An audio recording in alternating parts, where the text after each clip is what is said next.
The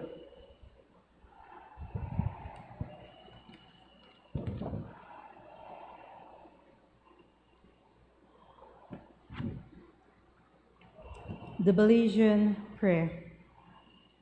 Almighty and eternal God, who through Jesus Christ has revealed your glory to all nations, please protect and preserve Belize, our beloved country. God of might, wisdom, and justice, please assist our Belizean government and people with your Holy Spirit of counsel and fortitude. Let the light of your divine wisdom direct their plans and endeavors, so that with your help we may attain our just objectives. With your guidance, may all our endeavors tend to peace, social justice, liberty, national happiness, the increase of industry, sobriety, and useful knowledge. We pray, O God of mercy, for all of us, that we may be blessed in the knowledge and sanctified in the observance of your most holy law, that we may be preserved in union and in that peace which the world itself cannot give. And after enjoying the blessings of this life, please admit us, dear Lord, to that eternal reward that you have prepared for those who love you. Amen.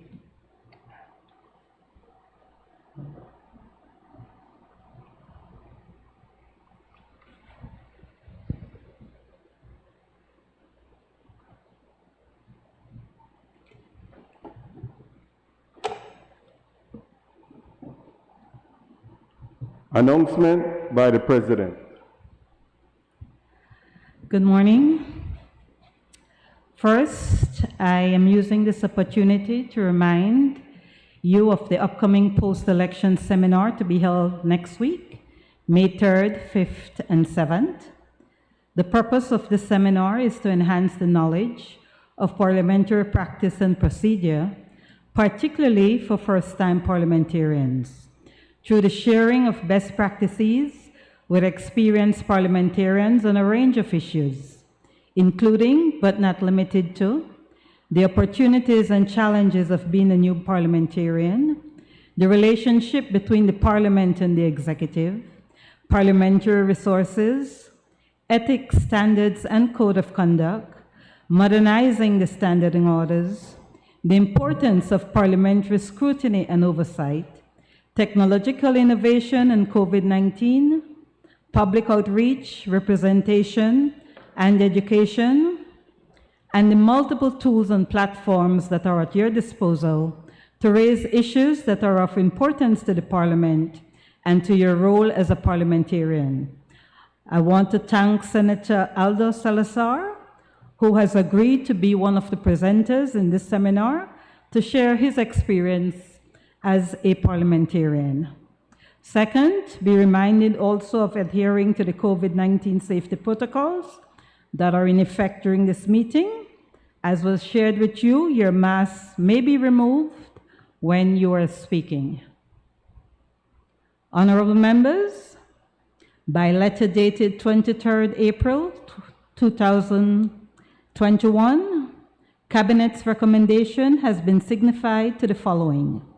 1. General Revenue Appropriation 2021-2022 Bill 2021. 2. Caribbean Development Bank, Philip Golson Highway and Remate Bypass Upgrading Project, US $34,300,000, loan motion 2021. 3. Inter-American Development Bank, program to support the health sector to contain and control coronavirus and to mitigate its effect on service provision, US $5 million, loan motion 2021. And 4, Official Charities Fund motion 2021. Bills brought from the House of Representatives. I recognize the Leader of Government Business. Morning, Madam President and colleagues. Madam President, I rise to take charge of the following bills. General Revenue Appropriation 2021-2022 Bill 2021, Time Limit for Judicial Decisions Bill 2021, Belize Constitution 9th Amendment Bill 2021, Land Utilization Amendment Bill 2021, Supreme Court of Judicature Amendment Bill 2021, Court of Appeal Amendment Bill 2021, Court of Appeal Decisions Validation Bill 2021, and Public Health Amendment Number 2 Bill 2021. Madam President, in accordance with Standing Order Number 49-1, I move that the bills be taken through all their stages forthwith. Honorable members, the question is that the bills be taken through all their stages forthwith. All those in favor, kindly say aye. Aye. Those against, kindly say no. I think the ayes have it. Papers. I recognize the Leader of Government Business. Madam President, I rise to lay on the table sessional papers number 4/1/14, draft estimates of revenue and expenditure for fiscal year 2021-2022. Number 5/1/14, the Social Investment Fund of Belize financial statements for the years ended March 31st, 2020 and 2019, and independent auditor's report. Number 6/1/14, the 20th annual report of the Ombudsman of Belize for the year ending 2020. Number 7/1/14, City and Town Council estimates of revenue and expenditure for fiscal year 2021-2022. And number 8/1/14, Development Finance Corporation annual report for the year 2019. Honorable members, those papers are ordered to lie on the table. Motion relating to the business or the sitting of the Senate. I recognize the Leader of Government Business. Madam President, I move that at its rising today, the Senate do adjourn to a date to be fixed by the President. Honorable members, the question is that at its rising today, the Senate adjourn to a date to be fixed by the President. All those in favor, kindly say aye. Those against, kindly say no. I think the ayes have it. Public business, government business, motion. I recognize the Leader of Government Business. Madam President, I move that whereas Belize, as a member of the Inter-American Development Bank, the bank is eligible for development assistance in the form of loans, grants, and technical assistance from the bank on such terms and conditions as may be agreed between Belize and the bank from time to time. And whereas the government of Belize has approached the bank for financial assistance for a program to contribute to the reduction of the morbidity and mortality in Belize caused by COVID-19 and to mitigate other indirect impacts of COVID-19 pandemic. And whereas the program will consist of two components as follows. One, ensuring timely vaccine availability by increasing and facilitating access to vaccine. This component will finance, through the issuance of a sovereign credit guarantee, the purchase of 238,800 COVID-19 vaccine doses under the signed commitment agreement with the Gavi Alliance through the COVID-19 Vaccine Global Access, or COVAX facility. And two, facilitating vaccine accessibility. This component will finance investment for the national COVID-19 vaccine deployment plan involving activities to strengthen logistics of conservation, storage and cold chain management, distribution and deployment of vaccines, purchasing of required inputs to ensure vaccine delivery to health service sites and vaccine administration, and preparing and implementing a communication campaign regarding COVID-19 and the vaccination effort in Belize. And whereas the proposed program will be financed through an IDB direct investment loan to the government of Belize in the sum of US $2,862,740 and an IDB sovereign guarantee issued on behalf of the government of Belize in the sum of US $2,137,260. And whereas any claim to the sovereign guarantee and the payment of a said claim by the IDB could be reimbursed by the government of Belize to the IDB for up to the remaining approved period of a sovereign guarantee, with repayment terms similar to that of an IDB investment loan, bringing the total loan facility to US $5 million. And whereas the execution of the program shall be carried out by the Ministry of Health and Wellness, acting as executing agency, and whereas the bank has offered financing of up to $5 million from its ordinary capital resources for the said program under the following terms and conditions.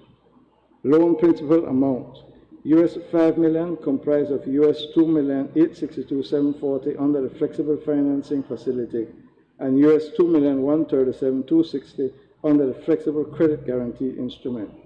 Disbursement schedule over a period of 3 years from the effective date of the loan contract for an investment loan and 1 year from the effective date of the sovereign guarantee contract. 25 loan term, 25 years, inclusive of 66-month grace period. Repayment period to be repaid in 39 approximately equal semi-annual and consecutive installments of about US $128,205.13. Purpose: to support the participation of Belize in the COVAX mechanism to facilitate Belize's access to safe and effective doses of the COVID-19 vaccine and to strengthen the logistics, supply chain management, and application for and of the vaccine. Rate of interest: interest will be charged on the daily outstanding balance of the investment loan as per the LIBOR-based interest rate, plus the applicable lending spread for the bank's ordinary capital loans. A credit fee will be charged on the undisbursed balance of the investment loan at a percentage to be established by the bank of a periodic basis not exceeding 0.75% per annum. A guarantee fee will be charged on the callable guarantee amount using the variable lending spread applicable to sovereign guaranteed loans. A standby fee will be charged on the non-callable guarantee amount at a percentage to be established by the bank on a periodic basis not exceeding 0.75% per annum. And whereas under the provisions of Section 7.2 of the Finance and Audit Reform Act 2005, the Government of Belize is required to obtain prior authorization of the National Assembly by way of a resolution for such a borrowing. Now, therefore, be it resolved that this Honourable House, being satisfied that the loan proceeds will significantly assist the Government of Belize in its continued efforts to interrupt the transmission chain of COVID-19 in the country and fight the pandemic, approve and confirm that the government may enter into a loan contract and a sovereign counter-guarantee agreement with the Inter-American Development Bank on the terms and conditions set out above, and further authorize the Minister of Finance to execute and deliver the said contracts and all other documents associated therewith. I recognize Senator Michael Perfit. Thank you, Madam President. Madam President, I don't think that anybody can argue with any efforts being made by the government to secure vaccines for this deadly disease. Just some clarification maybe I could get from the leader of government business, because it has here 238,000 doses, but from my knowledge of it, you need, when you say 238,000 doses, you mean 238,000 shots, or each dose represents 2 jabs, for example? Because if that's just 1 jab per dose, then you're talking about half of that, like about 120,000 doses or vaccinations for different people. And last time I checked, I think the population is like about over 400,000 people. So for this $5 million that we're borrowing, then is it fair to say then that given if a dose is 1 shot equals 1 dose, then you're covering about 25% of the population with this vaccination?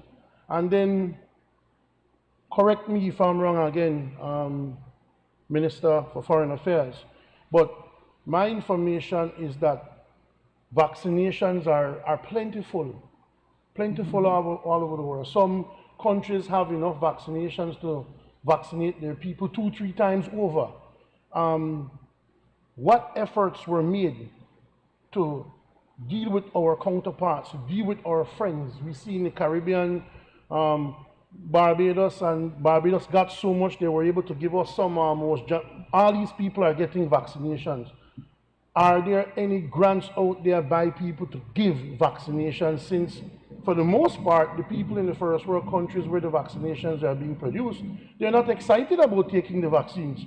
They actually have to sell people on taking the vaccines while we are trying to get the vaccine here. So what, if any, avenues exist for us to be given these things for free so that we could save the $5 million. And if we have to borrow the $5 million, then we borrow it because it's for COVID.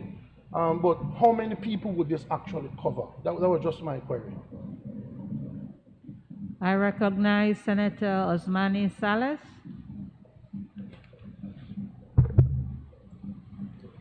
Right, thank you, Madam President.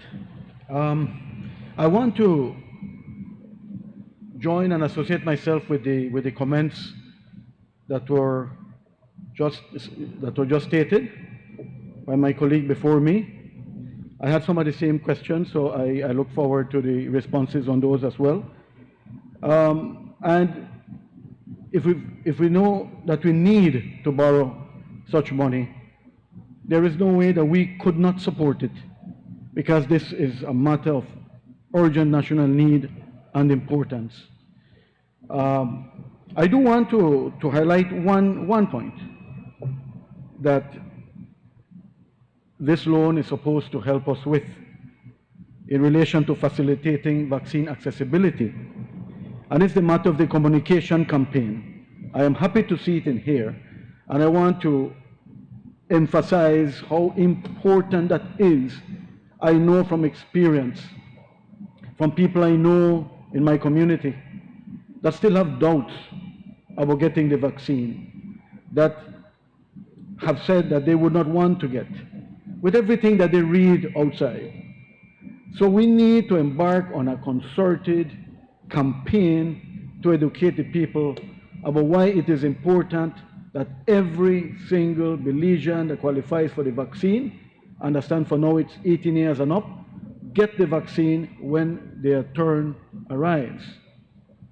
I have heard comments such as, these vaccines were produced lightning fast. How can I trust a vaccine or vaccines that were developed in a matter of a year? Well, talking to the medical professionals, those in the health field, I am comforted with the knowledge that the production of these vaccines are based on technology that have been around for 20 plus years. So while the vaccines may be new, the technology is not new. The technology has been tried and tested and found to be successful. So with that, when my turn came, I willingly went. And as I told members of my staff, a few of them had some concerns. I said, would I put myself in harm's way if I didn't trust and have confidence in the vaccine? So I say that, Madam President, to highlight the fact that we need such a well-designed and implemented communication campaign so that we all get the vaccine when our turn comes. And each of us here in this upper chamber are leaders in our own right, and it is our responsibility to assist in spreading the word as well. So thank you, Madam President. I recognize Senator Bishop Moses Bengushe. Madam President, while I'm appreciative of the question that was raised alone, I'm also aware of the fact that, and as was said, that we had to move with urgency, and for our population, especially as a Caribbean country that is on the other side, where there's also a large sector of our aging population, it would have been important to move quickly. And while I'm appreciative of the concern about a loan, I'm also appreciative of the fact that initially we had to move fast. But what I would also share as my own opinion is that the concern raised is perhaps the government can also look in the near future as to how it can ascertain some grants out there. But initially, I understand that we had to move very quickly. And I am happy for what I'm seeing so far, especially within the local population where people are really making use of the vaccine. I want to add that I made sure that I got mine. And I'm happy to hear that in some areas we are moving to the point where even the younger population is now able to receive their vaccination. And I think that is a good head start. It is good to be ahead rather than behind. I recognize Senator Sheena Pitts.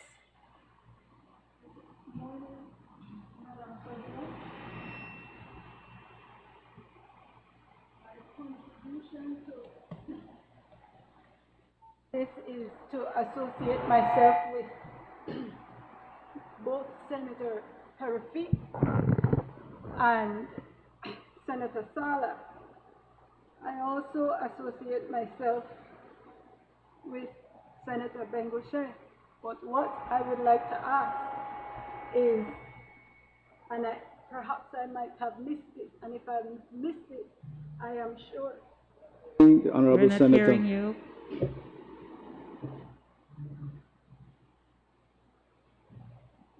My apologies, my voice is not the best at this time. I am saying, Madam President, in my contribution, I associate myself with Senators Perifit, Salas, and to an extent, Senator Bengushet. And I am saying, perhaps I might have missed it, and where I have missed it, I would appreciate, and perhaps we would all appreciate, if Senator and Leader of Government Business could assist us in understanding the loan. We cannot reasonably and sensibly say we ought not to borrow the money because it is to address the health crisis. But at the same time, on what terms and at what rate of interest? Secondly, I think perhaps a consideration could be made to inquire whether or not the government has taken any position in terms of whether or not it is mandating a national policy for mandatory vaccination. And the reason why I ask is this. We have a balancing act to consider from now while we're ahead. Because if it is that the government would be informed by an intended national mandate, then yes, we go ahead and we borrow the amounts or even in excess of the amounts for that need. But if it is we don't have a national mandate in the face of persons who are not 100% confident in taking the vaccines for whatever reason, and it is their prerogative, I would like to ask us to consider in those circumstances whether or not we're borrowing a certain amount to ensure that we have an abundance of vaccination in a situation where everybody might not even take the vaccination where they're exercising their prerogative. Now, the converse of that is that it is better for us to have already, where those who want to take it and they have immediate access than not to have. And we have our citizenry want to take it. But if we know what direction we're going, then we could be certain on what vaccination we procure, the cost, like Senator Perfit said, how much is the target, so that when we borrow, we are not borrowing anything in excess for what we actually need, and we're not saddling ourselves and the economy with terms of a loan which might prove a little bit burdensome in the long term. So what I am saying then is inquiring whether or not there has been any consideration as to what the national policy would be in terms of vaccination, and if so, whether that is matching the amount we borrow to secure the amount of vaccinations we are getting. We want to have enough for our citizens, but we don't want to procure and they go to waste. We borrow more than we need. Thank you, Madam President. I recognize Senator Elena Smith. Thank you, Madam President. Just a few clarifications needed and then a few comments. The matter of the vaccines, we know, and I agree with my colleagues that this is important at this time. It's a necessity, and so we understand the reasoning for having to borrow, and I note that we also have a sovereign guarantee on this one as well. One of the concerns that we have is in relation to the purchasing of required inputs to ensure vaccine delivery to health services sites and vaccine administration. Because we know that for this one, there's going to be we are assuming that there's going to be a tendering process for this one. And so we hope that we are not engaging in any selective tendering, but that we do the process in a better way to be able to be transparent in terms of how we address this matter. On the matter of the interest rate or the rate of interest, it speaks about the applicable lending spread. Would we be able to get an indication of what that would be? And then I note, and I'm not sure whether this is on account of the sovereign guarantee that is here, but I see the guarantee fee and the standby fee.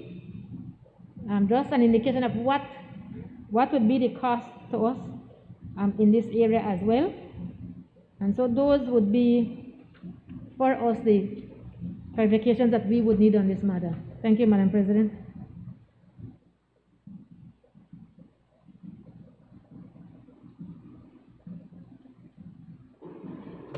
Madam President, I first of all thank all the senators who have spoken on this matter, which provides us with an opportunity to put certain things on record. First of all, I note with disappointment that not a single senator saluted the sterling work being done by our frontline workers in this regard.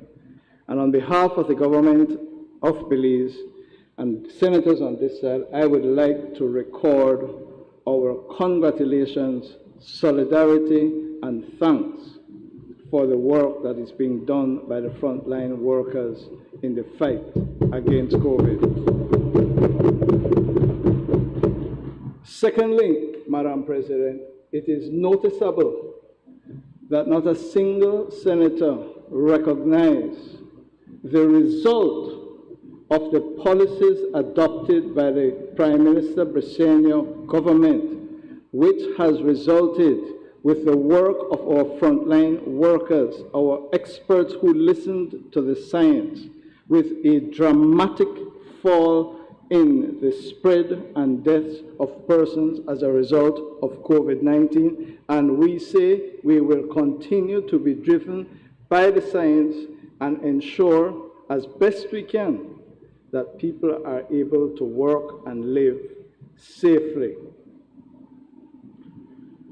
Madam President, the vaccines. We have a nurse on this side. We have competent and experienced people on this side.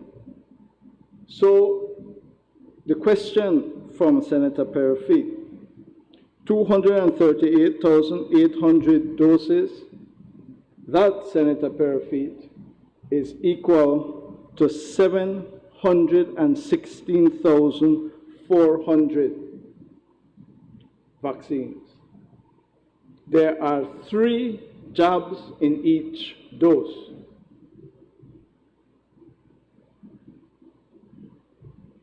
The frontline workers, Madam President, colleagues, have vaccinated in excess of 40,000 Belizeans and persons resident in Belize in 2 months. More than 40,000. But, Madam President, that is not good enough. It is an excellent record, but there remain vaccines available now and there is vaccine hesitancy. And I associate myself with Senator Salas in saying, let us take our vaccines. The vaccines are available. Yes, there are side effects, but to the best as is scientifically possible, the tests have been run and these vaccines have been certified safe for use by humans.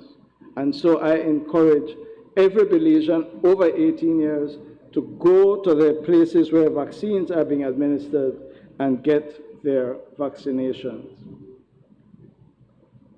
Again, we have, through the cooperation of partners, including the United Kingdom, the United Nations, been able to fund, with counterpart funding from the government of Belize, an education campaign in the fight against the spread of COVID.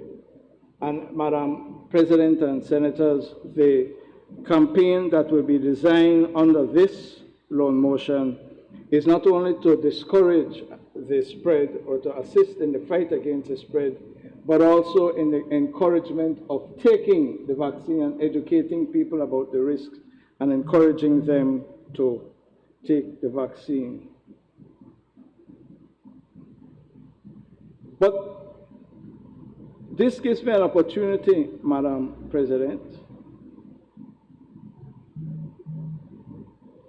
I can say how I do this. I will virtually pat the Prime Minister on his shoulder, and then I will physically pat myself on my shoulder and virtually pat the Minister of Health and Wellness on his shoulder, and the staff of the Ministry of Foreign Affairs and Foreign Trade and Immigration and the Ministry of Health and Wellness on their collective shoulders. Because we don't make it sleep. We were doing our job.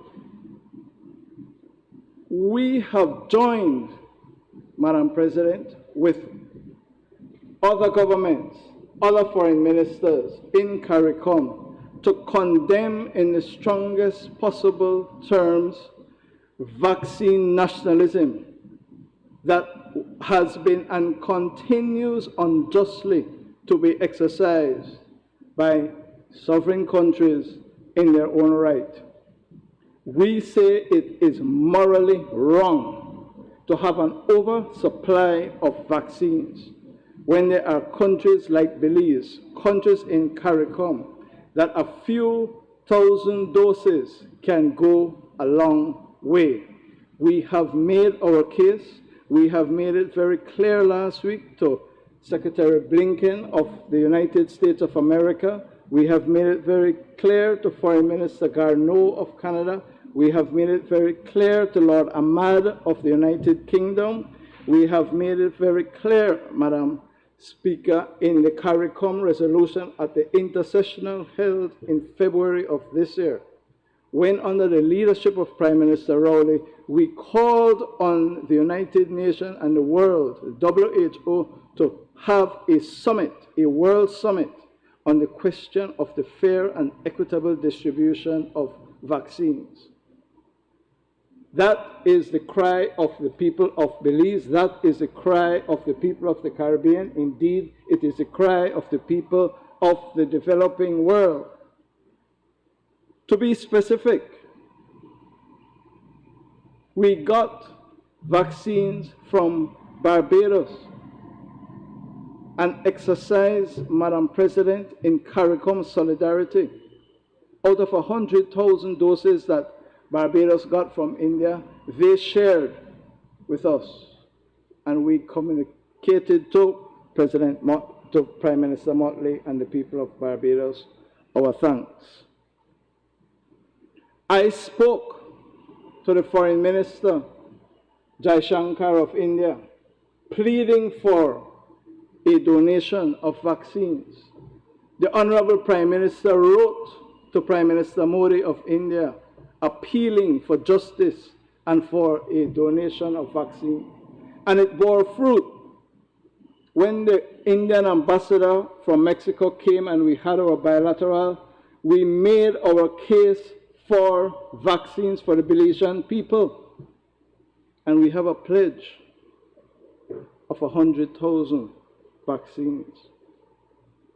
We have gotten the first dose, and I need not regale the Senate with what is happening in India, which has interrupted the delivery of the balance of the doses that are to come. We have held discussions. Prime Minister has actually had a call with the Crown Prince of the United Arab Emirates. We have a pledge of 30,000 vaccines, or 30,000 doses, 10,000 of which are already in country. They are the Sinopharm, Chinese made, and we have not chosen to use them because they are still being tested, and the WHO expects at the end of this month or early next month to certify them for use. The research and information by the committee that carries on the exercise of due diligence has said that based on what they have seen, they anticipate that they will certify it, and that will be 10,000 that are in country and another 20,000 doses to come. But we never stop there. Our brothers and sisters in the Republic of Cuba are soon about to complete the testing on their vaccines, and they have also, at our request, agreed to provide vaccine for the Belizean people once they have completed the test and their vaccines are certified as safe. Madam President, it was 2 nights ago that I was meeting with the ambassador of the Republic of China, Taiwan, and he assured me that the Taiwanese are, if not this month, next month, expecting that they will complete their test and have their own vaccines, and that Belize will be one of the first countries to receive vaccines from Taiwan.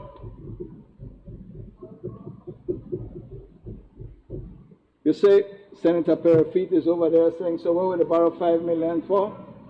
We are borrowing $5 million because your government did not borrow the $5 million when the Belizeans were suffering from COVID, Senator Perafit. We are borrowing the $5 million, Madam President, because one jab, Madam President, or 2 jabs does not mean that you cannot get COVID again. That doesn't mean we get rid of COVID. This is something that is going to be with us for some time to come, and we have to put ourselves in a position of preparedness to secure the health of the Belizean people.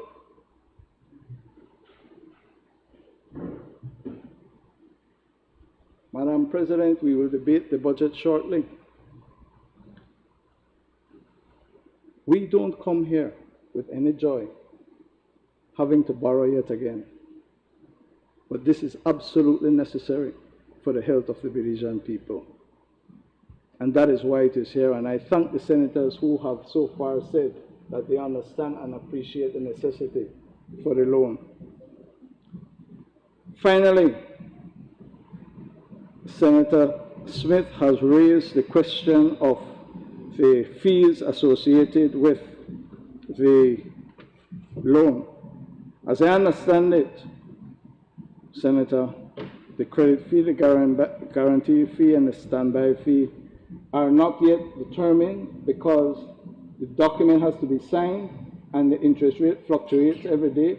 And then when they're ready to sign, they say, well, this is the fee, and it's signed. But you will notice that each one of them has a cap of 0.75%, but it varies. And so at the time when the loan is being signed, then we will know what those fees are. All of these fees are customary fees with this type of transaction.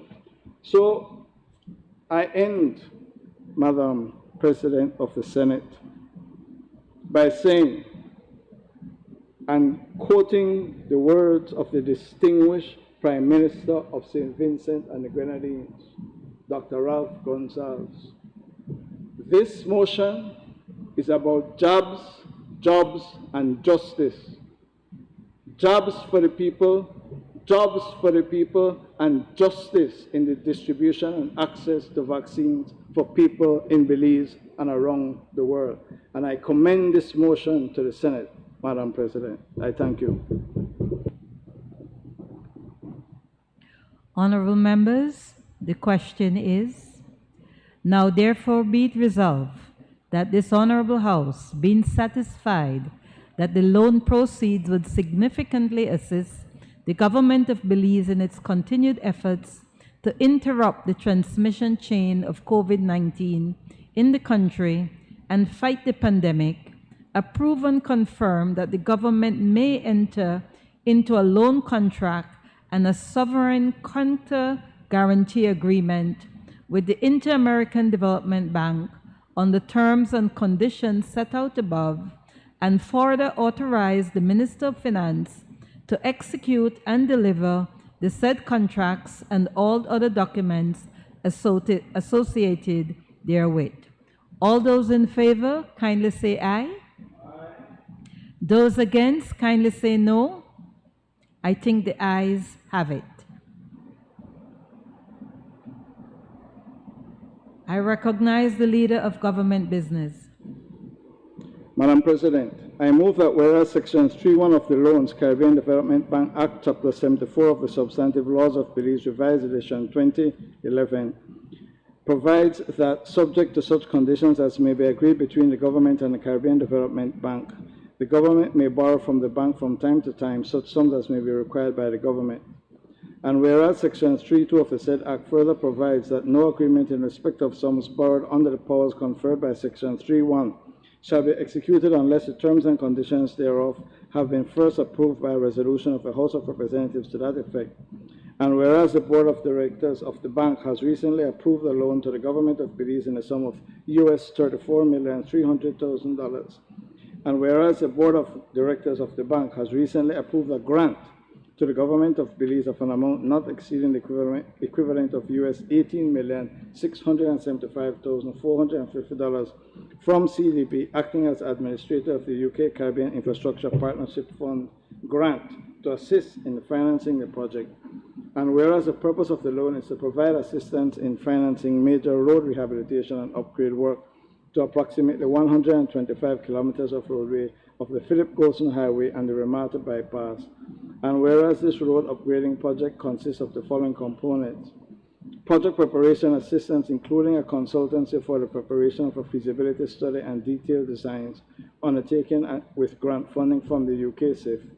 2, land acquisition ongoing of approximately 6.9 hectares of land by government for road realignment and widening.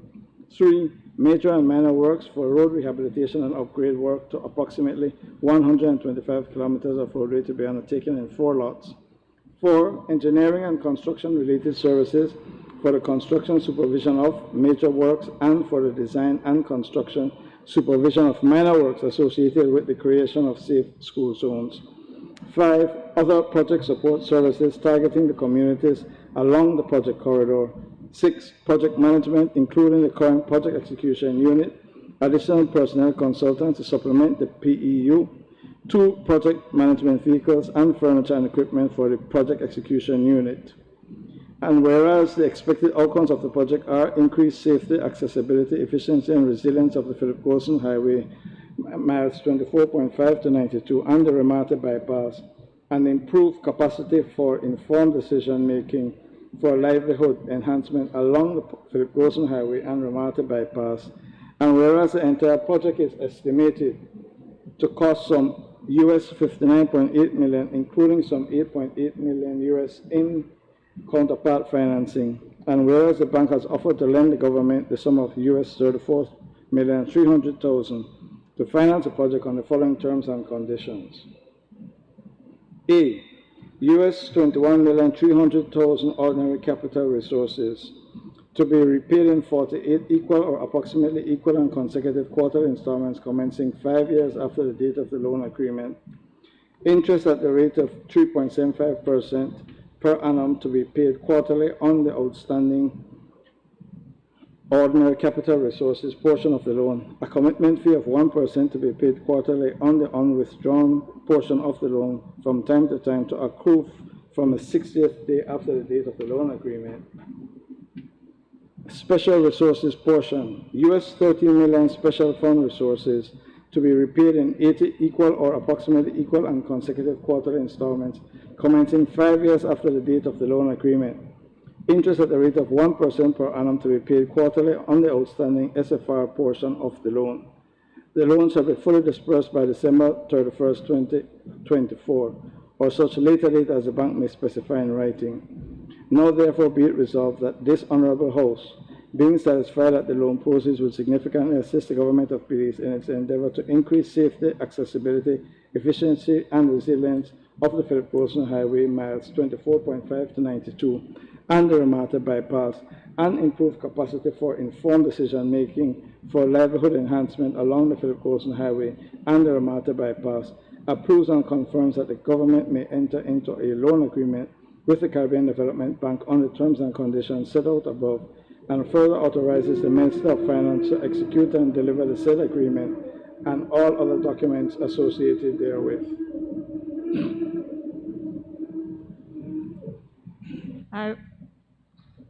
I recognize Senator Michael Purfeet. Thank you, Madam President. Madam President, Kayit Street, Kayit Road, that was the rallying cry, or one of the rallying cries of the PUP when they were in opposition. Why are you taking these monies to build roads and streets? People can't eat that. And here you are borrowing money to build a road, finish a road. We're not hypocrites, you know, Madam President. We believe that construction of this type, having good roads in the country, is necessary and very important. And we also believe, and this is where another rallying cry of the PUP comes into play. Where are the details? I'm sure Senator Salas will ask when he gets up. But where are the details of the loan?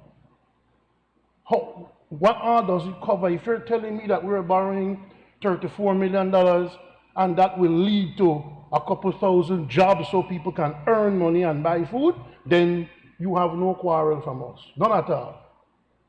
If you can demonstrate that, if you can show that, if you can give the details that you were so hungry for when you were over here, that you're now not giving. So, Madam President, all I want to say is this. It's difficult not to support a project that's going to pump money into the economy. However, at the same time, we want to know what has led to this policy shift in the PUP. And can't we negotiate with the IDB? We started negotiations with KABE and the IDB in the previous government to say, look, we know we have these loan approvals and you've approved certain amounts of money, but can't we think of that a bit? Can't we say, look, we had an approval for $34 million for roads, but just like they gave us the grant for $18 million, can you give us another grant for $10 million, for example? Or can you give us and approve the loan half to go towards things like vaccines and other things like that? Because we are in a pandemic, and while the people will not be fully appreciative of the fact that we may not be completing the road per se, but they will understand and appreciate the fact that we are doing something about the pandemic, because it has to go, it has to be dealt with, it has to be addressed. So those are my only comments, Madam President.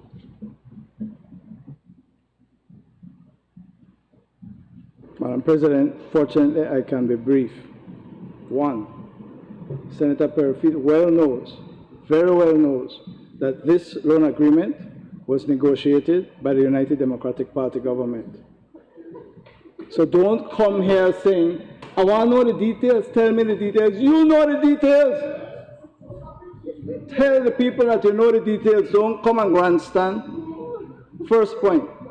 Second point, Madam President, I'm not sure, having listened to him, whether he's for it or against it. Make up your mind. The point is very simple, Madam President. The details are settled in the motion. The issue we face is a serious one. There is a time limit within which the UK grant portion of this will no longer be available. And so, Cabinet, being fully aware that we have a challenge to meet the counterpart funding, decided to authorize the Minister of Works, Infrastructure Development and Housing to proceed, do the formalities, and we will conduct further negotiations to see how we can reduce the counterpart funding that we will be obliged to put into it. So, Madam President, we are committed to this project, but I say we can only implement it if we are able, given the constrained position that we are in, if we can afford it. Much obliged.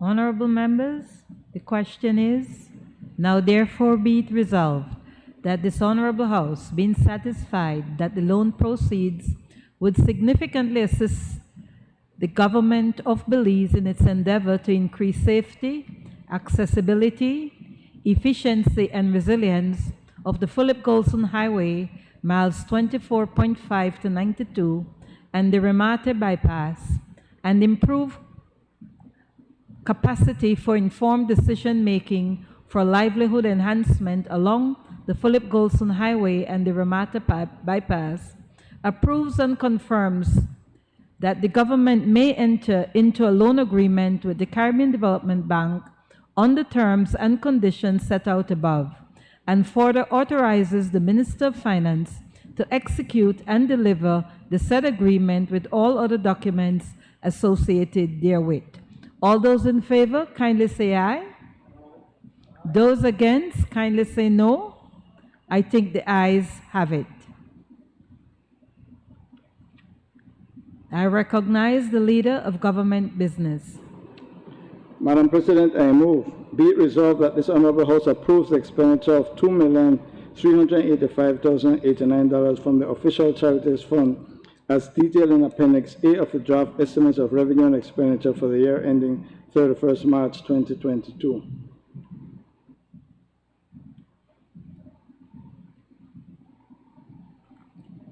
Honorable members, the question is, be it resolved that this Honorable House approves the expenditure of $2,385,089 from the Official Charities Fund as detailed in Appendix A of the draft estimates of revenue and expenditure for the year ending 31st March 2022. All those in favor, kindly say aye.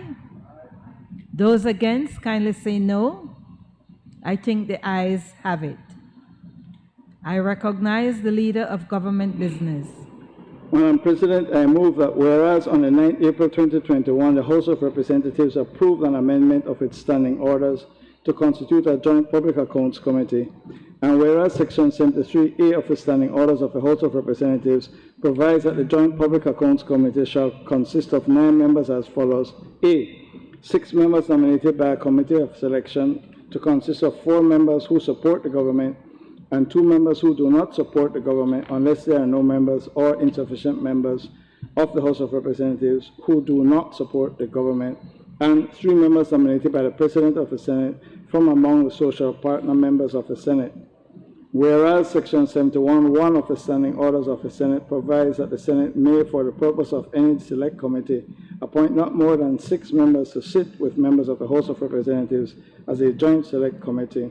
Now therefore be it resolved that the Senate nominates Senator Kevin Herrera, Senator Elena Smith, and Senator Osmana Salas to be the social partner members in the Joint Public Accounts Committee of the House of Representatives. I recognize Senator Osmani Salas. Thank you, Madam President. Just very briefly, to congratulate the government for making this very bold step. You are acting, you're putting your action where your mouth has been on this one, and I congratulate the government on this. And to say that if I could speak for the rest of us up here on this side, we are ready to work. We're ready to work, Madam President. Thank you. Honorable members, that motion is referred to the Constitution and Foreign Affairs Committee for examination, consideration, and report. Bills for second reading. I recognize the Leader of Government Business. Madam President, I rise to move a second reading of a bill for an act to appropriate certain sums of money for the use of the public service of Belize for the financial year ending March 31st, 2022. Madam President, with your permission, in making my presentation, I ask to be allowed to refer to my notes. Madam President, this is the first budget of the government of the People's United Party, led by the Honorable John Briceño, which was elected on the 11th of November 2020 with a massive mandate. 82% of voters turned up at the polls, and the People's United Party received 59% of the total vote cast in that election.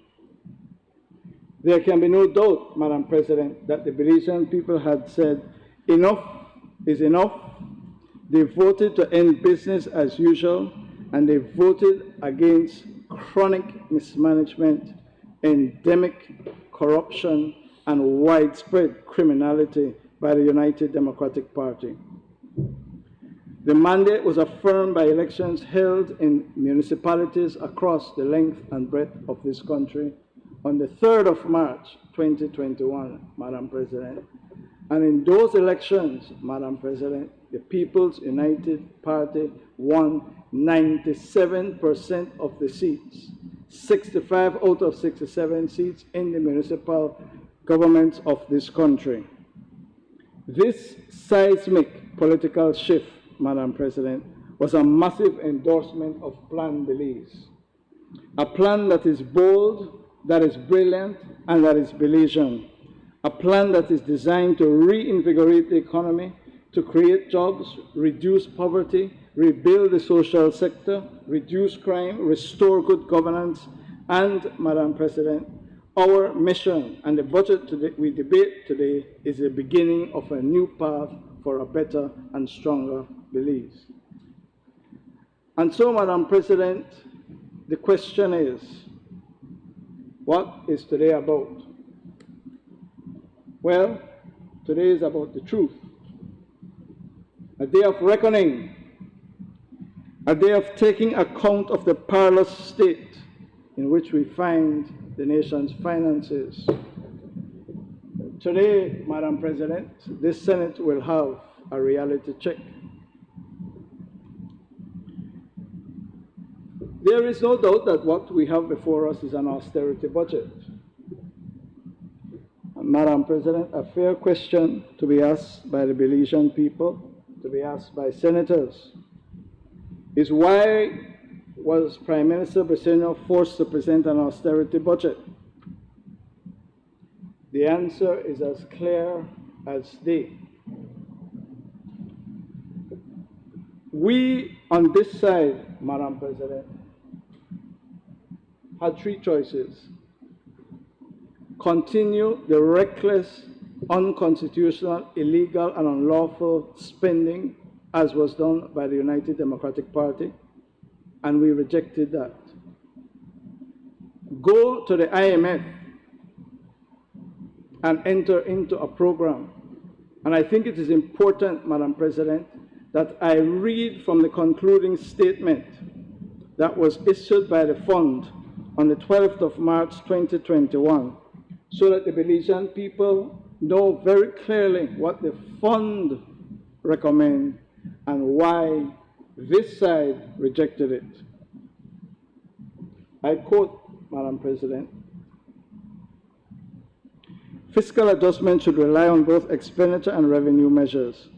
With regard to expenditures, the authorities are appropriately focusing on reducing the wage bill and purchases of goods and services, both of which account for a larger share of GDP in Belize than in peer countries. Prioritizing infrastructure projects could also create savings. Over time, the authorities should also set a natural disasters reserve fund to fund the response to natural disasters and increase targeted social spending." This is important. The fund says, "On revenues, the authorities should focus on reducing the number of zero-rated items of the general sales tax and taxing them at the standard GST rate instead, raising the standard GST rate to a level in line with peer countries. GST revenue could also be expanded by taxing the hotel sector at the standard GST rate instead of the 9% hotel tourist accommodation tax levied on room revenue administered by the Belize Tourism Board.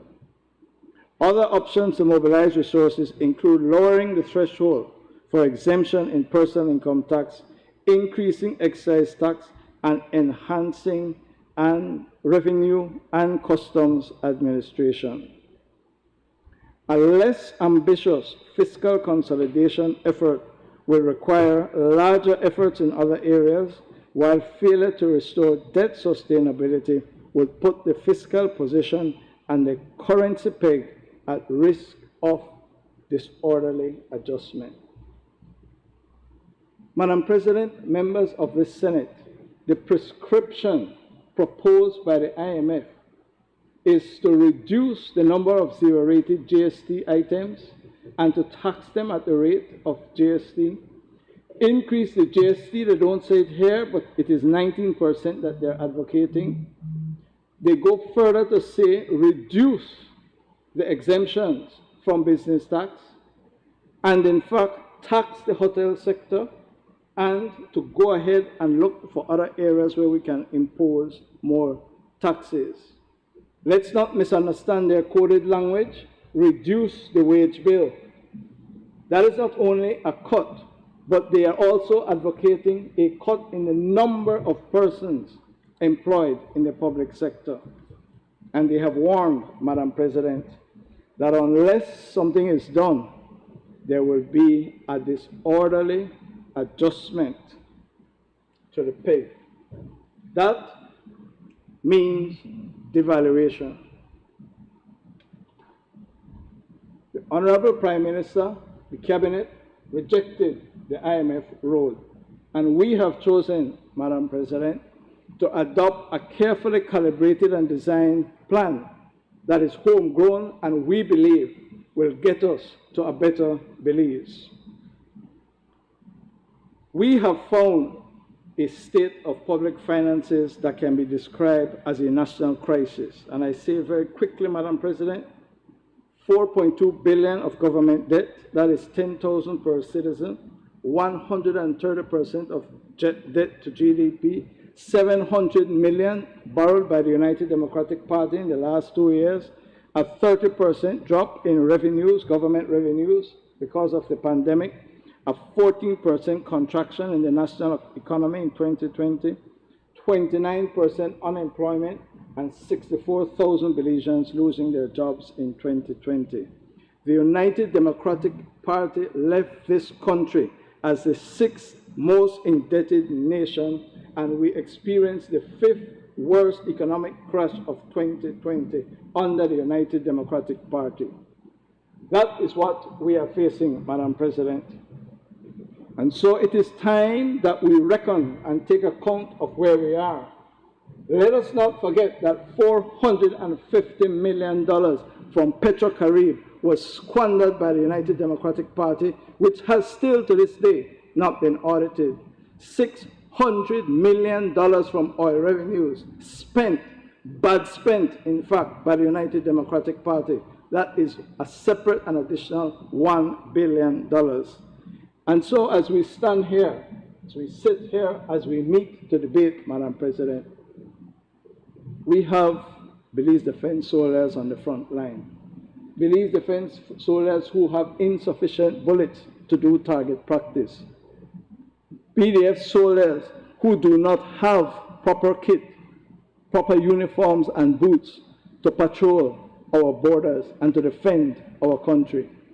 BDF soldiers, Madam President, who the High Command tell us are being forced to eat undernourished rations. But $450 million Petrocaribe money spent on pibil and tacos, barbecue. This is, Madam President, in our view,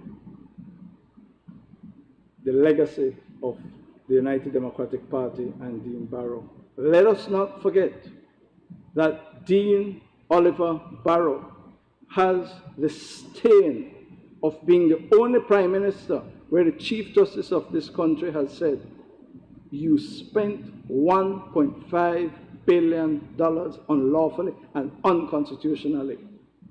This is the government, let us not forget, that had a $100 million slippage. We say, do not punish the taxpayers, the students, the public, because taxes that should have been collected by the UDP were not collected and are now not available to pay public officers and teachers, to provide relief and to spend on education, health, housing, and citizen security. It was the United Democratic Party, Madam President, who gave repeated land tax amnesty to wealthy landowners, including the infamous $90 million write-off last year in the midst of an economic crisis. How many tens of millions could have been collected over 10 years from the scandalous Brad's Bolero contract? Madam President, we are working hard to find out who was truly behind Brad's. All those offshore companies in St. Lucia, Antigua, Anguilla, Bahamas, we are coming. The Belizean people will know who was truly behind Brad's. Madam President, the TNC write-off, the nature conservative, the land tax amnesty, the exemption from taxes afforded to Brad's could have funded the salary adjustment now necessary for public sector employees and for teachers. But Madam President, I need to go in to the TNC scandal because the Belizean people must know why we find ourselves in this impossible situation today. Let me give you some details. On the 19th of October 2000, after the National Assembly was dissolved, Hugo Pat, Corozal North, then Minister of Natural Resources, signed a secret agreement with the Nature Conservancy. I don't know if Senator Perry-Feet knew about it, but he will have an opportunity to tell us. It could not and was not brought to the National Assembly because it had already been dissolved. How was this nefarious deal structured? Big landowners transferred land supposedly to a trust controlled by the Nature Conservancy, and that trust is supposed to be for the people and government of Belize. How nice. How generous. But at what price? 266,000 acres of land in the Orange Walk district is supposed to go in this trust controlled by the Nature Conservancy. Hugo Pat, with the stroke of his pen, waive all the stamp duty payable on that transaction. What was the value of the transaction? US $72,500,000. 145 million Belizean dollars is the value of that transaction. And all the stamp duty was waived by Hugo Pot. Senators, what are we talking about? The stamp duty payable on that was $7,250,000 Belizean dollars, given away by Hugo Pot by the stroke of his pen without National Assembly approval. Point of order. Point of order, which point of order? 36-8. Could you repeat, please? 36-8 of the Okay. standing orders of the Senate.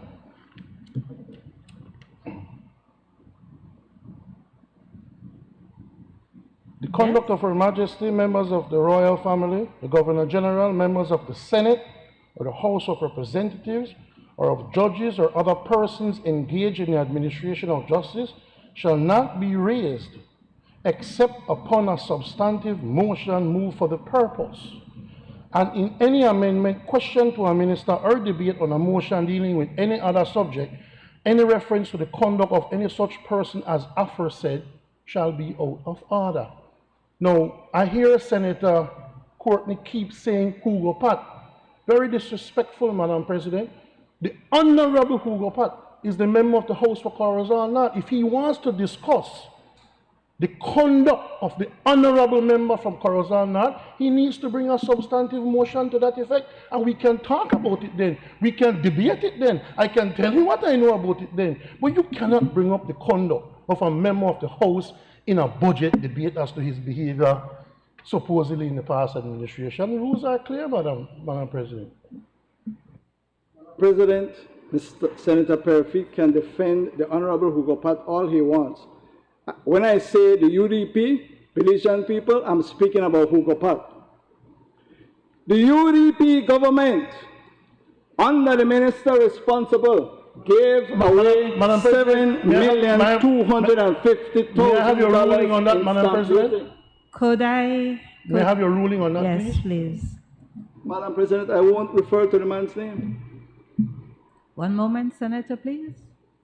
I will ask Senator and Eamon Courtney, Leader of Government Business, if when referring to the member for Corazon North, that he be referenced the Honorable Hugo Pat. In addition, the budget debate, I will allow the broad interpretation of the debate to bring issues that relate to the expenditure and revenue of the government of Belize.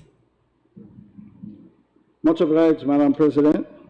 I'm referring to this document, an agreement between the government of Belize and the Nature Conservancy dated the 19th day of October 2020, signed, sealed, and delivered by the Honorable Hugo Pat, Deputy Prime Minister and Minister of Natural Resources, for on behalf of the government and people of Belize. This is the document I'm referring to. So when I say government of Belize, UDP, you know who I'm referring to. The government of Belize, the UDP government of Belize, gave away $7,250,000 in stamp duty on a single transaction without making it public. But they never done them, Madam President. That never good enough. The UDP government, in this same document, signed by you-know-who, Madam President, gave away all the land taxes. Listen carefully. Senator Salas, this is in Orange Walk, your district. All the land taxes were waived for 50 years. It is a high crime to waive, listen, $70,800,000 in land tax, $1,416,000 per year, multiplied by 50 years, waived by you-know-who, amounts to $70,800,000 waived when we were suffering a COVID crisis. And if you think that bad, you never get enough. This is a serious matter. The House was dissolved. We were in an election campaign. And in the quiet of an office, they waived speculation tax, Madam President. Speculation tax is imposed on any piece of land 300 acres or bigger. Speculation tax waived for 50 years. The Land Tax Act says the speculation tax is payable in addition to the land tax. The Belizean people must know that you know who gave away $385 million in speculation tax. The tax payable is $7,700,000 per year times 50 years. Given away in the quiet of night without public disclosure by you know who. Madam President, I asked the honorable senators to determine whether or not this was in the public interest. All the stamp duty, all the registration fees, all the land tax, all the speculation tax. But it goes further. All the carbon credits have been assigned and transferred to the Nature Conservancy, and not a dollar to be paid to the government of Belize. You know, after I got up off the ground, because I fall down when I read it, I had to ask myself, who could have come up with something like this? Which law firm could have prepared a document like this? So I checked the back. Let's see what you say.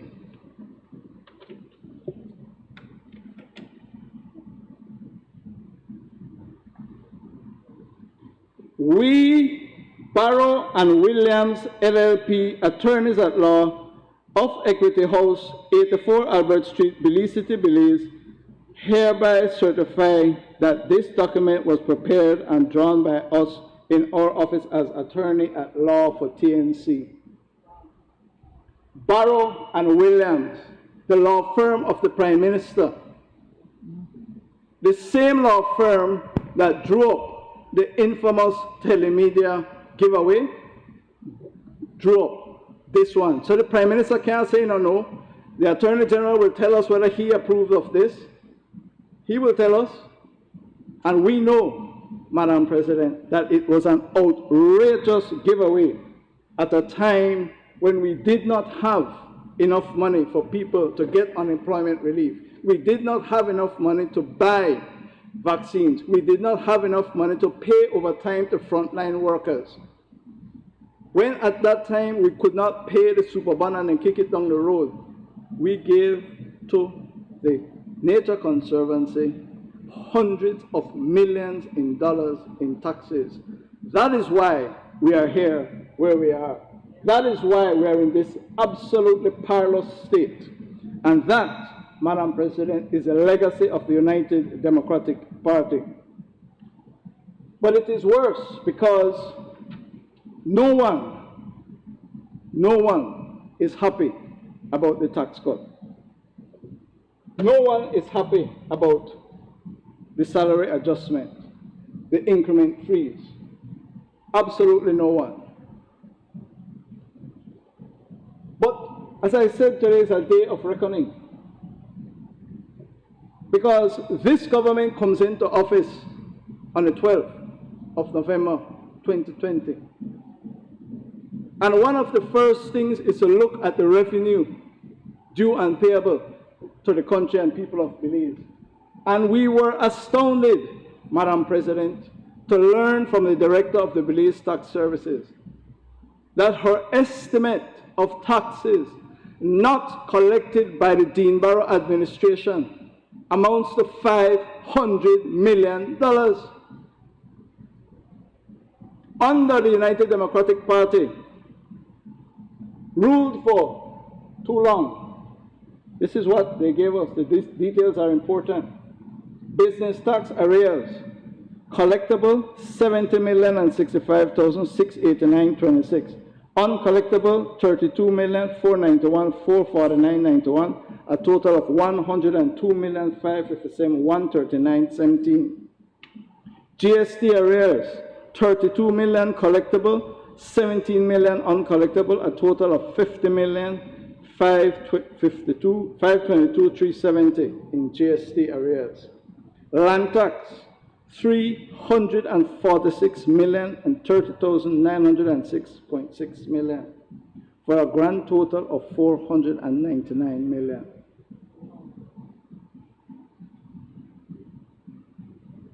Every Belizean must ask itself, what is it that the UDP did to collect these taxes? To the extent, Madam President, that legitimate taxes are outstanding, is that grave sin, that injustice, not a UDP sin? I believe that it is unfair and unreasonable to ask a new administration to collect in 4 months what was uncollected for 13 years. If this is not about politics, this is not about politics as the unions say, then we say blame is to be assigned to the United Democratic Party. They were there and didn't collect it. This didn't accrue in 4 months. To those who think this is funny, I see Senator Perry laughing.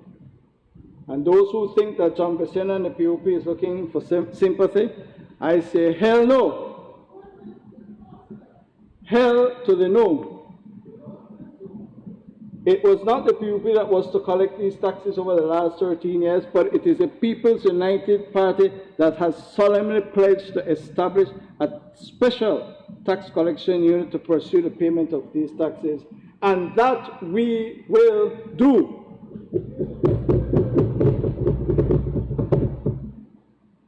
Madam President, we have presented a budget that seeks to right the historic wrongs of the UDP. And we ask the Belizean people to have confidence in us. You gave us a mandate, and we are moving swiftly and with a single determination to rebuild, to restore, to rebound, to right the Belizean economy. This decennial budget contains no new taxes, despite a 30% drop in revenues in the last budget. This PUP government expects, with judicious stewardship, to recover 40% in our revenues, based on a 2.5% GDP growth and the restart of the tourism industry recovery. The new budget, yes, it reduces salaries by 10% or 51 million, but also reduces other spending on goods and services, subsidies and interest payments by 24% or 154 million compared to the last budget. Therefore, Madam President, the non-wage spending cuts are 3 times greater than the wage cut. We say that capital investments will include $300 million for this year, and we expect, with the restructuring of the super bond, to save an additional $53 million.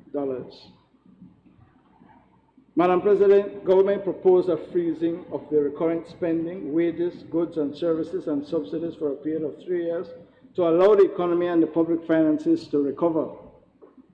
Consultations were carried out. Because of a steep recession, no new taxes. Spending is being curtailed in a move to reduce waste. Salaries are being reasonably adjusted. Debt is being restructured to save money.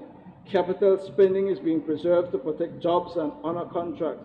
Government has even published for the first time 5-year budget targets to show how it will stabilize public finances.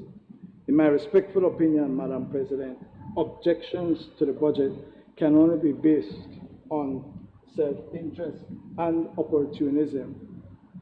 Madam President, allow me the privilege to report on the 3 ministries for which I have been given charge by the Honorable Prime Minister.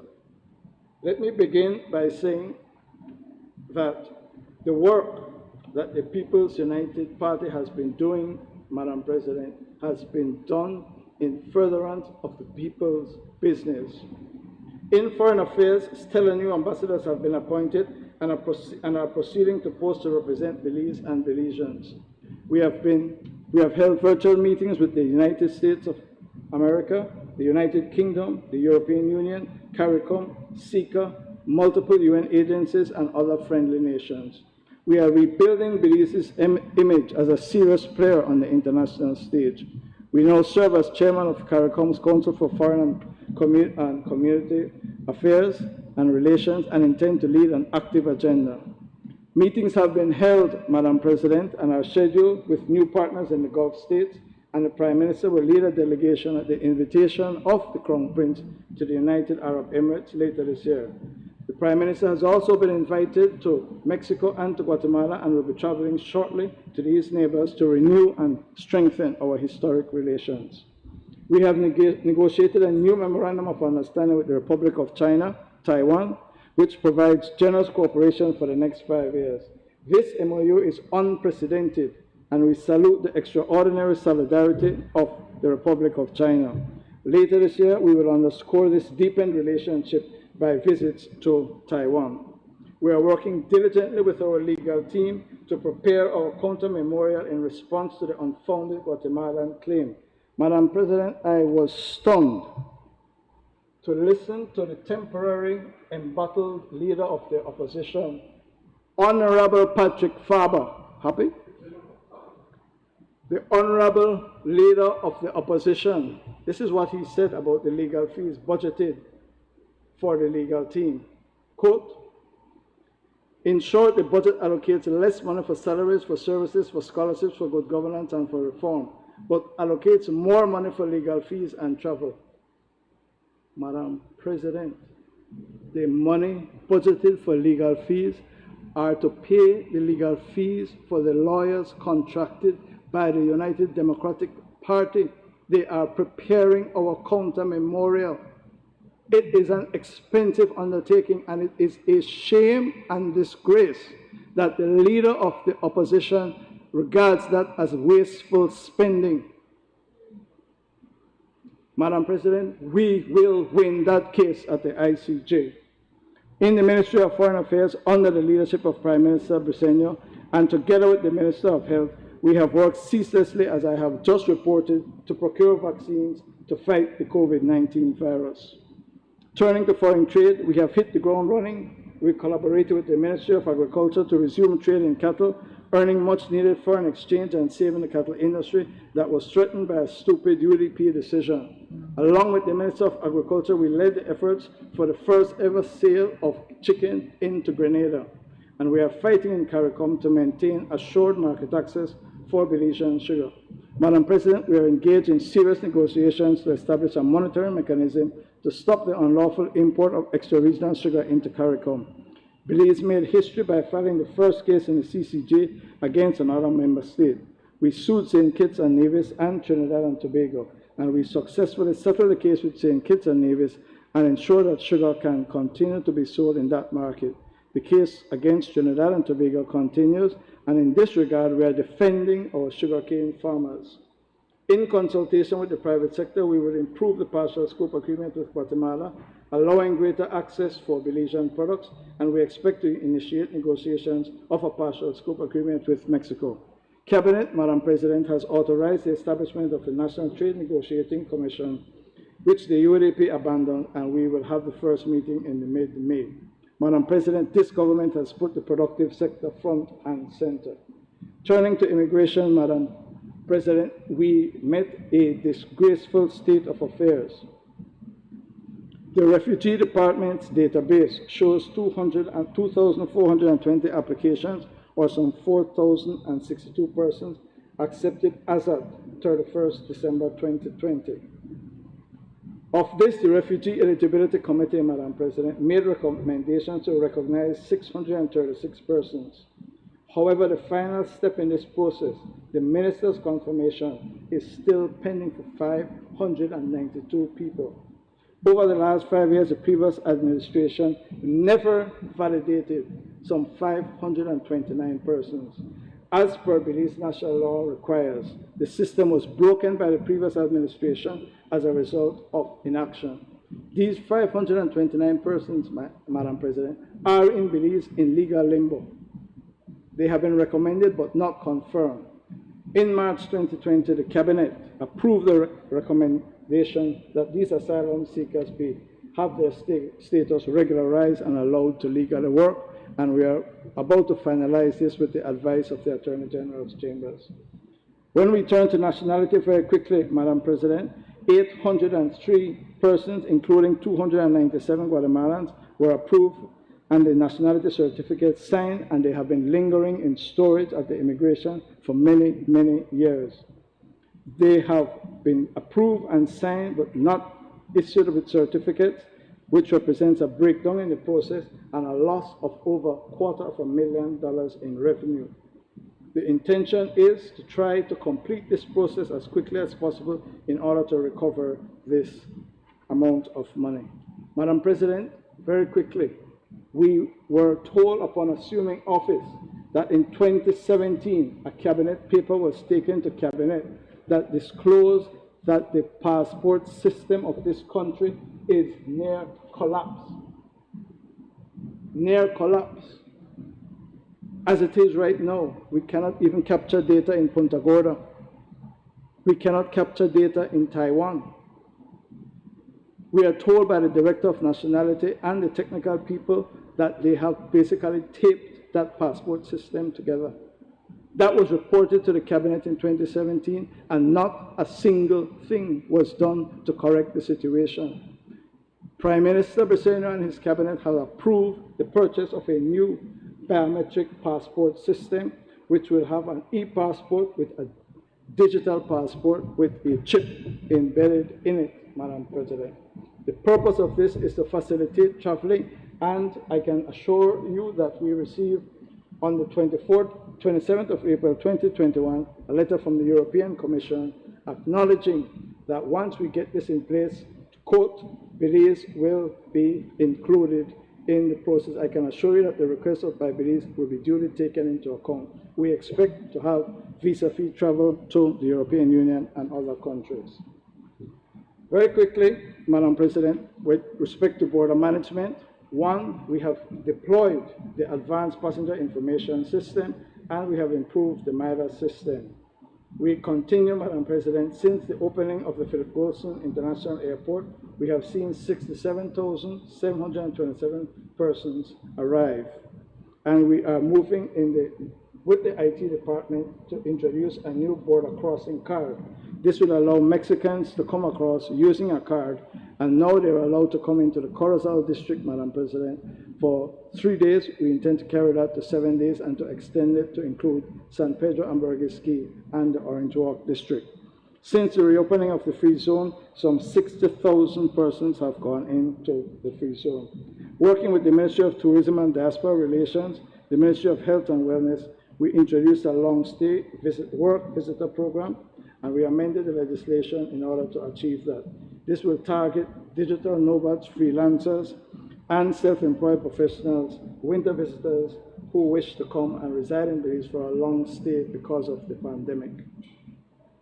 At the request of the private sector, we introduced a migrant worker entry protocols, which were established in January 21 to allow for and to facilitate entry of migrant workers within the agro-industry, banana, citrus, and sugar industries. This was a request from the private sector.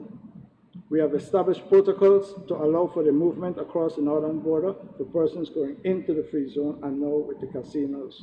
Madam President, I, along with Minister of State Ramon Cervantes, are proud to have the honor and privilege to work with a professional and dedicated cadre of public officers under the leadership of CEO Mai and Middleton.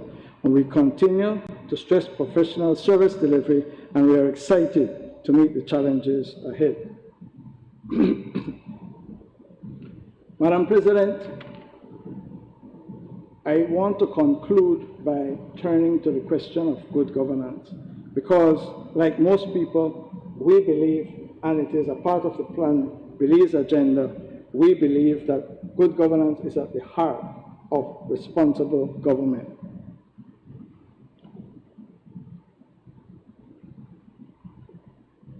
why do we bring this up?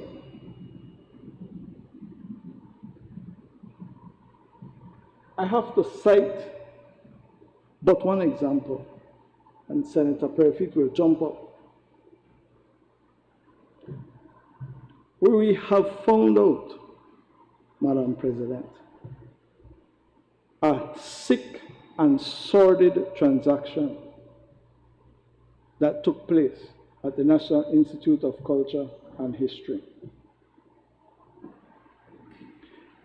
A well-known United Democratic Party supporter, and if you mess with me, I'll call her name. A well-known United Democratic Party supporter had a lease of a piece of land for 30 years, got a mortgage from Social Security and defaulted. The National Institute of Culture and History, NICH, decided to pay off the loan to Social Security. $100,000 was paid in 2019 by way of resolution of the board of NICH. This is a state enterprise, a statutory body dedicated to culture and history. It is paying off a mortgage for a UDP supporter in the amount of $100,000. And the minutes reflect that the then Minister of Education, the now temporary leader of the opposition, supported the decision. The auditors, Baker Tilly says, included in NICH's records are property tax and mortgage loan repayments to the Social Security Board, made on behalf of a third party, Shalini and Myrna Manzanares, for a total of $102,590.98, carried on its statement of financial position, though it was evident that the payout of the loan was duly approved on the condition that NICH would ultimately be made beneficiary to the property through inheritance. The Finance Department does not have on file any agreement or documentation to substantiate this arrangement, or to substantiate NICH's future rights, if any, to the said property. Additionally, in discussing the matter with Finance, it was further highlighted that though the expenditure had been capitalized and carried as an asset of NICH, there is no supporting documentation on the department's files of the said treatment. Madam President, can you believe this? NICH pays off the $100,000. They then get the property transferred to NICH. Listen carefully, Senator Herrera. They then lease the property to Ms. Manzanares. You know what is the rent? The lease is rented $1 Belizean per year. 50 cents United States money per year, on which you have spent $102,000 of the people's money. The documents, you want to know what happened? The document, what it has to do with good governance, something you do not recognize, Mr. Unkak. The documents provided to the President NICH Board show that the President, Sapna Bodrani, and Steve Pereira, as the board members who signed them. Madam President, I cite this example, I cite the TNC example to say we are in complete alignment with civil society, with the stakeholders, and yes, Senator Smith, with the unions on the question of good governance. Complete alignment. Madam President, in winding up, because I know I don't have much more time, I just want to highlight, and I'm sure that Senator Koyi and others will highlight, the many things that we went through with the unions in extended negotiations, discussions with the unions. But I just want to highlight one issue before I take my seat, because I believe that there is still time, Madam President, for whatever difference there is between the unions and the government to be resolved. And the government continues to be disposed and available for further discussions in order to resolve any difference and dispute. On the 19th of April 2021, the unions wrote to the government and they said, "The joint unions team regrets to inform you that following consultations, our joint position remains unchanged. That is, no to the government's proposal to adjust salaries by reducing personal emoluments by $60 million. The joint union team and the NTUCB's position remains hinged on the fact that the country's dire economic circumstances is as a result of decades of maladministration and corrupt practices by successive administrations. As such, the joint unions and the NTUCB team believes that any economic recovery plan must be founded on good governance focused on sincere reform efforts. What is needed is an expedited implementation of UNCAC with priority given to strongly related legislation for Whistleblowers Act, unjust enrichment law, provisions of retrospective asset recovery and disposal, and for campaign finance." They ended by saying, "Until government shows meaningful progress on the implementation of the good governance agenda and the revenue enhancement measures along with the unions recommended cost-saving measures, can the joint unions and the NTUCB be amenable to discussion on a salary adjustment?" Madam President, we understand that, and that is very clear. The point of the matter is this. In its letter of the 15th of March 2021, the union said,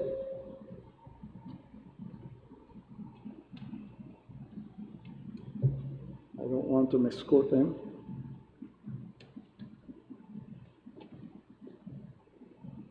the union said, Madam President, 15th of March 2021, the joint unions declare that the government takes immediate action on the following: develop and pass a whistleblower legislation in accordance with Article 33 of UNCAC to be done in 3 to 6 months. From March, 3 to 6 months takes us, I believe, to September. Whistleblower legislation, illicit enrichment laws, asset recovery laws, all to be done in 3 to 6 months. This is what they asked for in March. We are now in April. We have written to them and confirmed government will draft and make available these pieces of legislation long before the 6 months. The point I seek to make, Madam President, in closing is this. I believe that it is unfair for the government to be called upon to implement this legislation in less than 1 month. I also believe it is unfair to go on strike where you have said to us, do this in 3 to 6 months, and the 6 months have not elapsed. I believe it is unfair to go on strike when we have said we are going to do it. Madam President, let me close by saying this. I do not believe, with the greatest of respect, that a strike is what is needed now.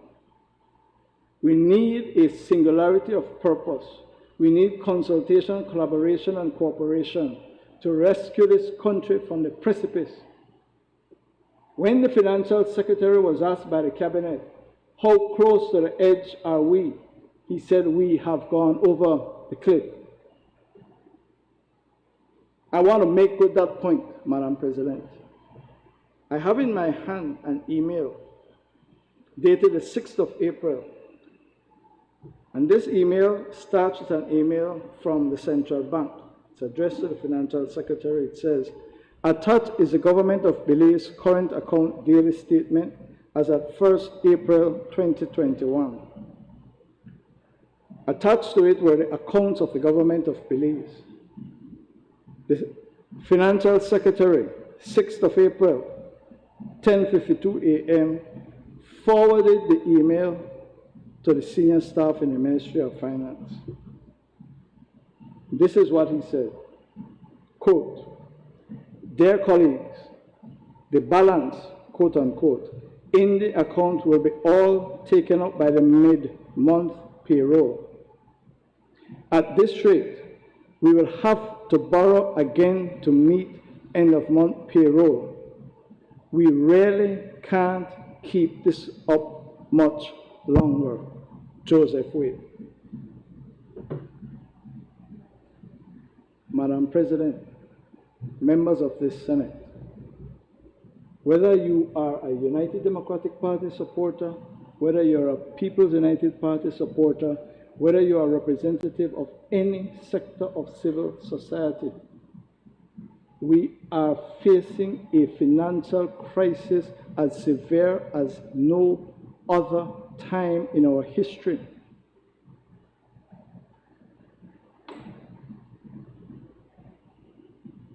It didn't have to be this way. Hundreds of millions of taxes given away, hundreds of millions of taxes uncollected, crony deals, public money is being spent. As a matter of fact, the National Institute of Culture and History paid $25,000 for Christmas party in the College Division. $25,000. But the staff is on 50% and more pay cut at niche. I end, Madam President, by supporting 100% the budget that has been presented by the Honorable John Briceño. I make an appeal directly to all of civil society, and in particular the unions, to join us, to let us work, let us come together in a single purpose move for the development of this country. We are facing a crisis. Let us face the crisis together with respect, and let us move forward for the betterment of the Belizean people. I thank you, Madam President. I recognize Senator Michael Perfit. Madam President, I'm shocked to hear the leader of government business saying that you want to work with the unions and meet with the unions. Your Minister of Public Service says that what they do and say don't matter. They don't matter. So why would you want to sit down with them? So it's amazing that you say that, and maybe we can move forward. I don't know. Madam President, we will win the ICJ case. Indeed, I agree with Senator Court. We will win it. But let the public not forget that we are there and we will win it because of the UDP. You, sir, represented the PUP to try to stop us from going there. Had a campaign of saying no to the ICJ. So let's be clear that any success that we will have there is not some PUP success. You know, Madam President, as I listen to the leader, and he likes to call my leader temporary opposition leader, harsh words coming from the de facto Prime Minister.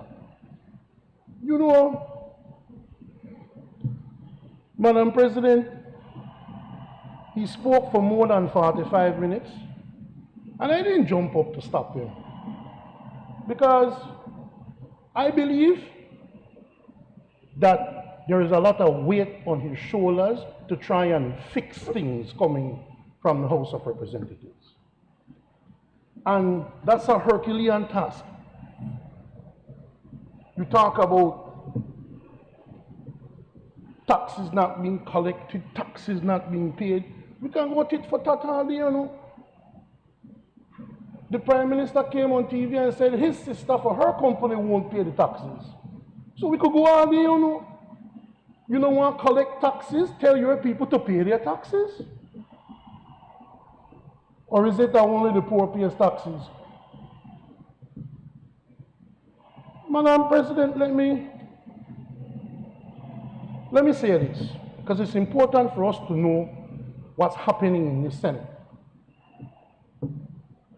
The budget, it's ironic that we are called the upper house, you know. Because when it comes to a budget, all a budget is a glorified money bill. That's all it is. And the Constitution is clear. The Senate cannot stop a money bill. So for those of us who don't know very clearly, the budget has already passed, you know. If all 13 of us in here were to vote against this budget, it will still pass. So when you vote on this budget today, don't claim that you have to vote yes because you don't want to stop the financing of the country from moving. You could freely vote no because you can't stop it. But voting no on this budget will let the government know that you are not satisfied with what they have done. This is not a government, Madam President, that was in the wilderness for 12 years. You would have thought that coming into government, the Prime Minister spoke about the leader of the opposition's maiden leader of the opposition speech. But he also had a maiden speech, and this is his maiden budget. And I want to ask all of you in here today, where is the vision in this budget? Where?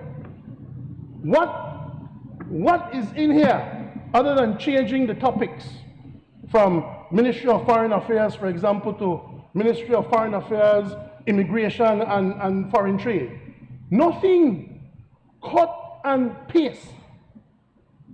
You would think that the Prime Minister, who was in the wilderness and a temporary opposition leader himself at times, would have came through the doors blasting with fresh ideas, with fresh notions of how to grow the economy, because that's what he used to say, you know, when we raised taxes and we had to make loans. Grow the economy, grow the economy. And I'm dying to hear from Senator Herrera, because the Chamber of Commerce has been very quiet. No, since when the cat have feet in tongue. But they have been very quiet in terms of the business aspect, analyzing this budget and where we are. Where is the growth? Where are the ideas? Where are the fresh new ideas that the PUP were supposed to come in with? Where are those? They are not reflected anywhere in the budget or anywhere. Madam President, I can tell you, I feel for the leader of government business, you know. You know what was his plan here today? And that's what I was laughing at him for. You have no plan. You have no answers for those people outside. You have disrespected the public service. You have shown no regard for them. You have said they don't matter. So you come in here and you talk about some conservation thing, and you talk about niche board, and you talk about everything else, hoping that that will create some distraction from the fact that we have an empty, hollow budget. Nothing. The only thing that this budget reflects, is the taking of $80 million out of the system, you know, and I'll tell you why that doesn't make any sense at all to do. Madam President, I wanted to reiterate indeed what the leader of government business just said. These people, the United Party, came into office, swept into office with a resounding victory, 26-5. A couple months later, indeed, they won all of the municipal seats, except 3. This government is in complete control of the country. You would think,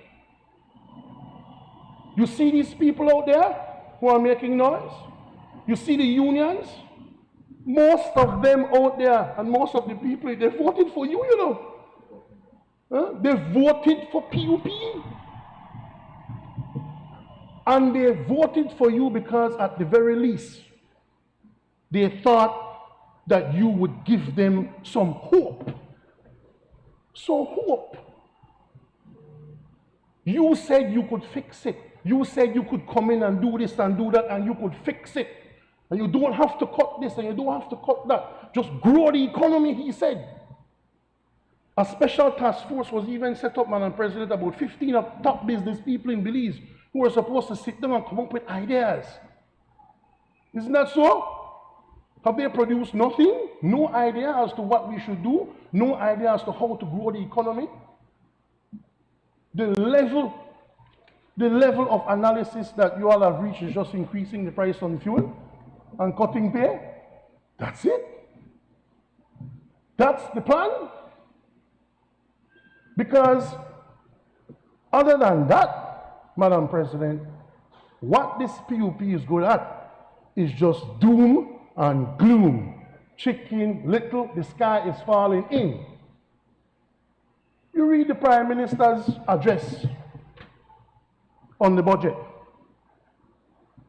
You know, the man mentioned UDP or Dean Barrow 28 times in his speech. Today, Senator Courtney, I think more than triple that. Obsessed with the UDP, obsessed with Dean Barrow. You all said you could fix it. You all said you could come in and perform miracles. Where are the miracles? Where is the hope? You have people marching against you. You have people protesting in the National Assembly. December, January, February, March, April. Less than 6 months into your term, the people who voted for you are already fighting and protesting against you. Does that tell you that you are successful so far? Does that tell you that these people have any hope that you will do anything for them, that you say you will do for them? What you're good at, though, when they come, of commissioner inquiries that fly up in your face, quarreling with people, threatening prosecution, just doom and gloom and no hope. Busy patting yourselves on the back for all that you're supposedly doing that you're supposed to do. What you want, a cookie? When you do well, that's your job. You're supposed to be able to do your job. The problem with this budget, Madam President, and I'll be full and frank with you, there is very little or nothing to debate. We don't debate. No real difference between this and the previous 4 or 5 budgets. And this doom and gloom. Now listen to me. Look at some numbers. You know, if you look at this year's budget, Madam President, we're about $130 million short of where we were 2019-2020.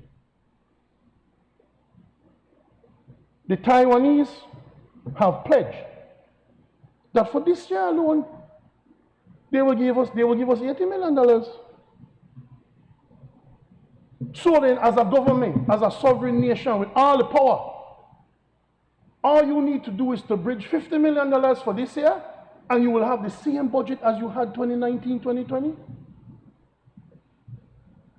But you can only bridge that $50 million gap if you have some creativity, some ideas, some hope as to how to grow the economy.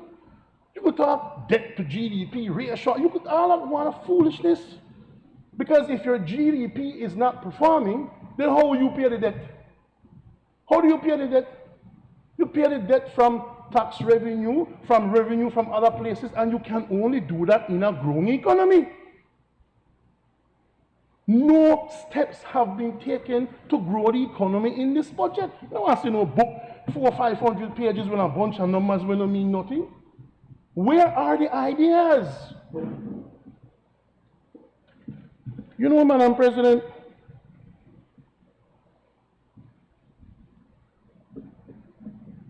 I don't share the doom and gloom, you know.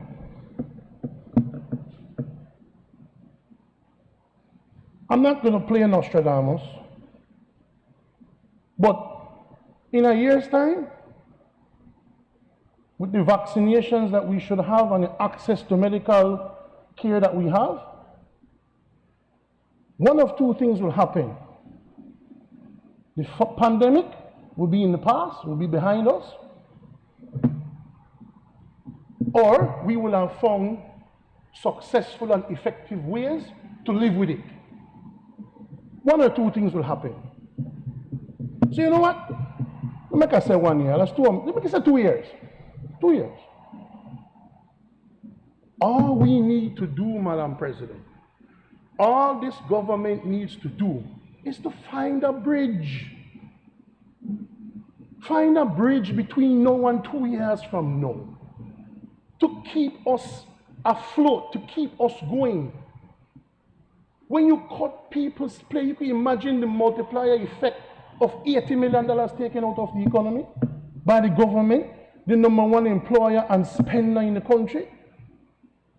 You're making things spiral even more downwards. When you take $80 million out, it's $80 million less that people can spend. It's less tax revenue, less business, less people buying from the private sector, so therefore the private sector has to fire people. It makes no sense to take money out of an economy during a pandemic. Come on. Where is the sense in that? You spend your way out of a pandemic situation like this. That was the whole purpose of Roosevelt's New Deal and President Biden. They issued $1.9 trillion, you know. The great United States of America. $1.9 trillion they pump into the economy because now is not the time to take away from people. Now is the time to give to people so they can spend. When you're going through a tough spot, you know what you do? You keep going, you don't stop. But this government has presented to this country no valid plan as to how they are able to bridge us for the next couple of years and their economic plan going forward. I can only think about one thing that they said that they would try, and I will touch on it in a few minutes. But other than that, there is no plan. Listen, you never cut nobody pay on a Madam President. The government has said, oh, we ministers will cut them pay by what, 10%, something like that, 10%, 15%. You know why that doesn't have any traction? Whether fair or unfair, the people figure politicians want if that back. So you know what, 10% not hurt them. So that is not effective. I don't even think that your pay should be cut because you're doing the same work. So why would you cut your pay? Less for you to spend. Don't cut anybody's pay. Grow the economy. Come up with ideas to grow the economy. Offer the people some hope. Do something. Do something. Come up with a crazy idea. Or a crazy idea or two to say, this is what we plan to do to raise some revenue, especially some foreign revenue. But nothing. Nothing. The best that you can do is to talk about some conservancy involved with the Honorable Hugo Pat. That's it. And what happened at Mitch, that's it. That's your plan. You give us opium so we can forget about the pain. Where is the PUP plan for the economy? Where is it? You know, have none. You know, have none, Madam President, and that's why it's very, very difficult to debate anything, is because there's nothing different. You know, even if the Minister of Education said in his speech, he was in mid-flight, and he said, and this UDP government, and then he caught himself, you know, and then he changed it to the UDP government. But you see, when you're cutting and pasting your speech every year, and you're now in government, if you're not correct the document, you could read funny. Because they have not left opposition. You know, I have a very good friend, Madam President. The only problem is a PUP, but I'm afraid. I guess none of us is perfect. But he would say to his other PUP friends when we were arguing, well, I'd argue with them. He would tell them, act like you're in a government. The PUP is still in opposition mode. They bring up UDP this and they bring up Dean Barrogan. Dean Barrogan, you are in government. Act like you're in government. Stop being petty and personal and threatening about every little thing that you don't like. Find some money for this country. Grow the economy. You know, Madam President, even the IMF said it, you know. The IMF said, right in it, and the Prime Minister put it in his budget speech, that our local financing structure is still very healthy. We have a solid local financial structure. The central bank and the banking system locally has not failed us. They're solid and performing well. That's a start for us to try and do something. That's a start. But where are the ideas? Why is it the only thing you can think about is to cut people's pay? That's the plan? That was the plan, to cut people's pay. That is the PUP economic plan. Madam President, certain things are so obvious it's painful. They're cutting $60 million of salary and $20 million from increment, as I understand it. That don't know yet? That don't know yet? The Taiwanese government has committed to give us that same $80 million this year. The Taiwanese government has committed to give us the same $80 million. So it's almost like Taiwan is saying, don't cut your people's pay. In a pandemic, people need to get out and spend and participate. So we will give you $80 million for your budget this year, so there's no need to cut $80 million from the public service. What you do is, you bridge that gap, you get people a couple of years, and then you have a solid public service commission. And then you assess the public service for those people who are performing, and then you get rid of those who are not performing. That's what you do. But for now, in a pandemic, you don't take bread out of people's mouth. Policemen, you know what a policeman told me, Madam President? They cut my pay and stop arrest people. Just do it no. I want to stop arrest people. Because then what? You're sending the wrong message. When things are not as good as they used to be, what the country needs, what the system needs is a boost. The system doesn't need chicken little talking about the sky is falling in. The people don't want to hear that. The people want hope. And the people voted for you to provide them, at the very least, with that hope. Madam President, You know, I already said before about the reduction of debt. But before I get into that, let's talk about taxes. This is how you raise some money. One idea I give you for free. You take a basket of goods, Madam President. I don't care what the IMF say. They don't live here.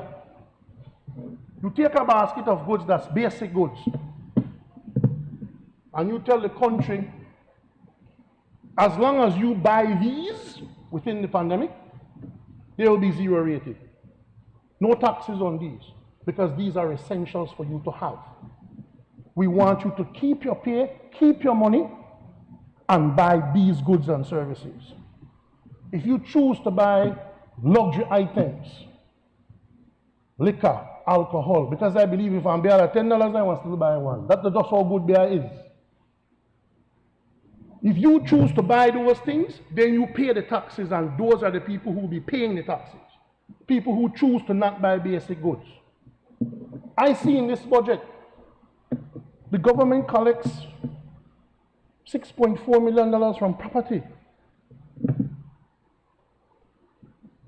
Senator Cowie, if I'm not mistaken, there were discussions involved back a year or so ago concerning the whole concept of capital gains tax.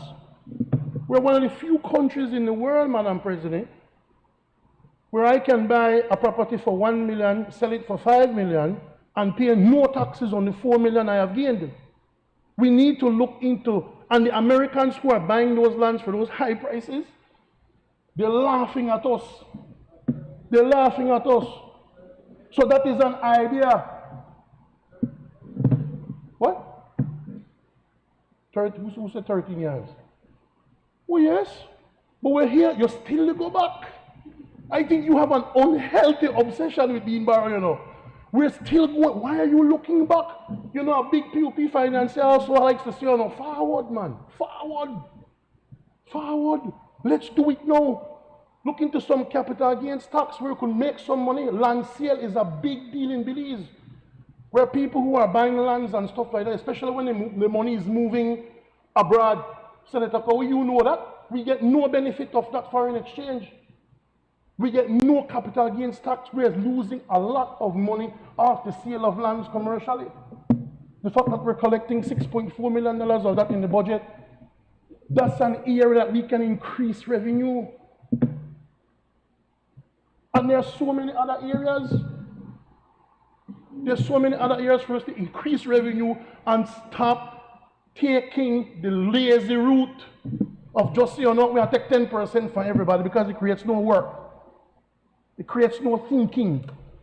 It's a good way to say we have to cut on because Dean Barrow, me in a government. We have to do this because Dean Barrow in a government. I mean, why does he always have to be your lodestar? I mean, that's the only thing you can look at. Look at yourself. You're in government now. Act like you're in government. And stop still acting like you're in opposition just to criticize, criticize, criticize. But it's not so easy. It's not so easy. No, you have to do. You can't just say, oh, we have so many $100 million in unpaid taxes. Go get it then. Collect it. Since it's out there and you can pinpoint it, collect it. And whatever it is we didn't do during our period of time, you do it now. So all you will do is complain about what we supposedly did, but with no plan going forward as to what you will do. This is the POP's economic plan. Cut people pay, raise the price of fuel. That's it. That's the plan. That's it. There's no other scheme afoot to raise money. None. There was a act, Madam President, Central Bank Act that was brought here. It was the one the Prime Minister mentioned it in his speech too. Sorry I'm animated like this. I know I don't read no speech or nobody type for me on Madam President. I did debate. You have this plan where the central bank will now become a part of the economy. They will help businesses with their shares and loans and debts like that. And we debated that. That is the only thing that this government has done that would indicate that they're doing, maybe trying to think about something down the road about the economy. But since then, there has been no word of that. There has been no details of that. That law was passed and that's it. No activity, zero, nothing. And of course, the only way that can happen, the only way businesses can be bailed out is if that bailout or that help is approved by the Prime Minister himself, making the whole system totally political. But that's it. There must be more. When I heard that the Prime Minister, this was his main budget, and the budget they come out, and you know, I almost feel like Jack Nicholson and A Few Good Men. Please tell me you have more, Lieutenant. Please tell me you have more. Please tell me that the only plan you have for this economy, don't tell me, the only plan you have for this economy is to cut people's pay. That's the only plan you have. And it's a pay you don't even have to cut because the Taiwanese, they give you the $80 million where they cut for the public servants. So why are you cutting it? You have people thinking all kinds of things, you know, Madam President. You're the year, then they cut it because they want to create $80 million for hire for PUP people. Or they want people to get vexed and resign so they could put PUP people in place. All of that speculation and all that talk comes about when you don't give people hope. When you don't give people a vision of what you want to do for the economy. You have the Prime Minister and the leader of government business spend 80% of their speeches talking about the UDP. Forward, man!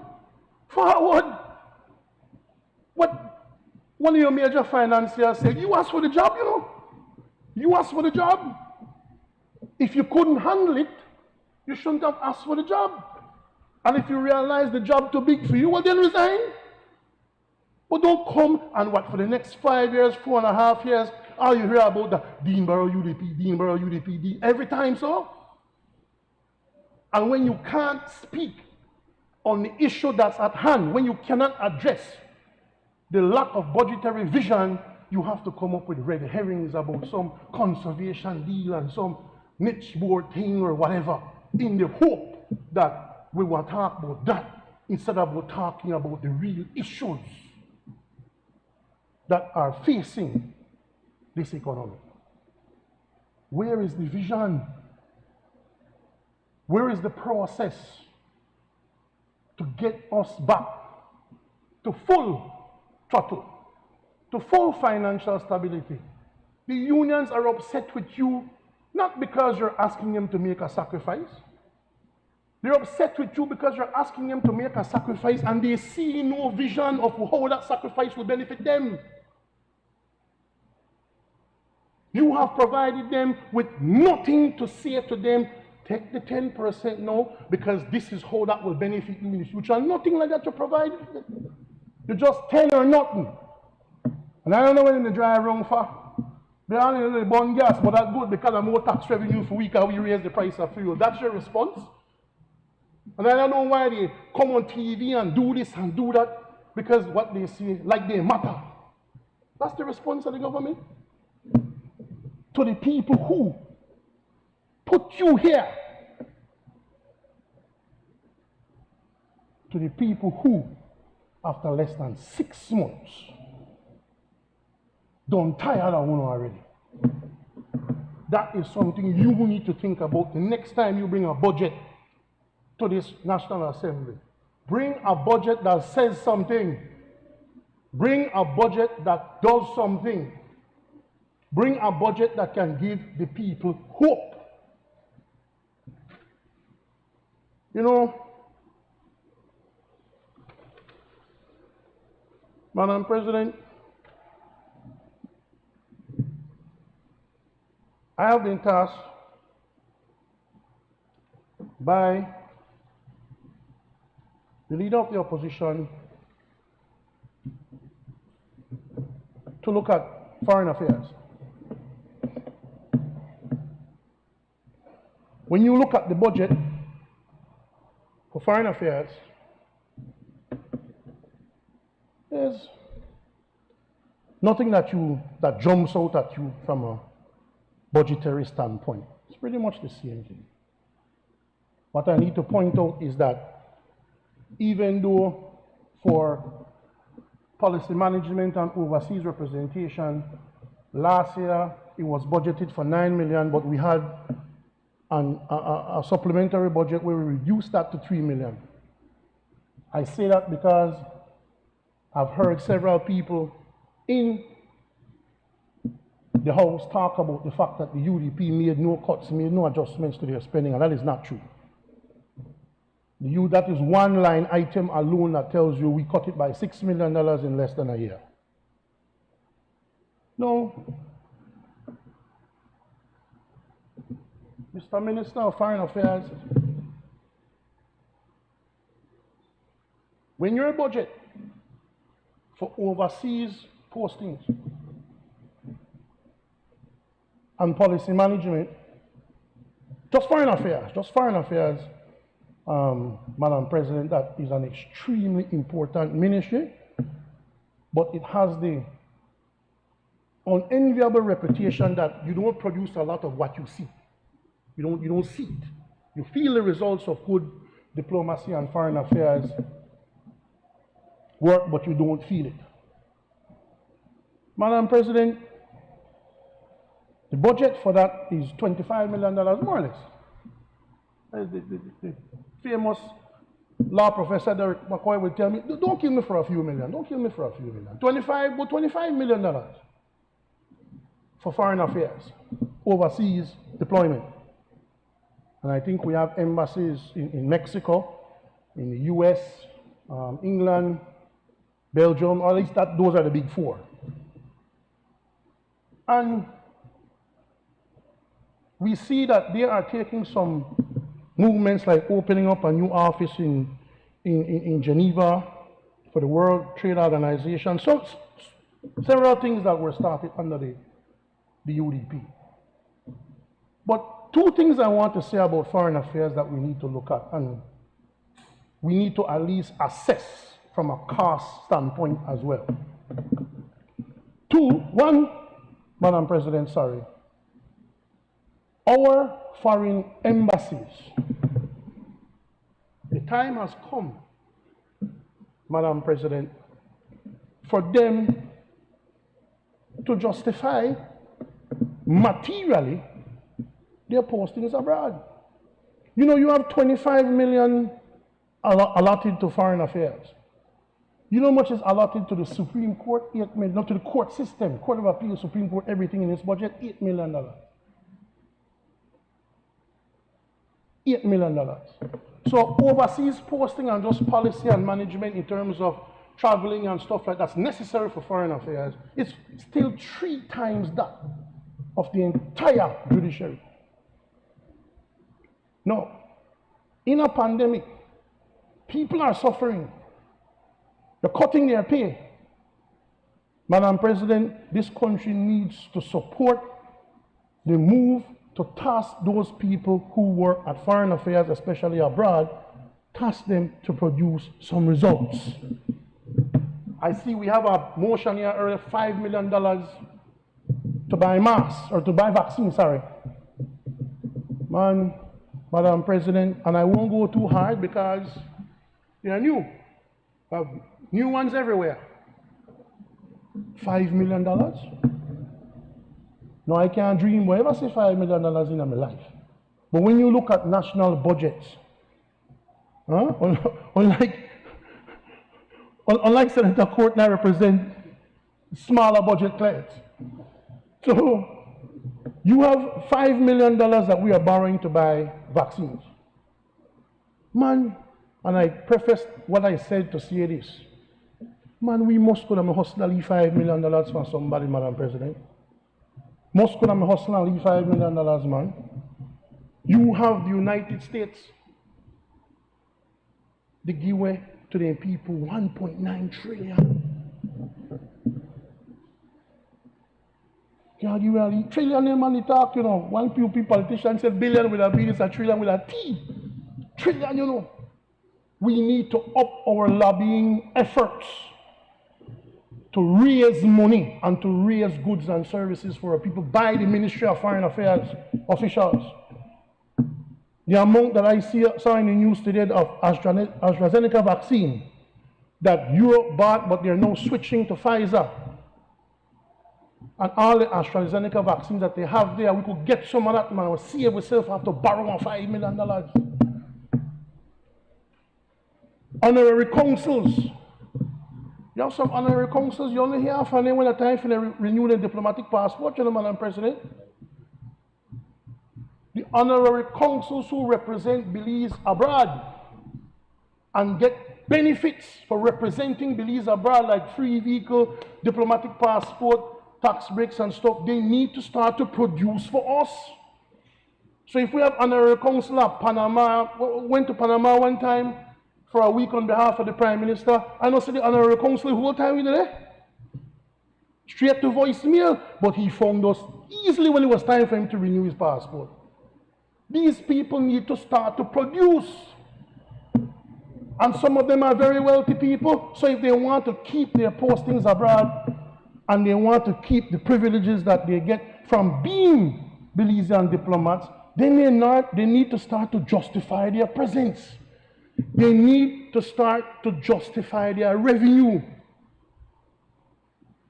The teachers have every right to ask themselves, Madam President, I teach your children and you're cutting my pay and you're not doing anything that affects the privileges and the rental of office space and condominiums for a diplomat in New York or Brussels or Mexico. They have a right to ask that question. And a good answer, I'm sure, could be provided. But we also have to look, the time has come, looking forward. Minister Courtney and jump up now and say, oh, but hold on, I want them to live there and I want them to live there. Forward, man. Forward, man. Forward. The time has come now, sir. Your reputation is a man of a stickler for results. So tell those people, you want to hold honorary council for my country, produce some donations and grants and help to my country that has helped you. As well, Madam President, we need to look into assessing this whole concept of, what do they call it, cyber diplomacy? Since the pandemic hit and travel has been reduced, the country saved a lot of money during that time. And we know now that with Zoom, with what do you call the next one? Teams or something like that, that now you can have meetings. We used to have CARICOM heads of government meetings by Zoom. So 4 of us don't have to fly to Trinidad or fly to Jamaica for a meeting. You talk about hotel, you talk about per diem. We can save money in these areas. Although I will admit that face-to-face meetings in the margin, especially when you're having a cold beer at the end of the day, could very well be very meaningful when you're having face-to-face meetings. I'm not against them, but it's worth assessing. It's worth looking at. It's worth saying, look, let's check it out, see if we could save a few million here and a few million there, so we could buy things in the future for our people, or keep a few more people hired, or don't cut certain people's pay. You talk about, you praise up the nurses there on the front line and they pat up your back and pat up your back. You praise them, but you won't cut their pay. It's not consistent, sir. They don't want no pat on their back, they want you pay them for the work what they do. So what we have to do then, if people are to make those sacrifices, they have to see that all ministries are at least making an attempt to assess their expenses so that they themselves can make sacrifices from that situation. I know it's hard for you to follow a person when you reach Senator Montero. You know, you used to somebody know the reach you. You think I call like any robot or read anything? A debate. No, when you get up, you don't read it, a debate. Sorry. What? My full 100% apologies. Mr. Leader of the Government, Minister of Foreign Affairs, it's time that we start to take advantage of our very sweet position that we lie in Central America. You know. I know there's an EU Cotonou and we're part of the Caribbean pool and thing, but let's look into dipping into the Central American part of that EU program so we could make some money, raise some financing. I mean, we already are a member of CARICOM and a member of SICA. And we contribute greatly to those two organizations. It's time that we start to benefit from them too. Because you have some countries in the world that collect from one region and collect from another region. These are just ways we can talk about growing the economy, getting funds, supporting our people. Madam President, I cannot support this budget because I will not support a budget that takes away from the little that people already have in the middle of a pandemic. Now is not the time for cuts. Now is the time for ideas. Now is the time for the People's United Party's brain people to get to work. Don't even cut your pay, as I said, Madam President. I used to do the job where 4 didn't do, you know? 4 PUP ministers to do the job where me want me to do. I don't know if that reflects the clear definition of quality versus quantity, but me one used to do 4 jobs with all these people in cabinet and all these ideas and all these things.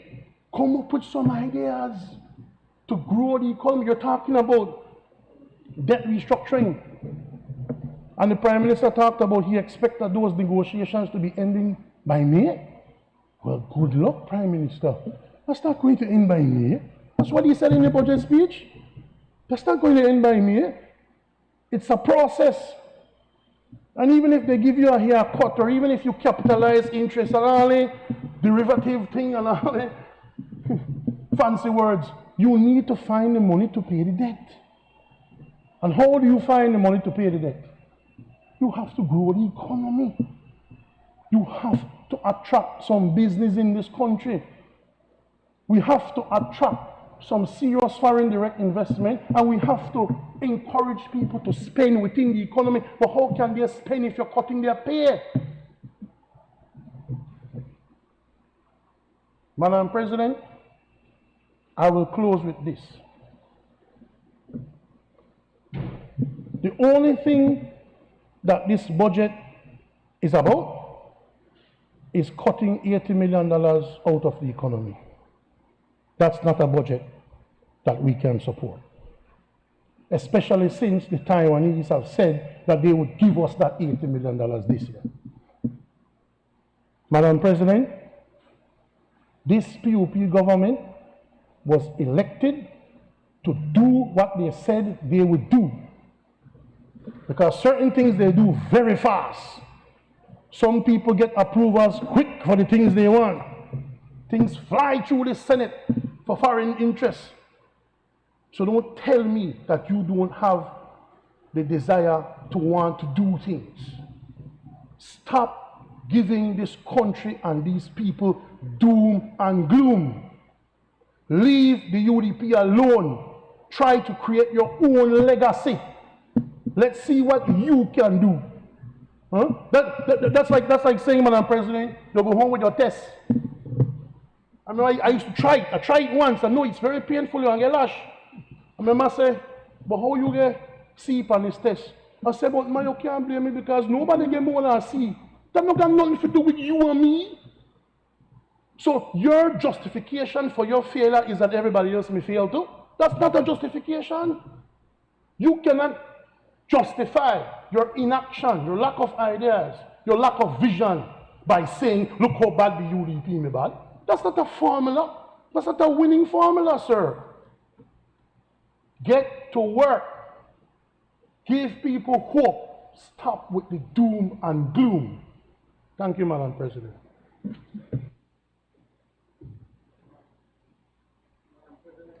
In accordance with Standing Order 10.8, I move that the proceedings on the order paper may be entered upon and proceeded with at this day's sitting at any hour, though opposed. Honorable members, the question is that the proceedings on the order paper may be entered upon and proceeded with at this day's sitting at any hour, though opposed. All those in favor, kindly say aye. Aye. Those against, kindly say no. I think the ayes have it. I recognize Senator Colette Montejo. Montejo, Senator for your feet. Definitely not Montero, good gentleman hiding away from reality as we speak.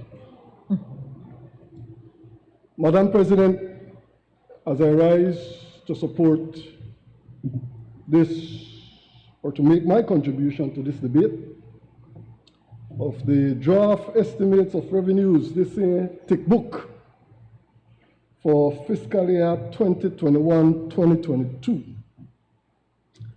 Let me, first of all, just express my personal thanks to our Prime Minister for this appointment and the opportunity to once more serve in this Senate. With your permission, Madam President, I'll refer to some prepared notes. Practically every nation in around this globe, Belize definitely not being an exception, has been adversely affected by the global pandemic. COVID-19 came and exacerbated an already terrible economic situation in this country. It is no secret, Senator Perifit, that the economy in this country had already contracted for 4 successive quarters by the time the pandemic hit Belize. But as a result of the pandemic, some 64,000 plus of our brothers and sisters lost their jobs, Madam President, and multiplied thousands became underemployed. We are still working and we are still trying to ascertain the real effect of COVID-19 on the Belizean economy. Our macroeconomic situation prior to COVID was dismal. After COVID, horrible. Our microeconomic situation, to put it bluntly, was already untenable. As a matter of fact, many of our Belizeans, and I speak to many of them, they come to my office on a daily basis, Madam President, are still trying to figure out what in the world hit them. One lady, just last week, sat directly in front of me in tears, about to be kicked out of her 1-bedroom apartment with her 6 children. 6. I said to her, Mom, at least I'll take you and we'll go and speak to the landlord. The landlord was, no, bring that here. Bring my cheddars or roll. And she knows that she can't stay in my place unless she pays me my cheddars. $300 was all the lady needed. Had to help her. No option. I felt elated when the Honorable Julius Espat last week stood up in this honorable house and said that the first people that will be blessed with starter homes are single mothers. I am certain, Madam President, that this lady will be one of those beneficiaries. Madam President, Belize has 3 serious cancers, among others. And for anyone who has suffered or is suffering from cancer, you know that when you get the news that you have cancer, you have very little options. What this nation is facing right now, we have but 2 options. 2, surgery and chemotherapy, or death. That's straightforward. No rocket science. Let's forget the romantics. We're in a full-blown crisis mode. And this is not about, no, the sky is falling. The sky has fallen. Government, as well as many in the private sector, are in crisis management as we speak. Madam President, let me be very clear, very, very clear. Public officers, teachers, or security forces, or doctors, or nurses are in no way targeted by my discourse today. They are our brothers and sisters, our neighbors, our friends, and even our family. They are there to us. The People's United Party, as a matter of fact, was birthed on the backs of workers when the nationalist movement started as a direct consequence of the 1949 devaluation of the Belize dollar. Sad to say, here we are 71 years, or practically 71 years later, fighting to ensure that our dollar is not devalued once more.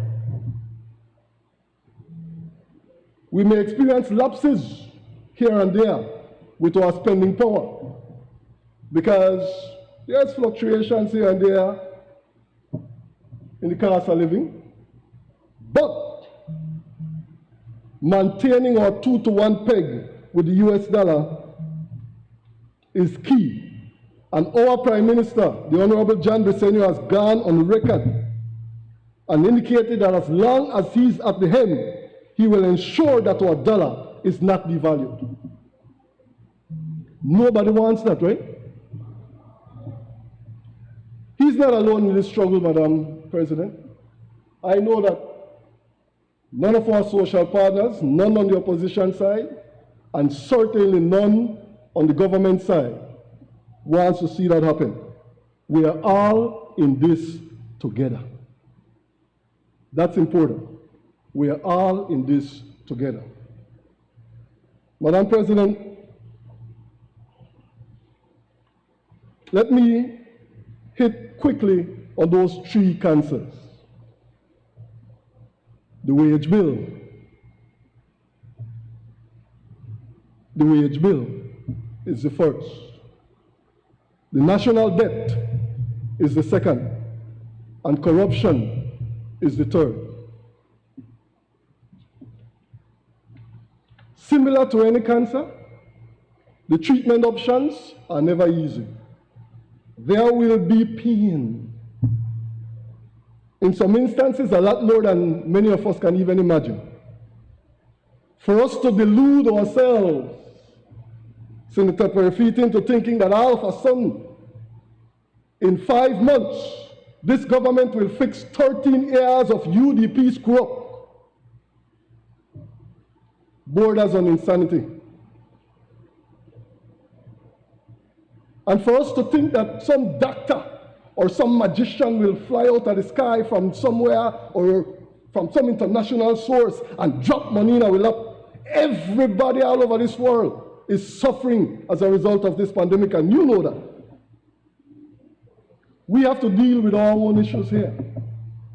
We have to prove to the world that we are mature, that we are deserving of the independence we got some 40 years ago. Madam President, I listened last week to the House debate, and all I heard, similar to our good senator, leader of the opposition side there, cheap political rhetoric. That's all you hear. They had no solution when they were in government, and nothing has changed. Nothing. So let me deal with these three cancers directly. The wage bill. Logic demands that when there is an increase in population, there has to be corresponding increase in the demand for goods and services. You need human resources to provide these. Fair. In 2008, and I will go back,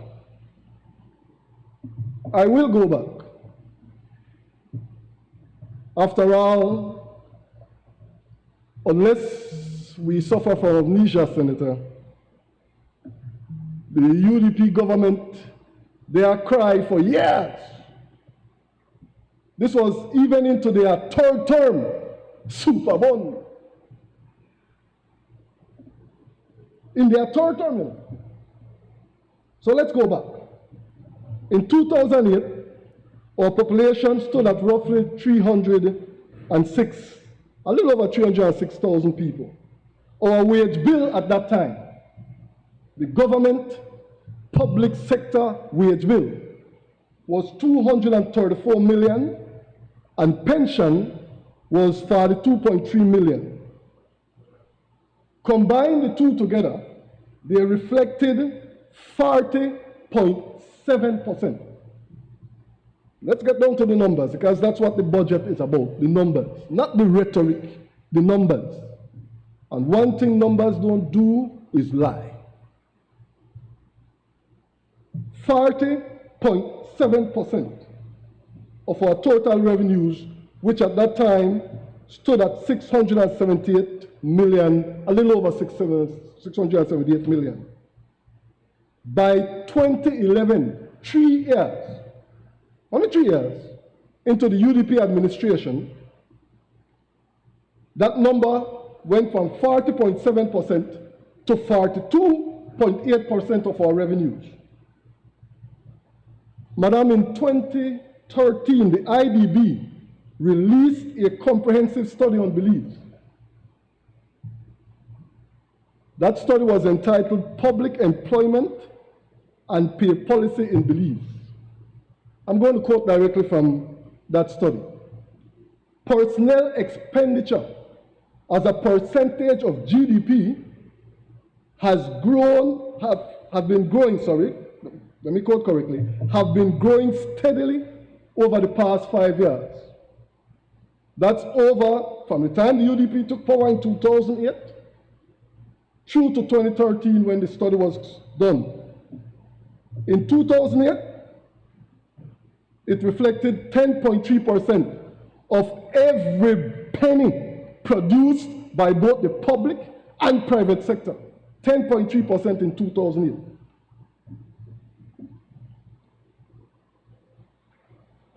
Sorry, 9% in 2008, 10.3% in 2011, despite an average economic growth rate that was close to 2% per year during that period.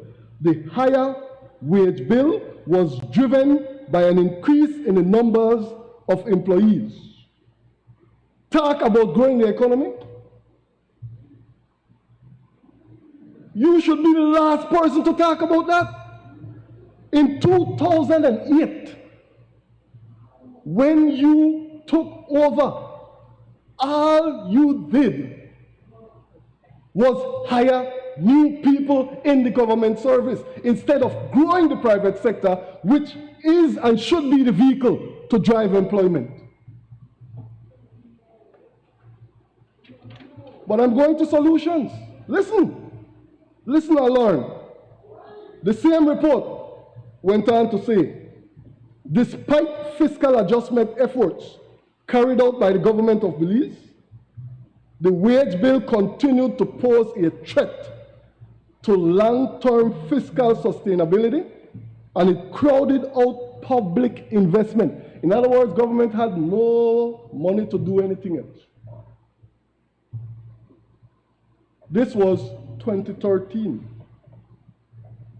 The report says, in 2008, the government employed 11,800 people. By 2012, that number had increased by 32% to 15,600 people. Who does that, Madam Speaker, Madam President? Who? The Dean Barrow-led government.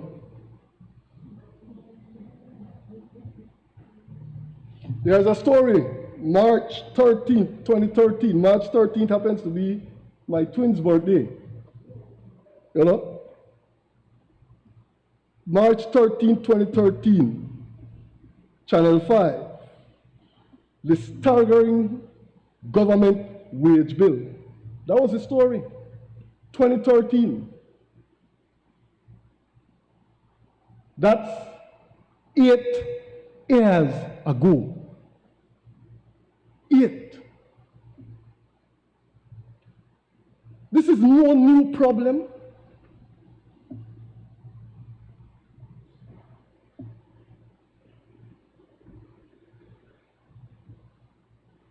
Was anything done to address it at that time? No. Far from it. It got worse. I could go air by air, but being time conscious,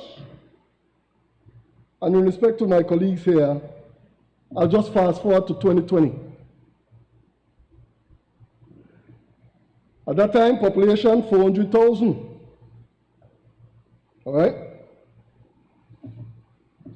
Public sector wage bill 464 million for salaries, pension 82 million plus, allowances and transfer fees, blah, blah, blah, 160 million plus. Total 707 million, reflecting 82.96%, rounded off to 83% of revenues, government revenues, which estimated at the end of 2020 was $852,482,374, which in effect was a shortfall. As a matter of fact, the then Prime Minister, when back in 2020,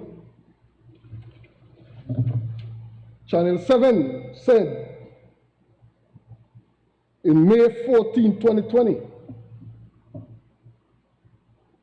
Sir, so we are back to an impasse. The union on one side, the government on the other side, and between them, a $300 million chasm.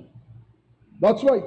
Government projects its recurrent deficit will be upwards of $275 million. So yes, we took on less and we were spending more. Recipe for disaster. Any right-thinking individual knows that you can't spend where you not got. Any right-thinking police. So, Madam,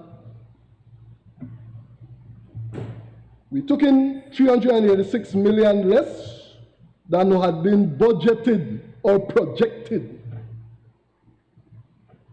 This is beyond unsustainable. And again,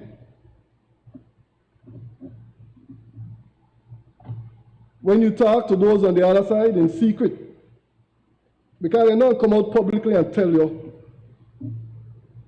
they won't. But quite a bit of them are my very good friends, and they will tell you that they know that cuts and adjustments has to be made. They know that. But why this thing of politics? Not this time. This is not politics this time. This is about saving our Belize dollar. This is about saving our economy.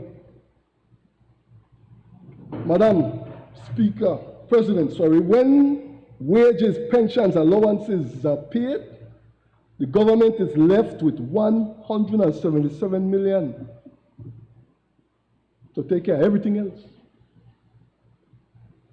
scholarship, housing, education, health, you name it. All the other things that has to be addressed. This is beyond insane and even preposterous.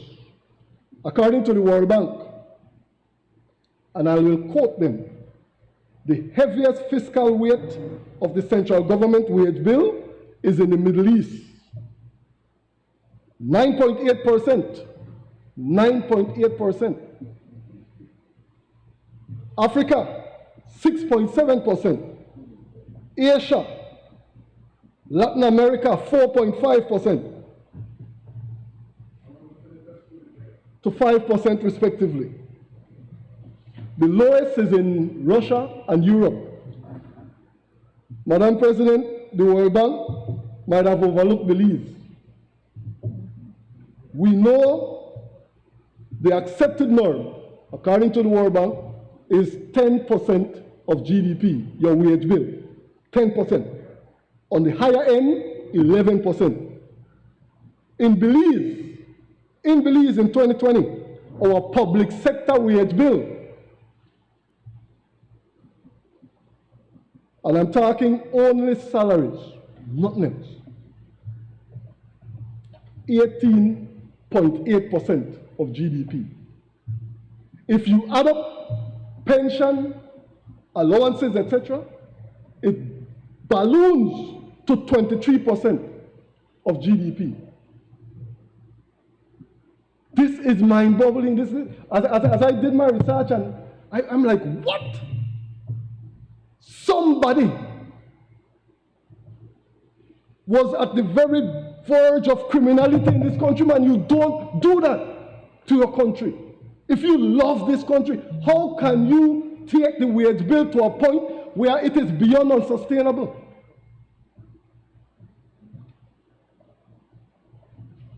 But that same prime minister that did it, that same prime minister, that one over there said, gone. You could go, but the effects you leave behind, your children and your grandchildren or great-grandchildren have to live with. Don't call it crap, my boy. That could be real.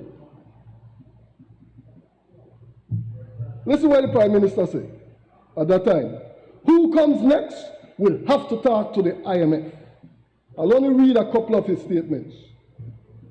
A conditionality to the assistance you seek is, in fact, pension reform. It is, in fact, the trimming of the wage bill. It is, in fact, retrenchment of the public service. Barrow said, me not love him. You, Uno, for years. Bottom line, I grieve for my poor Belize. And I certainly extend my sympathies from now to those that will have to deal with that particular problem.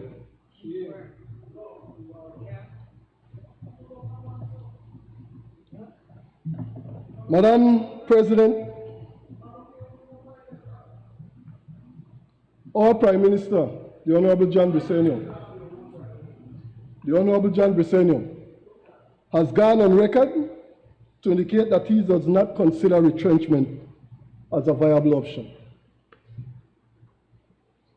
He's gone on record right in this house.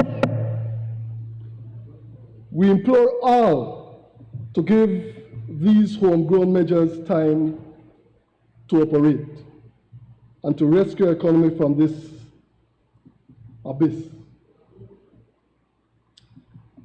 Public debt, I'm not going to spend much time on that. 2008 was at 2.2 million. Senator Courtney indicated it's 2.2 billion. Senator Courtney indicated it's above 4 billion. 13 years. We got independence in 1981. Go to 2008. You're dealing with 27 years. It took PUP and UDP administration to get the debt to 2.2 billion. It took the Barrow-led UDP administration 13 years to double it. 13 years to double it. Come on, man. Come on. At that time, in 2008, our debt to GDP was 79.8%. That had fallen from 2004 steadily, when it had risen to 104%. And the Musa administration put in place fiscal policies to address our debt burden. Madam President, the last 5 years of the UDP-led administration lacked basic discipline, as the debt to GDP increased steadily from 82.6% in 2015 to 105.1% in 2019, and a blistering 134.6% in 2020. And following his norm, irresponsible, the then Prime Minister said, I will borrow till I can borrow no more. The end result, heavy debt burden that has affected our international ratings, that has fallen through the ceiling, affecting our ability to borrow at concessionary rates and forcing us to look to domestic sources for cash, thus affecting local investments when government uses up a bulk of the liquidity. Honorable John Bisseno said it well. The UDP maxed out the credit card. Finally, corruption. Just a few moments. Madam President, our colleague, the Attorney General, was Attorney General another time, you know. The Honorable Michael Perfit. You remember that? I sat in some UNCAC sessions with you, sir. You know UNCAC, that is. Listen to this. Government of Belize, Press Office, September 19, 2017. I can't remind back.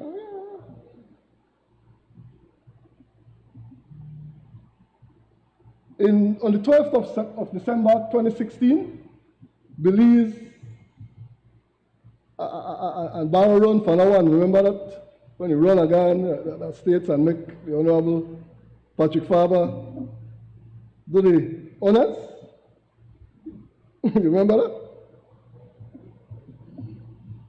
But we did ascend to the United Nations Convention Against Corruption.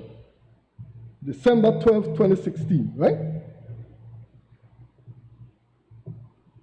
In May of 2017, in September of 2017, listen to your excuse now.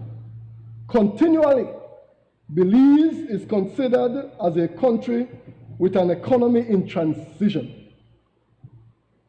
As such, any plans and programs to combat corruption have to be measured in line with Belize's capacity financially, technically, and otherwise. In other words, you were saying back then, boy, we not got the money for do this thing. Right? And then you know, go ahead, and sorry to be using part of the Creole language, Madam President, but in Ghana and take all our make kunumunu. On a point of order, my friend is extremely entertaining and I'm loving it. But what does this have to do with the budget, Madam President? You talk about UNCAC program or whatever, it has nothing to do with the budget. How is this related to the issue at hand? Senator, I believe if we're discussing the budget, I should be able to allow the Senator to reach as he explains the reasons as to why we are where we are, and trends do contribute to that, and where we are going. Thank you very much, Madam President.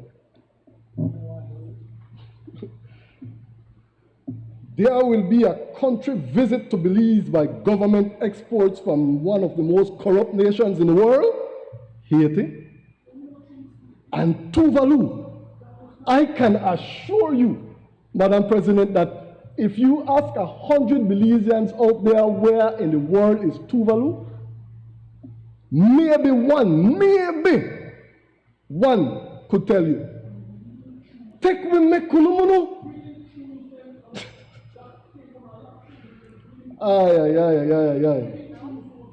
Senators, I will ask that we be reminded of the rules for senators not speaking.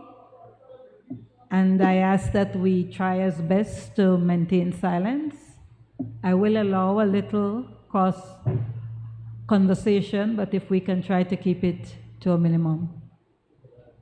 Thank you, Madam President. Let me say this. You want solutions? You want plans? Well in advance of being voted in, this PUP government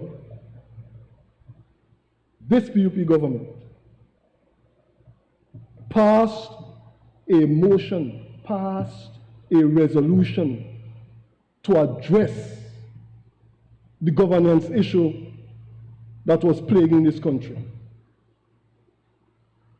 No other than our Minister for the Public Service, the Honorable Henry Osha, stood up in this Honorable House last week and said, we will implement the United Nations. We will implement UNCAC. We will do that. We've also gone on record to say that we will pass legislation addressing unjust enrichment. We will pass the Recovery Act. We will go after those who stole from the public purse. And I know I start to call names, but I wish I could. Wish I could. We will also ascertain, Madam President, that we pass the Whistleblowers Act. No problem.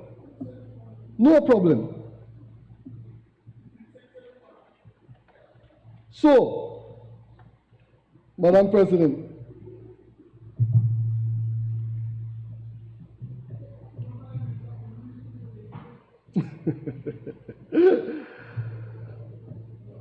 wild cuts are never nice, or adjustments as we call them. I had, and I felt the effect of the same, of my salary being adjusted in the midst of the pandemic. I feel for our teachers and our public officers. I also join my brothers and sisters in taking this bitter medicine. Growing up, Madam President, they had this yellow medicine that they used to give us at the hospital when you get cut. And did it hurt? Did it burn? Man, you wanted to jump, voila, squeal. But did it heal? Yes. The cut is like the vaccine. We may be afraid to take it, but it is in effect a necessary evil. We need to get back our lives. We need to get back to where we can see our per capita growing.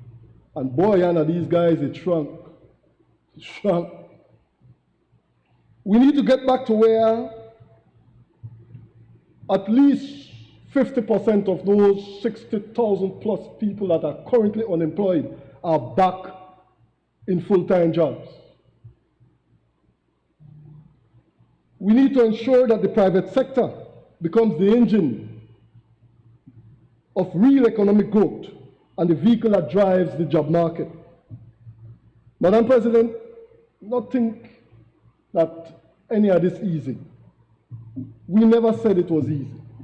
Our mandate is 5 years, and we take this very, very seriously. We thank the Belizean people who gave us the opportunity. And if you notice, Madam President, for the first time in a long time, this draft estimate has projections all the way up to 2024. We did not say the path would be easy. Now, are we finding excuses or seeking sympathy?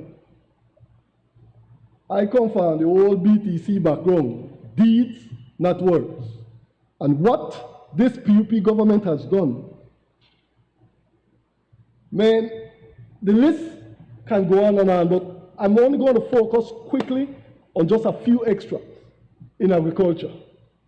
Cattle export. The cacao growers down south are elated now that they have definite market for their products. Rice industry will be back in Toledo. Men, farmers all over this country are excited about what's going on. And that's only in 5 months. 5 months. The productive sector is hopeful again. The Honorable Senator Perry said, give the people hope. Hope. You go out there, the productive sector knows that they have a government that is serious about production.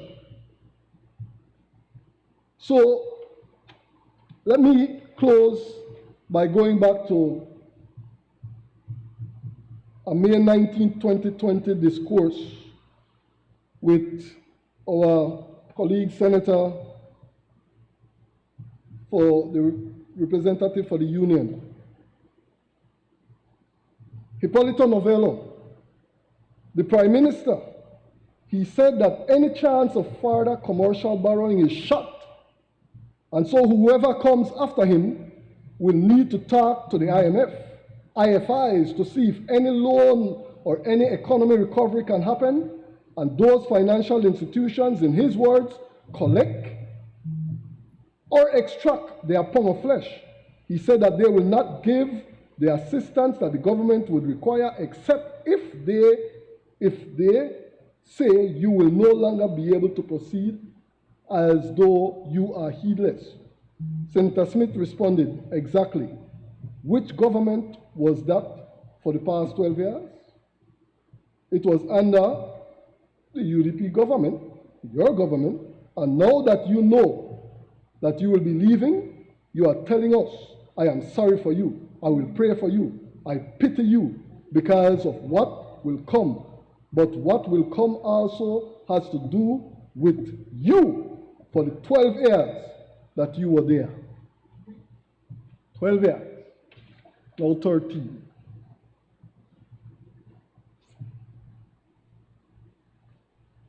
Let me close with some hope, Madam President.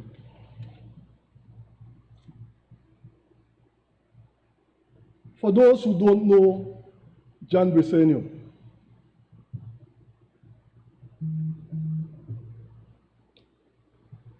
you won't find a man with a bigger heart.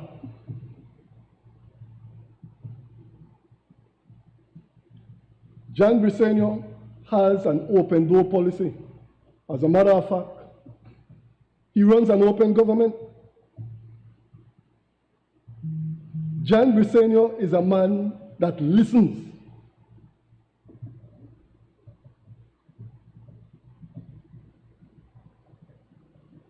And yes, he has been listening.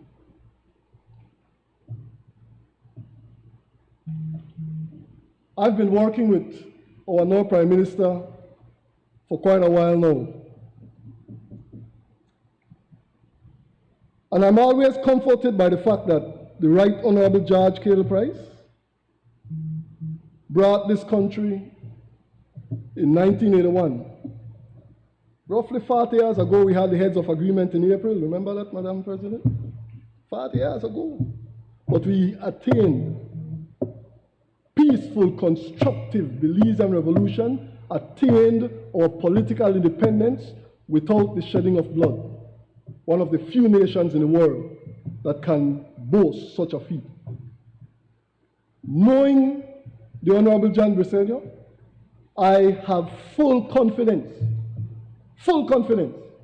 that he will be the man to bring this country and to bring us our economic independence.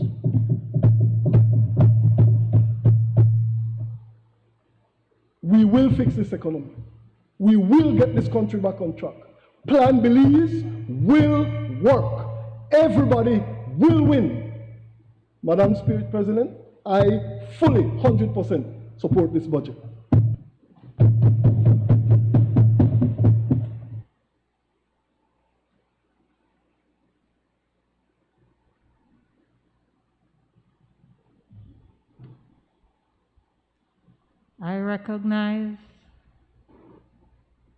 I recognize Senator Kevin Herrera.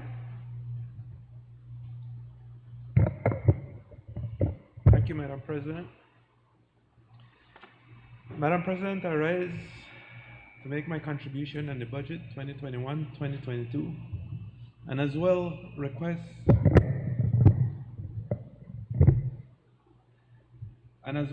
leave to refer to my notes and in some cases read from my presentation.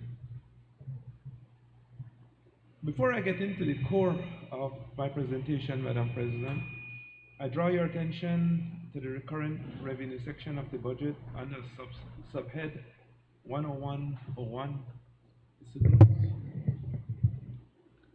Can you go a little closer? We're not hearing. And remember, they need to record for the. I thought it was too loud just now.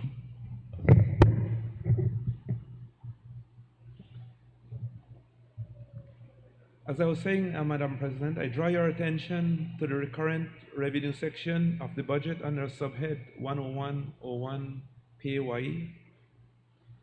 If we only collected $86,526,069 in PAYE for the year 2020-2021 because of an increase in unemployment of 29%, we're only budgeting a 2% growth for the next fiscal year. And then there's the budgeted 10% salary cut. How is it that we're budgeting to collect $105 million, $178,676 for the year 2021-2022? Madam President, this is not adding up. To achieve that, there would have to be an employment rebound of around 22% over the actual outturn of the previous year. Perhaps we can get some clarity on this from those representing the government. Madam President, the challenges facing this country may be greater than any we have seen in a post-independence era. Even in the face of these formidable challenges, our options are narrow and in most cases unattractive at best. To list some of what we are facing, Madam President, we have a drop in revenues of 28% when compared to the budget of the last fiscal year. We have a debt crisis that has swollen to 125% of GDP. And that will significantly constrain our ability to borrow for badly needed funds to pump back into the economy. We have a health crisis brought about by a stubborn pandemic, a global pandemic that is. We have an unemployment crisis that has grown to 29–30%. And we have a dire current account deficit. Madam President, this is the context in which we're deliberating and debating this current budget. While what I described is a daunting challenge, Madam President, it pales in comparison to the human and humanitarian challenge that we face. In truth, what we're really facing is a human problem. Any economist would be able to tell you what to do to correct the challenges we face from a purely technical standpoint. But many of those solutions would have a catastrophic human cost, and in many respects are not viable options because of the need to lessen the impact on the citizens of this country. In this environment, a balanced approach is very important. While we need to correct the imbalances and reposition ourselves for the eventual rebound, we must employ fiscal discipline while being sensitive to the plight of our fellow citizens. So this is not a purely technical undertaking, since each action must take into consideration the potential adverse impact on people. Madam President, key to getting back on track is for us to do all that is possible to get the private sector going again. Getting the private sector going again is not conservative economics. It is expansionary in effect. It injects life into the economy. There are two major options I think we face. We can look at only cutting and collecting revenues, or we can push for growth and recovery. A couple of ideas with respect to the growth option. I'll use tourism as an example. At the start of the pandemic, the tourism sector fell to almost zero. We're looking at visitors coming in. This is a sector that earns 60% of the national foreign exchange and accounts for 40% of the GDP. Similar to the dramatic fall, Madam President, I believe this industry can also be at the forefront of the turnaround. Government needs to have a meaningful dialogue with the sector and address the needs of the sector urgently. Further assistance in access to financing is certainly a first step. Addressing crime and bringing street crimes down could greatly assist the sector in rebounding. People have been pent up in a global lockdown mode for over a year now. It is expected that once the major threat of the pandemic have passed, hopefully as a result of the vaccination rollout globally, and I encourage everyone like my colleagues previously did to get vaccinated, but hopefully this is a global effort. People will start traveling at an alarming rate. Our largest market, the US, is expected to grow by 8% over next year. We need to be ready to take advantage of this. Let us understand what the tourism sector needs and address it. This is one way to address the crisis in a way that has no adverse impact on the citizens. This approach, Madam President, is not a bitter pill. It is a win-win situation. Firstly, it can vastly assist with the unemployment situation, bring in badly needed foreign exchange, support thousands of families and heads of households, and aid in the other sectors by demanding products and services from them. I think especially about tours, local aviation, local entertainment, and agriculture. It is said that 1 in every 3 persons work in the tourism and tourism-related fields. So, Madam President, I make those points to really paint a picture of the positive impact this can have on our recovery. Let's double advertising and marketing in the sector so that we will be visible to those abroad who are looking for a perfect vacation. The good thing about tourism, Madam President, is that all infrastructure is there already. It will not require any huge investment. It is something that we can look to as a short-term and medium-term measure. This can start to happen now. Another example in another area, that was in the services sector, agriculture. Madam President, agriculture is also another area that can have a big impact, simply because it is such an important part of our economy. There are many products in this sector, whether we are talking about grains, fruits, vegetables, or animals.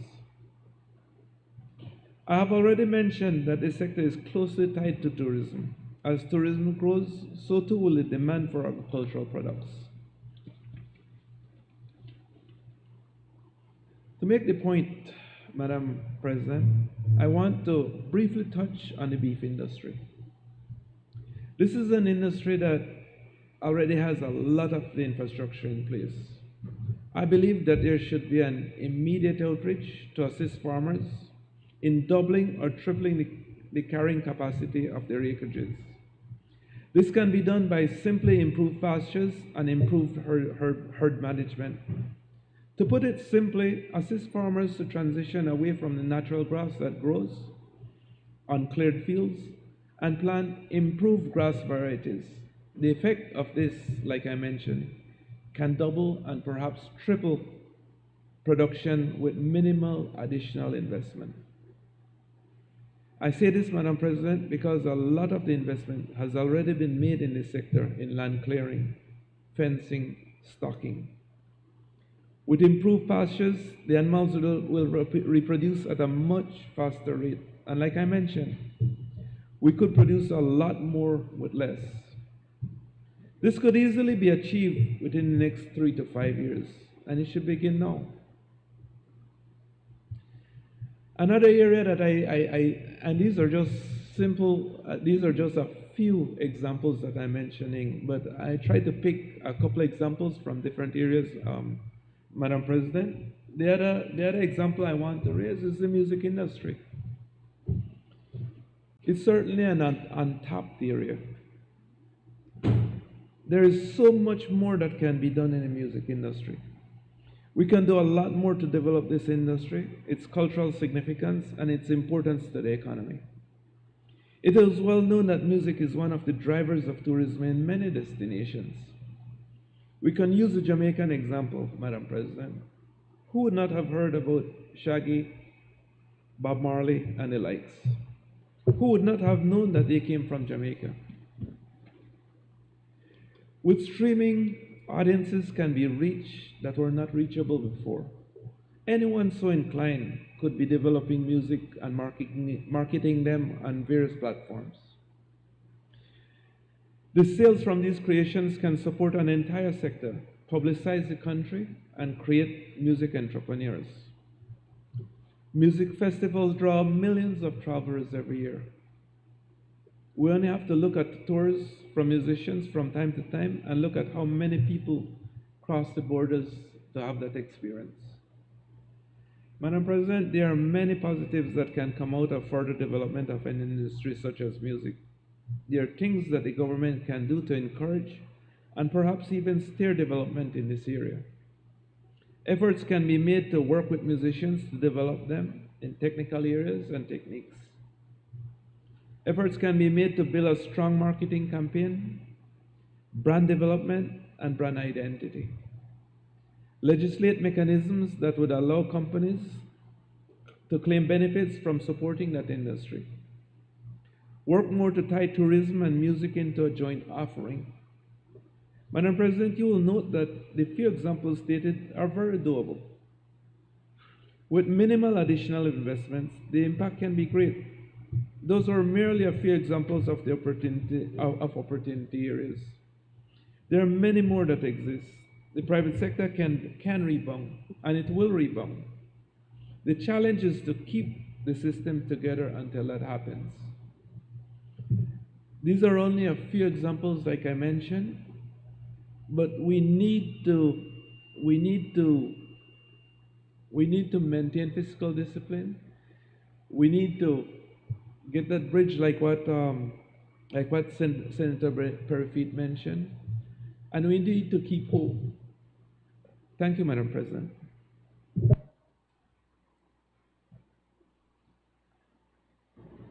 I recognize Senator Bishop Alvin Dangoche. Thank you very much.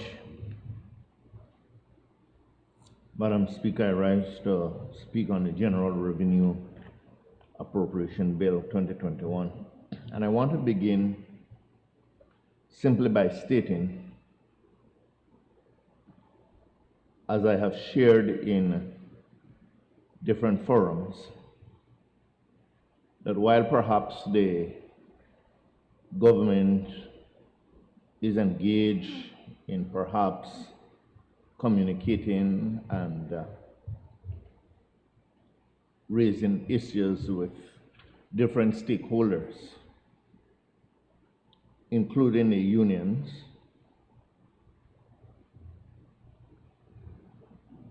I often am reminded and hasten to say that there are other stakeholders. Because as we think about anything and any sacrifice that is to be made, it is everybody who will have to make the sacrifice. I want to believe that, in a sense, we are all sacrificing as a religious leader, certainly with those with whom I have consulted, especially in the area I represent. We have concluded that a part of good governance is bearing the sacrifice collectively. We are aware of that. Madam Speaker, one of the things I think should be noted in whatever we are doing and whatever will take place, especially as we go into the future, one of the things that I am acutely aware of is the whole issue of trust. Trust in government, trust in decision making, commitment to doing things, the promises that have been made to ensure that they are carried out, and especially promises because they are made sometimes too flippantly and sometimes not committed to. But an important area going forward is the whole issue of trust. And so all that is taking place, especially as I speak to the issue of sacrifice, is the whole issue of trust. Trust in committing to some things. I must commend the government in one special area. And we heard it earlier, the Public Accounts Committee, social, and the inclusion of the social partners, and especially this committee. I must commend them in this area. I think it is a part of the commitment that they made early, and they have carried it out. While I can agree that some of the things they are being asked to do might take some time, I hasten to say that they must not take anything of the speedometer by going forward, but committing to those things that they have placed in the manifesto, things that they have placed before us, in going forward to keep accelerating, keeping to the commitment, speaking and communicating with the different sectors. And I think that is important, to keep to their commitment to continue that communication. Madam Speaker, I think that if that is done, trust will be built over a period of time. I want to indicate that from where I sit, there have been a number of concerns, yes, in the things that have been raised over the last few days, especially in the House of Representatives. The sacrifices that will have to be made and whatever cuts will have to take place. We have concluded that it must be a shared sacrifice. There are some things that, yes, we must note, however, that the issue of negotiation must also be transparent. It must be fair, and people must feel that they are being listened to. I still believe that there is the opportunity for meaningful compromise that can take place.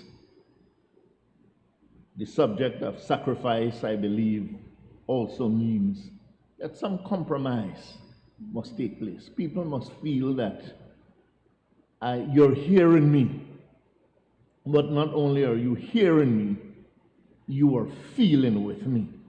You feel my pain, and therefore, collectively, we can share that pain and sacrifice together. And so, whether it is the 10% or anything else that is to be done, it must be a collective shared sacrifice. I want to end, Madam Speaker, by agreeing with speakers before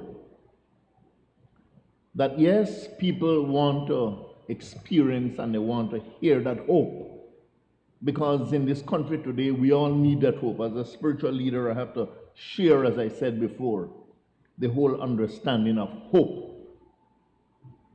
With that hope, I believe comes shared sacrifice.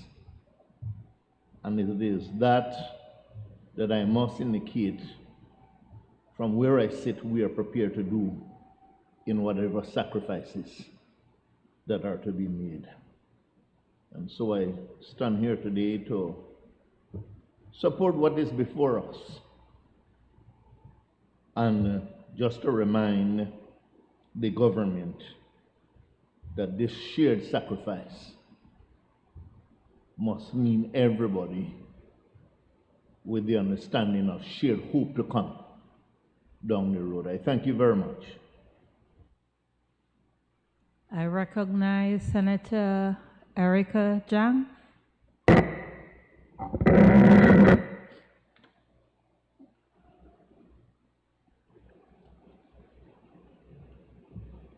Madam President, I rise today to share my contributions on the government's estimates of revenues and expenditure bill for the period 2021-2022, which our Prime Minister, Honorable John Briceño, presented to the House of Representatives on April 9th, 2021. I kindly ask for your permission to refer to my notes. My support for this budget is buttressed on the fact that the people continue to have confidence in the PUP and the Prime Minister's Briceño leadership throughout this pandemic and this economic vacuum we have found ourselves in. Thanks to the reign of terror for the UDP, which lasted exactly 4,661 days. Again, it was for 4,661 days. I stand here today breathing a sigh of relief with the 88,039 other Belizeans who elected the PUP in November 2020 and reiterated their confidence in us by electing almost full blue slates in the municipal election in the past March. Madam President, political success aside, this administration, despite the challenges, remains upbeat and feels extremely optimistic that things will definitely turn around. Our shining economic star, tourism, is on a slow but steady rebound, and the ministry responsible noted the restart of cruise tourism, the reestablishment of flights into Belize, the Copa Airlines, and that will happen in June. These are two signals, in my opinion, that things are on the up and up. Cane farmers are now beginning to sell their products to Santander. Cattle farmers are exporting their animals across the border, and our work to improve the lives of Belizean families are all signals that our country is on the right footing. Today, Madam President, I stand to record my support for the budget because under exceedingly difficult circumstances, the programming of the resources we have has ensured that the businesses of education has not been forgotten. As a matter of fact, education continues to be this administration's priority, and it's evident in what has been allocated. The Prime Minister's government has committed funding for the fight against COVID-19, which will see the purchases of protective gear, critical care supplies, and of course, increased testing, additional money for food assistance program. Because, Madam President, this administration is serious about helping the poor and the underdeserved during this pandemic. And as per our social justice and reform blueprint, Plan Belize will address issues of housing, road, infrastructure, and education, as mentioned before. I pause here to say that as an educator who passionately believes in the importance of uplifting communities and getting them connected to modern technology, I am definitely elated that our government has invested $16.5 million for improving the quality and delivery of education.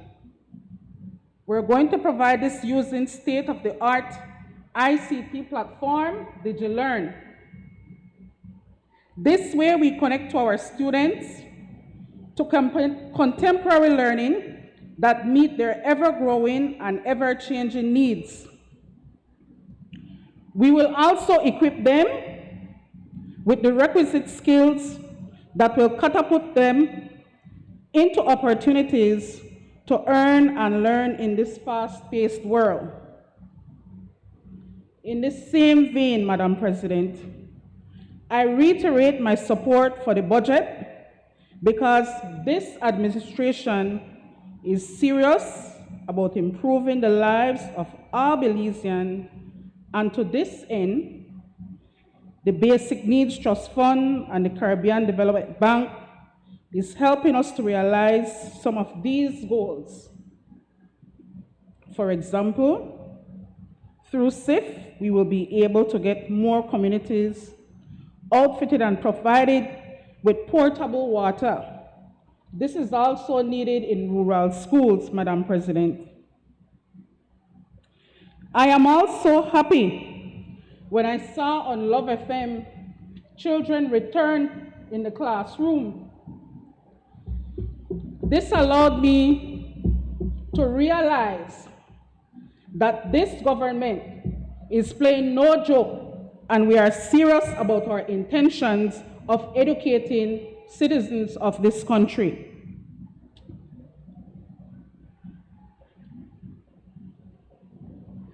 This then, Madam President, allows us to invest in our future today to ensure a more secure and stronger tomorrow. Isn't this what all our Belizeans deserve? Men, women, and children. Isn't this the fundamental human right of every person who call the jewel their home? This administration means business. The answer to both questions from all and sundry is a resounding yes. And now it's our government's obligation to rise to the challenge. I know our Prime Minister and our ministers and the PUP is on the side. We have decided that we will all support this budget, all of us on this aisle who represent the People's United Party. We will also enact policies that translate its social justice agenda embedded in our roots. The Ministry of Education has announced a phased school reopening process in April and May. And we can see that the students are already going. Although some schools have preferred to stay online for now, these things signal the commitment of our educators in the business of education. They are working together to ensure classrooms are ready, and they are actually fitted to welcome back students for the first time in 13 to 14 months. However, though, we urge parents to continue to support their children just as they were when they were at home.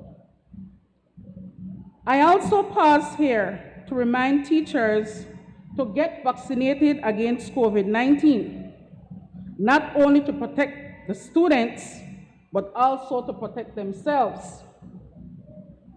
The capable medical frontline workers are awaiting you, teachers, for you to set your appointment online and to get your job. I've already gotten mine. It is safe, and I encourage you to do so. The transgressions of the past sadly continue to be like the never-fading bothersome ghosts that we have read in our literature books.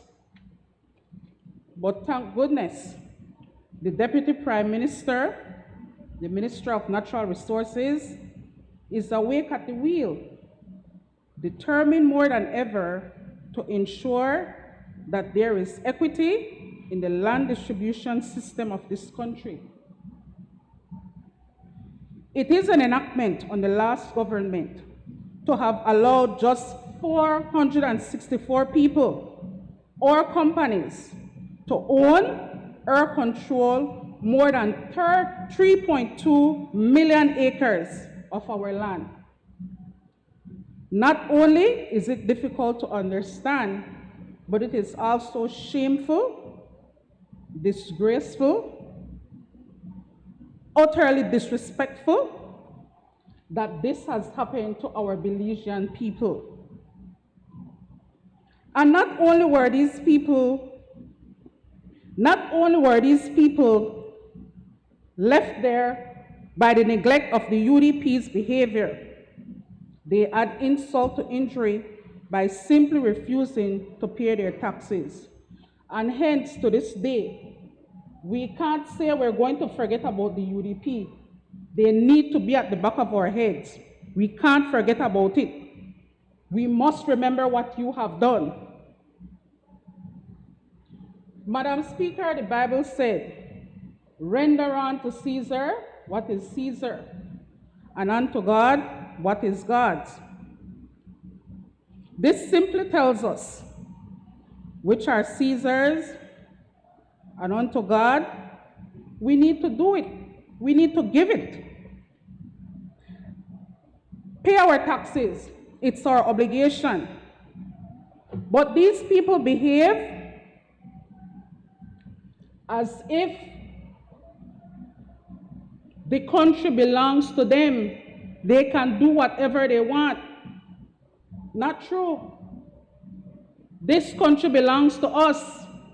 What is owed to us needs to be paid, and hence we are in this situation.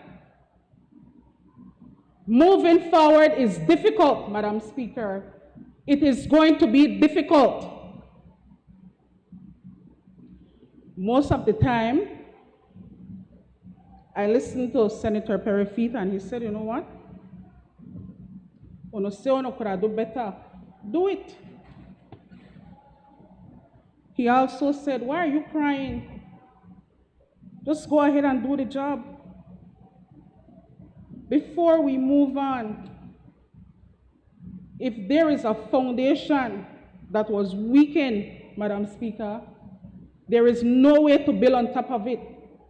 We need to fix it. And how do we fix it this time? With all parties, through negotiation, and that is what this administration is willing to do. It requires patience. It requires time. Rome was never built in one day, and we all know that. 13 years of corrupt administration, and you expect us to have everything fixed and settled within these months that we have been here. No, that cannot happen. I know that it's difficult when you hear we say, UDP did it. UDP did it. Yes, you did it. You did it. So now, what you have done in the 13 years, we are struggling now, putting our heads together to try and fix it. And I assure you, it will be done with this administration.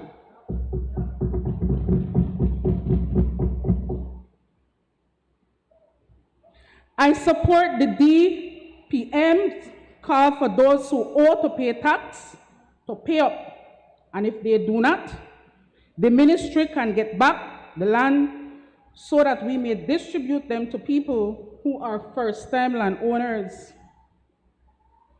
The patchy sum of taxes they have paid are not sustainable. And we heard the leader of government business giving those figures earlier. What a shame. What a shame. The drums that are rattling outside, if these 500 million, were being paid, teachers would have been in their classroom.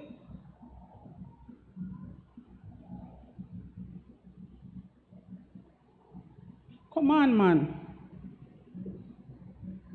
If the previous administration was serious about clamping down on this, the ministry would now have better resources to manage the situation.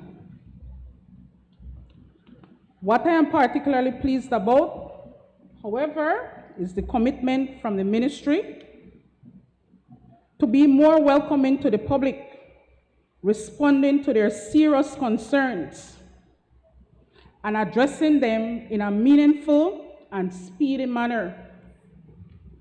This is evidenced by the individual session that Honorable Cordell Hyde has organized in communities, and I witnessed it for myself. He was in Dangriga. Madam President, the Prime Minister's budget is a smaller one than last year because we are under the weight of a pandemic, but more so because of the gross misspending by an abjectly inept set of government officials who did not fulfill their obligation to uplift Belize and its people in the last administration. They shamelessly shirked on their responsibilities and perfected corruption, the product of which has us in this dire strait, forcing the government's hand to take artistry measures. It is difficult, and it's a difficult pill to swallow for sure, but one that is necessary to stop this country from going down the destructive path it was on for the last 12 plus years. The budget presentation, aptly titled Today's Sacrifice, Tomorrow's Triumph. And I echo the sentiments of Senator Bengoshe when he spoke about sacrificing.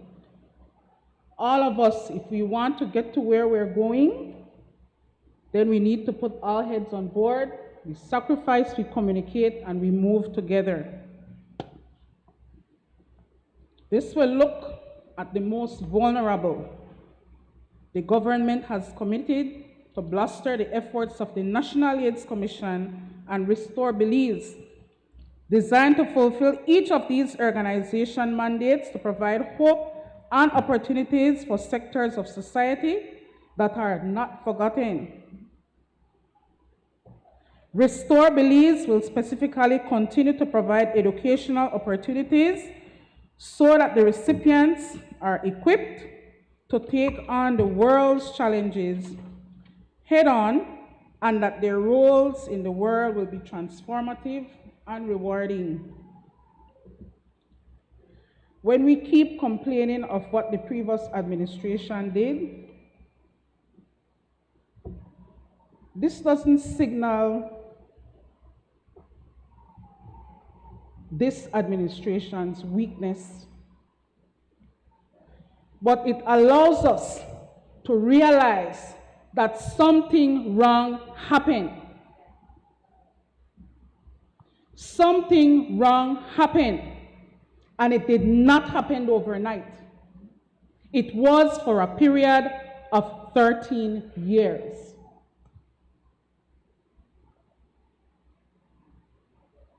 I'm sure that all of us are aware of the term months, years. Months, years. This administration has been here for months.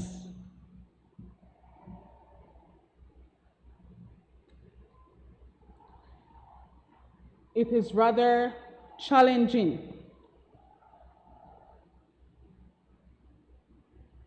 It is challenging for the administration. It is challenging for the people of this country. I must say, the road is long. It's a treacherous one too. However, I remain confident that with our level-headed, yet compassionate government, we will be able to make it through the tumult. National unity is necessary. We call upon our Belizeans to join in and to bring back the glory of this country. We are steadfast in the belief that Belize will be a success story. It will be a success story for the world to see. I share our government's unconquerable optimism.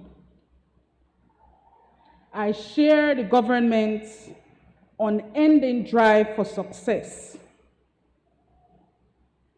And I share the government's overwhelming sense of hope, even though there is just about every reason not to. Everybody will win, and the People's United Party will ensure that that mantra will forever ring true. Better days are yet ahead. Better days are within our grasp. Better days are our destiny.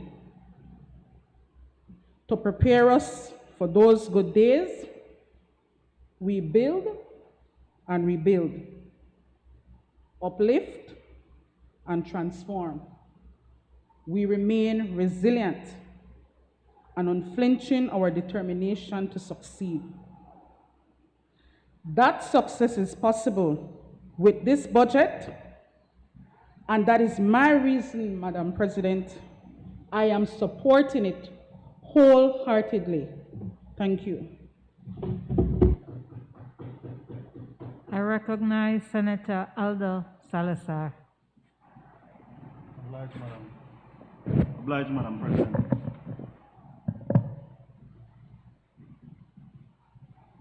Mr. President,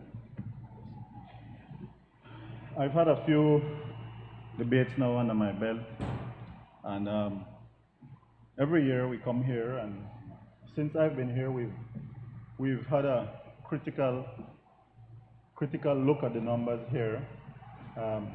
I remember my colleague for business, maybe not so fondly, we would painstakingly go through, and I say that in jest, he would know that, we would painstakingly go through this budget book every year. And I must confess, he would come prepared, he would come with a view to critique, and we would have to come equally as prepared to rebut many of the things that he said as to defend. As you know, in caucus, we defend the government's position because we support the government's budget. And that has been the practice here for the past few years. Of course, regrettably, this year is very different. This is no ordinary year, as we all know. We're caught in the throes of a pandemic, the ravages of the COVID-19 pandemic. And to compound matters, this year, the government and the public sector unions are embroiled in a bitter controversy. As we all know, we can hear it outside. We've seen it when we came this morning. So the controversy, as we all know, stems from the government of Belize's intention to deduct or to cut public sector wages by 10%, and in some cases, allowances of public officers by 25%. And I say proposal, but it's more than just a proposal now, because I've read a letter from the Minister of the Public Service, which was directed to the joint union, saying that he will advise the Governor General, pursuant to what he feels is his power to do so under 106.3 of the Constitution, to fix, so to speak, fix the wages of public officers. Now, I've only done one constitutional law case in my 20 years of practice, so I'm no expert, Mr. President, but I'm not entirely convinced that he can do that.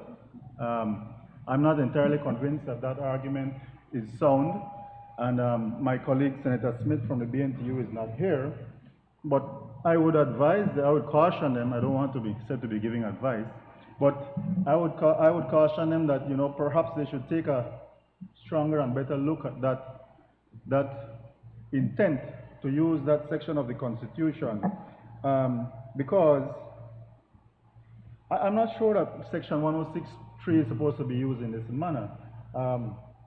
I think that what is meant by that section is that the minister may set the salaries such as the pay scale, etc.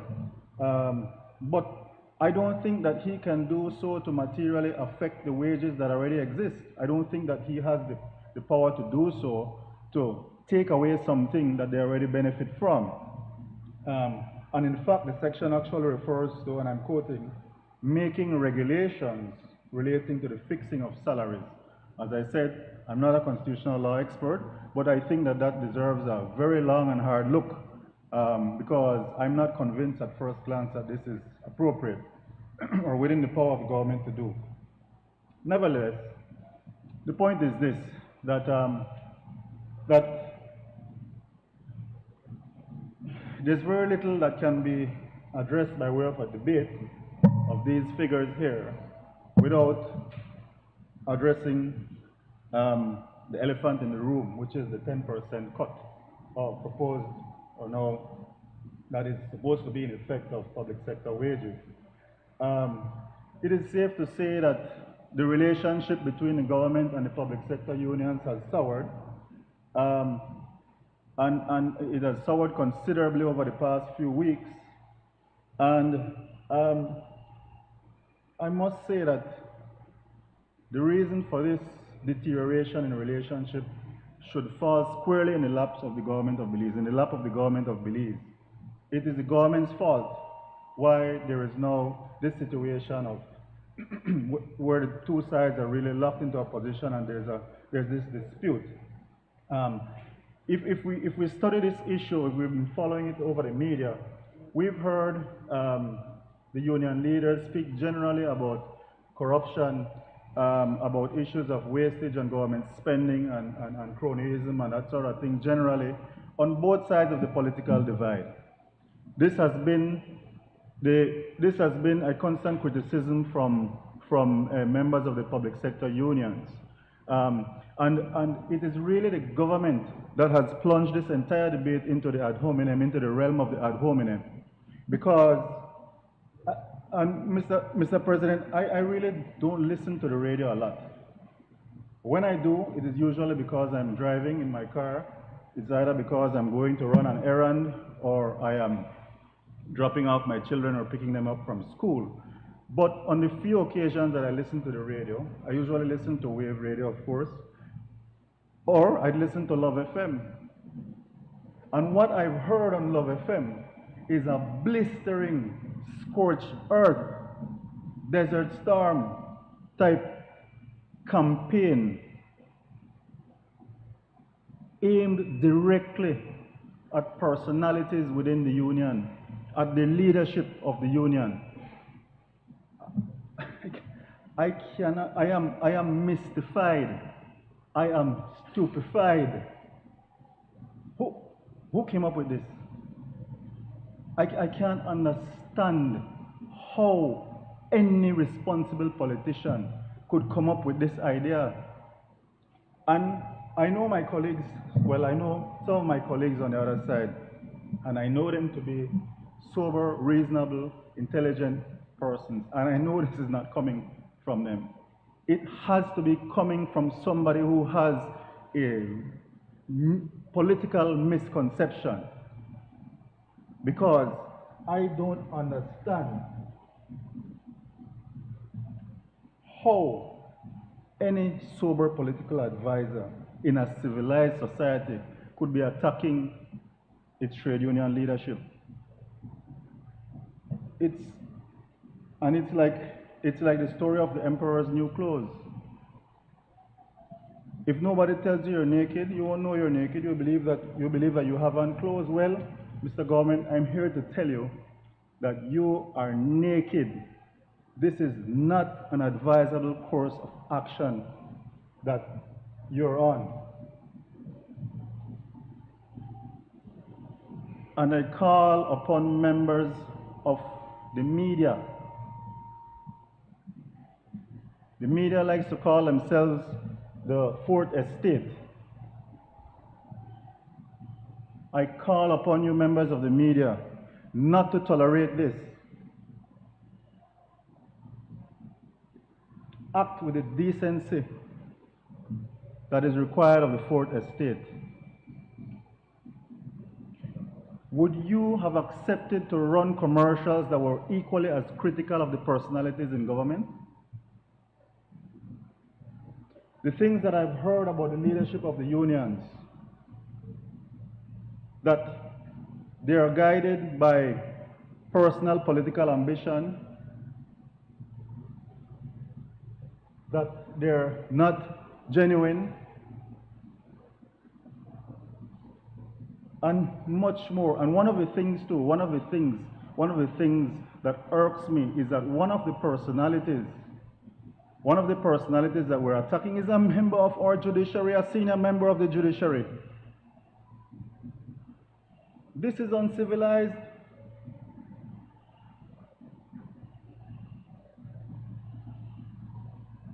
You see, let me put it in terms that you can understand. Since perspectives change when you get into government, as I now understand.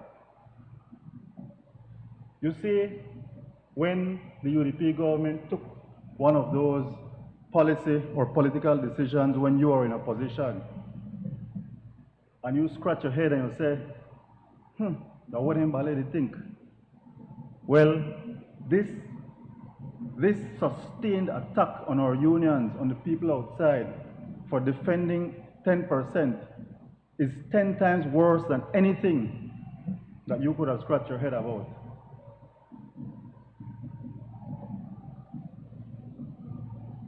So, to the media, as I said, and I read a particular article in the media. I'm not going to call any name, because the kids say no call no name. But you know, they know who they are, and if the hat fits, wear it. I read an article that was saying that the joint unions were seeking to boycott the media because of certain commercials, certain advertisements that were being run.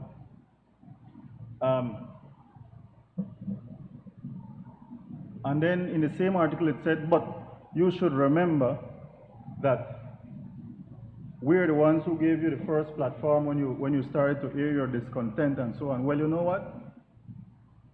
It matters nothing that you give me a run if after that you run me over. What does it matter? You give me a run and after that you run me over. So,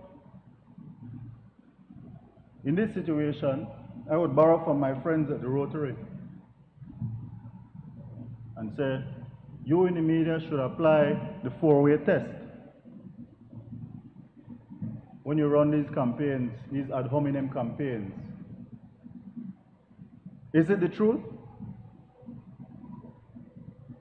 Is it fair to all concerned? Will it build goodwill and better friendships? Will it be beneficial to all concerned? I think the answer is no on all fours. So I've heard in this chamber today a lot of empathy for the people outside, coming from the government side. But when driving up today, the Prime Minister was on the media, and during the commercial break, they were attacking the same leadership that they empathize with, the same unions that they empathize with. They're attacking in this sustained attempt to undermine the unions. These attacks on the trade union movement are appalling. The one-off criticism of a position taken by the unions, you could disagree with a conclusion, you could disagree with their views, you could disagree with their recommendations. But there are certain things, certain attacks that are better that your party hacks can do. That's why you have a radio station for that. You have a radio station your party hacks can do that. That's why political parties have a radio station. This should not be a part of the mainstream media. And I call upon the media to refuse to run these ads.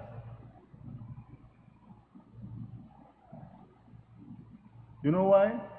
For the primary reason, because they are false. Because they try to paint a picture as if the trade unions suddenly got up in December or January of this year and started to come alive. That is not true. I remember some of the same politicians who are now on the other side donned green last February and joined the same union who they said just woke up, joined the same unions in their campaign, in their marches in Belize City, and pose for the camera and give interview too.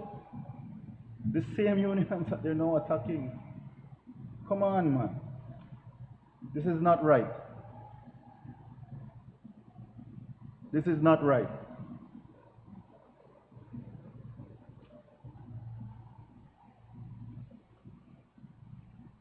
And speaking of perpetuation of falsehoods, I must address the issue of what I call the blame borrow fallacy. The blame borrow fallacy. You don't think Dean Barrow make COVID? You don't think that he eat the pangolin in Wuhan? The way how you guys are blaming the former Prime Minister for this. Let's look at it. The Prime Minister in his budget speech, where is it? The Prime Minister in his budget speech made a point that the economy was firmly he said firmly I don't think he used the word recession, but to that effect, that it was firmly in recession already in 2019. And of course, this was the fault of Dean Barrow. Well, that is not true. That is not true. Mr. President, you are a fan of history. We heard you recite a lot of historical things earlier. So I need to remind you as well, I need to remind you that in 2019, the entire global economy was in an economic downturn. The entire global economy was in a downturn, and our neighbors who we compare ourselves with were also in a downturn. I don't compare ourselves with with the Central American republics because they have very different economies from ours. I prefer to compare us with tourism-dependent nations in the Caribbean, which are more similar to us. And it's not me saying this, you know. This was according to a 236-page report published by the United Nations. And let me tell you what that said, Mr. President. This is from the Economic and Social Affairs section of the United Nations. And in a report issued in January of 2020, which was before the pandemic took hold, they said that in 2019, the global economy recorded its lowest growth of the decade, falling to 2.3% as a result of the downturn. In fact, according to that same report, 2019 saw the slowest global expansion since the world financial crisis of 2008-2009. And I quote from the UN's report, with growth trending down in virtually all major economies and slowing in all geographic areas except Africa. So, this is a 236-page report published by the UN. So, make we not worry about the noise. We need to check with change.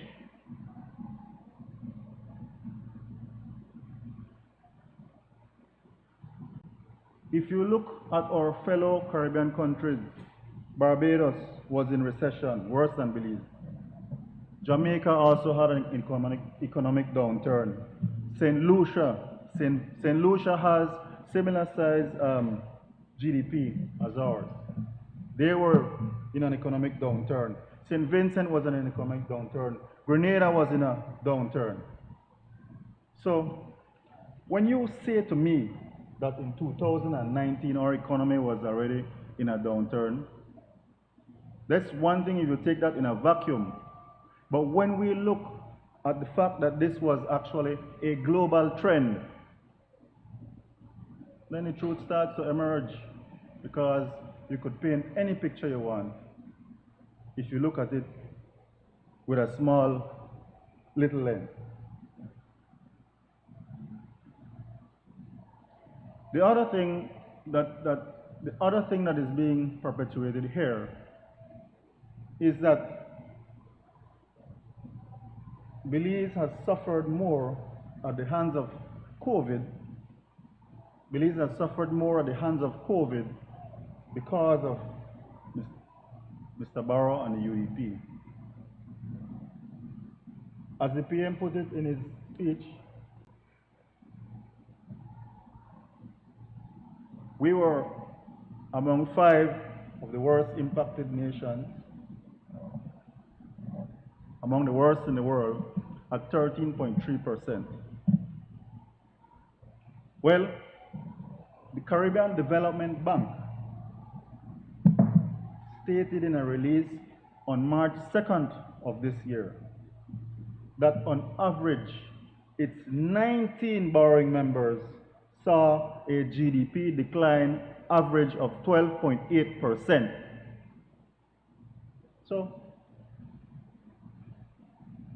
of its 19 borrowing, the borrower wasn't at the helm of the other 18.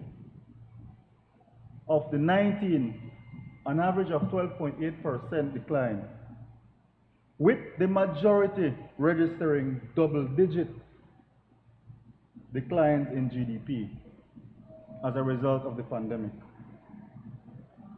Hardest hit, and I'm quoting, hardest hit were countries with significant tourism industries, such as the Bahamas, Barbados, Cayman Islands, Dominica, Grenada, and Belize.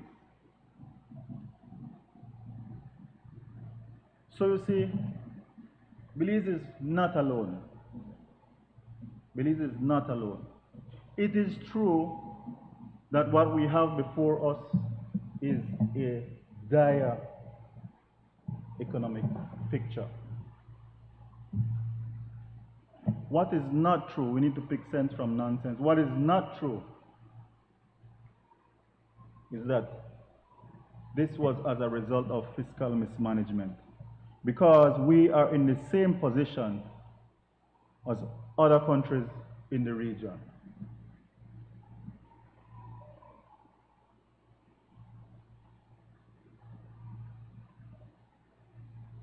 So, what we need is, as the leader on this side has said, ingenuity. We don't need excuses. We need ingenuity to get out of this. Again, a lot has been said about the borrowing of the previous administration to address the crisis brought on by the pandemic. A lot of criticism has been levied at the borrowing from the central bank. However, since taking office, this government hasn't done anything different. It hasn't done anything different. From what I understand, it has continued to do so when it needs to.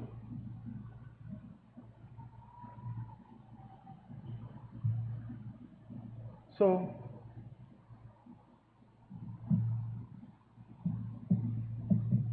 now, going back to the impasse with the unions, with the teachers, the public service union.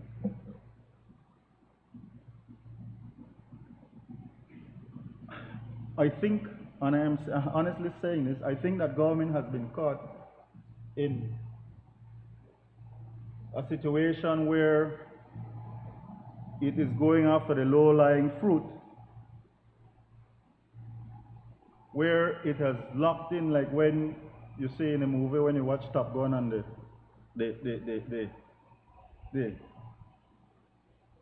airplane locks into the other one. I think government has locked into this issue of a 10% cut to address the crisis. And I feel that this is causing us to fail to look at other areas that we could use to address the deficit. We've all known for many years, those of you who like histories, not only for the past 13 years, but prior to that, that we have problems at customs. We know that we have issues with customs. We know that the collection of customs duties is like trying to take water up a hill in a bucket with a hole. And that needs to be addressed. And that is something that can be addressed in the short term. I don't think it is going to take any significant restructuring or any significant expense to be able to address the losses at customs. I don't think anybody in here could argue that we're not losing money through the customs department. But then, let's look at the budget. In terms of what we project to generate from customs, I'm talking only about the customs import duties because the customs is lumped in with international trade and transactions. You have a social fee, which I believe replaced the revenue, the RRD. But I'm only looking at the customs component of the customs duties. And if we look at the import duties, the actual for 2019-2020, it was 94 million. And this is something, as I said, I was listening to Love FM this morning and I heard the Prime Minister has mentioned that, you know, you'll be looking at other revenue enhancement measures such as customs, and it mentioned customs specifically and GST. But if we look at the budget, the actual was 94 million for 2019-2020, but the projected for 21-22 is 80 million. The projected for 22-23 is 84 million. The projected for 23-24 is 88 million. So, and I know that we expect economic activity to decline and to slump still a little, continuing in a slump. But the figures in the budget, that are presented is not displaying to me that anything is going to be done to address the losses at customs because it's not increasing. We're not projecting that we're going to increase revenue collection from customs. So that's one issue. The other issue is GST. If you take a sampling from members of the chamber, those who are good upstanding members and who pay their GST, if we take a sampling of them, and if we take a sampling of our people, there is this serious feeling that we're losing revenue from GST collection, that people are not being honest with the revenue that they're collecting and paying into the GST department. And I believe we like say, if they're not so, they're nearly so. So, but if we look at the budget as well, I'm not seeing, and I heard the Prime Minister mention it this morning on Love FM, but in the budget, I'm not seeing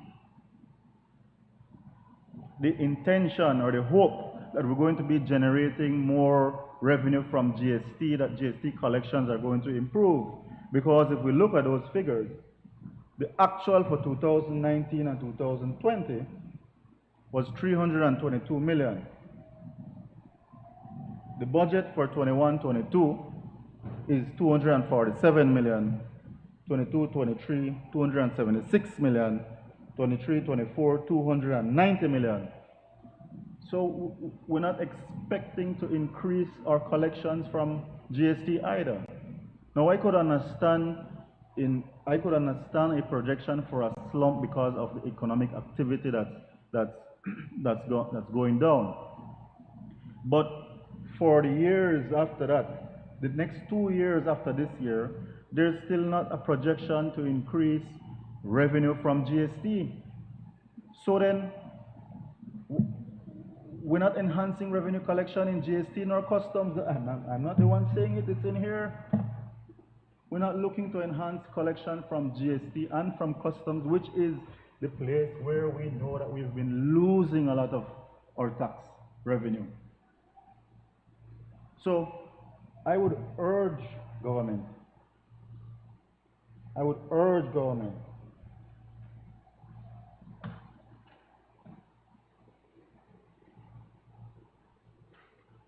let's go back to the table with the unions. Let's stop this, I'm sorry, I can't use parliamentary language, this foolishness, attacking our people. I'd like to know who is paying that bill, you know. I'd really like to know whether that bill at those media stations are being paid by government or by a political party. And I'd really like to get the answer for that at some point. Let's stop attacking our own people These are the people who voted for the government. When you attack the leadership of a union, you are attacking the union itself. And I don't know who advised it, because that's like going up to a tiger and punching it in the nose, attacking your trade union. Let's stop insulting our people. Stop going on your TV station and saying that what they do doesn't matter. That doesn't help. That doesn't help. Stop putting a hardline position on them. Because you see, we want to lock them into an agreement for 3 years. When we're already seeing that cruise ships are going to start calling, I believe, in October. We're already hearing that the flights, Senator John said it, the flights are starting to come back. We're already seeing that economic activity will return. So why are we going to lock our public officers into a long-term deal? Why don't we negotiate a shorter deal? Why don't we go back to the table with them?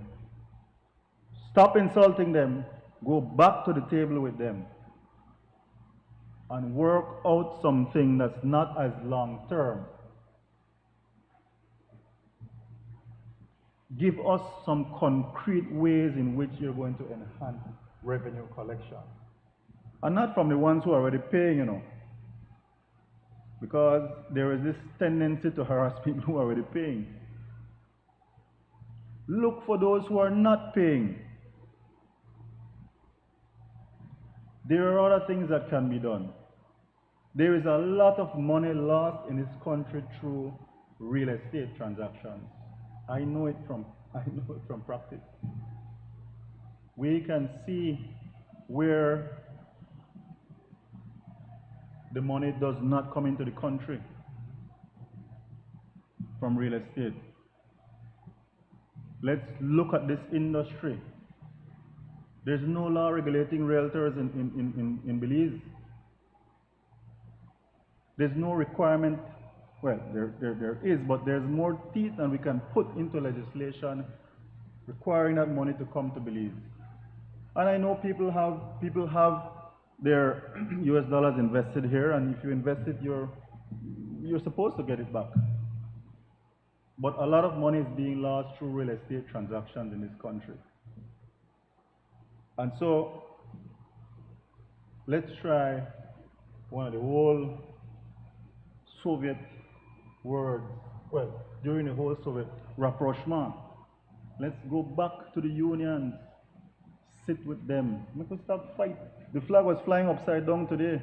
It's not going to get better, you know. It's going to get worse. And you could start by stop running those ads on our mainstream media. If there's anything that you do after today, that is my only wish. Let's get back to the drawing board. Let's look at revenue enhancement. There are ways to get additional money. Thank you. Recognize Senator Sheena Pitts.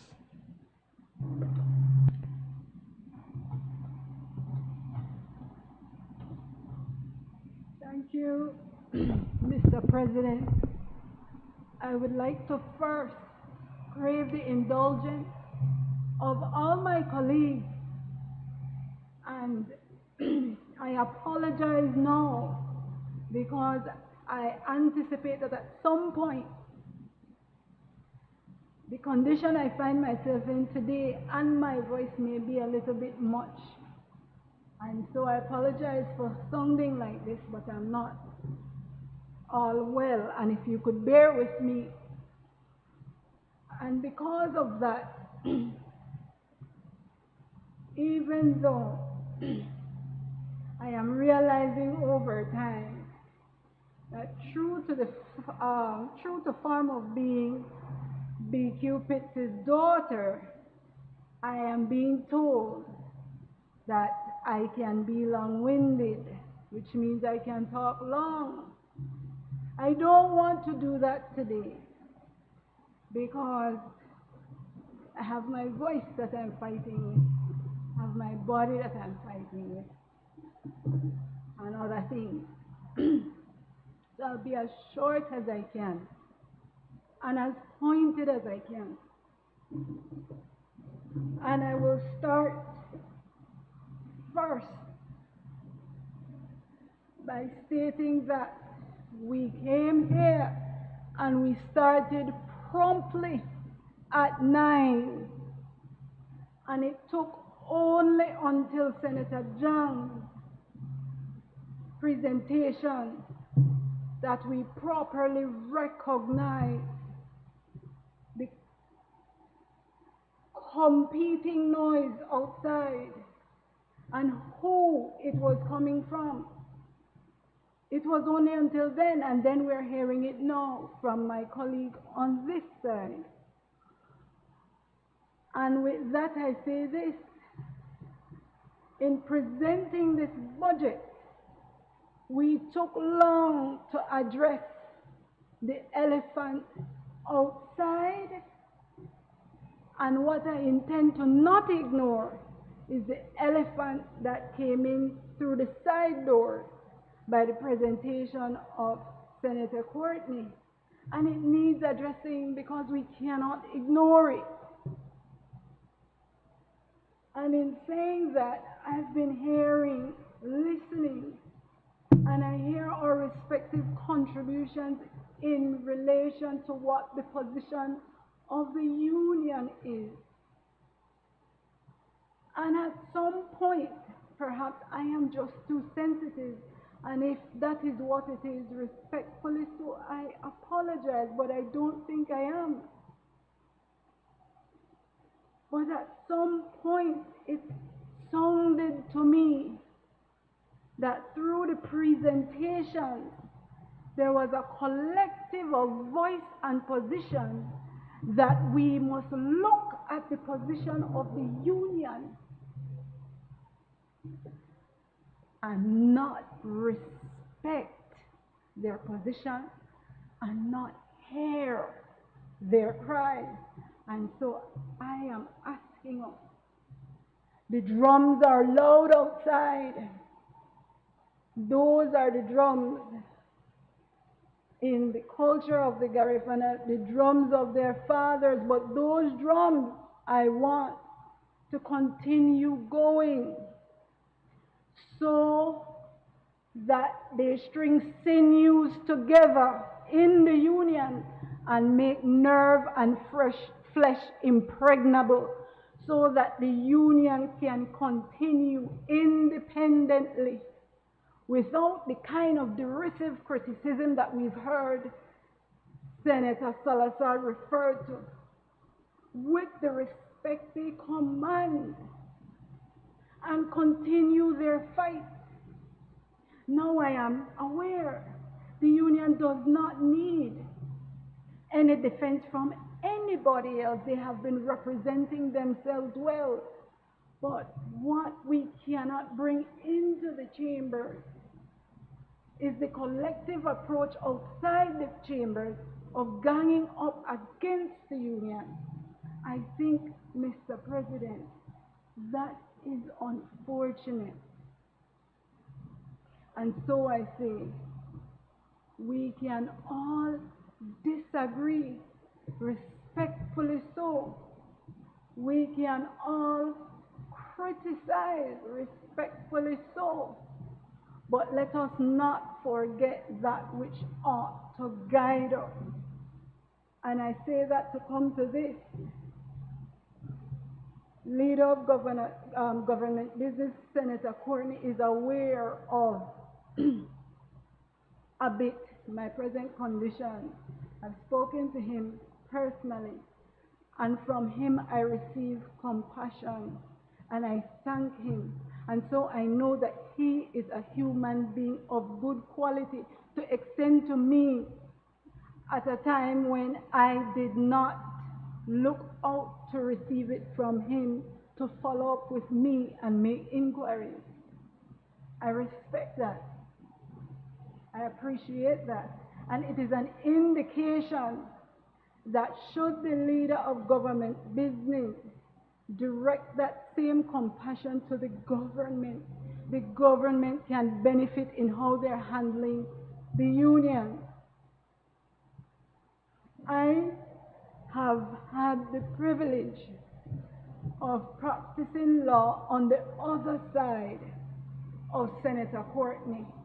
And so I have had the benefit of being able to discern when he speaks with passion and compassion. And I say that to take us into the next elephant I speak about that came in through the side door. As Senator Courtney spoke about the TNC deal and what happened at Mitch, I sat here and I discerned the passion in his presentation. And that is informing us, if we are to take anything away from Senator Courtney, from the areas he identified, and believe that those areas could have contributed and made meaningful change. And so I stand here to say this. Representing the opposition, I am not going to defend any deal like that. What I will say is that we can agree that having learned about it, we can see where there were monies that would have benefited us. And we can see where that is an area that should inform the government. It should teach the government. The government came in, as they say, on a blue wave. I call that wave a blue tsunami. The blue tsunami wooed you. It distracted you by the blue glue, and now then it diss you.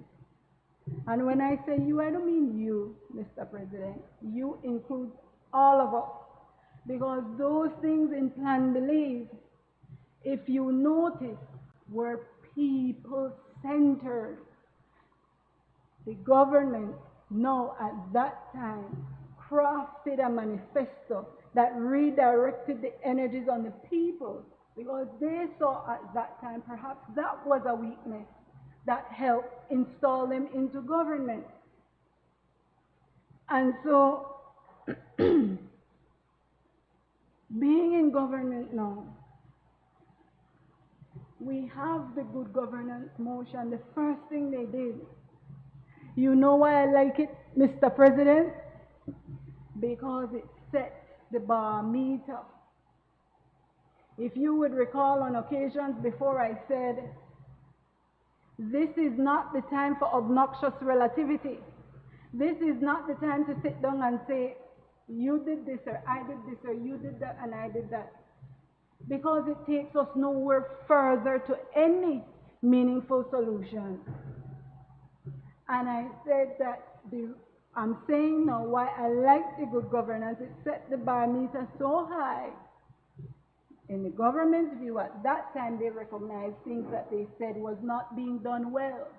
And so in the good governance motion, they committed themselves to correcting it and or do better. And I said before, in everything that the government does now, it must do it equal to and or better than the opposition.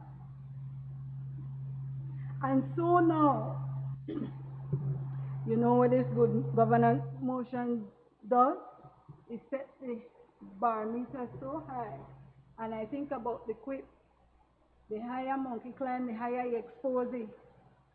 Because that bar meter is so high that everything the government is doing is exposing that there is no correlation, absolutely no correlation between what that good governance really is and means and what they're actually doing. If you recall, Senator Bennett on one of the occasions educated us on processes. So I'm asking and I'm pointing out, is it this good governance motion and what they're doing now? all the processes in between that is meant to make the good governance motion true, meaningful, and correct is lost. You've heard Senator Salazar refer to the letter that is informing the unions that there is a consideration to inform the Governor General that we will change the salaries. Is that any process of meeting with the unions meaningfully so and resolving a dispute? No. Because we can appreciate that most times when we come here, there are foregone conclusions that what we are debating, for naught. And so what that good governance motion does is this, and what the elephant outside is doing is this, and a quote from Nelson Mandela was brought to my mind this morning, and if I may be permitted to read it, Mr. President. The betrayal towards a nation reaches its peak when a new government does worse than their predecessor after they had promised the people to fight corruption, nepotism, and injustice. That is what the union is responding to right now.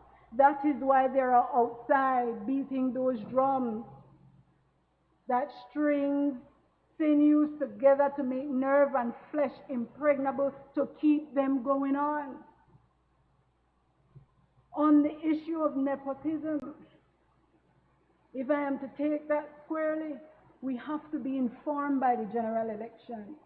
The general election that passed was an indication that the people of Belize did not appreciate what they saw as nepotistic appointments in the opposition at that time, the government at that time. And so with the good governance motion, committing yourself to fight that, and then we didn't even reach 5 months in, and we have had the highest number of nepotistic appointments. How is that anything that will inform the union to back off from their position? How is that anything that will invoke in the union the trust that Senator Bengoshe referred to and Senator Jang? You are setting the bar so high, and we expect you to maintain it. But you know the good thing about setting it so high? We here looking on, we the city where they get exposed to danger. And so if you look at the numbers in the budget estimate, and what the government has done is projected figures and made a debate, made a budget that we are expected to see results, meaningful results. They call it short term, but it's not in the short term. It's at the end of their time in government. But for now, they are saying, and they're zeroed in. Now, in much fairness to the government, I will not say that they did not have any plan, because there are areas of focus that were identified.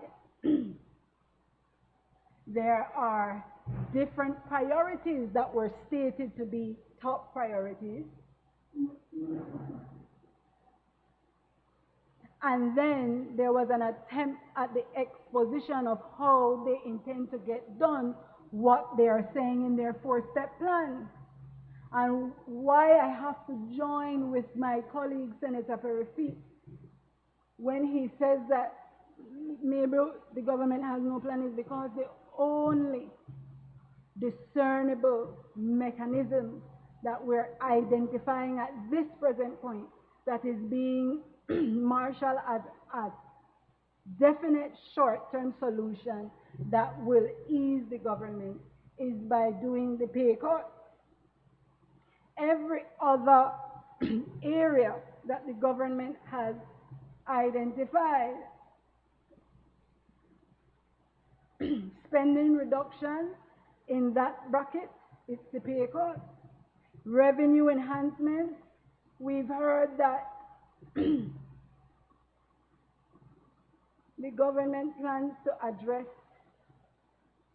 outstanding debt collection in a muscular way. Now, let me say this, and I will join you, Senator Courtney, because when things are true, correct, and or they make sense, what you can always expect from me, Mr. President, is that I will say so.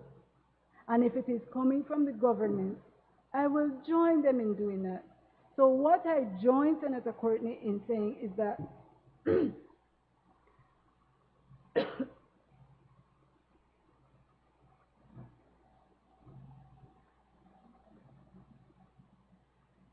the opposition, when they were in government, had opportune time to collect outstanding taxes. That is true, and that is correct. But we cannot allow ourselves to be obnoxiously relative here and say, yes, you had 12, 13 years to collect it, so don't tell us about tax collection. No. No, remember we have the good governance motion. And like what Senator Parafit has said, you need to do what is necessary to show that there is a direct correlation between what you say, what you have in this budget, and what you actually do. So we have from the government saying that they will enhance collection, but what we do not hear from them is how they will do so, although I will tell you, I read in passing that they are setting up a committee or body or something to deal with just that. But what you don't see translated in their action, which is most important, and what the unions did, the unions identified those businesses that are behind in their taxes and they went to picket them. The government needs to do what it says it will do, and you do not need 5 years to do that. Collect the taxes, not say that it was outstanding for all that time and have us forget that it remains outstanding. Show us in a particularized way that you have begun to do it. You've heard my colleague Senator Courtney say that it is the Prime Minister's own family member who said they're not paying the taxes. Let me tell you, one of the benefits of coming from the practice of law, there are mechanisms that we can enforce to collect our taxes. And yes, we came off a pandemic, and there might be this resistance and say, well, we can't satisfy it because we're having a difficult financial time. But guess what? I have seen the tax department go after certain businesses and certain persons in the most aggressive way. Go and crowfoot people assets if you need. Whatever you need to do that is available to you in law, you do so in order to make real those things you say. Because what you will cause to happen is that the very same mouth that came all the plans and promises for Plan Belize, it will be spinning on an axis where it's just satellite dreams, satellite promises, satellite cities, satellite free education, satellite all of that, and it will mean nothing. And so that is where the people lose trust, because you are not doing what you say you will do, and you are not doing it in the way that you say you will do it. And so when I stood here and I said, we have to keep the proverbial foot on the necks of the government, that is what it means. That is what the unions doing, holding them accountable for those things that they represented in the good governance motion, and to say, hey, Look at what is going on and you're flouting everything. And is it really the position of the government to be so strident in opposition to just sitting down with the unions in a meaningful way? Senator Salazar is hopeful in that he would want the government and the unions to sit again and solve it. Leader for government business has said so, that we need to continue speaking because this thing, it need not be extended. And on this issue, I must say that I am jaded, because if we can read a letter that is saying we are going to touch the Constitution in terms of justifying why you will get a cut, that is not the kind of spirit and will of negotiation. And so that is why I'm jaded. I don't think it will happen. But I prefer to be pleasantly surprised. Because if you had listened to the House debate, you will hear where Honorable Shine Barrow said that he wants the government to succeed. We don't want to see the government fail because all of us are citizens in this little Belize. And so I associate myself with that and say, let me be pleasantly surprised, because I want this problem to be resolved and I want this government to succeed. So that is on that, Mr. President. Now, having identified those areas, I said the spending reductions, the revenue enhancement, the comprehensive debt restructuring, and above average economic expansion. And then they said public pension reform. And when I heard that, I must ask the government indulgence on behalf of those who rely on that. Leave pensions alone. There is a way to address having to deal with the issue of non-contributory pensions, but in the short term, right now, you've identified the pay cut.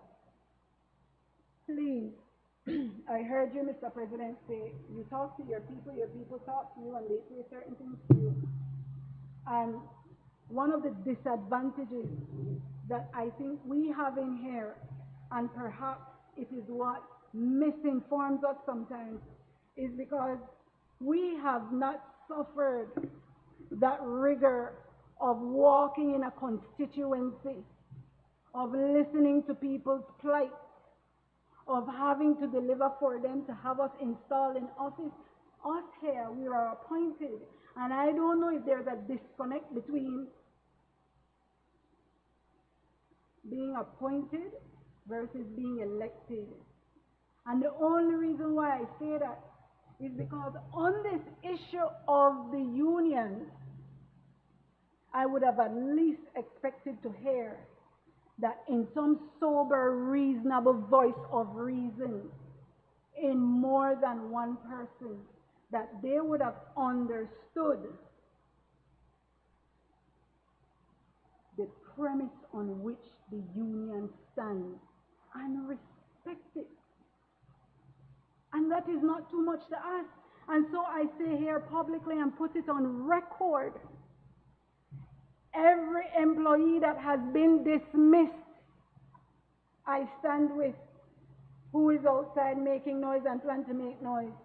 Every union member that agreed to mobilize and will continue to mobilize, I am in agreement and solidarity with. Every BTL employee that has been let go, I stand with and I'm in solidarity with them. And if you notice, Mr. President, and it cannot go on as if though we don't see it, but right now, all unions and associations, they have over a period of time put out releases in support. And that is why I started and I said, how is it we're not hearing them outside and being informed by it? And that is why I pointed out the compassion that I know the leader of government business has. He has extended it to me, for which I will be forever grateful, because he doesn't have to be compassionate in a private matter. But I would want for him to translate that to the government. And you know, every time I think about the leader of government business, I have to remind myself that he is a government minister and a senator. And you know why I do that? Because that thing that is called Freudian slip, now I realize it's not necessarily Freudian in my case, because when I look at him and I think of him as my prime minister. But to no disrespect to the prime minister of this country, and I want to put it on record that I don't mean to disrespect the prime minister of this country, because he is my prime minister.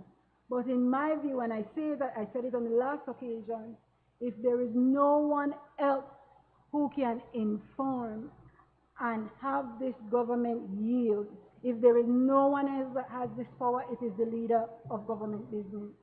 And so that is the reason why I am saying, have these things inform you. Do not compartmentalize and deal with things one way as opposed and deal with other things the other way. The same impassioned way you presented the TNC deal and the adjectives you use in relation to it, you take that same energy to my government and have them go against those outstanding taxpayers. And God forbid I am ever a part of it. But if I am ever a part of it, you come against me too. Because at the end of the day, it cannot be that we will say we have to trust and we have to sacrifice when we have not all exhausted all our options. Mr. President, I don't know if you recall, there is a picture that is always shown when we talk about equality versus equity. There is a window and three persons on different heights of respective boxes. And if we go by equality, you can see the vantage point of each person. But when we go by equity, then all of them are on the same level. So don't. And you know, I know Senator Smith will be able to represent herself well. But like I said, maybe I am thin-skinned, because I took personal insult when I heard that we ought to understand, accept, swallow that blue glue pill that public servants are to sacrifice the same way as everybody else, when we already know. I don't like to repeat these things, you know, because I don't like to feed into false narratives, but sometimes some things are true. We already know that some people are more equal than not, and others. So you are asking public servants. Now, the irony of this is that you're asking public servants of a certain pair to give up 10%, some to give up 12%.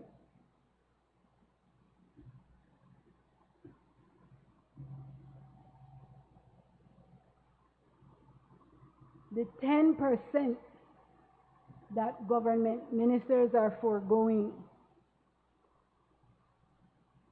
you know what their salaries are? But they're only giving up 10%.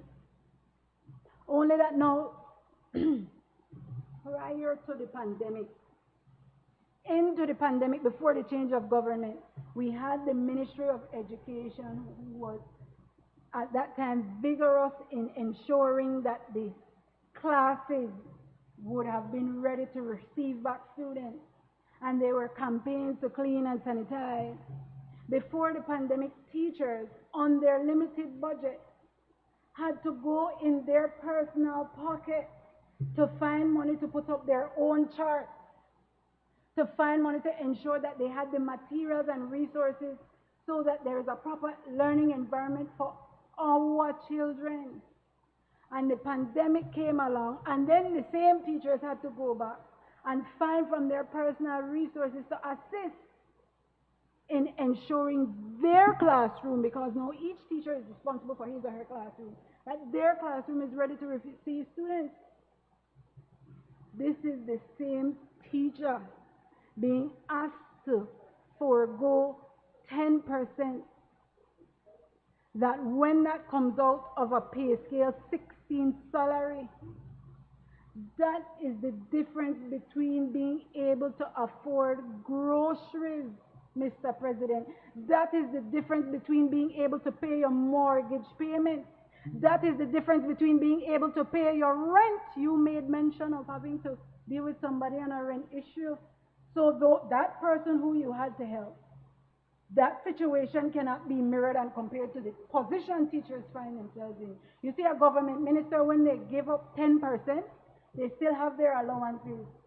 And their allowances, I will tell you, for an entire year, for some ministers, is more than the yearly salary for a pay scale 16 teacher. So how is it we cannot understand that asking teachers to forego 10% is asking them to subject themselves to a poorer quality of life, asking them to subject themselves to challenged quality of life? When that 10% comes out, people will begin to default. You see, the reason why why I've said before that we look to what the UDP did, and with this new administration, they must meet it equal to or better than. The UDP administration negotiated with the financial institutions that they would hold off on loan payments for 3 months. That was a kind of ease that is beneficial. Now, me being me, I was still critical, because I said, you're holding off principal, but interest continue to accrue, and interest kill people in a loan arrangement. But it was something for a manifesto that was people-centered to now deliver a budget that is the last thing from people-centered. It must be that even you don't agree with me, man. Don't agree with me. We listened to the House debates last week. We heard Honorable Julius Espat boast, whether in humility or not, that he got the third largest budget that is for infrastructure. Where is the people-centeredness of the budget? Where did that go? And that is why I said, the blue tsunami woo you. It distracted you by the blue glue, and now it diss you. And you know I said blue glue, right? The viscosity of glue, sticky. So when I say blue glue, I will leave it to your imagination.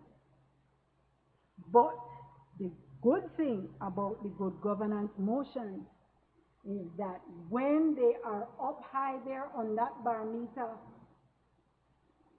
and unfortunately I don't wear my emotions and my opinions where I sit.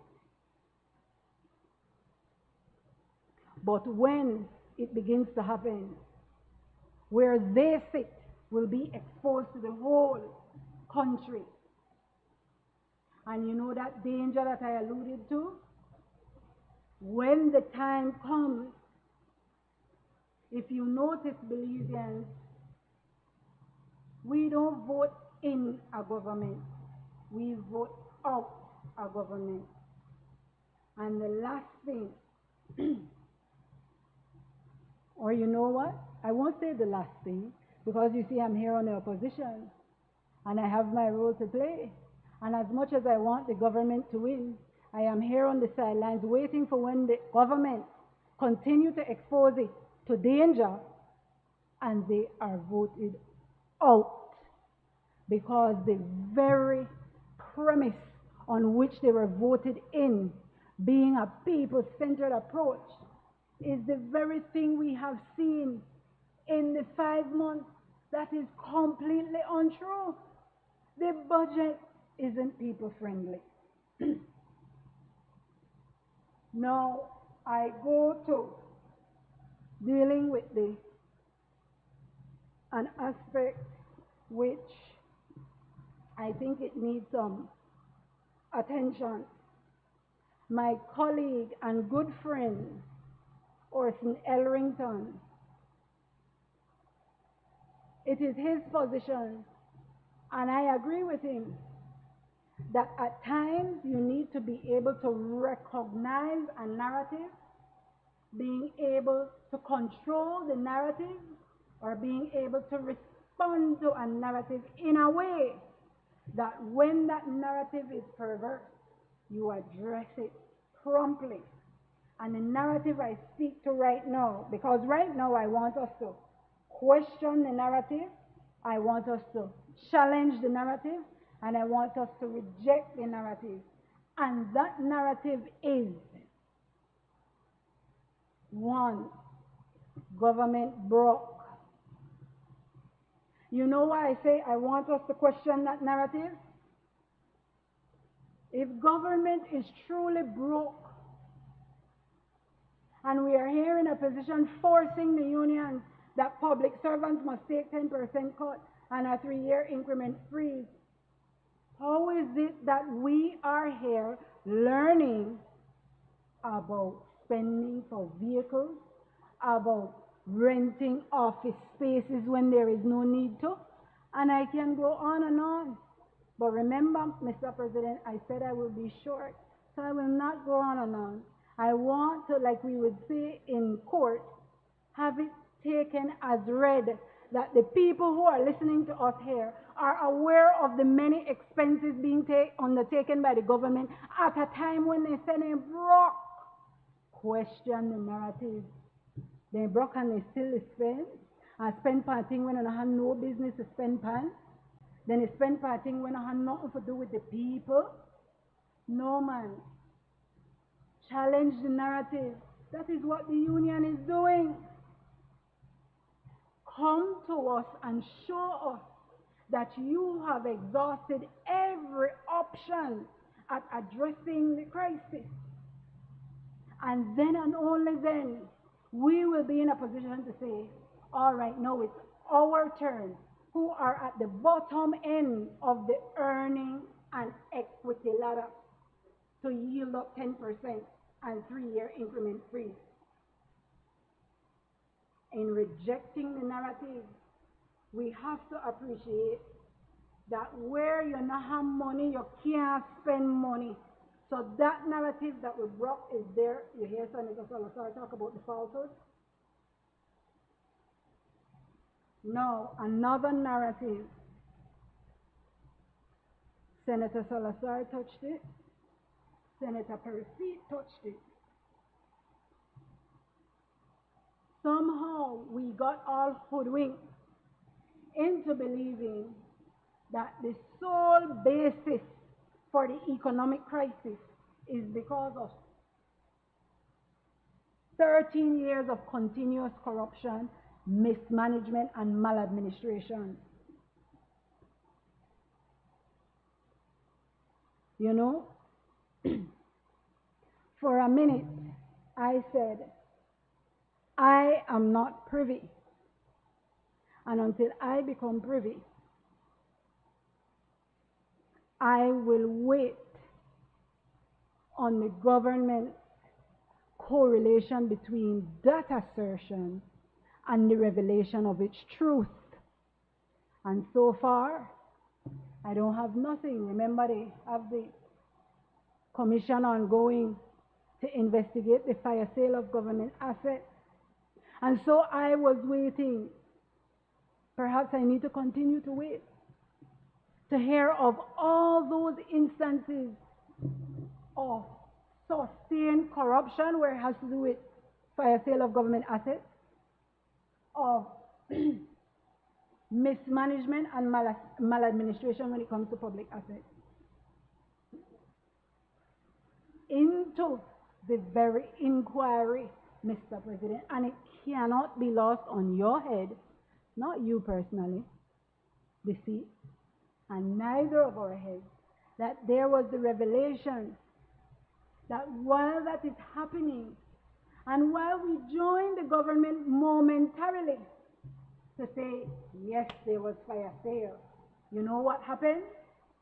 Fire sale. You hear one CEO to buy guns, you hear one person to buy something else, and I will not go into it. Remember, Mr. President, I said I will not be long, and I hope to take it as read and understood that the people who are listening to us in here are being mindful of the things that is happening. And I want to quickly move through. And why I say we have to question, challenge, and reject the narrative, I have Senator Courtney referred to the April 12th document, and I referred to the participation in World Bank and IMF spring meetings. And Honorable Christopher Cowie said he highlighted the critical condition of the nation's economy in the wake of the COVID-19 pandemic, exacerbated by a drought that decimated crops in 2019 and 100-year floods caused by hurricanes Eta and Iota in 2020. In numbers, he explained, the effect has been dramatic, with economic contraction exceeding 14%, debt to GDP skyrocketing to 130%, unemployment approaching 30%, fiscal revenue shortfall near 30%, and a primary deficit around 8% of GDP.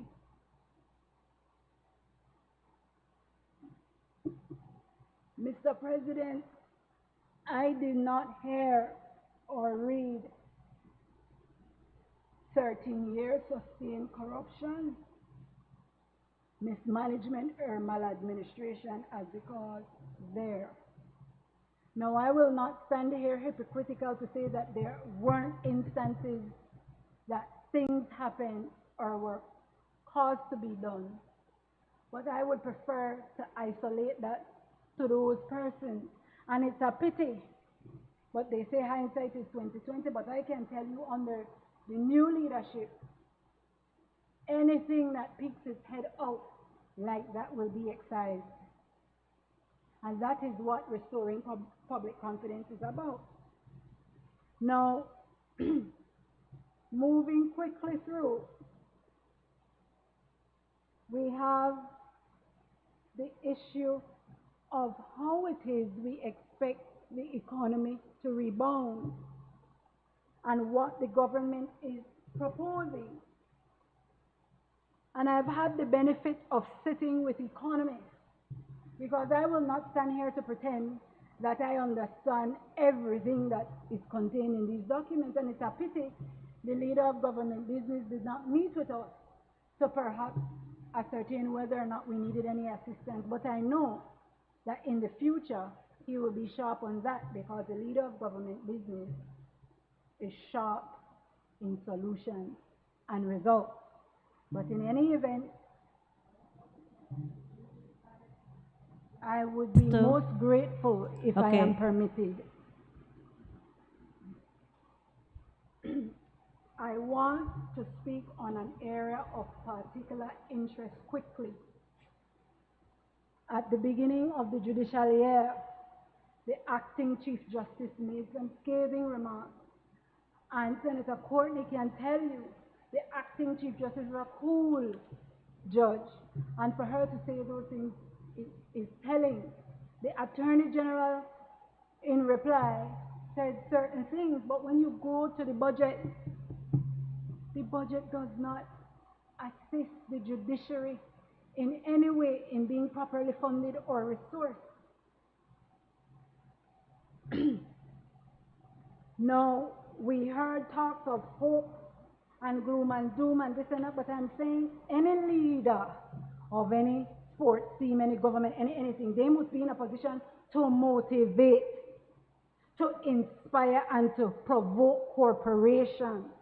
And so we expect the same public servants who are to take salary cuts, to be the same public servants who turn up to work every day, to be the ones to carry out your work, to collect outstanding taxes, to do this and to that. How can we take away from them in one breath and expect them to do our work? We are demoralizing them. All of those persons who got hired when others were being fired at more favorable remuneration packages, there are public servants who could have been elevated to those positions. And so I close by saying, Madam President, that the budget does not represent what good governance is and what the government set out to do in action. We don't have anything that will help people eat and survive. We expected that there would have been counter-cyclical government expenditure to boost the economy. It is the public servants who spend. That is where we get our money from. And so, Madam Speaker, I close by saying this.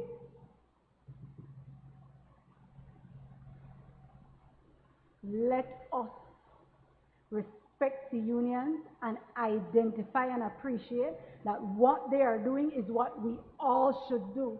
Hold the government accountable to their good governance motion and have them translate into reality by their actions those things that they said in that good governance motion. Thank you, Madam President. I recognize Senator Bevin Cal. Thank you, Madam President. Madam President, I rise to make my contribution on the draft estimate of revenue and expenditure for fiscal year 2021-2022. Before I get into my presentation, I would like to comment on a few things that was mentioned by the opposition. Senator Parafit said, leave the UDP alone. What a slap in the face of the Belizean people. Until you all can bring all the millions that you have stolen and hustled from the Belizean people, until then, they might forget you. But we must remind our teachers, our public officers, and all the Belizean people of the main reason why our country is in such a really bad state. The blatant corruption, mismanagement, and the no-brainer of the last UDP administration. We must remind the Belizean people on how they squandered the hard-earned taxes of the Belizean people on pibil, barbecue, on the beach. We must remind the Belizean people of the mismanagement of our resources in reinforcing a chair instead of reinforcing our economy, even though we knew the weight and stress that the country was going through, especially during the COVID-19 pandemic. Senator Parafit said earlier, hustle here and hustle there. And that was exactly what they were doing by enriching their families, friends, and cronies when they were giving away bloated contracts that is now costing the Belizean people billions of dollars. They were busy giving away our prime land, especially in the Pine Ridge, writing off millions of dollars in land taxes.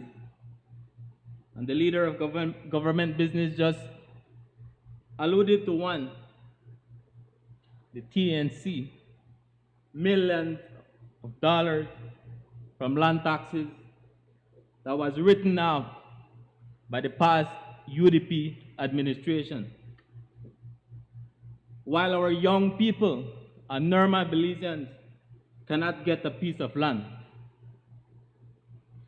they were busy investing in their private properties at the cost of the Belizean people, that the same taxes that will be now paying our teachers and public servants.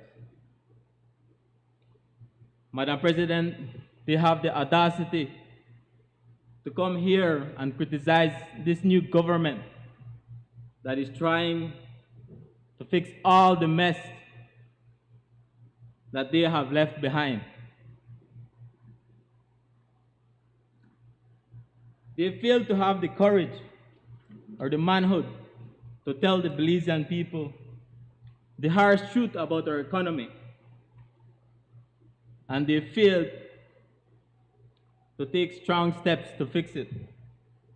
They instead borrowed and borrowed and borrowed and kept us drifting in the wrong direction.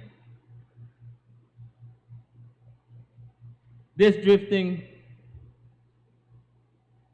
has eroded our resources, has fractured our economy, and has shaken our confidence. For the last 13 years, the UDP administration had no vision for Belize. So, Madam President, I would advise them to do one of three things. Number one, to join us in this effort so that we can be a united front to fix this economy. Or number two, they should apologize to the Belizean people. And if they can't do that, Madam President, then the third advice I would give them, and not to be harsh, is just sit, hold your tongue, and watch how this POP administration will wrong this economy. As the theme of the budget, as presented by our Prime Minister, the Honorable John Briceño, today's sacrifice is tomorrow's triumph. Madam President, we know we have to face the hard truth and take strong steps. But we also know that a new breeze is blowing. And the blue wave has swept the country, led by our Prime Minister, the Honorable John Briceño. With the idealism and fair play, which are the core of our system and our strength, we can have a strong and prosperous Belize. With Plan Belize, we will build, reconcile, and recover in every known hook of our nation. In every corner called our country, our people, diverse and beautiful, will emerge. Madam President, coming from the deep south of this country and watching the billions that were spent in the last 13 years by the UDP administration leaves me in shock. We have been considered the forgotten district, and forgotten we were under the UDP. As I was going through the expenditures for the last 13 years, I stopped and I asked some young people like myself, and other constituents of the Toledo district. I asked them if they knew or even felt, or can they see, at least in Toledo, where these millions and billions of dollars were spent. Madam President, the overwhelming answer is no. We don't see anything. The only thing we know for sure is that we all have to pay for all these billions. That is the really sad part, knowing that every single Belizean right now owes at least $10,000 without them even knowing how that was spent or without even at least benefiting from it.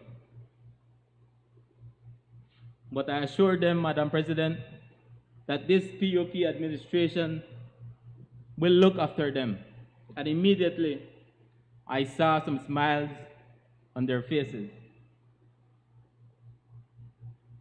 And they also mentioned that they are already seeing massive transformation that they have never seen for the last 13 years. Especially now with the road conditions being improved in the Toledo district. I want to thank the Cabinet, especially the Prime Minister of Belize, but more importantly, the Honorable Julius Espat, for immediately approving $12 million to improve the neglected roads of this country. Even through these difficult times and limited resources, the Minister of Infrastructure Development and Housing has stretched every dollar from this $12 million. So many roads, especially farm roads, are now improved all around this country and giving opportunities to over 100 new contractors and improving the lives of many Belizeans.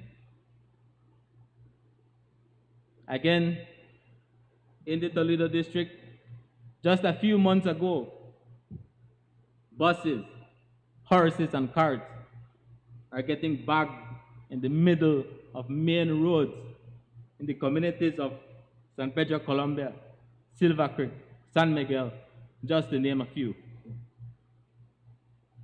Today, Madam President, I can report to this beautiful nation that the roads at these villages are now fixed and improved, that even the lowest cars can now travel on these roads, and the horses are now running without problem. The road from Blue Creek, Jordan, Santa Teresa, San Benito Poite are now fixed and well improved. One of the most needed bridges on the Santa Cruz and San Jose bypass is now fixed. Not only fixed, Madam President, but it's also cemented. Something that the area representative of the Toledo West has been fighting for the last 13 years. The Borough and Faber administration did nothing to help. On behalf of the productive village of San Jose, the home of cacao, beans, corn, just to name a few, we would like to thank the Prime Minister, the Honorable John Briceño, especially Minister Julius Espat, and of course, my area representative, the Honorable Oscar Requena, for making sure this became a reality in only 100 days of a POP administration. This is what the POP is about, Madam President. So many farm roads in Colombia, San Miguel, Big Falls, Emery Grove, San Marcos, Laguna are now fixed. Our farmers can now take out their produce much easier. In the north, so many sugar roads are now fixed. In the west, main streets are improved. Madam President, we can go on and on. This is what 12 million has done to change the lives of many Belizeans. This has the opposition in awe, because under their watch, 12 million would be used to fix just one street and benefit one famous contractor. In this budget, we can see more love coming our way. Senator Perofit said earlier, and the other two opposition senators, that we cannot eat streets. It's sad, Madam President, that 74% of the total allocated budget for the infrastructure, development, and housing will be spent on contracts that was already signed by the last administration. And yet they come here to say that we cannot eat streets. But in reality, we're honoring, as a responsible government, we're honoring all the contracts that was done under your watch. Because if not, then it will cost the Belizean people even more. 26 million for the Caracol Road, a road that should never be a priority, especially in these dire times. A project that this PUP administration had to negotiate to save the Belizean people $28 million. 34 million on the coastal highway, another contract done under the last administration, and again benefiting just one famous contractor. 6 million on the Sarteneja and Corozal upgrade. Madam President, after the 74% is spent on all of these contracts that was done by the UDP, we only have 26% of the total allocated budget to maintain 2,820 miles of national road. These include 528 miles of paved road, 2,171 miles of gravel, and 122 miles of dirt road. And we only have 26%, or merely just about $15 million to cover all these maintenance. And yet they come here to tell us that we cannot eat streets. And all of these contracts were done by the same UDP.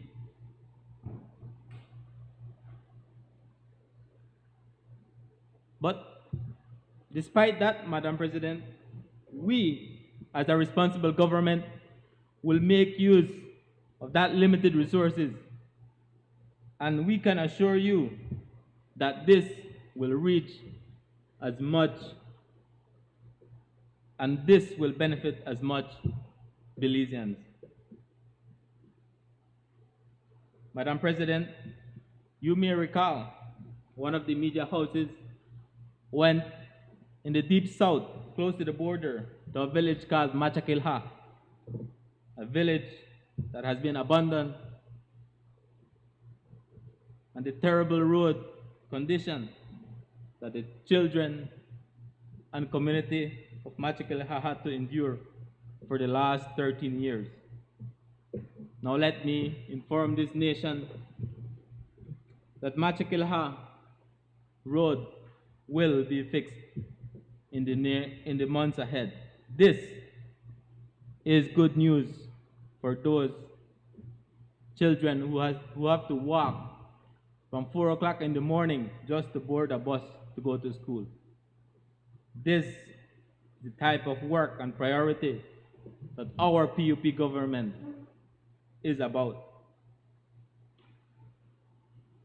We are sure that more farm roads and community roads will be fixed with this limited resource. Must also mention, after the neglect, the Ministry of Housing, our minister has assured the Belizean people that over 150 single mothers, at least for this year, will benefit from housing project. This is much needed after 13 years. Not a single home, at least in the Toledo district, was built, Madam President. As you see, Madam President, we're not like the last administration who used the millions to just develop their personal land and resources. This PUP government is effective, it's transparent, and we are spending the money where it needs to be spent. And the Belizean people are seeing this. Madam President, let me also report to this nation that the Ministry of Rural Development, under the leadership of the Honorable Oscar Requena,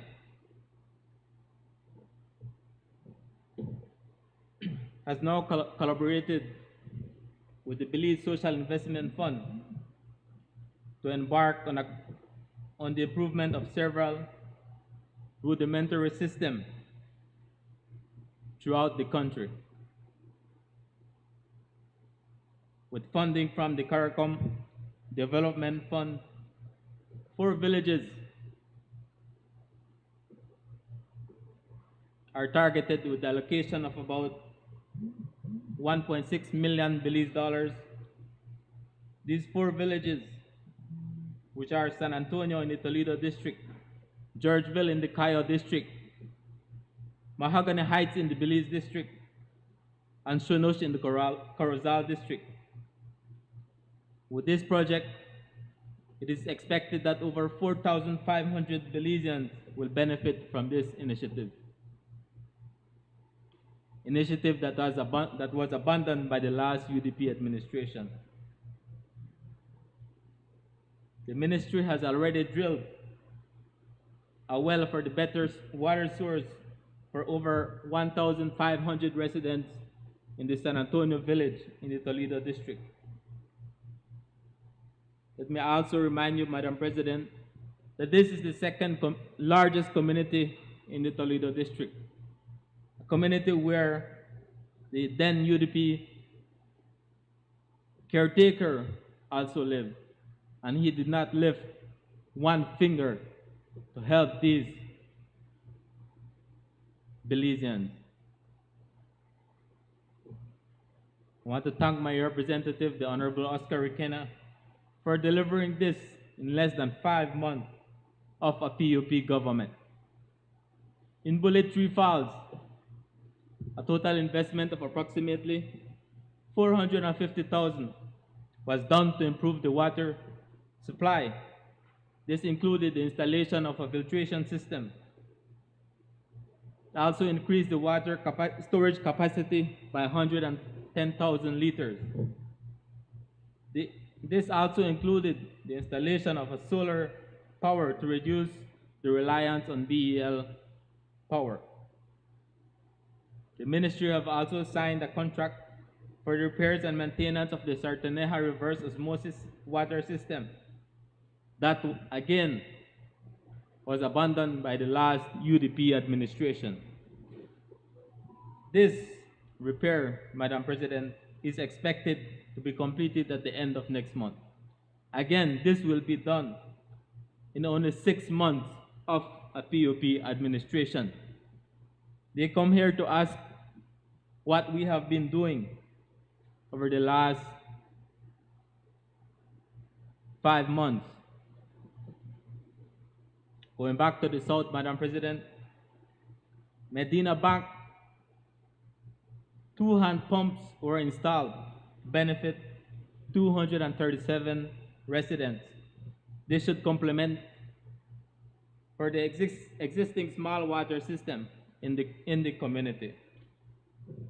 The ministry has also supported water boards in the repairs and maintenance of their systems.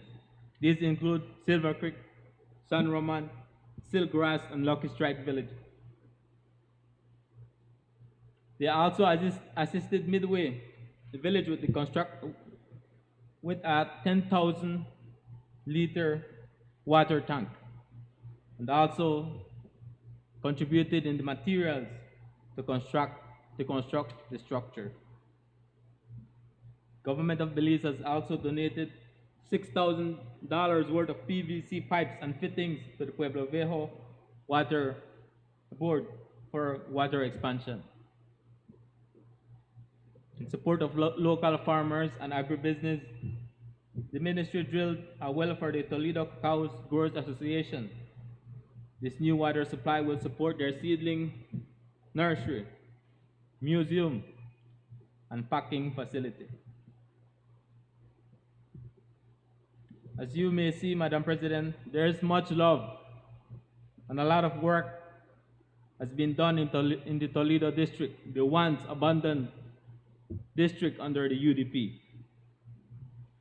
The ministry and Plenty Belize, with support from the UNDP through the GEF Small Grant program, are working on the installation of solar power to 2 of the most remote villages in the country.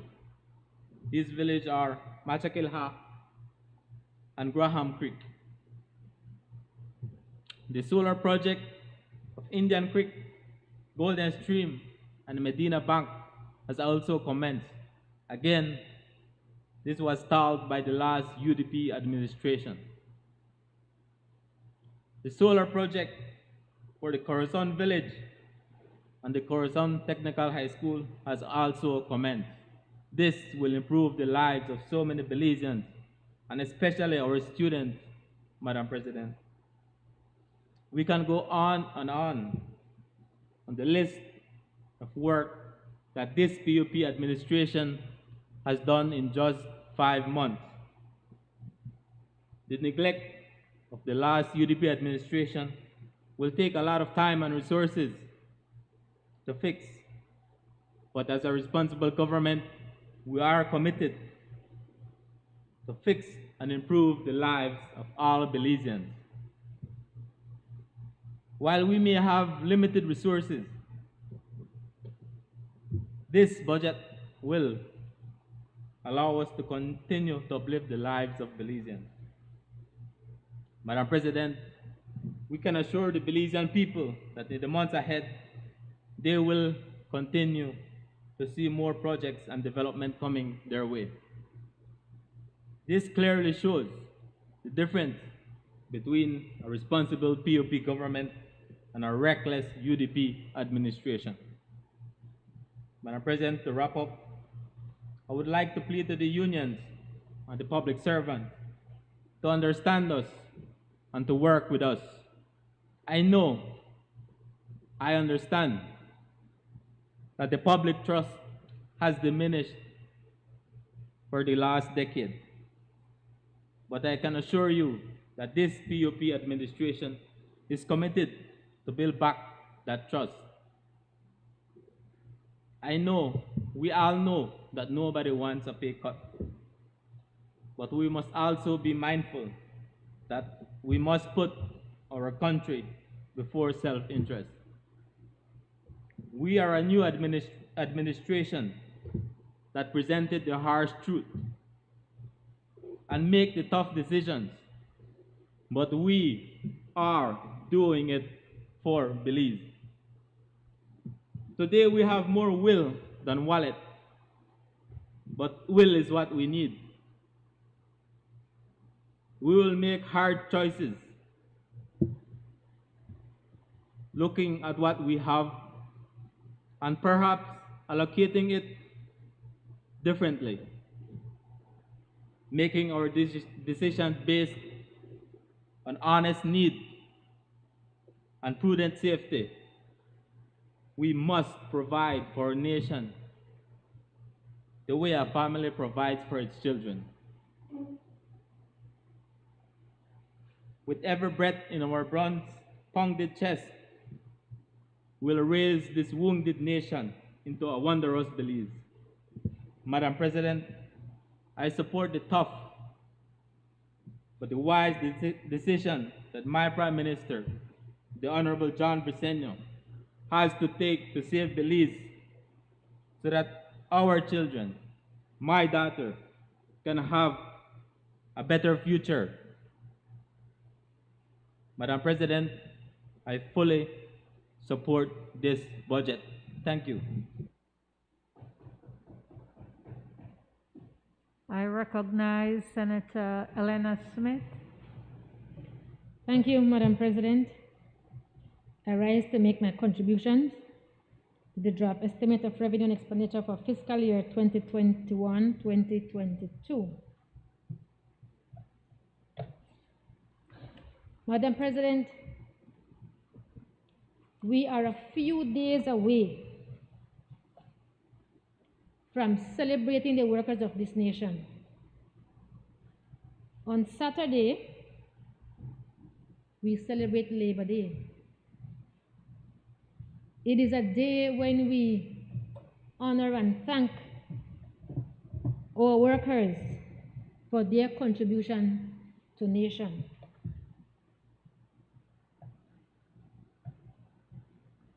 As I make my contributions, Madam President, I can't stop but think that I am going to be presenting on a budget that will see our workers get one of the most difficult Labor Day gifts one could ever receive. Instead of a thank you for the work that we have done, it seems we will be getting a to hell with you.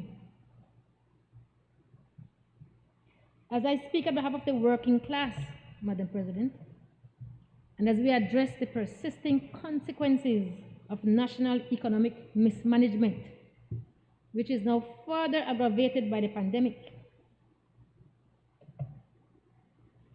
it makes you wonder, how much more can we take? And we've heard it being said that this is now a time of reckoning. Time of reckoning, Madam President. And we should be at a point where we are not doing business as usual because of our current situation. And as I listen to my colleagues before me, make all of these presentations, I heard a lot about the word sacrifice. And we must all sacrifice.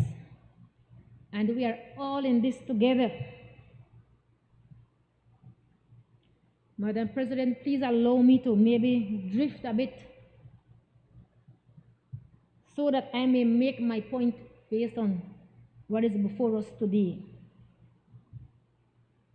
And so we are hearing about this wage bill and how it's unsustainable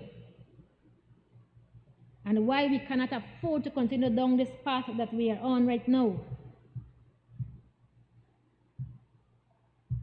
And we have too many persons employed by the government, hence the reason our wage bill is so high. But have we stopped to think,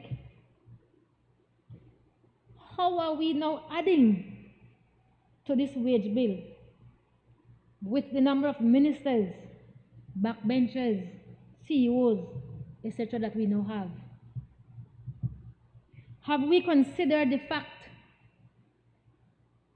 that we are expected to uplift ourselves professionally, educate ourselves, and as we do so, Madam President,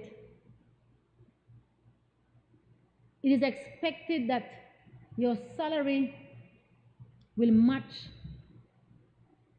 your qualifications. And I can speak for us in the teaching profession that we are being encouraged, pushed to educate ourselves from one level to the next. And many of us, Madam President, do so out of our own pockets. We are talking about sacrifice. As teachers, we are expected, and our public servants as well, we are expected, we are being told that we should sacrifice. And we should sacrifice our ability to provide for our families, to educate ourselves and our children, while our ministers keep their entertainment allowance, their telephone allowance, their housing allowance. But yet we, the workers of this nation, must be the one to make all the sacrifice, it seems. And yes, I am sure that I will hear that these persons are willing to give up 10% of their salaries. And yes, they are willing to give up a portion of their allowances. But as was said earlier, Madam President, when you look at that and you compare what that equals to what my 10% or my teacher or my fellow public officers 10% will equal, there's no comparison there, none whatsoever. And we are being told, Madam President, that we must put country before self-interest. Now, I wonder how many of us are aware of the many times that we, as teachers, have put country before self. We are doing so as we speak, putting country before self. And the reason we do so as unions is because we are fully aware that to get our country to where it needs to be, we must be willing to stand, we must be willing to fight. And if that is not putting country before self-interest, Madam President, I don't know what is. We are hearing that we must remind teachers and public servants why we are in this state. Madam President, we are fully aware of that. This is not the first time that as unions and us as a teachers union have stood up to governments, whether red or blue, because we understand the importance of having our country go in a specific direction that will benefit the people of this nation.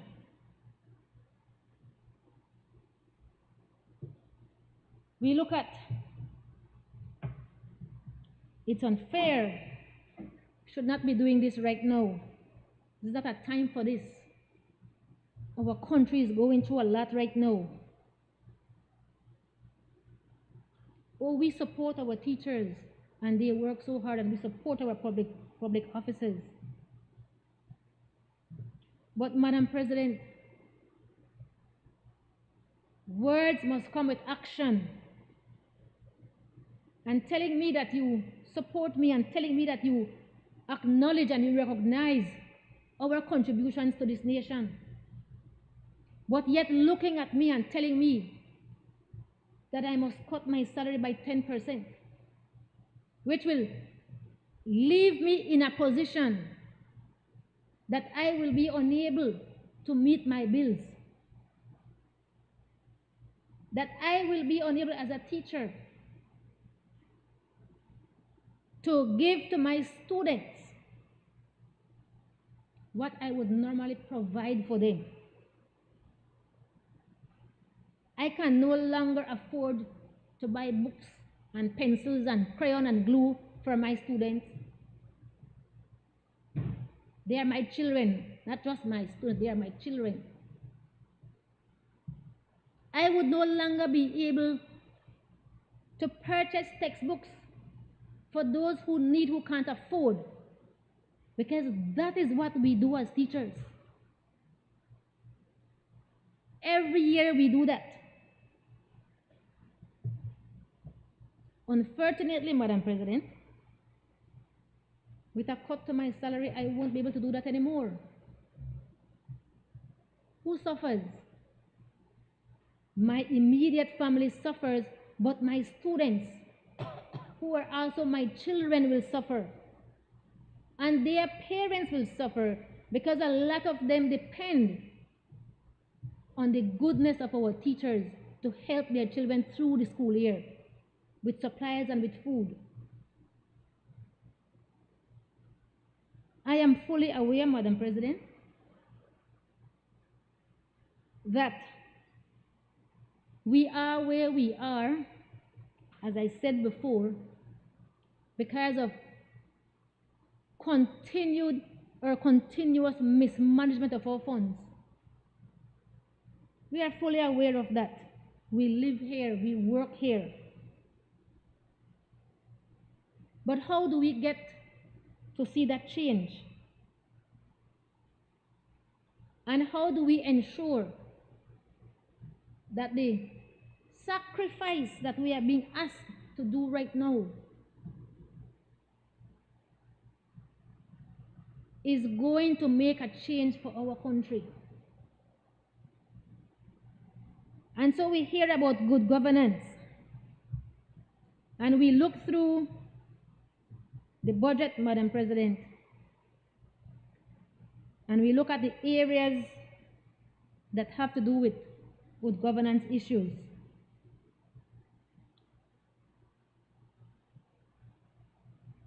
And we look at, for example,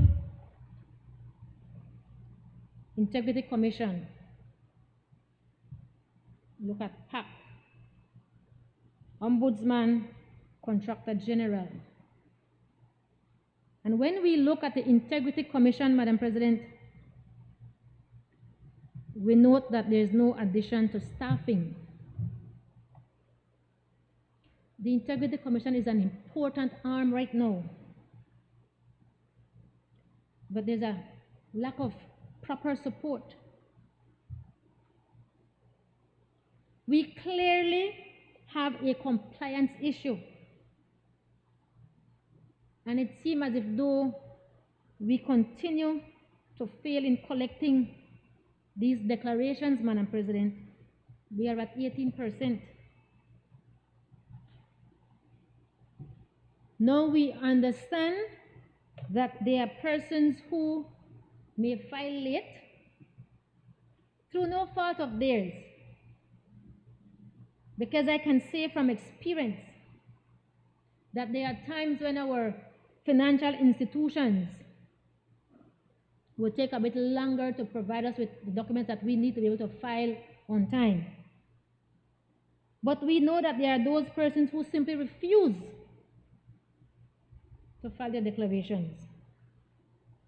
What will we do? How will we hold those persons accountable, Madam President? It's time we start getting serious with these matters. If you can't file, you can't get your salary. Until we start taking these measures, Madam President, to ensure that there's compliance, we won't be able to do what we need to be doing in terms of holding people accountable, in terms of paying attention to persons' wealth. As well, when we look at the matter of the Ombudsman, Similarly, same staff is there, Contractor General, same staff is there. And I know, Madam President, that the response will be, things are bad right now, yes, we can't afford. Next year we will work on that, or the following year.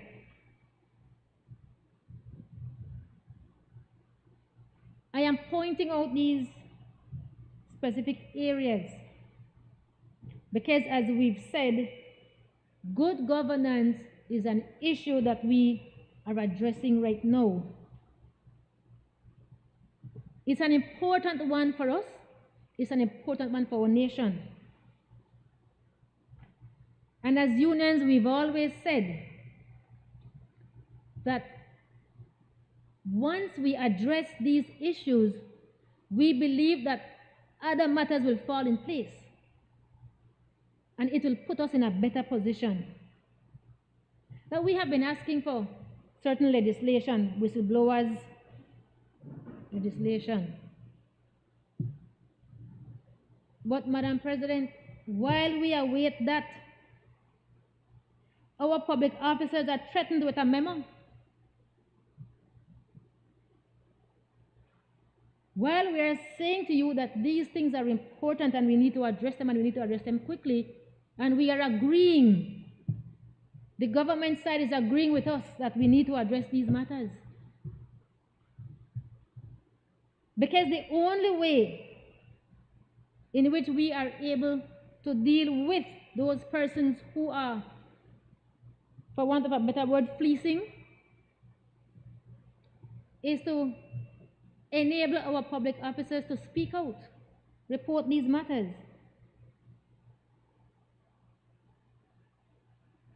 And so if we are saying that we agree that this is necessary, but then we put out a memo to say you can't be doing certain things, then are we for or are we against such an important mechanism? We continue, Madam President, to say as unions that our seat here has nothing to do with politics. We are not politically appointed. But oftentimes we are responded to, we are attacked as if though we are opposition. It doesn't matter which color is in government. We are treated sometimes as if though we are a political party. Maybe it's a sign that we should consider that as unions, I don't know. I'm sure that I am not interested, but you may find some others who might be. We share our concerns, Madam President. We make our plea not because we want to be fighting with any government, whether red or blue. And I keep saying this. We don't expect that when we make our presentations, when we put our positions forward, that we will be attacked in a similar manner in which maybe the opposition might be attacked. Because we understand that. That's how politics work. But we expect, Madam President, that in our presentations, when we speak about all of these issues that we are raising, that we would take them seriously, because as social partners, we are not up for any election. So we can speak from a place of honesty and openness. We can speak from a place of really and truly wanting to see better. Not because we want to bring down anybody, because we want to see better. Now, Madam President, my colleague earlier read, he said Channel 7, an extract from the news. In my response to I guess, the then PM's comments. And I'm glad he did, because it clearly shows that the unions have consistently held administrations accountable, irregardless of who is there. This will not change, Madam President. It cannot. It must not. Because there must be a group outside of political parties that will be fighting for the good of all. Not for my supporters, but for all.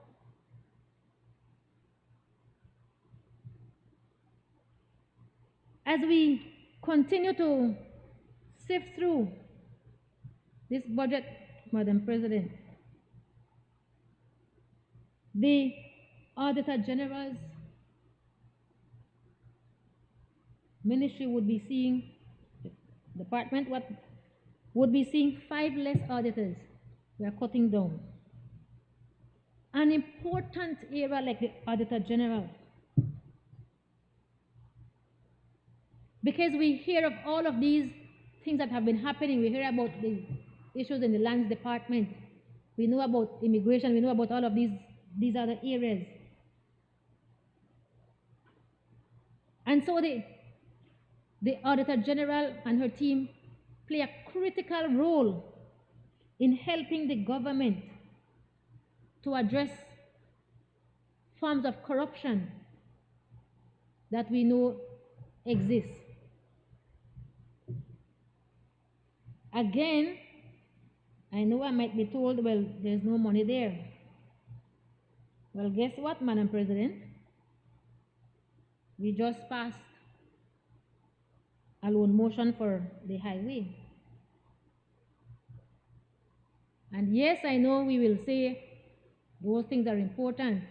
And we've heard before, as somebody said, well, you can't eat road, and you can't this and you can't that. That is true. I have said that before. But at a time like this, when we say that our country is in such a dire financial position, one would think that we would maybe put something like that on hold, Madam President, and use those funds for something that is maybe more important at this time. And don't get me wrong, I'm not saying that fixing roads aren't important, but that might not be the most important thing at this time. And so, for some of these ministries, areas where we see a reduction in staff or same staff, it makes you question it, it makes you wonder. Because these are important areas that will help us to address some of these good governance issues. And a lot of times, Madam President, we note that the Auditor General would submit her report. And then what happens? It probably doesn't reach to the committee, and it remains there. And maybe the government might want to consider changing how that process works. And I don't know, so my colleague Senator Courtney will be able to assist me in that area there. Maybe I am talking nonsense. But I'm looking at a way in which we can address these matters a bit faster. And so maybe as opposed to those reports, going to the PM and then waiting and coming to the committee, maybe it should go to the committee directly. Come to the National Assembly and from there go straight to the committee. Because we do have some reports. I'm sure Senator Courtney might be aware of that. We have some reports that are sitting there still. And if we know what are in those reports, my goodness, And so those are the kinds of things that we need to have going through the process rather quickly. And that might be a way to address that matter. Because as I said, Madam President, all of these things that help us to address the matter of good governance, corruption, all of these things, these are the areas that we want to enhance. These are the areas that we want to ensure that we provide these departments, these ministries, with the staffing that they need. And yes, we are thankful because I was out there for 11 days when we were fighting for Integrity Commission, UNCAC, PAC, all of those things. And now we see where there is an increase in the membership of PAC. And so we are thankful for that, and we applaud the government for that. Because it shows a commitment to do things differently. But I hope when we get there, we are not held hostage because, oh, this person now wants to come to a meeting and this person is the chairperson. If the person not come, we can't have a meeting. There is work to be done, Madam President, and we must ensure that we do the work. And so we want to ensure that we look at these areas that are arms of you, if you will, of good governance, and we ensure that they are properly staffed, that they can do their work, they can carry out their functions properly. We look at the Ministry of, let me find the correct name for it.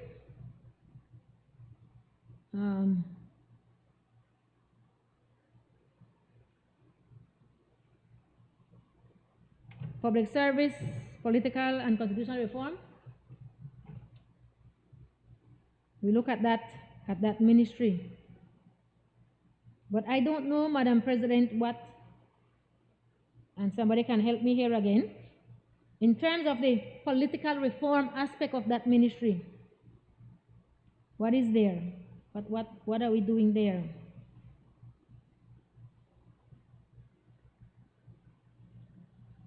We look at the elections and boundaries. What is in place there for redistricting?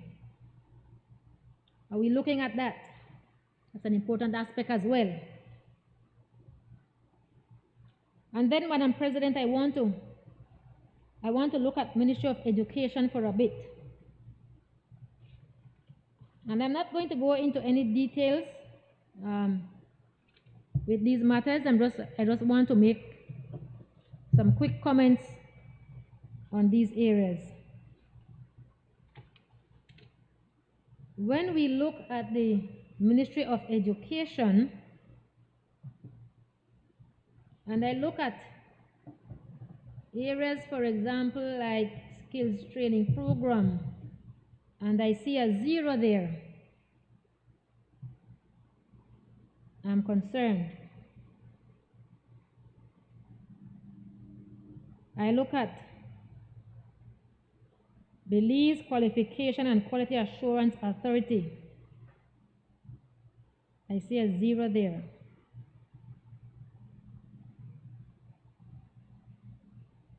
When I look at enhancement of policy strategy framework in the education system,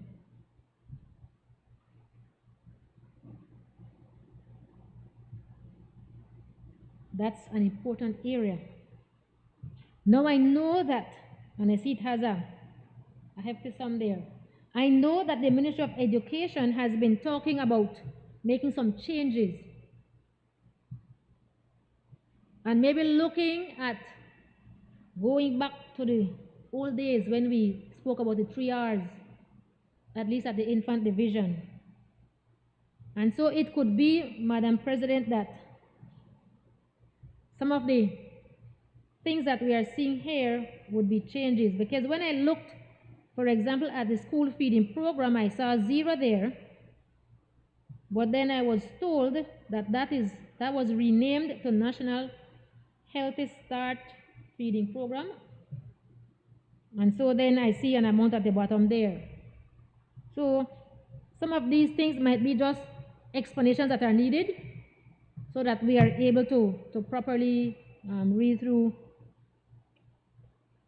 and get what those mean. When I look at pre-primary and primary education, I note that when I look at trained teachers for secondary school, well, if I look at staffing, I see that staffing remains the same over a period of time. And I'm not sure what that means.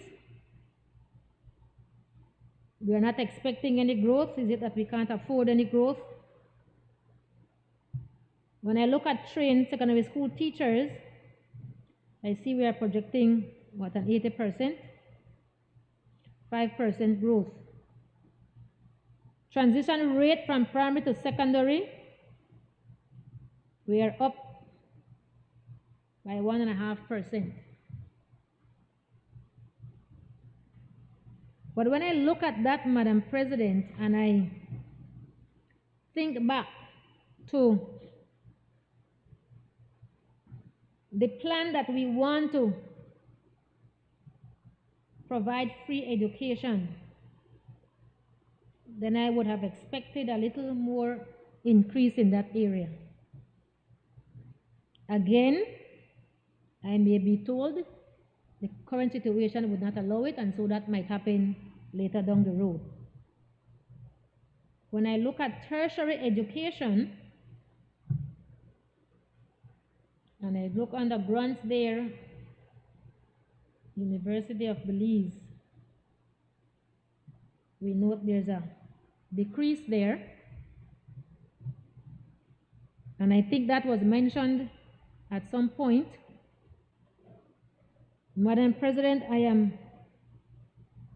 am afraid to touch natural resources.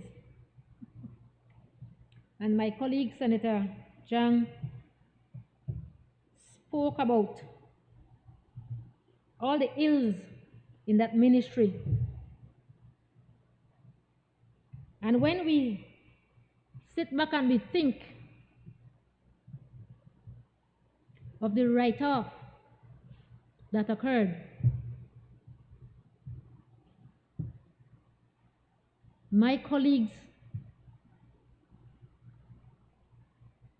shouldn't have been out there today fighting, protesting to save them and their families from seeing a $200, $300, $400, $500 reduction in their salaries. Because I'm not sure that we quite understand the impact of that, the impact that will have on our people. And not just those who will be getting the cut, but it will have a ripple effect. We won't be able to shop the way we used to do the things we used to. And Madam President, if we know our teachers well and our public officers well, a lot of us cannot afford to take vacations, and we can't go to private hospitals. There are a lot of things that we can't do, Madam President, because we live, believe it or not, hand to mouth. We work so hard to qualify ourselves.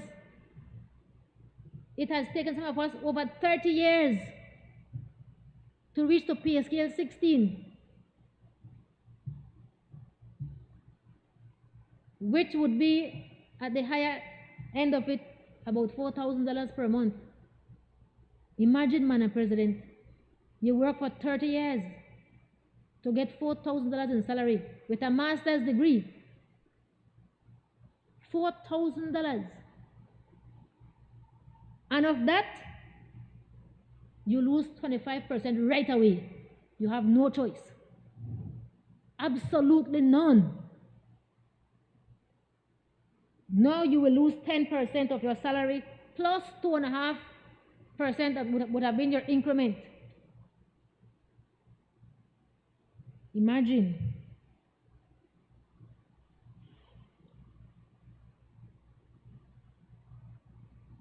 So when we recall all of these write-offs, when we consider all of these persons who have not paid their taxes, all of these friends and cronies who have been gifted, and we understand that as we are going through these discussions right now with the government side, that there continues to be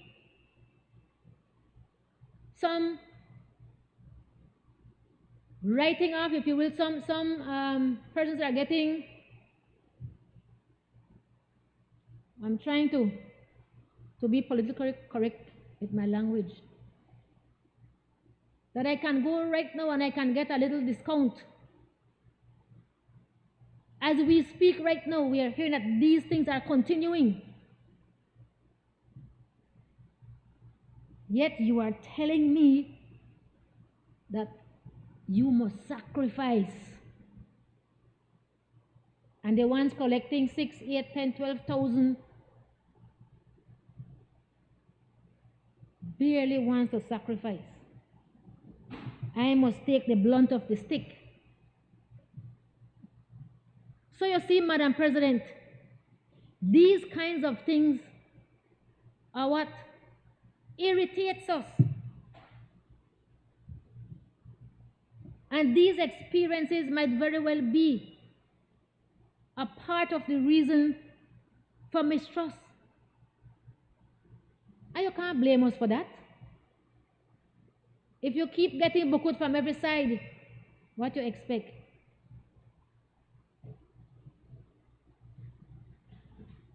So if we really want to do what is best for this country, and I know I will be told, we have pledged that we will do so, there has to be every effort made to collect those outstanding taxes, to collect whatever is owed to the government of Belize. I can't owe, Madam President, because the moment I owe, I get a letter to say I must come and pay. How can we have people owing millions?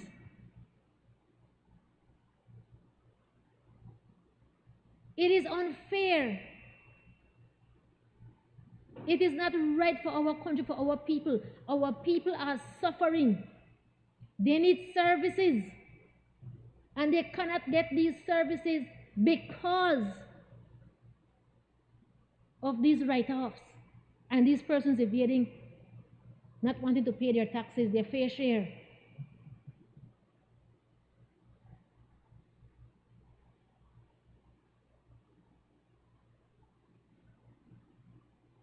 Madam President, I am trying my best to ensure that I explain as best as I can without getting too emotional.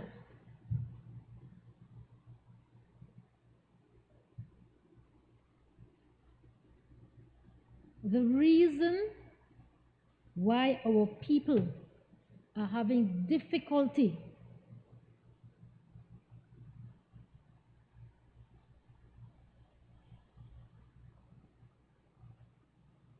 we cannot only be looking, Madam President, on the easiest, the fastest way to address this matter. My colleague said earlier, Rome wasn't built in a day, and that is true. But yet we expect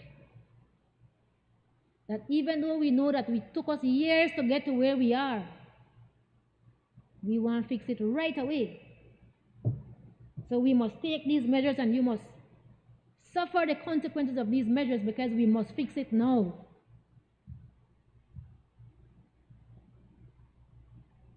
My colleagues spoke about the attacks on unions that we see in the media every day.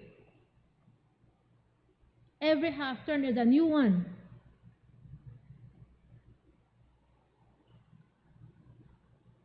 Madam President, in all my 30-odd years,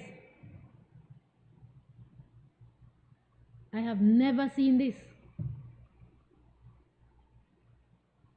And may I remind that in 2005, when we were out there, under Prime Minister Musa, our unions were very forceful. Very forceful. But at no point did we see the government get to this level. And we did the same under the Barrow administration. And at no point did we see this level of attack on the unions. Yes, it may have happened on your political radio stations, but we've never seen this level. And so I appreciate that my colleagues are able to call out such behavior. It doesn't bode well for democracy, Madam President. It doesn't. If it is that we are saying that we must come back to the table and we must discuss these matters, these good governance issues, and I don't know if there's going to be any time for us to get back to the table and discuss anything regarding a salary cut, because it's here. Every ministry you page through, you see that reduction.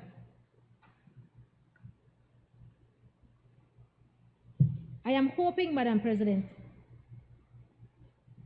that we will be able to get to a place, as my colleague said before, that we can sit down and seriously discuss these matters, have agreements for the good of all of us.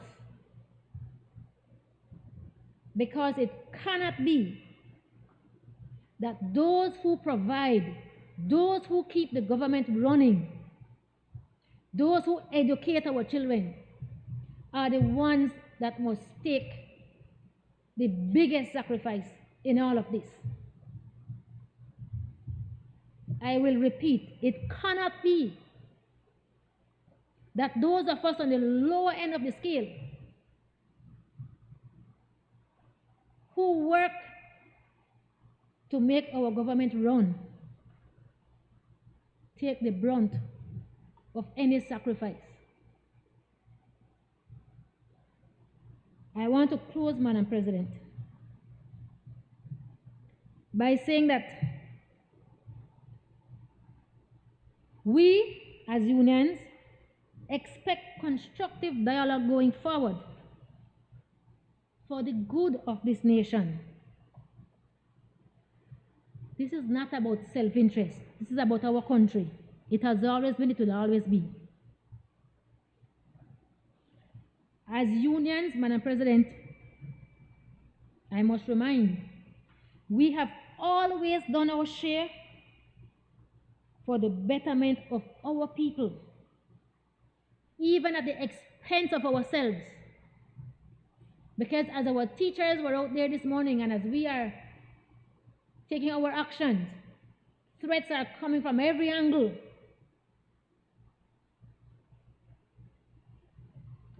So despite knowing that it is possible that we may get our salaries cut for being on strike, we made the decision to stand for this nation on a platform of good governance because we know its importance. And so we anticipate that as events unfold, the government will better appreciate why we have taken our stand on rejecting today's budget as presented. We are encouraged, Madam President, to see certain efforts to address the issues relating to improving our tax collection, as I said before, the tax arrears, along with a revision of government's accounting practices. We are pleased to see that. That is the road on which we should go.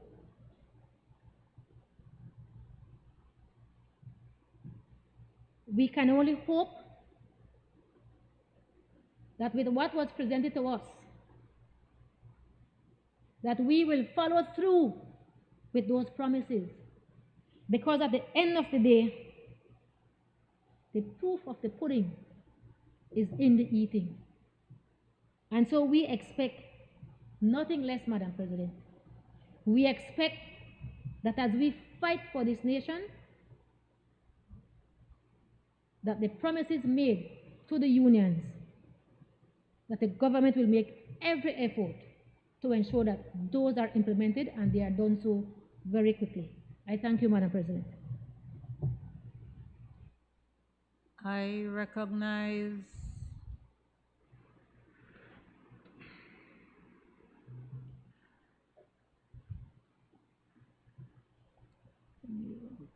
Okay. I recognize Senator Isabel Bennett.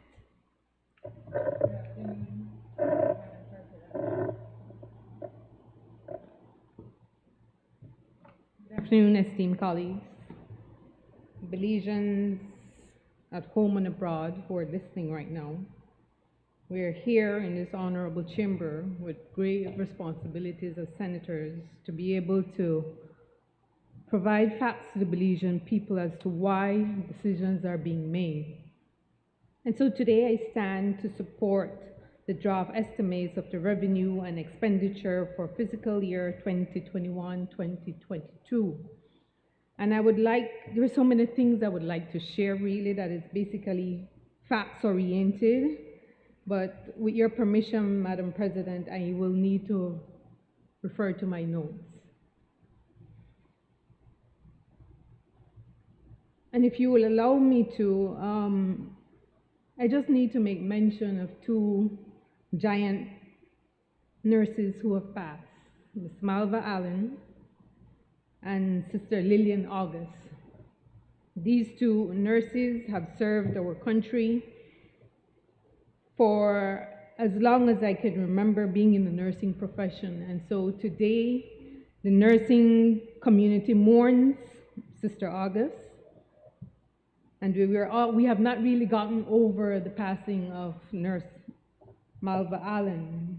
Sister August is known in the palliative care arena, where she and Dr. Thompson has been, along with others, mobilizing resources and identifying care and outlets for persons that are affected by cancer. Unfortunately, she herself succumbed to cancer.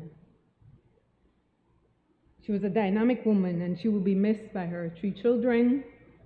Even in her ripe age of nearing 80, Sister August was leading the Ladyville Senior Citizen group, and so I know that group will miss her dearly. Having established that, my condolences to my nursing community and the friends that she leaves behind. No?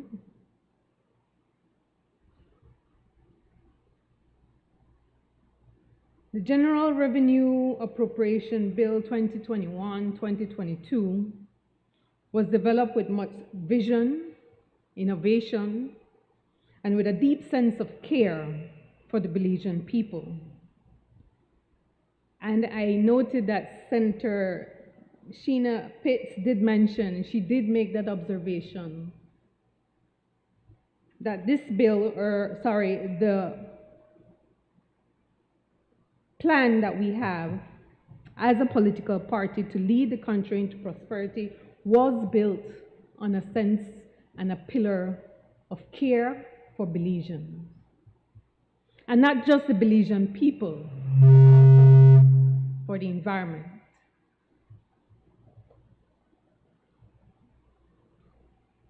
Madam President, as always, before I come into the chamber, I remind myself of my oath. The allegiance that I have is not to party, it's to people. And it is on that same pillar that each of us on this side of the House continue to present and justify a budget that has been prepared most thoroughly by a leader that is responsible and a leader that is implementing change for our country, much needed change. We're here and we're given the highest privilege to be able to share with the Belizean people not twisted information, not disinformation or misinformation, but facts. Facts that will afford them to understand why this particular fiscal year budget is designed the way it is. You've heard from my colleagues, and I've heard from my esteemed colleagues, our social partners, and I hear the sentiments and I hear the concern. And I would like to just take the time to go through, not in details, as time would not afford, but to speak to specific ministries.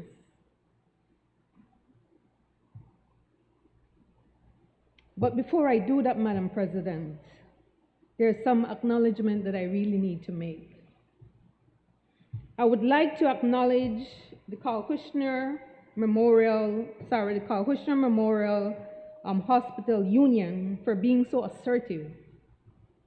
As I sat back and I watched the dynamics and all the negotiations and all the meetings that are happening during this time of the pandemic, and with scarce resources, I saw a group of leaders who took initiative to reach out to the Prime Minister to be able to lobby using their communication skills, their negotiation skills, and now there is trust and understanding there.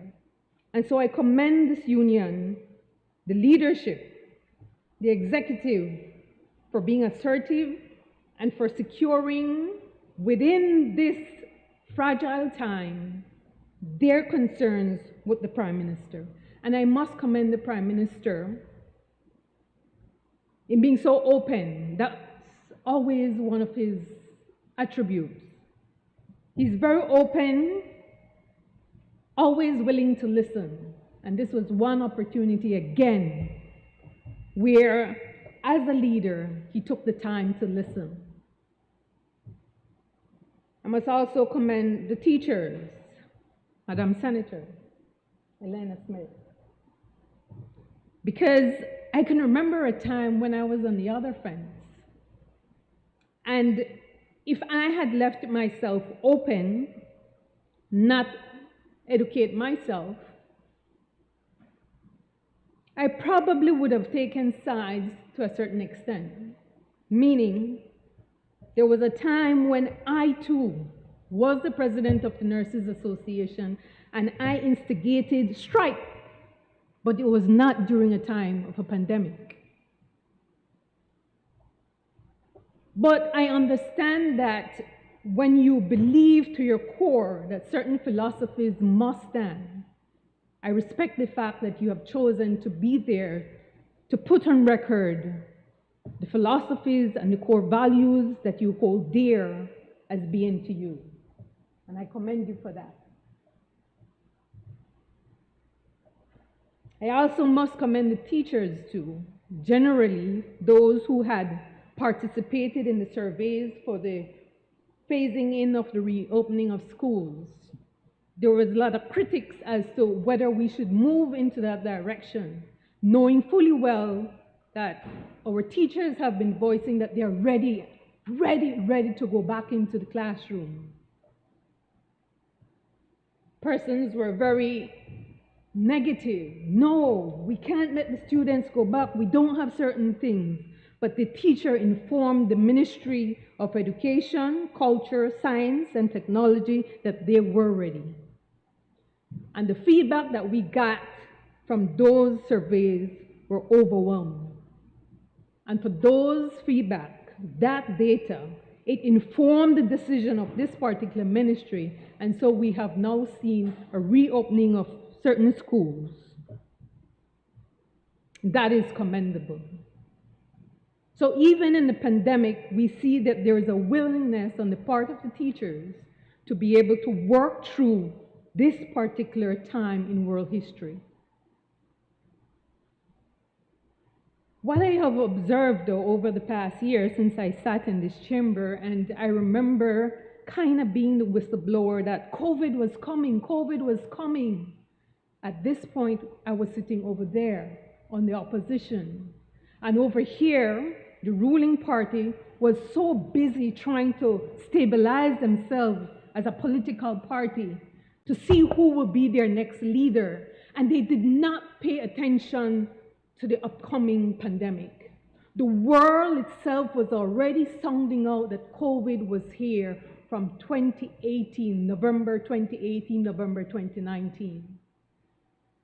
And I remember being like the sole voice along with my colleague, now Minister Shabat, now Minister Zabani, asking them to pay attention to the health issues that the World Health Organization was already alarming the world to address. They did not heed. We lost a lot of lives. Luckily for us, the people have given us a chance. And they have seen and they have acknowledged and they can see from the statistics that we're producing on a daily basis how the Ministry of Health and now Wellness has performed and has helped curb the COVID pandemic in our population. It is by no means or no way saying that we are safe, and we have been saying that. But work, tremendous work, has been put into this ministry. Our frontline workers have been the giants. They have been the referee. And they continue to work. But there are also some other unsung heroes that, to my mind, we have not fully publicly acknowledged. And these are the persons who have worked in the tourism industry over the past decade or more. If we look back at the history of how our GDP have improved or have increased, it's the tourism industry. But who has been hit the hardest now? Our unsung heroes in the tourism industry.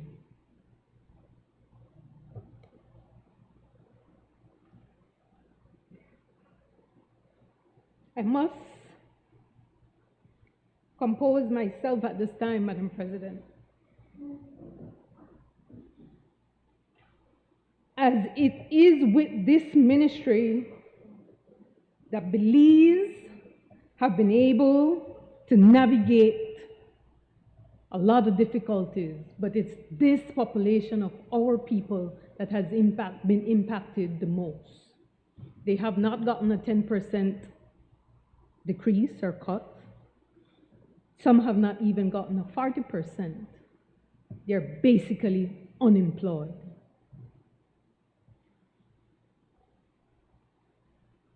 They are our unsung heroes. And it's with a matter of time, based on the same projected budget, that the Ministry of the Ministry of Tourism will bounce back. And there are many other factual information that is being projected here that will afford the population of Belize, particularly the tourism industry, to gain its footings again. Even as I speak to the unsung heroes, I'm remembering Miss Malva Williams of Lord's Bank. She was not in the tourism industry, but she has now reverted to using her talent of sewing, and she has been producing some of the best bonnets you can ever find on the market. And it does not say made in certain country. It's made right here in our country. Why am I making mention of her? And she represents a lot more other Belizeans that have reverted to not being dependent on a government job, but they're utilizing their own skills and their resources, limited resources that they have, to be able to navigate through this pandemic.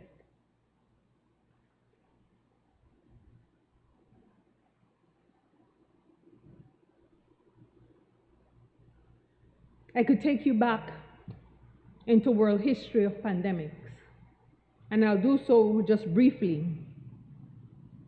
Because when we look at the history of health,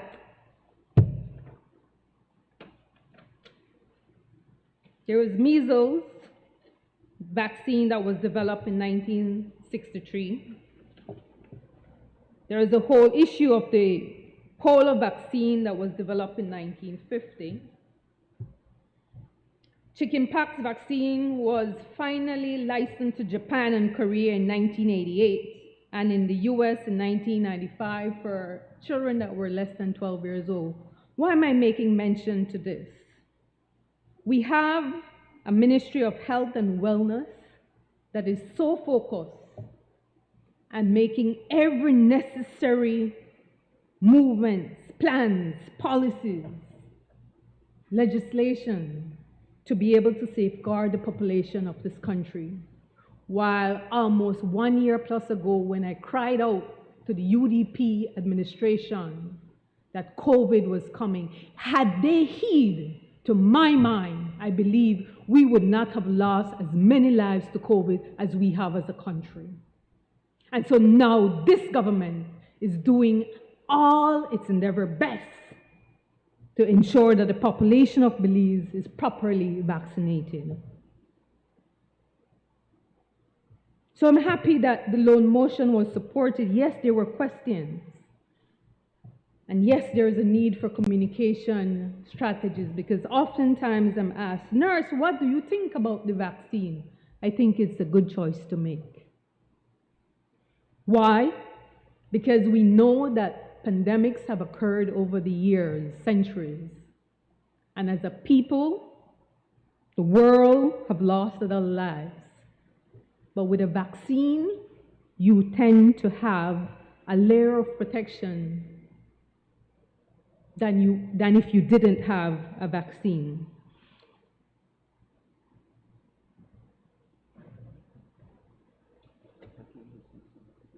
Now, with your permission, Madam President, I'd just like to quickly make mention to different figures in the budget. You might have to time me a little. The Ministry of Health and Wellness.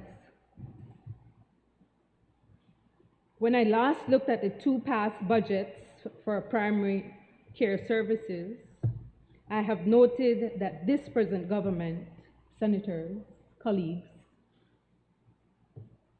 it was a merely $1.9 million in 2018-2019. We are projecting double that amount because we know the importance of primary health care, especially given the fact that we are going through a pandemic. Hospital services has also increased significantly. The figures towards community-based services, I was so angry the last time I stood in this chamber and I saw the poor figures of what was allotted to community-based services. And today, in this sitting of the Senate, I am happy to report that I see a projected figure of $1.2 million. So in terms of health, there is a trajectory that this particular government is saying to the Belizean people that we will be doing what is necessary, what is needed to improve the health of Belizeans.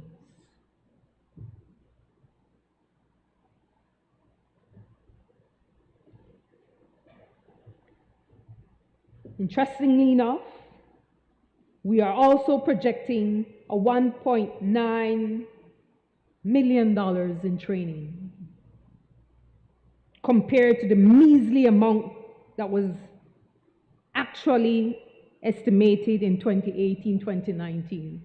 Now, I could basically just look at the budgets over the past 5 years, but the figures are relatively the same.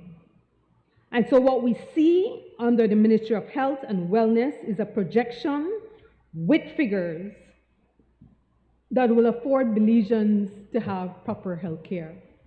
We have also made mention in Plan Belize that there will be a rollout of the National Health Insurance. Having done Ministry of Health, I'd just like to take you back to a few pointers or observations for the Ministry of Foreign Affairs, Foreign Trade, and Immigration. For those Belizeans who have access to this fiscal year budget, I urge you to read it. The numbers are fascinating, and it gives hope to a people.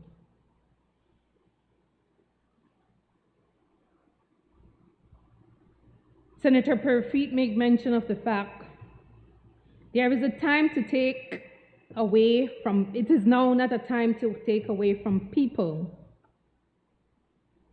But if I knew better just sitting and listening to the debate of the House from the different persons on the other side, it's the use of craftiness and persuasion in debate that would afford me to literally sit down and accept these utterances as facts, when in reality it is not. It's just the formality of debate. What we do in this side, as the leader of government business has just clearly pointed out to us earlier in the debate, facts, what Senator Collett had presented as well, facts, what Senator Kala had also presented, facts, what Senator Zhang had also presented, facts. That is what informed the Belizean people, and that is what will afford them to understand that this budget was created with them in mind. It's interesting that when the statement was made, this is not the time to take away from people, reference was made to a first world country, where the first world country can literally pump in trillions of dollars. Had we had a stable economy moving into the pandemic, we would not as a country or as a government right now need to resort to certain austerity measures.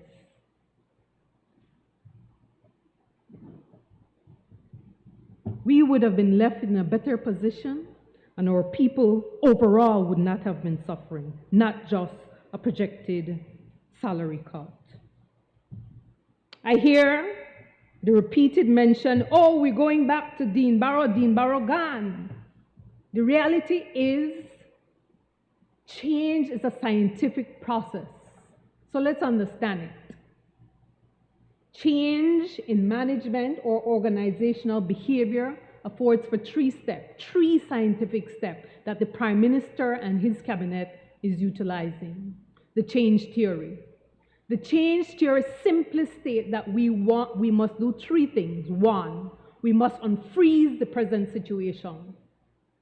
And when we say unfreeze the present situation, it simply means that we have to identify all the ills that has occurred. So we have to go back, and we have to make reference to the poor spending, the poor management, the poor governance under the previous administration. When the people can fully understand all the errors under the previous administration, then they can fully appreciate the desired situation that is needed in order to have prosperity in the country, in order to stabilize our debt. And after we have done everything that we possibly can to decrease debt, increase the GDP, increase jobs, increase philanthropic opportunities, establish different acts that will safeguard whistleblowers and everything else that our stakeholders are asking us to do. Then we move into legislation, policies, and programs. So we have to always go back. We always have to make reference to the ill that we have endured for the past 13 years. It's simply scientific. It's not the fact that we want to rehash these things. No. When you're applying science in government, when you're applying science in good governance, when you're applying science in shared governance, we must unfreeze. And so we must identify the issues. We must identify the problems. We must rehash all the transgressions under the UDP.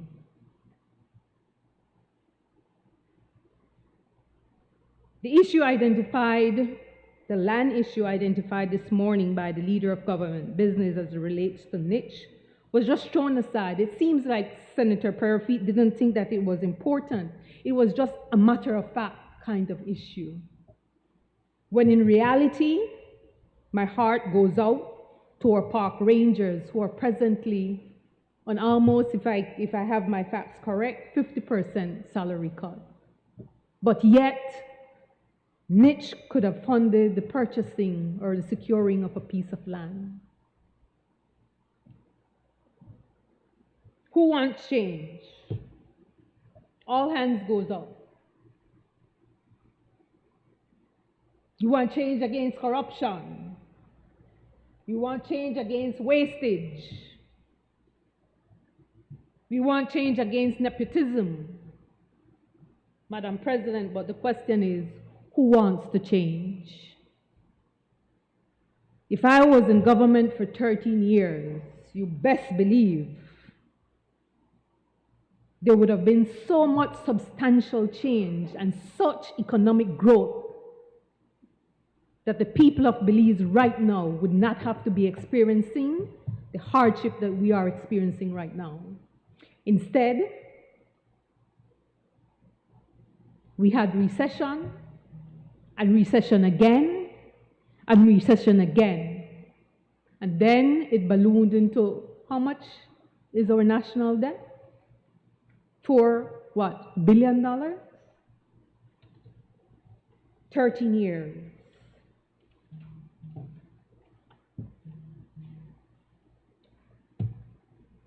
We're asked to talk about ingenuity. Well, let me take you to the budget for those who don't think that we have a government that is visionary.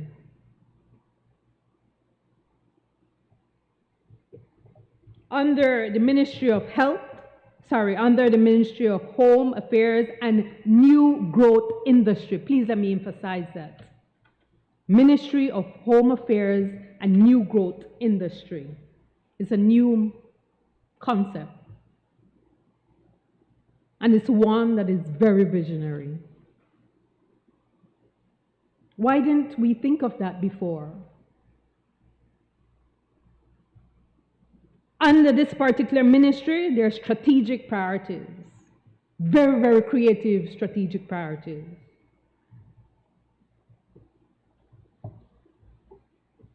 And I have to make mention of a few. To establish a central nursery for scientific research, testing and management of seeds, and tissue culture for new and emerging products. To create private sector jobs for the Belizean people with the introduction of new and emerging industries. So who dare to ask, again, about ingenuity?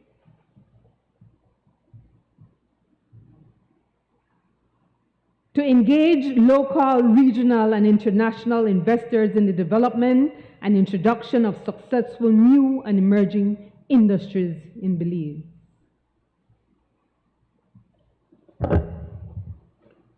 A plan is a guide. And within 5 months of us being elected by the people, we are painting the vision of prosperity. We're highlighting to the Belizean people that there is hope. It's nothing dismal. It's not gloom or gloom.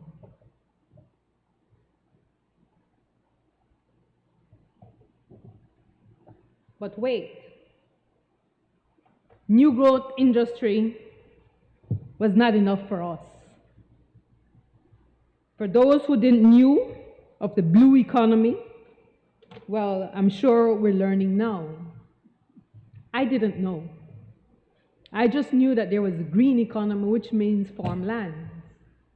But the blue economy is even more interesting, and it brings to the Belizean people an even greater sense of hope.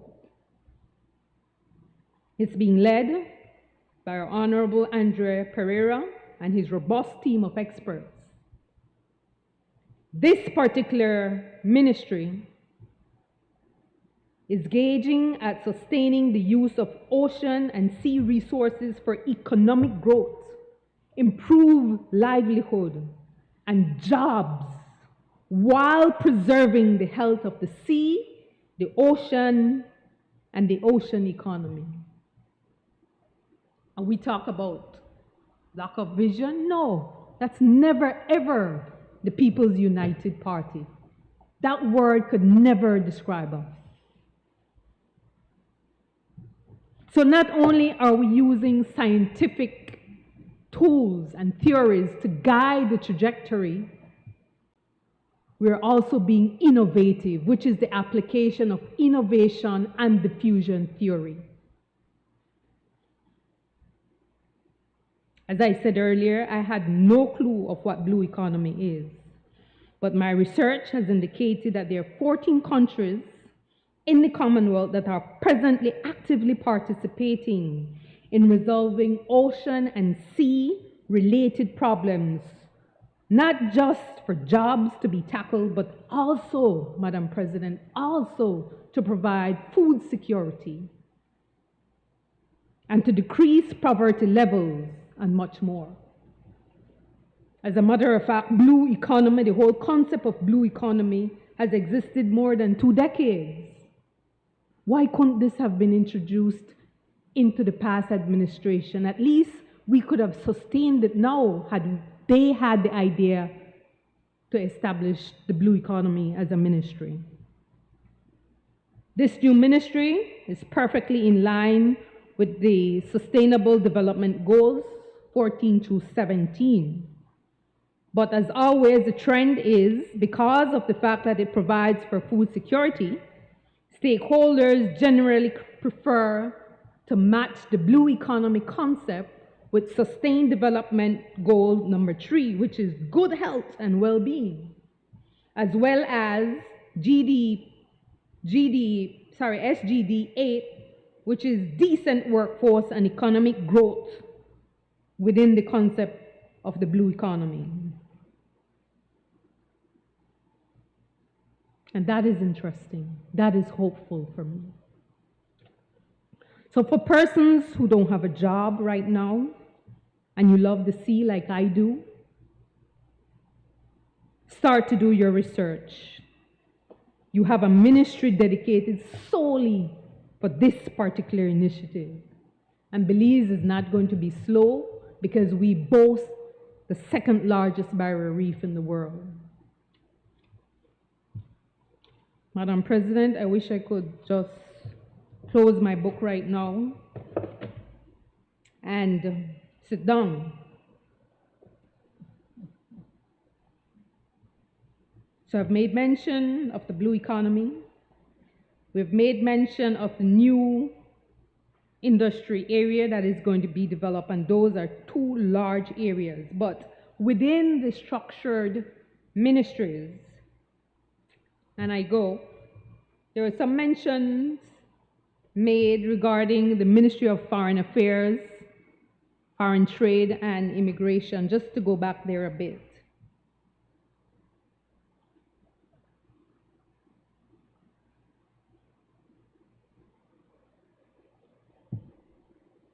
We have seen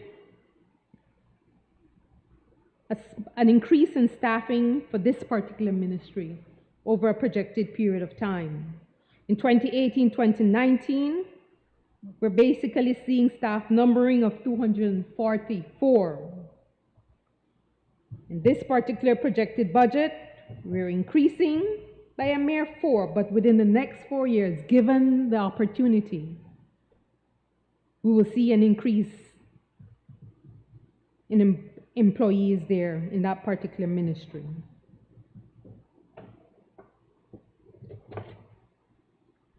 The public service, as I went through the fiscal budget, I put a heart beside the things that are passionate for me. Training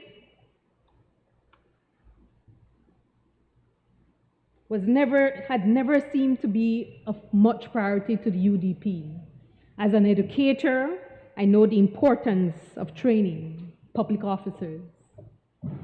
Training not just for the job that they do to serve the people, but training that they can take with them after they leave public service.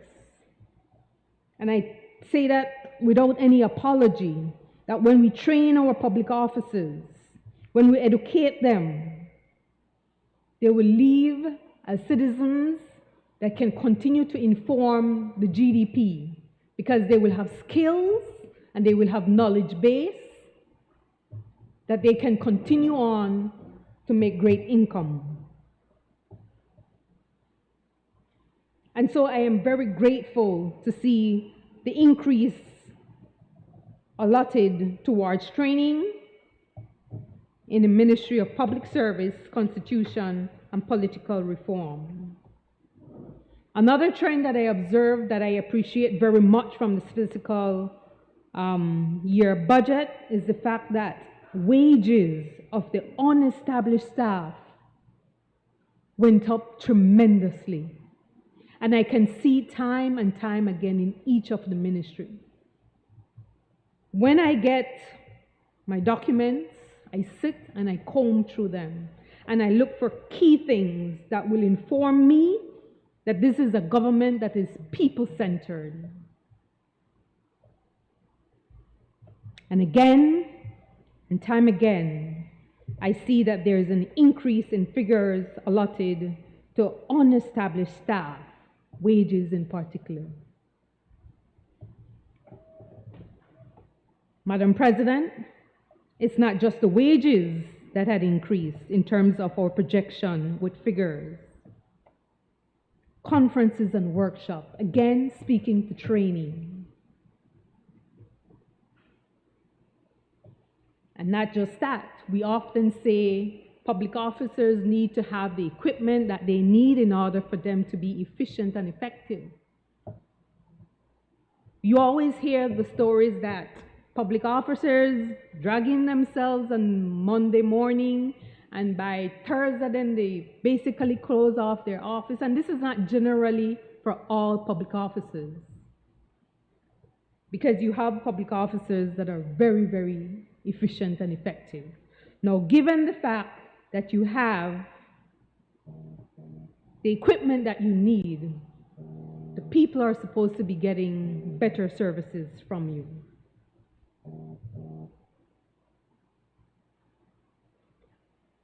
Madam President, the Ministry of Agriculture, Food Security and Enterprise continue to do stalwart work. And I'm happy that Senator Herrera had made mention of the fact that we need to continue to support our farmers. And that is exactly what we will continue to do, sir. The budget is here. There's a projection. It's a guide, but it's one that I know that Minister Mai is committed to with the support of the Prime Minister. I wish I could continue, Madam President, but I will close here. I will just make mention of the fact that tourism, the budget projected here for tourism, the budget projected here for human development, And the projected budget for education, culture, science, and technology are very impressive. And I applaud the Prime Minister and his team for the work that they have committed to do to keep or to stabilize this country. I thank you.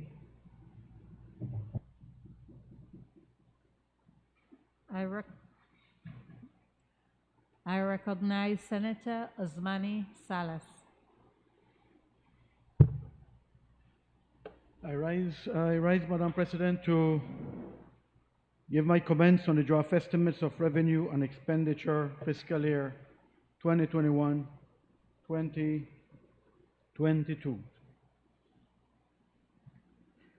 It has been a long day and we have more to go. It's a sobering day. It's a sobering time.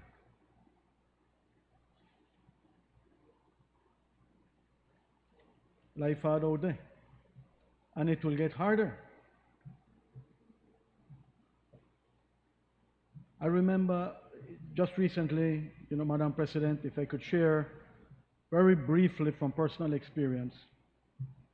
Last year is 2020 is a year that the world will not want to remember. We get over it, but so much suffering that year. From a personal standpoint, my family business was a hair's breadth away from folding, closing, 11 employees losing their jobs. We were that close. I have colleagues, I have friends who had to close their businesses. They did not make it. We're far out of the woods. We have a ways to go before we can say we're out of the woods. So it is very difficult time that needs bold approaches, bold strategies, bold solutions.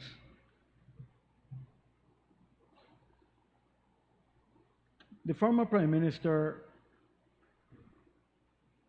knew very much what the situation was. And just 2 or 3 weeks before general elections, he uttered these words, and I quote, Madam President, October 23rd, 2020.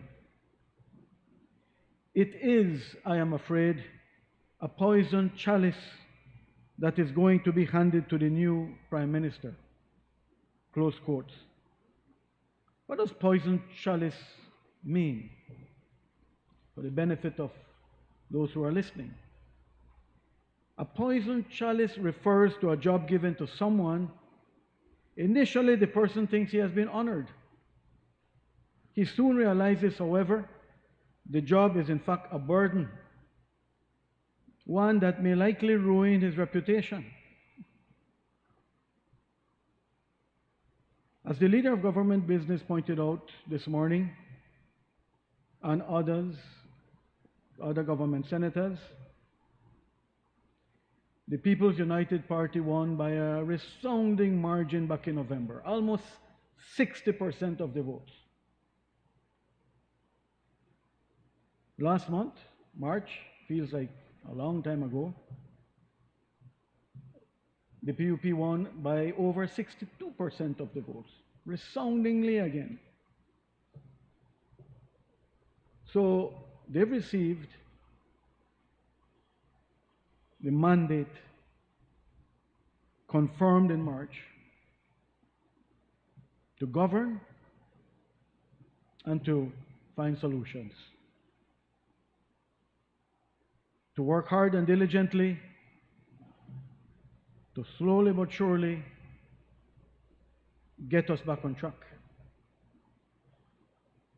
In my presentation, Madam President, I want to focus on at least 3 areas that are in the minds of most Belizeans at this time. And most of my colleagues have already referred to one or more of them, all having a direct bearing on the national budget. The first one is a massive public debt. The other one is the government's recovery plan and associated public wage bill. And the third one is corruption.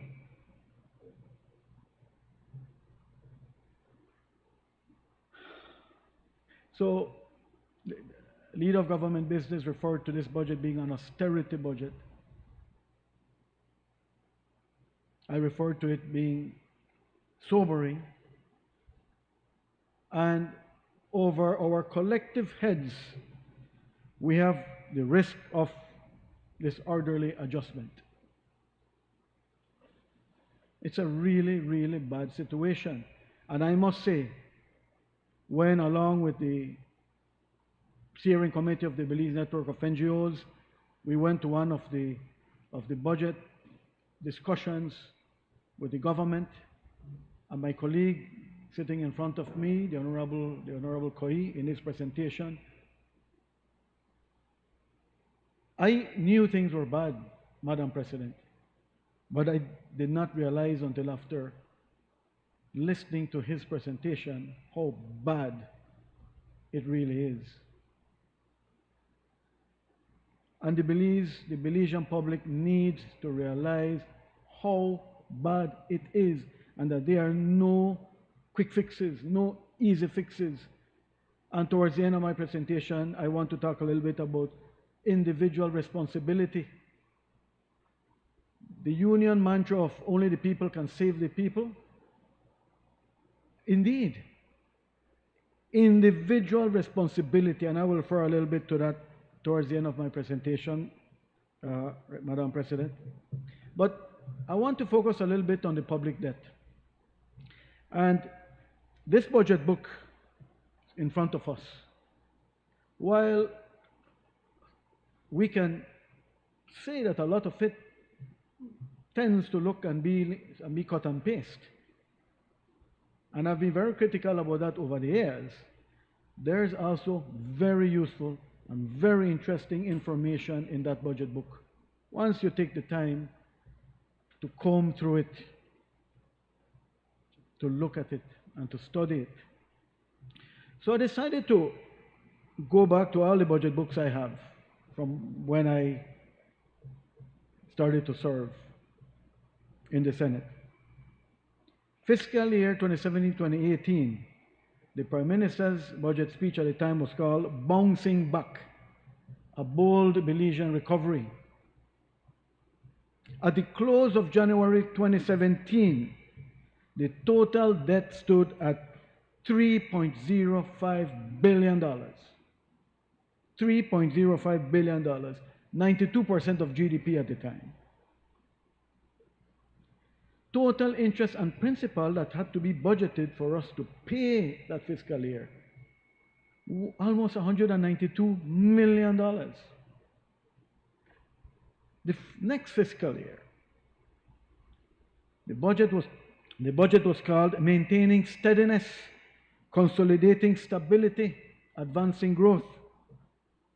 At the close of December 2017, the total debt stood at almost $500 million more, $3.535 billion, 96% of GDP.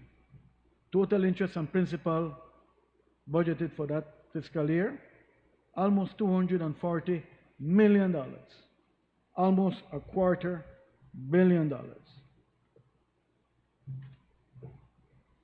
2019-2020, the budget had a very long name, Moving Ahead with strict and strong and steady economic growth, etc. As of the end of December 2018, the total debt stood at $100 million more, $3.6 billion, about the same in terms of debt to GDP ratio. Almost $200 million budgeted for total interest and principal. Last fiscal year, the Making Every Dollar Count fiscal year, or supposedly making every dollar count. At the close of that fiscal year, the total debt stood at about the same, $3.536 billion, 91% of GDP. That's, COVID year, some of the Debt servicing was reduced, and the total interest and principal paid was a little over 150 million. So this current fiscal year, today's sacrifice, tomorrow's triumph is the name of this budget, or the Prime Minister's budget speech. The total projected debt, or the total debt, I should say, has ballooned to $4.15 billion, about 139%, if I'm not mistaken, of GDP, $634 million more than last year. $634 million more. And what are we budgeting to pay in total interest and principal? $236 million. So over those 5 years,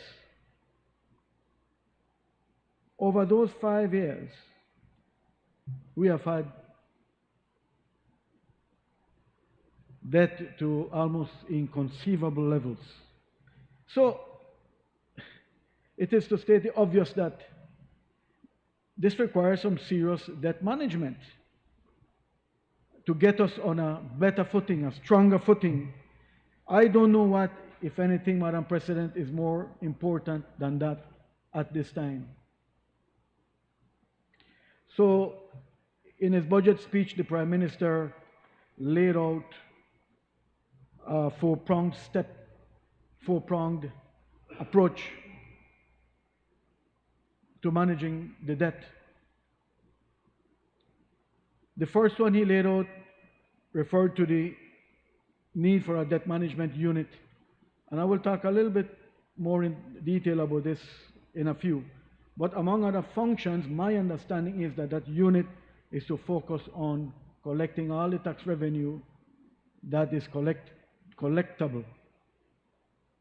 But at the same time, we have to figure out, I imagine the unit has to figure out not only what the outstanding debt is and what is collectible, but what is not collectible, and how the government moves forward with collecting. I'll refer a little later what the importance of that. Restructuring of the super bond, write-offs and other approaches to dealing with other classes of public debt, and the government has to find a way on how it will finance the budget. So, for all our sakes, I think we should all want this government to succeed. For all our sakes, we must wish that they are successful in their debt management endeavors. We shouldn't wish them to fail. The government's recovery plan, the very first one deals with the public sector salary adjustments. I'll deal with that in a little while. That one, I guess, is one of those where the government hopes to almost immediately start to incur savings. The other one that the expectation is, my understanding, that will start to result in immediate or short-term savings is the reduction on spending of goods and services. The others that the Prime Minister presented, I see them more as having an impact more in the medium term. So I am struggling to see how those will have an immediate impact, at least during the current fiscal year. That is one is a reduction in interest payments, which is being programmed at $53 million according to the Prime Minister's presentation. I'm hoping that we can see some savings there this fiscal year, but certainly I imagine that the effort there will have to continue and be ongoing. When we have heard several of our colleagues, and we heard the Prime Minister refer to the augmentation of revenues, tax revenues, Now, I did some research. I had some discussions with senior officials in the Belize Tax Service because I wanted to have a good understanding of how that works. Collecting current taxes from all sources from whom taxes are due and outstanding taxes to be recovered immediately. My understanding is that that does not work that way. That is more a medium-term endeavor, meaning takes more than the current fiscal year. It's a challenging process and endeavor. And I'll share some of my notes on why I'm saying that in a few. And the fifth prong is enabling investment, both domestic and foreign, which the Prime Minister said is of the highest priority of his administration. No, I see that more as a medium-term endeavor. So, what I didn't see in the recovery plan and what I don't see are captured in the budget is how we stimulate the economy. So my question is, where are the plans for stimulating the economy? Where is the economic stimulus plan that would form an integral part of the recovery plan? So let me look at augmentation of tax revenues for a little bit, Madam President.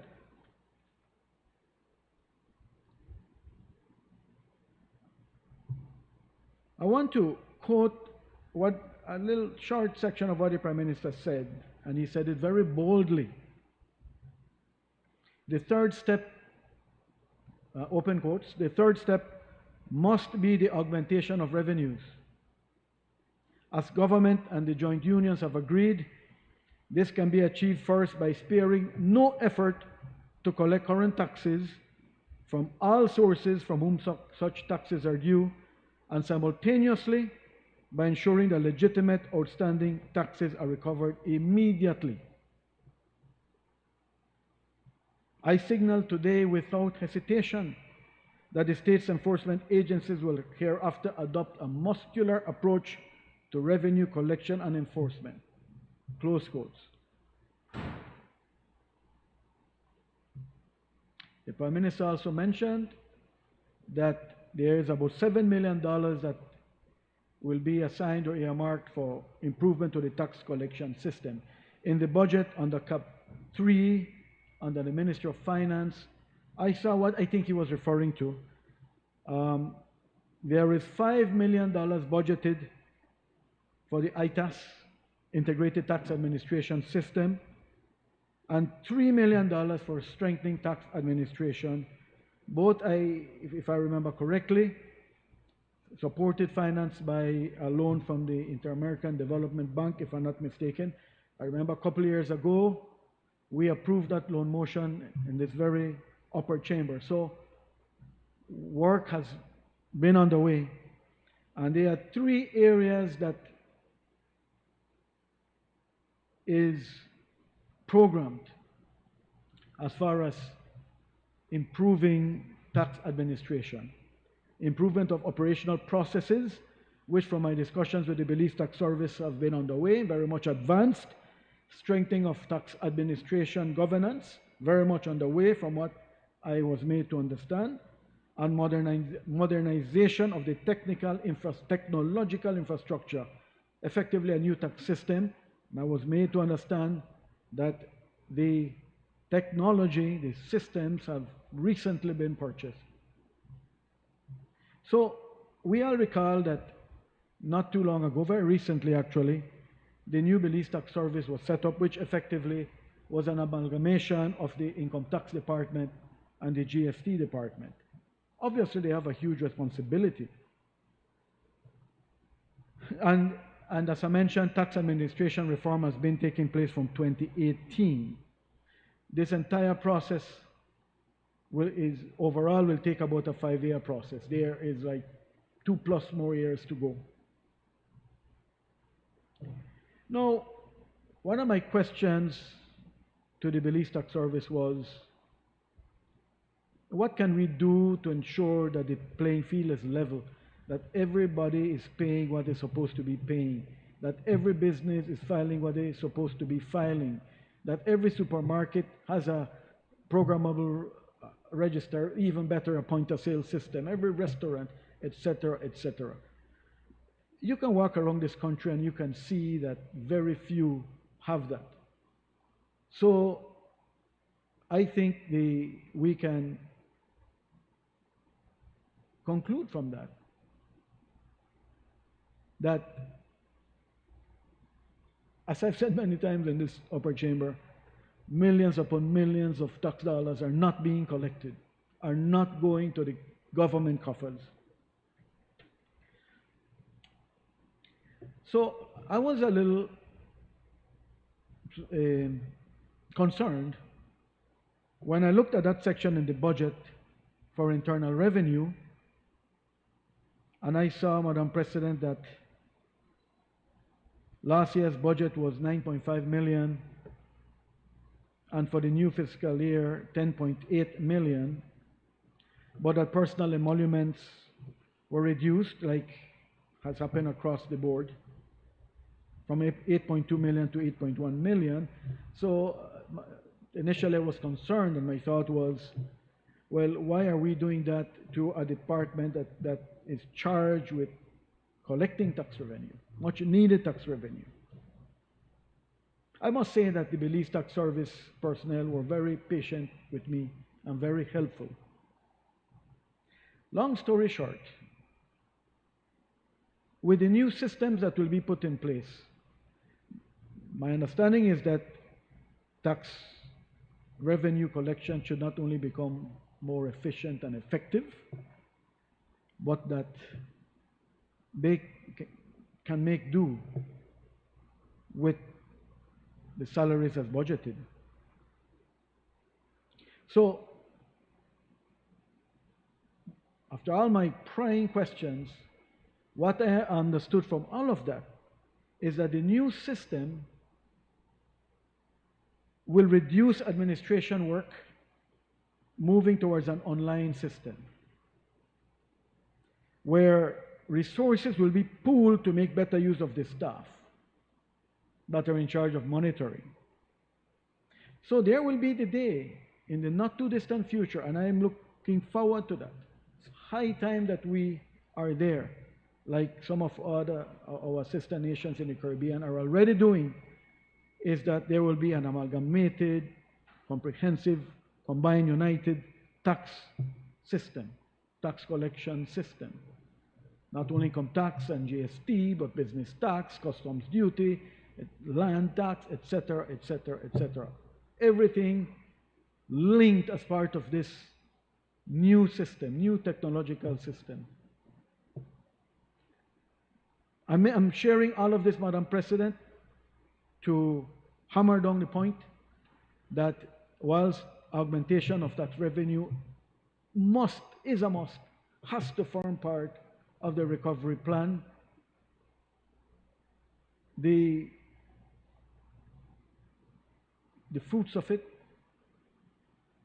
we may not see at meaningful levels immediately. So my understanding is that by January 2022, which will be the third phase of the strengthening of the tax administration system, by then there should be sharing of information across government departments. Wouldn't that be wonderful and terrific? Where the opportunities for hanky-panky will be so much more reduced. Customs, companies registry, city councils, town councils. How many trades are in this country that are in various towns and cities? I wouldn't be exaggerating to say thousands. So the loopholes need to be closed. They've been open for far too long. Our little struggling country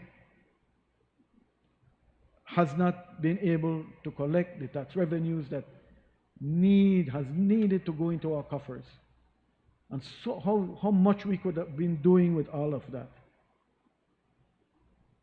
So by July 2022, according to the IDB documents, loan documents from back then, and the talks that I had, it will be the fourth phase that will ensure that the tax system is inclusive of all taxpayers, regardless of size, location, access to technology, to increase taxpayer compliance. And I was pleased to learn that part of one of the plans is to have kiosks at the various tax offices countrywide, where anybody who does not have access to the internet or to a computer can go in there and do their business.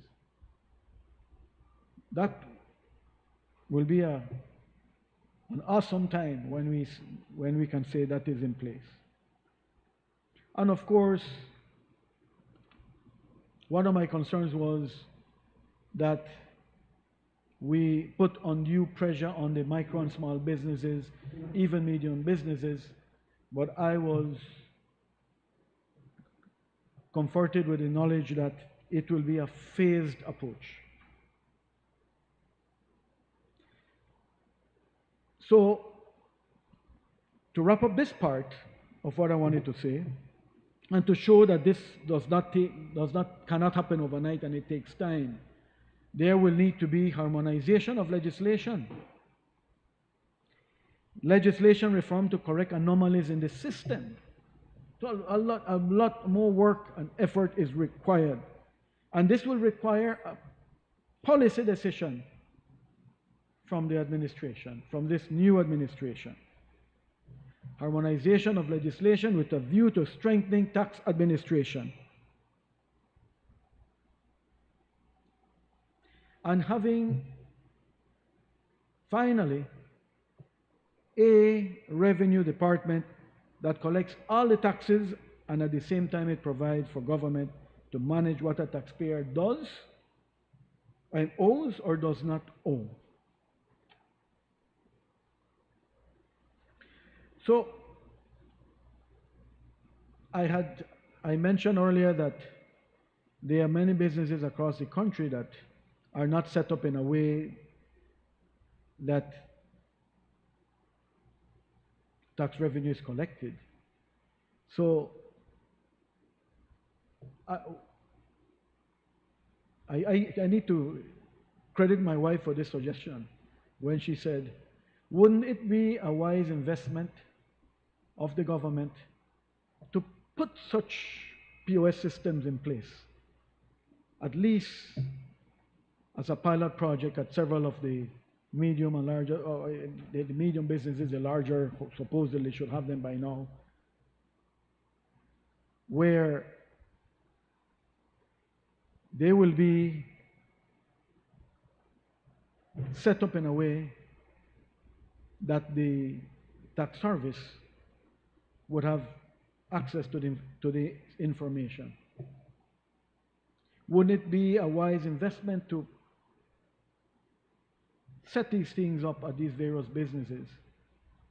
It might obviously require a loan because of how difficult things are right now, the limited resources available, but in the end it will be worth it because of all the tax revenue, additional tax revenue that will be collected. That should have been collected all along. So I asked the question, how much is owed? And I believe some of my colleagues before me have mentioned some of these numbers. But I was informed that the Belize Tax Service inherited debts from the GST, income tax, PAYE, business tax, etc., etc. And as of March 2021, $273 million was owed, and that's only tax. $273 million. But I was informed very quickly that an effort has to be made, and I guess this is where the debt management unit should come in, to determine what portion of that is collectible. There may be businesses that have folded, do not exist, people that have died, etc. And it will take, I was informed, the Belize Tax Service some time to really ascertain what is the figure that is collectible from the figure that is owed. Now, if we had the penalties, the arrears, the interest, the interest and the penalties, sorry, I was informed that that number goes up to over $456 million. $456 million, that's almost $500 million when you add the penalties and the interest. And I realized very quickly that if I would call next month for the figure, it would have changed. Because business tax penalty, for example, increases 1.5% each month. So that I share all of that. I take time to share all of that because I think it's important information that we all need to know. They gives a sense of the challenge that we are facing. But at least we can say that a program is underway to modernize the tax administration system. So that is positive news. The wage bill.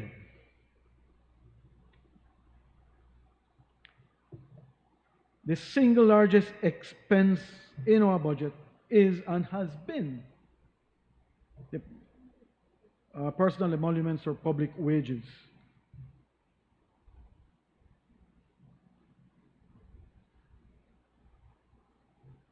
Last fiscal year, the projected outturn was for public wages almost 38% of total expenditure. Over a third, 38%, $465 million budgeted for this year. With the proposed cut, would still be what I consider an unsustainable $414 million.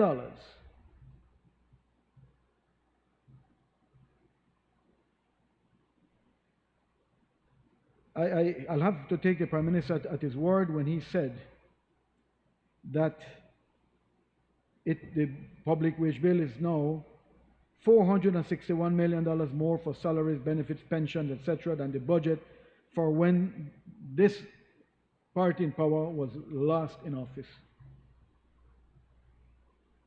So I want to refer to some figures now, directly from the budget,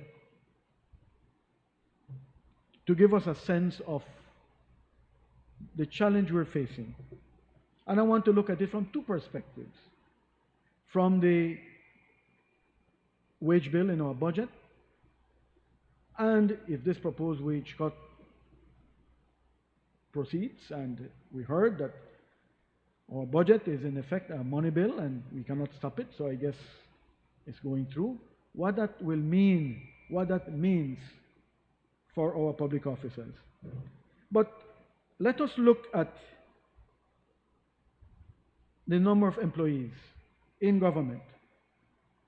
And it proved a little challenging for me to try and get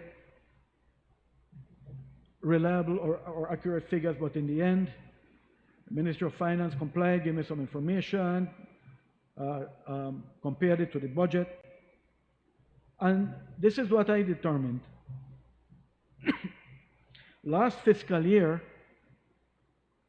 the total number of government employees was 16,700. This year, as budgeted, I went through everything, compiled, calculated, added, and it is 3.6% higher, 17,346.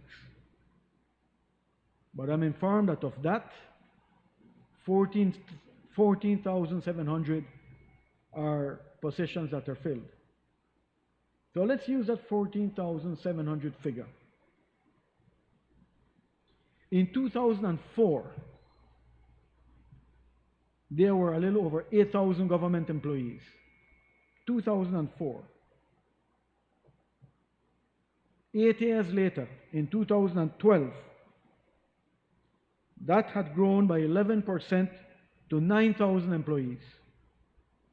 8 years after that, 2020, that had ballooned, skyrocketed by 86% to over 16,000 employees.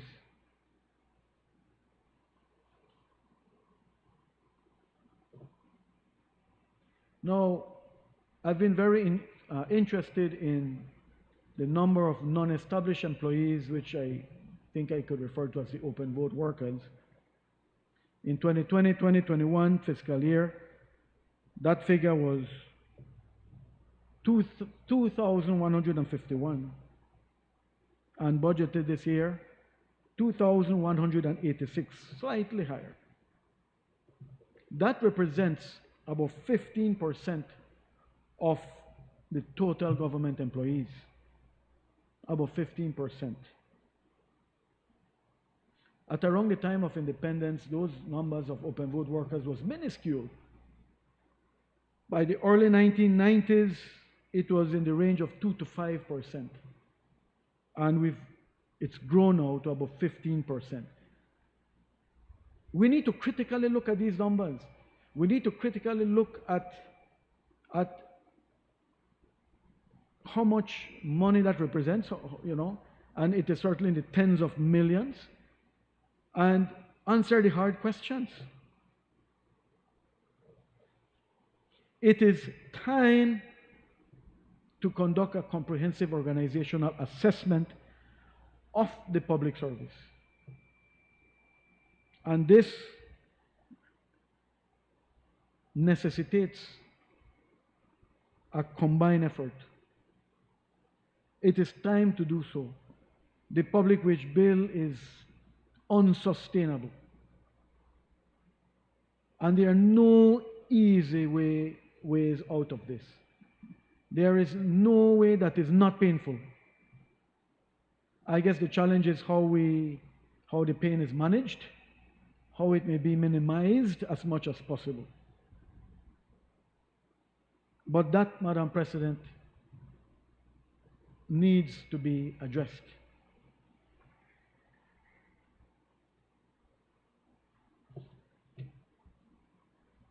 So we need to be, our government needs to be, the social partners, government's partners need to think strategically, be strategic, be innovative, so that we can find ways out of this situation.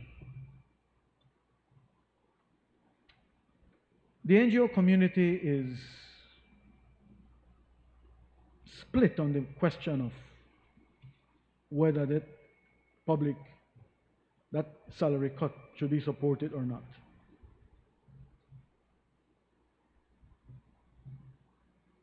A little over half believe it should not be done. And just under half are of the opinion that there's no other way. So it's one of those difficult ones. I decided to dive a little bit into, and appreciate the government for sharing with me the salary wage band information, I think it's called, that shows the number of government employees, how many are the different salary ranges, etc., etc. I want to pick a couple of these just to exemplify. And of course, I look at $12,001 up, as according to the government, those below 12,000 will not be touched. For those earning between 12,000 to 14,000 a year, which according to the proposed salary cut would be reduced to $12,600 a year, that represents about $1,050 a month. This is their gross salary.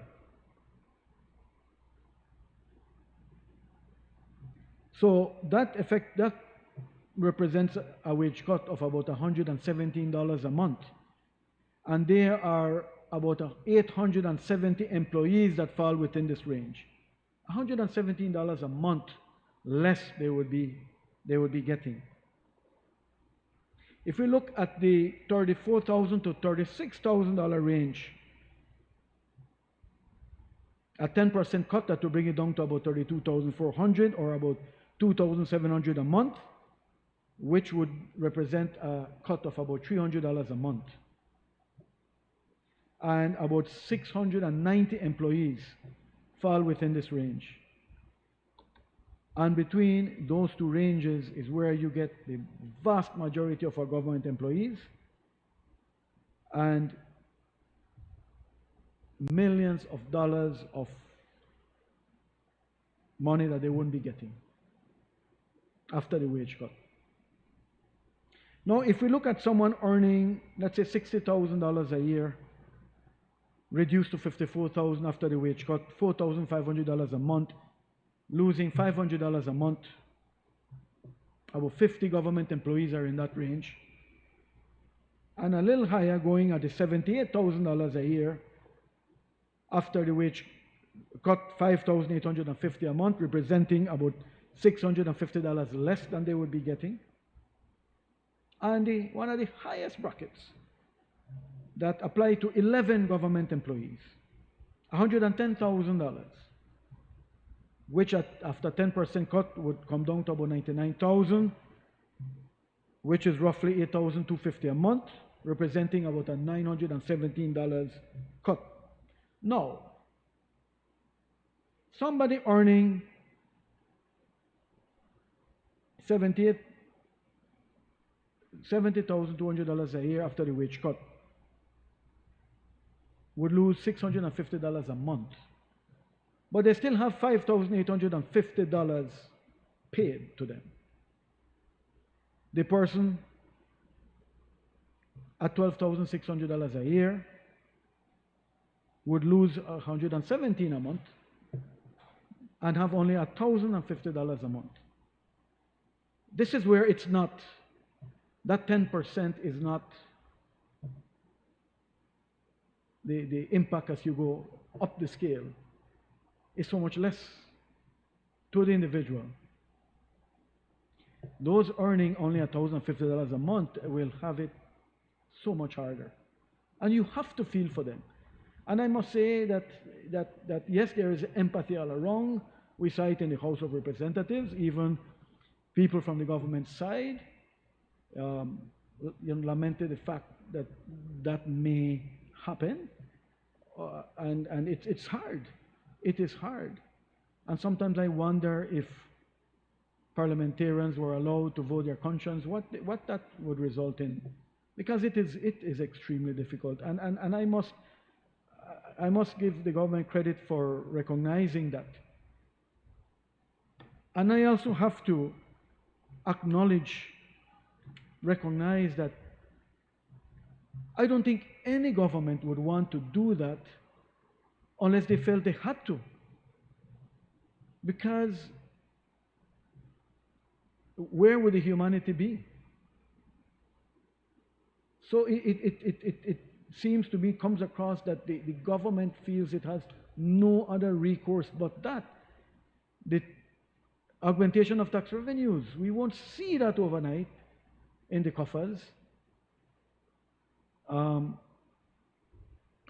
some of the other prongs that the government announced, that the Prime Minister announced. So government is in a bind, is in a very tough position. And I think it must be said that if that wage cut is to proceed, then that is a sacrifice. Many already have been sacrificing. Tens of thousands have been out of a job. So what do we get as a result of that sacrifice? What are the commitments? What will be done? What must be done so that come next general elections, we are at a different place, a better place? Because if this must happen, if government in its wisdom and the information they have at hand is convinced and has the conviction that this must happen, then what will be done to ensure that we're in a better place 5 years from now? Which leads me to the question of corruption.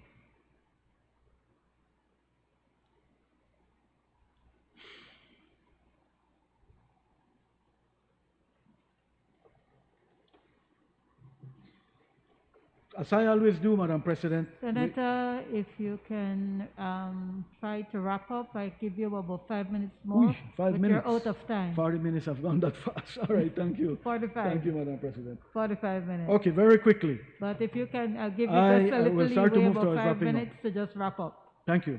On the matter of corruption, and I do this at every budget debate exercise,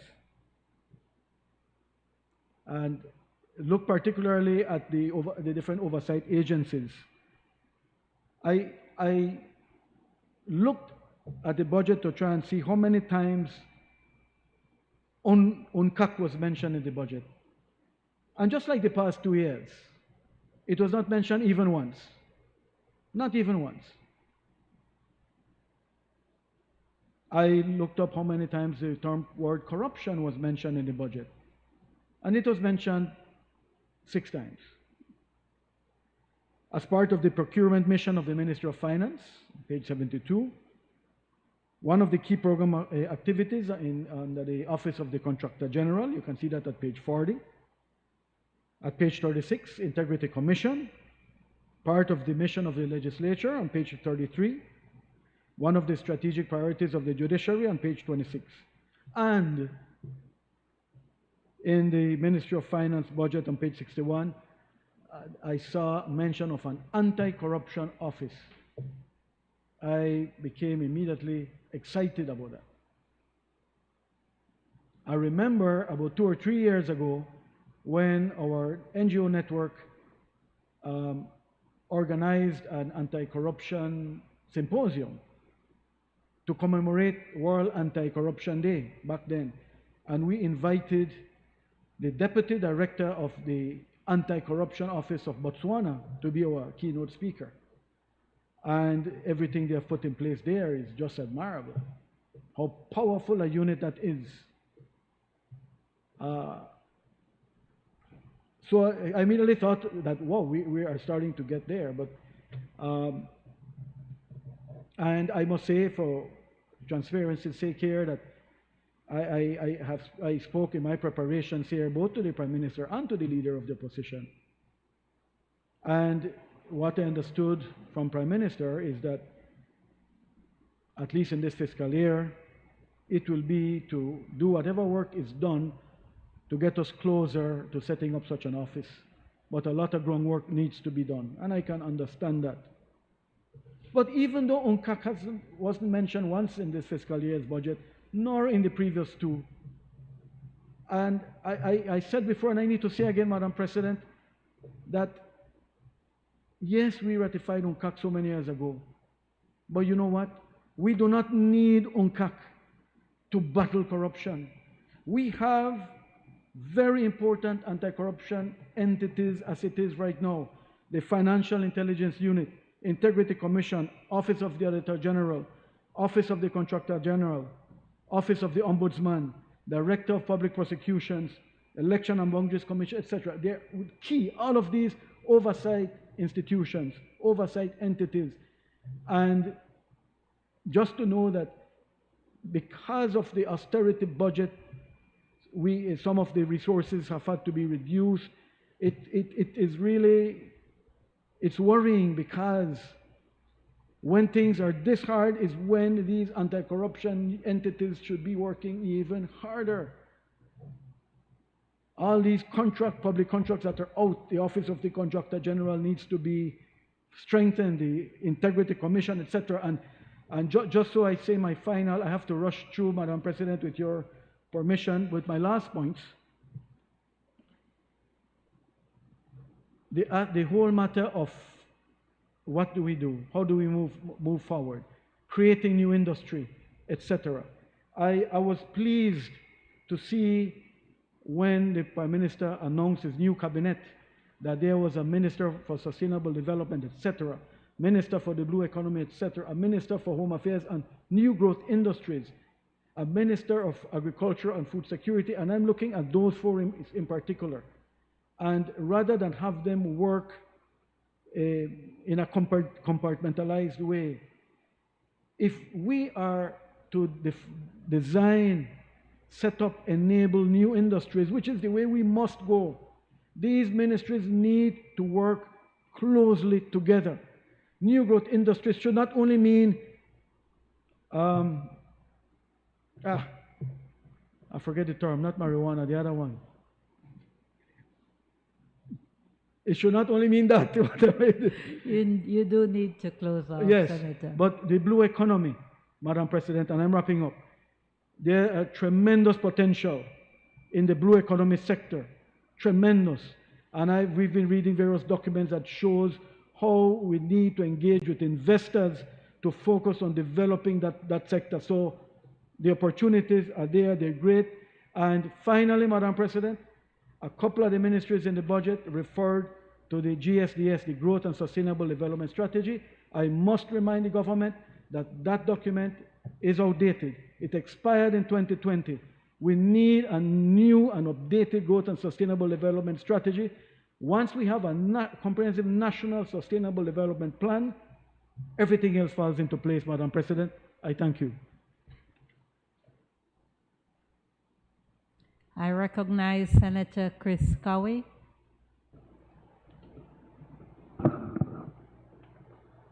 Madam President, I rise in support of the General Revenue Appropriation Bill 2021-2022 and the draft estimates of revenue and expenditure thereunder. With your permission, I will refer to my notes. From throughout the budget debates in both houses and even before, we have been informed of the, we have been informed of the unparalleled economic and fiscal predicament Belize finds itself in. Severe economic contraction, massive government debt overload, unsustainable public finances, unprecedented numbers of persons unemployed and underemployed, many becoming more impoverished, and our hallowed currency peg put at risk. I am not about to repeat these depressing statistics once again. There is much blame to go around, not least of which has been the shameful maladministration by the past UDP government. Then there are those who have feasted at the trough with reckless abandon. They have feasted not only on what may be theirs, but what is yours, what is mine.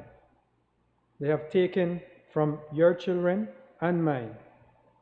For them, there can be no free pass. There must be no free pass. They must be held accountable. Justice must be done and must be seen to be done. But the fact is, we are where we are today. As much as we would want to, we cannot change the past. This is our reckoning. And as much as we can continue the blame game, we need to solve the myriad of problems we face. But as we consider our present and our future, we have to ask ourselves who we are.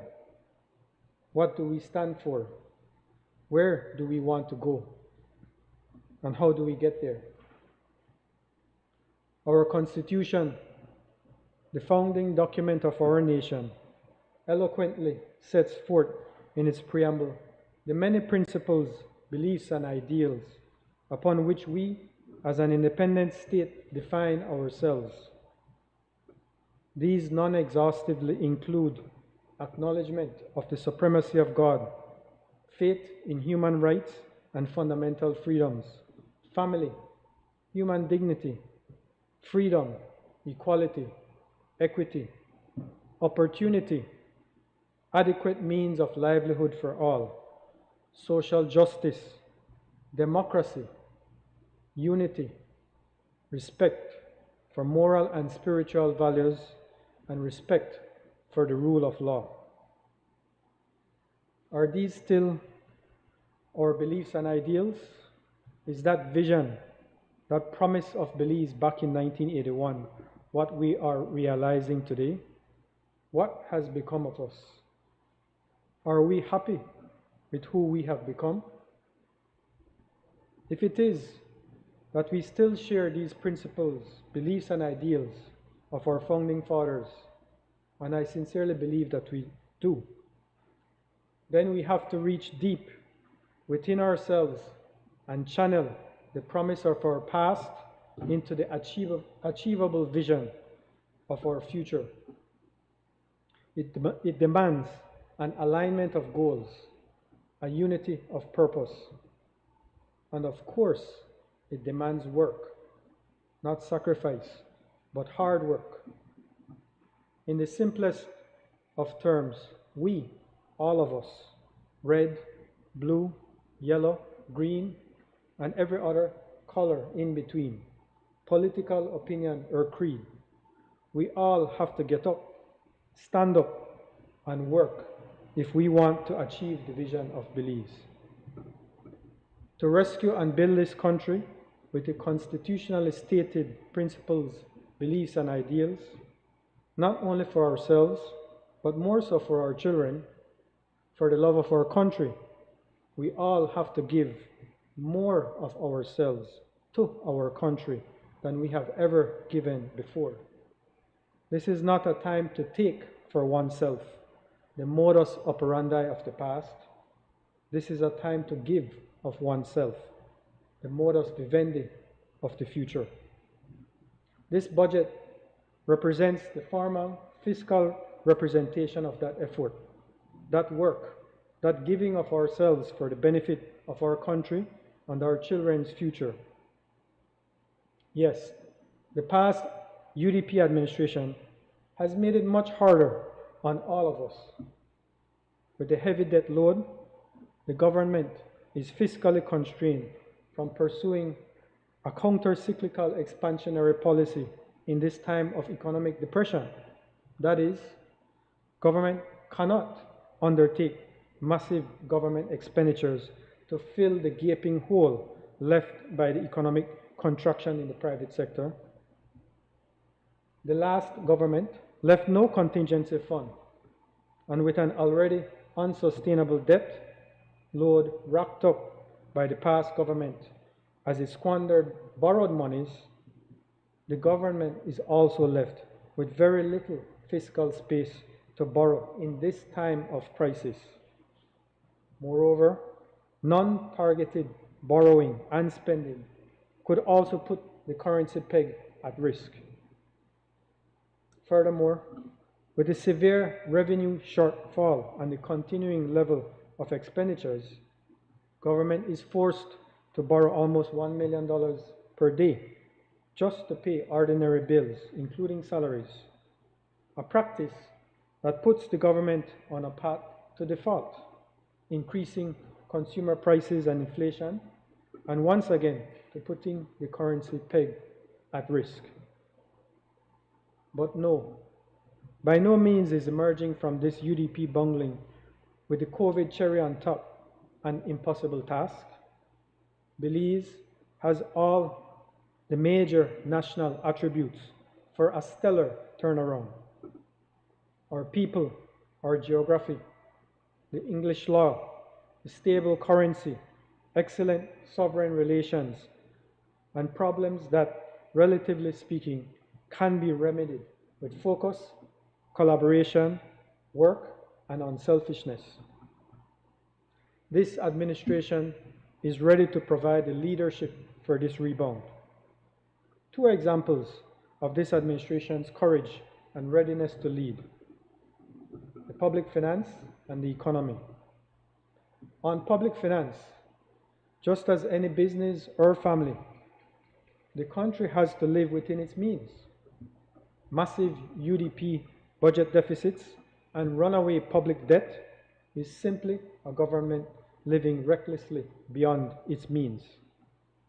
The recovery plan proposed by our Prime Minister is a fair and homegrown prescription for turning this situation around on the basis of equity, and alacrity.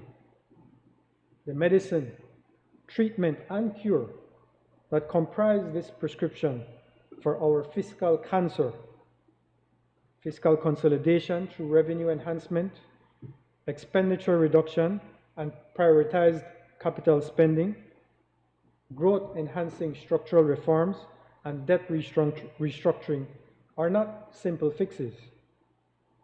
They are not more candy from the candy store or further neglect of the illness. They may be bitter, even painful, but they attack the cancer at its very root in order to enable the swift and complete recovery that we need and the transformation to which we aspire. On the economy, one bright shining example of this administration's readiness to lead is what has happened with livestock. The Minister of Agriculture reported last week in the House that in less than 5 months, almost 25,000 heads of cattle have been exported with a value of some 30 million.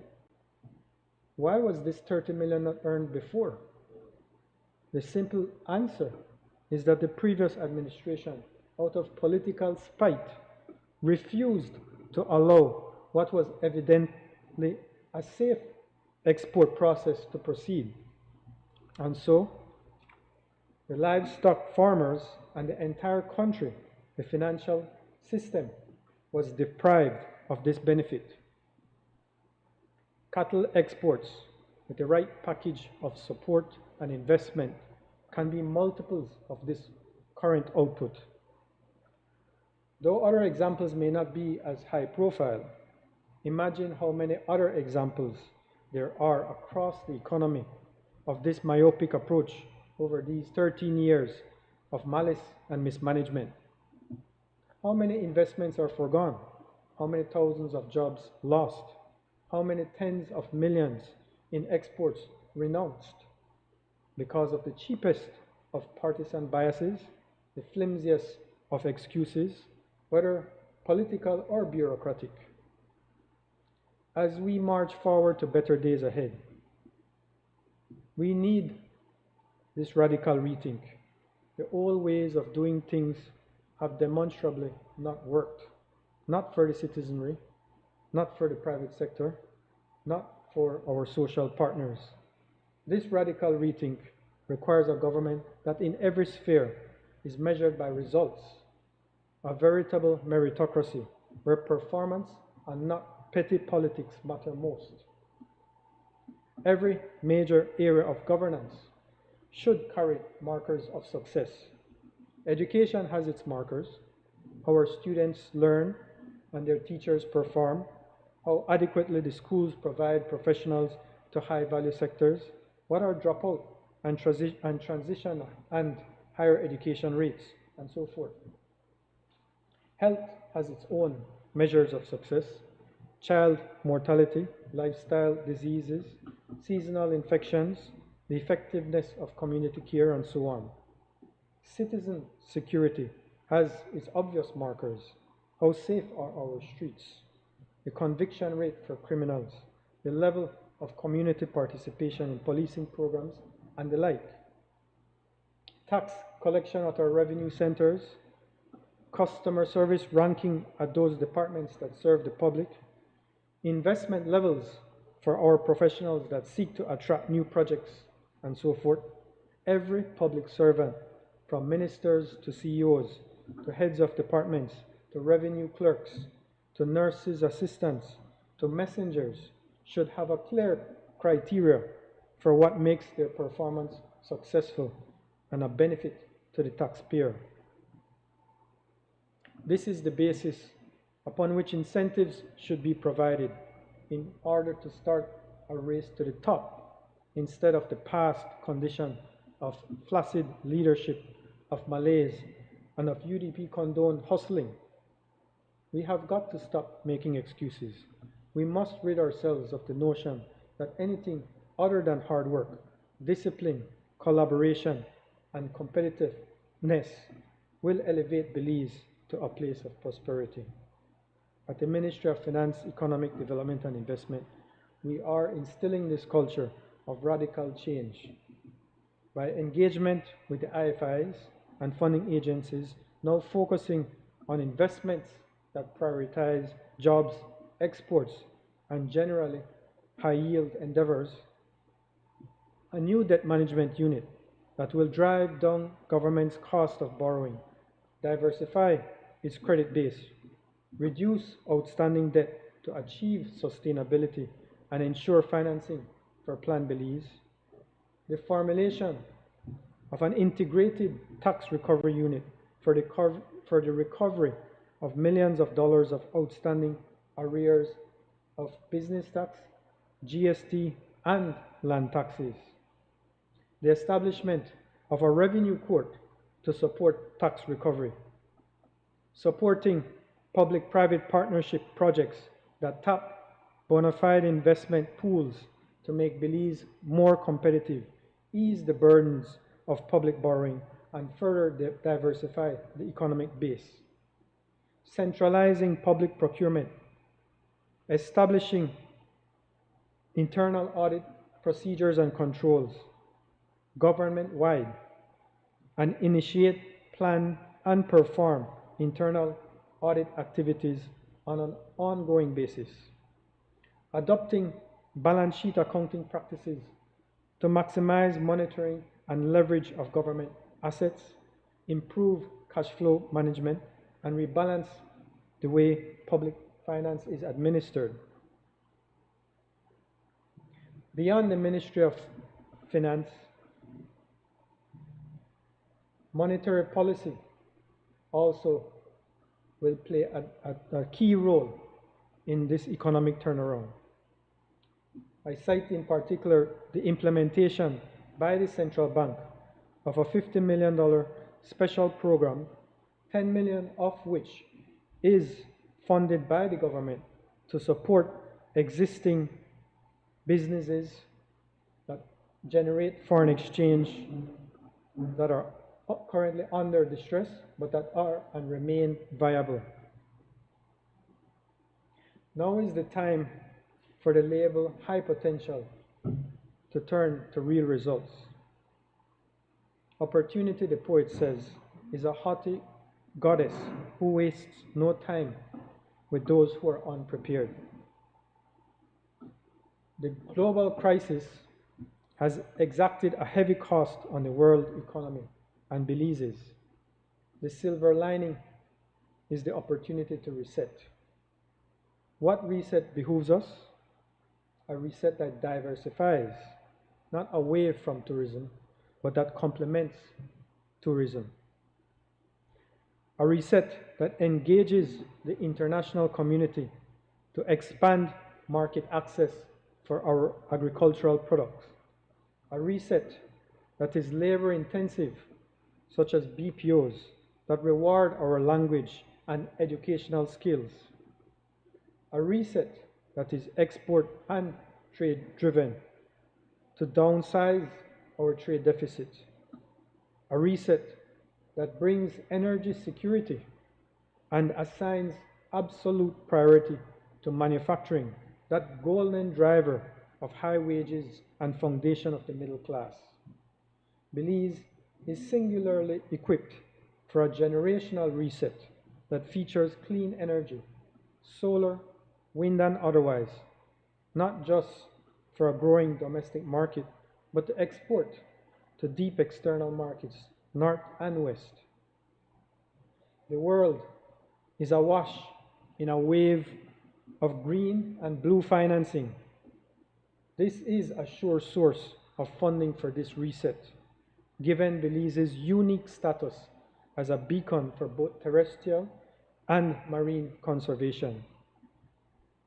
This government will lead this reset, but the private sector, labor, NGOs, the entire social partner landscape, even Her Majesty's loyal opposition, must see the awesome potential and seize this historic moment of change.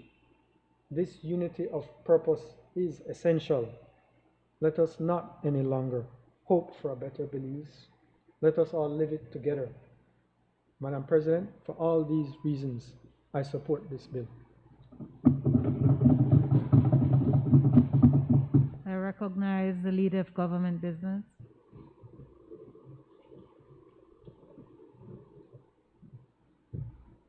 Madam President, as we approach the 8th hour of this debate, I rise to wind up the debate. A most interesting and unusual debate on a general revenue appropriation bill in my experience in the Senate. Madam President, you will have observed that senators were in the main, for the most part, well prepared. You will have appreciated that senators were, for the most part,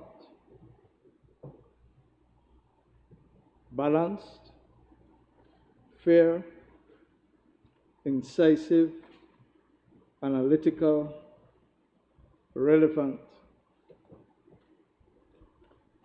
and appreciative of the place we find ourselves. There are those, of course, who perhaps believe that this is a time for mercy.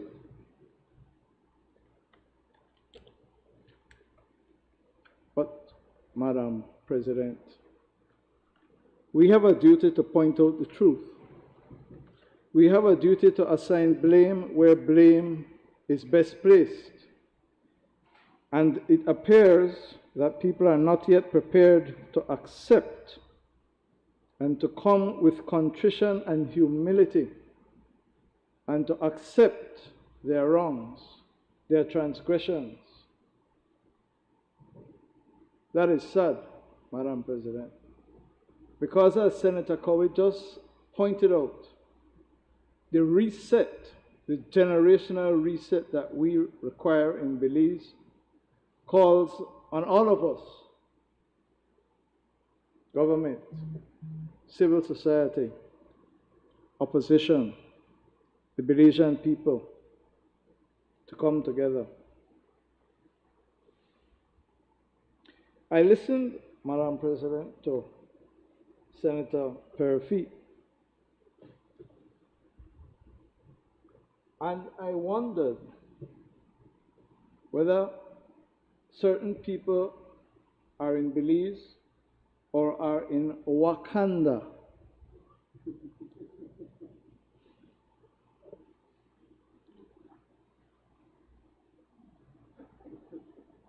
That mythical place. It is this senator who said to the media that we inherited a robust economy. Could only have been Wakanda, not Belize. Madam President, the fact of the matter has been recited by each and every single senator in this House today, except those who seek to delude and to deny reality. But there is a record. Earlier this year, when we came with the amendment to the Public Health Act to address the crisis caused by COVID, they opposed it. When we came with the good governance motion, they opposed it. When we came with the supplementary budget to address the additional expenditure caused by the floods associated with Eta and Iota and additional expenditure for the pandemic, they opposed it. Absolutely amazingly, Madam President, you will recall when we amended the Central Bank of Belize Act to allow for the emergency liquidity program, just referred to by Senator Cowie, to help the private sector to protect jobs and to encourage exports. They opposed it. So we're not surprised that today, when the country faces its most critical, its most serious crisis, they come and yet again adopt a posture of opposition. The people are watching. Some people don't understand what happened on the 11th of November 2020. They don't understand what happened on the 3rd of March 2021. Well, they will have to feel. I was struck, Madam President, by the, I would use the word, reflective presentation by Senator Bengushe. He highlighted trust, compromise, shared sacrifice, and consultation. Philosophical matters that should underpin how we govern in a time of crisis. Indeed, how we should govern at all times. But it rested very easily with me because these are the issues that we placed on our good governance motion that came to the Senate that the opposition opposed.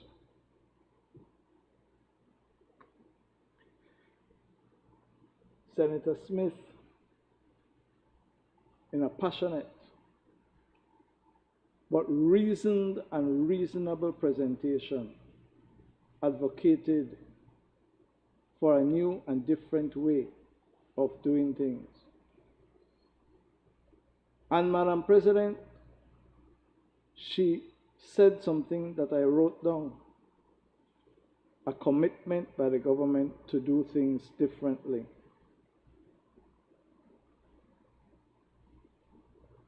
I detected in her presentation a continued good faith and openness to continue the dialogue and consultation to meet the challenges we face and, where necessary and where possible, to reach some understanding, some accommodation that can see us join hands and work together as we seek that generational reset. And we welcome that. She stressed good governance, and I repeat, that is at the front, it is at the center of the government led by the Honorable John Briceño. And so we renew and recommit, Madam President, the offers that we have made to the unions with respect to advancing that agenda. And it is important and critical because I listened and I had to reflect. Senator Perry, Senator Pitts mentioned the budget of the judiciary. And it brought to mind a problem that the government currently faces.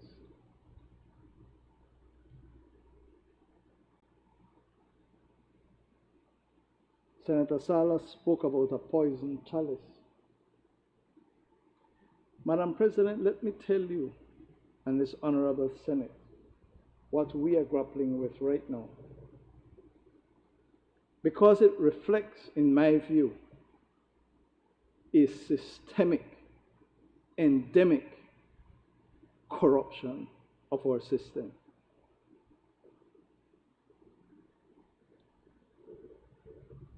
It is a serious matter.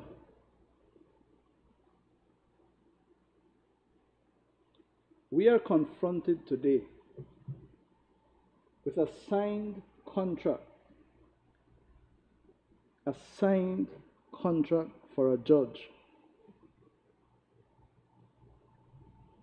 that is absolutely and totally and completely different and unusual in one respect from every other judge's contract. Listen carefully.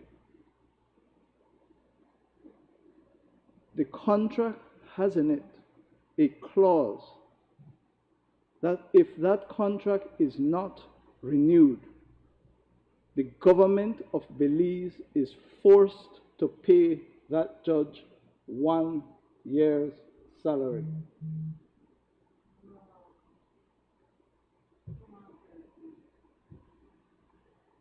Senator Smith,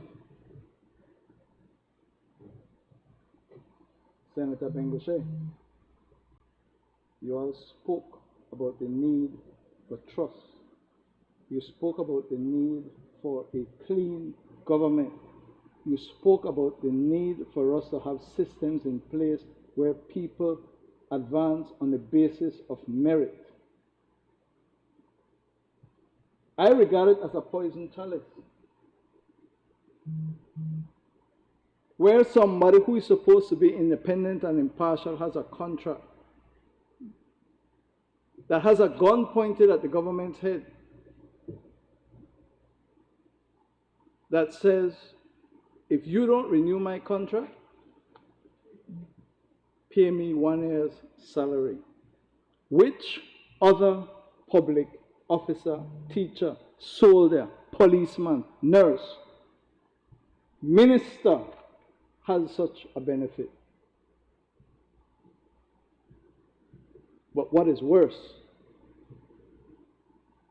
the people who authorized and negotiated that contract with that judge currently practice law before the same judge. That is unfair. It is wrong, and I condemn it. It is an outrage and a scandal. That is why the claim for reform is legitimate. That is why Senator Bengoshe says to us, we need to restore trust. This type of endemic, deep-seated compromising of our system has to end. And so we take that poison chalice and we will have to deal with it. And the chips will fall where they may. But I say, Madam President, members of this Senate, as Belizeans, we have got to do better. We have got to do right. We have got to serve the public interest.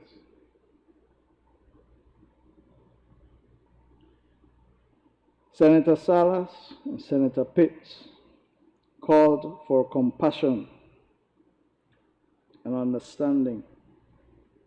And you're right, Senator Salas. You're right. The government of Belize proposed a cut in goods and services and a cut in salaries for public officers and teachers only because it is absolutely necessary for the generational reset that we need. It is a part of a plan that includes reductions in debt service, includes tax recovery, it includes cuts, and it includes, most importantly, job creation, stimulus to the economy. Somebody in Wakanda talk about we must do $1.3 trillion. Let's get serious, man. Let's get serious is what I said. The record of the Senate must reflect, Madam President, that in our consultations with the unions, the government was fully appreciative of the very serious impact demonstrated by the calculations by Senator Salas that these cuts will have on our family members, our voters, our Belizean brothers, sisters, cousins, and friends. This is not something that people choose and enjoy. This is something we are forced to do. And as a result of that, we committed, one, and I will be quick on this, to do the asset recovery legislation, the unjust criminal enrichment laws, and the whistleblower legislation, and we will do that. We were the ones who said, instead of making the cut across the board, public officers and teachers earning $12,000 or less would be exempted. We were the ones who said that we would take a 15% salary cut and a 50% allowance reduction for ministers and CEOs. We said to the unions, if you take a 10% salary cut, then we will propose that public officers and teachers work 4 hours less per week.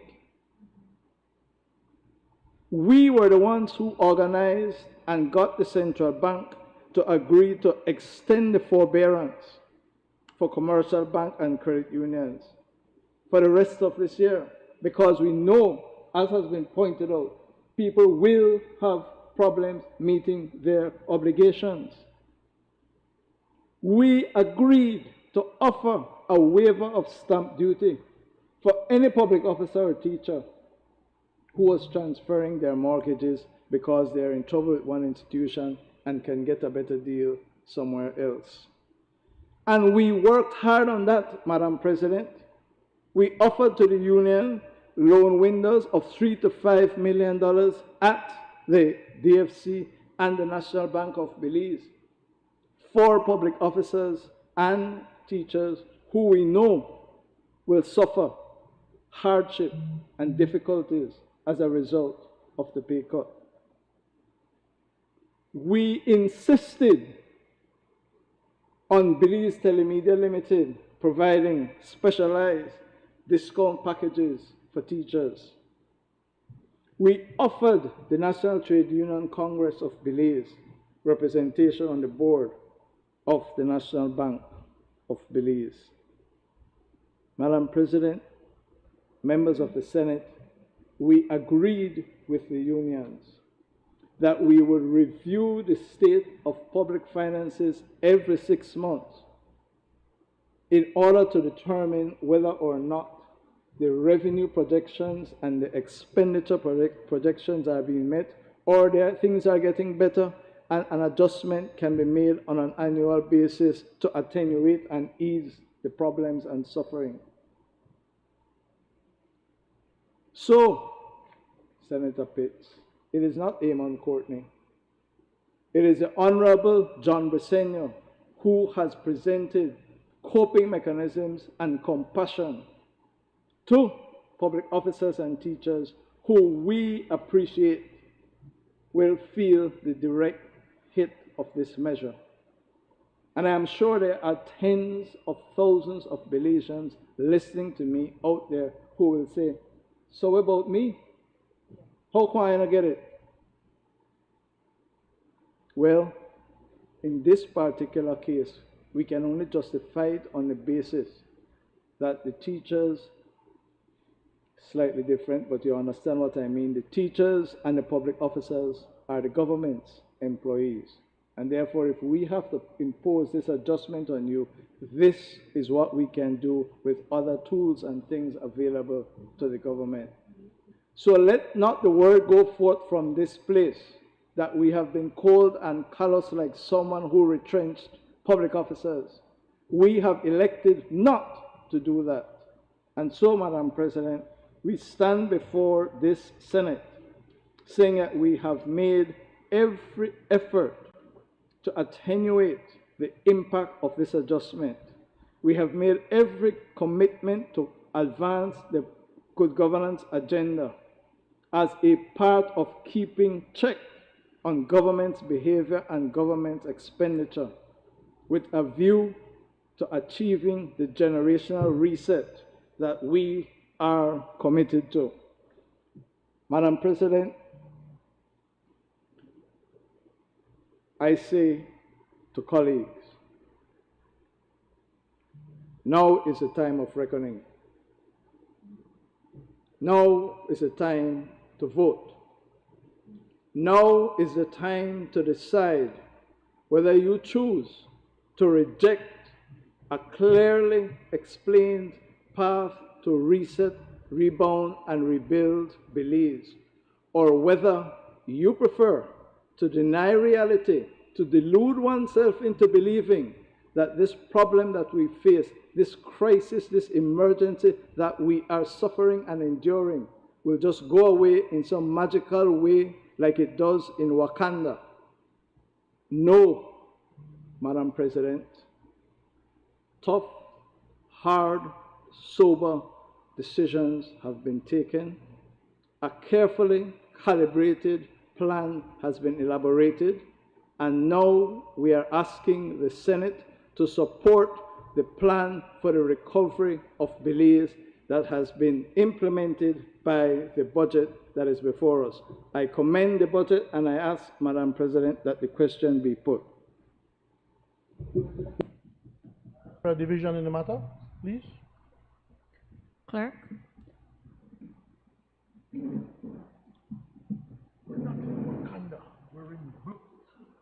A division has been called on the general revenue, appropriation 2021-2022 bill 2021.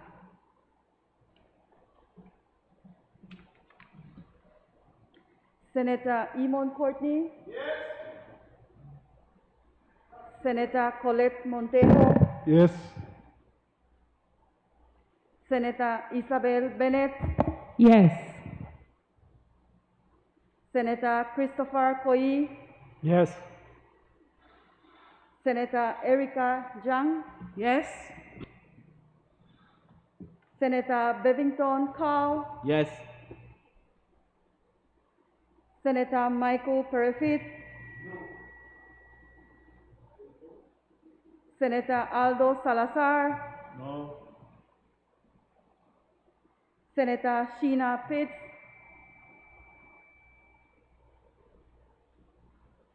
Senator Kevin Herrera? Yes. Senator Bishop Alvin Benguche? Yes. Senator Elena Smith? No. No. Senator Osmani Salas? Abstain.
Honorable members,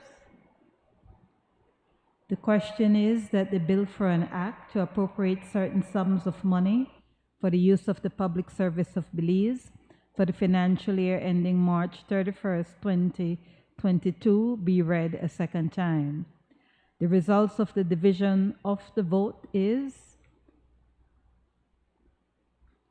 8 yes, 4 no, 1 abstain. The ayes have it.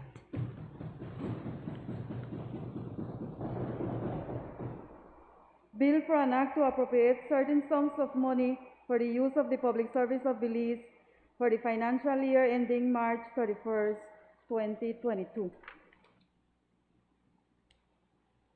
I recognize the Leader of Government Business. Madam President, I rise to move a second reading of a bill for an act to specify a time limit in accordance with sections 98 and 102 of the Belize Constitution, within which decisions in civil and criminal cases in the Supreme Court and all Court of Appeal cases shall be delivered, and to provide for matters connected therewith or incidental thereto. Madam President, the bill before us provides for setting of time limits for the delivery of judgments. The time limits are 6 months, both in the Court of Appeal and in the Supreme Court, and it provides for the time limits for applications not later than 30 days. The mischief that this bill is designed to do, Madam President, is to ensure that people who go to court seeking justice are not denied justice by delay. We had the very unfortunate and really outrageous situation of the last Chief Justice leaving the jurisdiction with judgments that had not been completed, and the Belizeans, or the litigants I should say, are before the courts now trying to figure out what to do.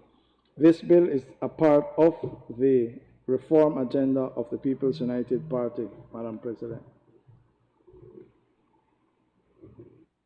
I recognize Senator Michael Perfit. Madam President, thank you very much. Madam President, I can see what the government is trying to do. However, as Senator Courtney mentioned, the mischief to be cured. Now, as he said, indeed, the chief mischief maker, if you want to put it that way, has left the jurisdiction. And I don't think that since that time we have had any inordinate delays in the delivery of judgments, or have we? I'm thinking that we don't have any backlog in decisions for cases to that level that we need to pass a piece of legislation like this. And I will say for a couple of reasons why. To cure one mischief, you could create many other mischiefs. You have, for example, in this bill, it's saying that the judge essentially has 6 months, 180 days. So the case is finished today, and the judge has 6 months to deliver that judgment, or the judge would be liable to be removed from the bench. When you put that restriction like that, Madam President, and you expect the judgments to deliver within that time, and I believe that they should be delivered within that time, you know. But what you would create then, I fear, is a situation where a judge finishes a case now, and that judge primarily moves into trying to finish that decision or to write that decision. And what if a judge decides, you know what, I will take 4 months to write this decision, or 3 months to write this decision? The judge would still be within the law protecting him and her from being removed because they're within the 6 months. But the judge can say, since I need 2 months to write this judgment and time limits are so important, then for the next 2 months I won't take on any other case because I need all the time to write the judgment. So I'm just saying that I think already in place, not turning in your decisions in time, it is a form of a dereliction of your duty, and you can be removed already. I don't think that when you start to put it like this, then you start to almost tamper with the judiciary and to try to tell the judiciary that you must do things within a certain time. I just think that it's important that when we make steps, we don't interfere with another branch of government. Let them do what they do. There are already the Judicial and Legal Services Commission. You already have the Belize Advisory Council that can take care of judges who are not performing. And then this is the next thing, Madam President. You can't turn the fire up on the judges like this and don't provide them with the means to deliver their decisions in time, along with continuing to do other cases. So you would expect that even though you're giving a judge 6 months, you would expect him or her to continue to do other cases during that time, which means that we will have to put money into the judiciary to step up the level of technology required for us to do these things. Many times, especially in criminal cases, you would have to wait for the record to come back for you to fully analyze. Judges would take notes, but then you would have to wait for records to come back for you to see what was said, even though they write sometimes. Madam President, we cannot ask the judges to speed up the process within the court system without letting them tell us what funding they will need to help them become efficient the way we want them to become efficient. And then, Madam President, I don't understand why. If you want to have this 6-month period be a stringent time period, then why do you give them an out? If you look at Section 10, it says that a judge may apply for an extension of time. The judge may apply for an extension of time if the judge claims to be ill, for example, and is supported by a medical certificate. The judge has been delayed by reason of additional official assignments, or E, which is my favorite one, any acceptable reason. So even though you're saying that they have to deliver it within 6 months, the time can be increased by any acceptable reason given to the Judicial and Legal Services Commission as to why the decision could not be delivered. So then what is the purpose of being strict if you're giving an escape valve for them to go beyond the 6 months? And so those are just some of my observations, Madam President. Like I said, if you expect them to become more efficient and to work faster, then we should also make sure that we provide them with a budget to support them working faster. And that is what I just hope that the government plans to do after this is passed, hopefully for them in the Senate.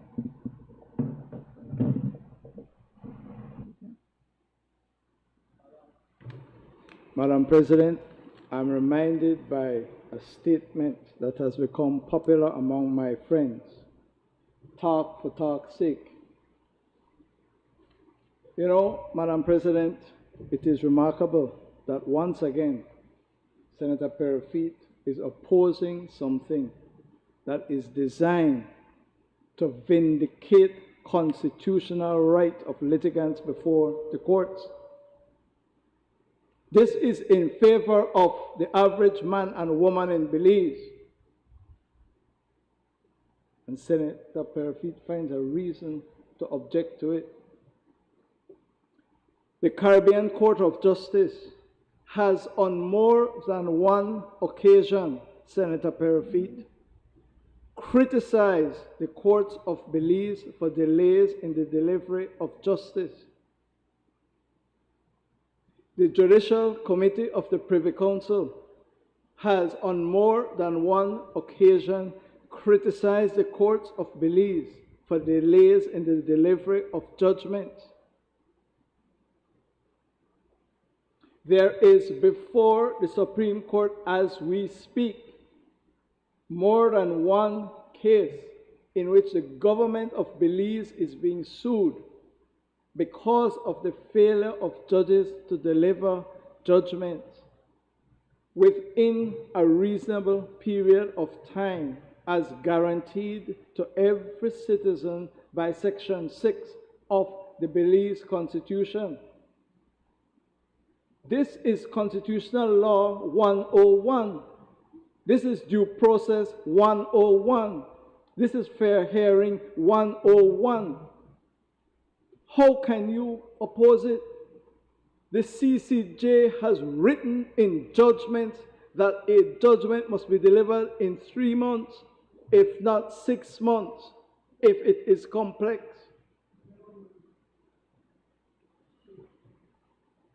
This is not something that we dream of. This is not something that comes from Wakanda. Madam President, this bill is designed to ensure that judges perform their functions because of problems that we have had. Senator Perofit might not know Judge Nolan. Judge Nolan was brought from Australia to clear up backlog. He knows Dennis Barrow. Dennis Barrow sat as a temporary judge to clear up backlog. He knows Wilfred Errington. Wilfred Errington sat as a temporary judge to clear up backlog. It is a recurring problem, and this bill has been consulted with the judiciary and has been consulted with the Bar Association of Belize. Madam President, this bill is good for Belize, and I ask that the question be put.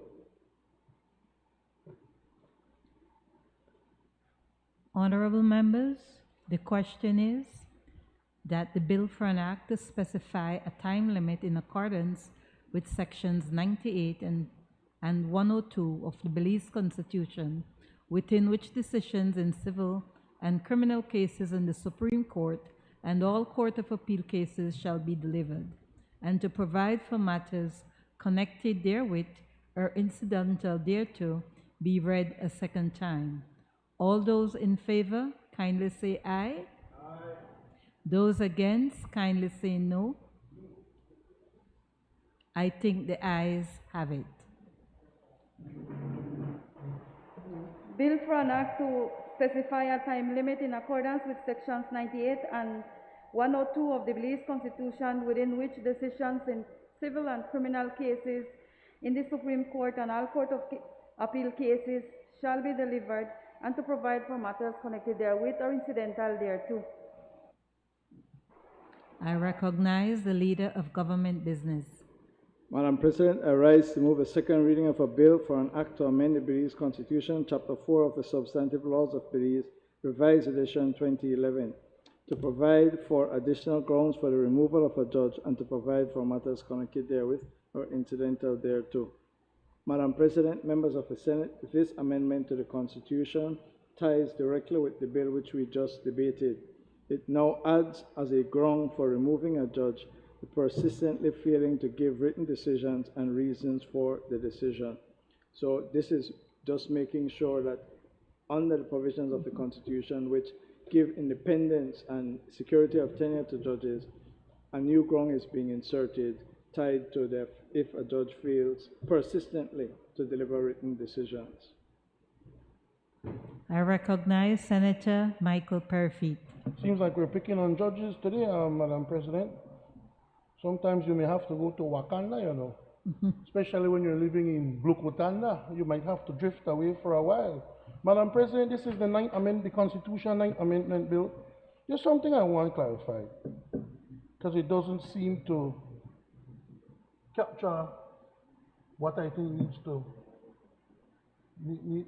be captured.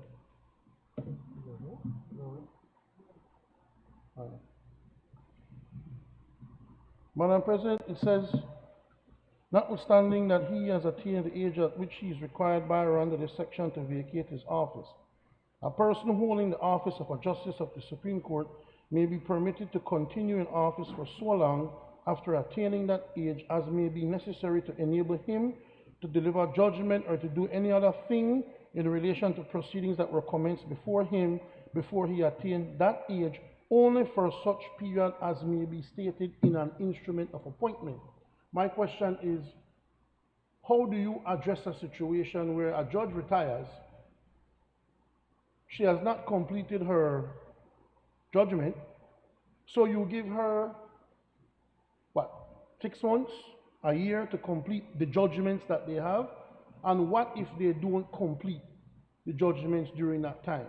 Do you just extend them perpetually until they finish?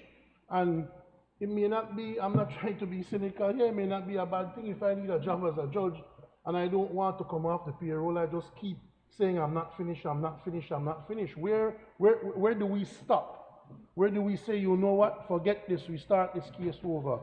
And I just wanted some clarification. It says here,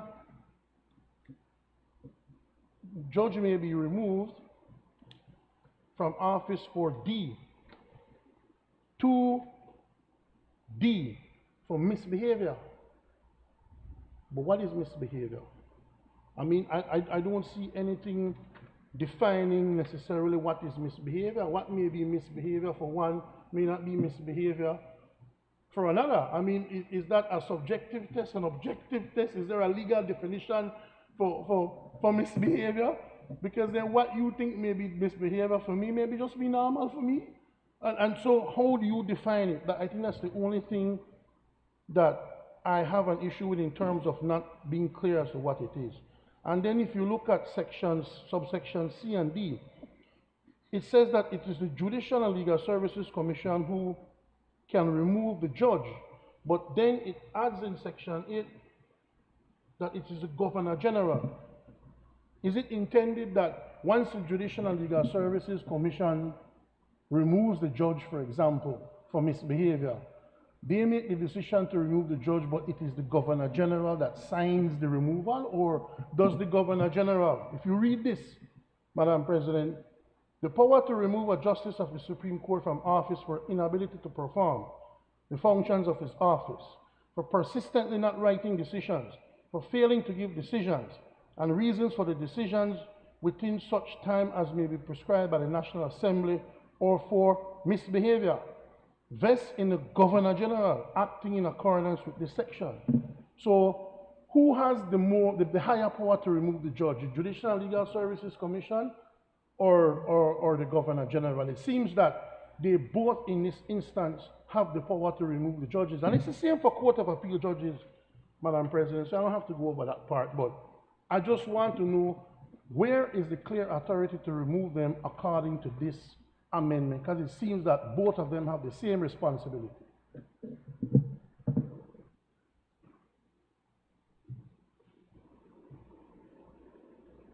Madam President, I was once a lecturer at the University of Belize where I taught paralegal studies. So I did that about 5 minutes ago. Let me go again at it. I'm amazed that Senator Perifit would stand in this Senate and ask the question, what is misbehavior?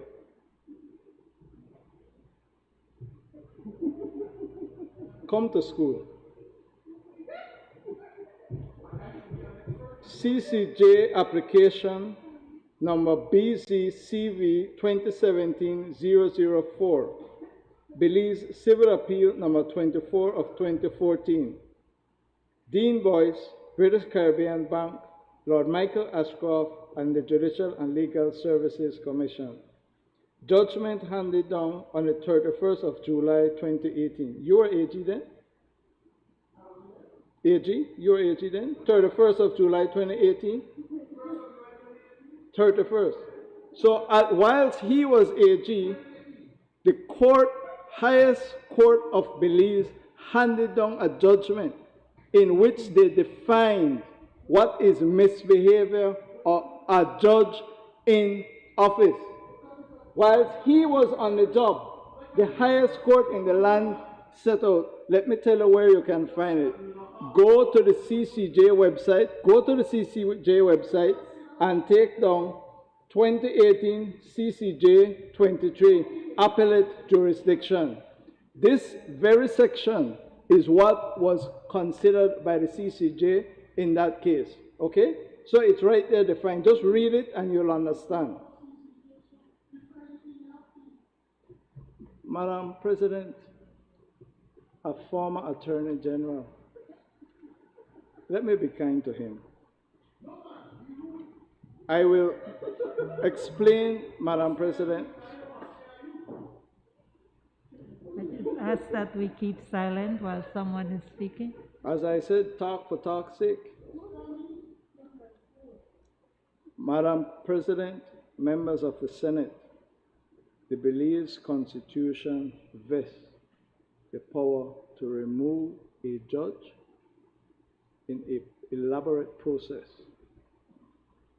First has to go to the Judicial and Legal Services Commission, and if they find a reason that the matter should be investigated, it goes to the Belize Advisory Council. The Belize Advisory Council considers it and makes a determination which is sent to the Governor General. That is how it has been since 1981. There have been amendments to those sections, but that in essence is the procedure. And there is no change in what is being recommended or what is being put here.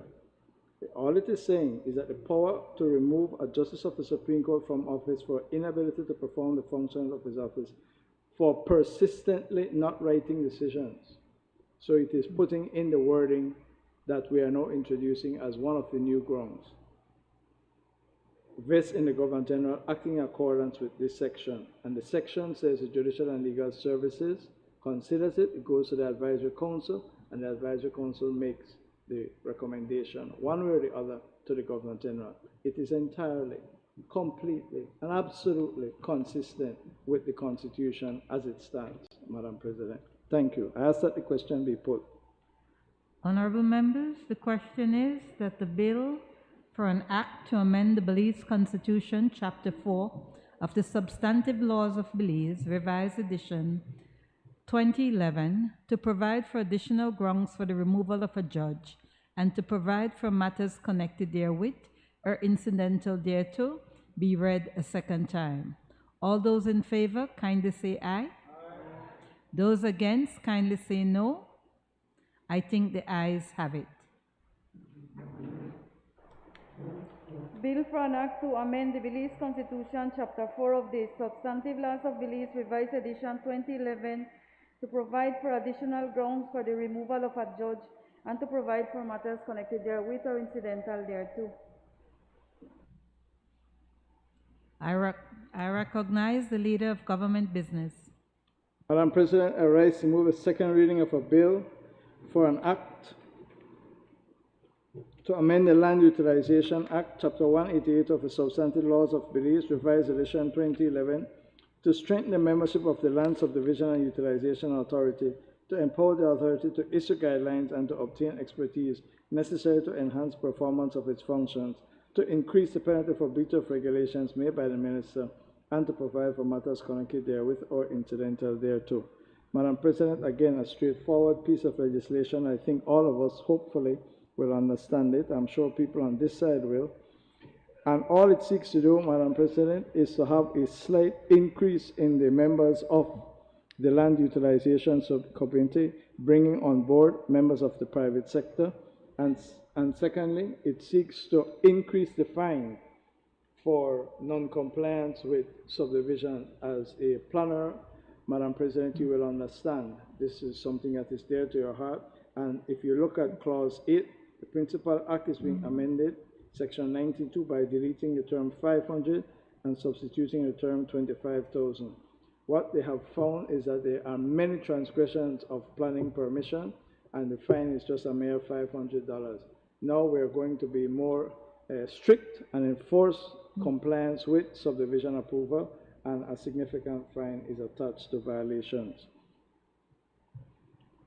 I recognize Senator Michael Perfy. It's me again. Madam President, it's a good idea, you know. It's a good idea to establish the Land Subdivision and Utilization Authority. But man, I don't know what happened to people. People can't help on themselves, you know. Let's listen to who will be on the Land Subdivision and Utilization Authority. The Commissioner of Lands and Surveys or his representative. Makes sense. The Chief Engineer. Makes sense. The Chief Forest Officer. Makes sense. Chief Agricultural Officer. Chief Environmental Officer. The National Coordinator for essentially NEMO. Makes sense. The Principal Planner. Makes sense. The chairperson shall be the Commissioner of Lands and Survey. Makes sense. But why you have to include that next section? 2 other persons appointed by the minister.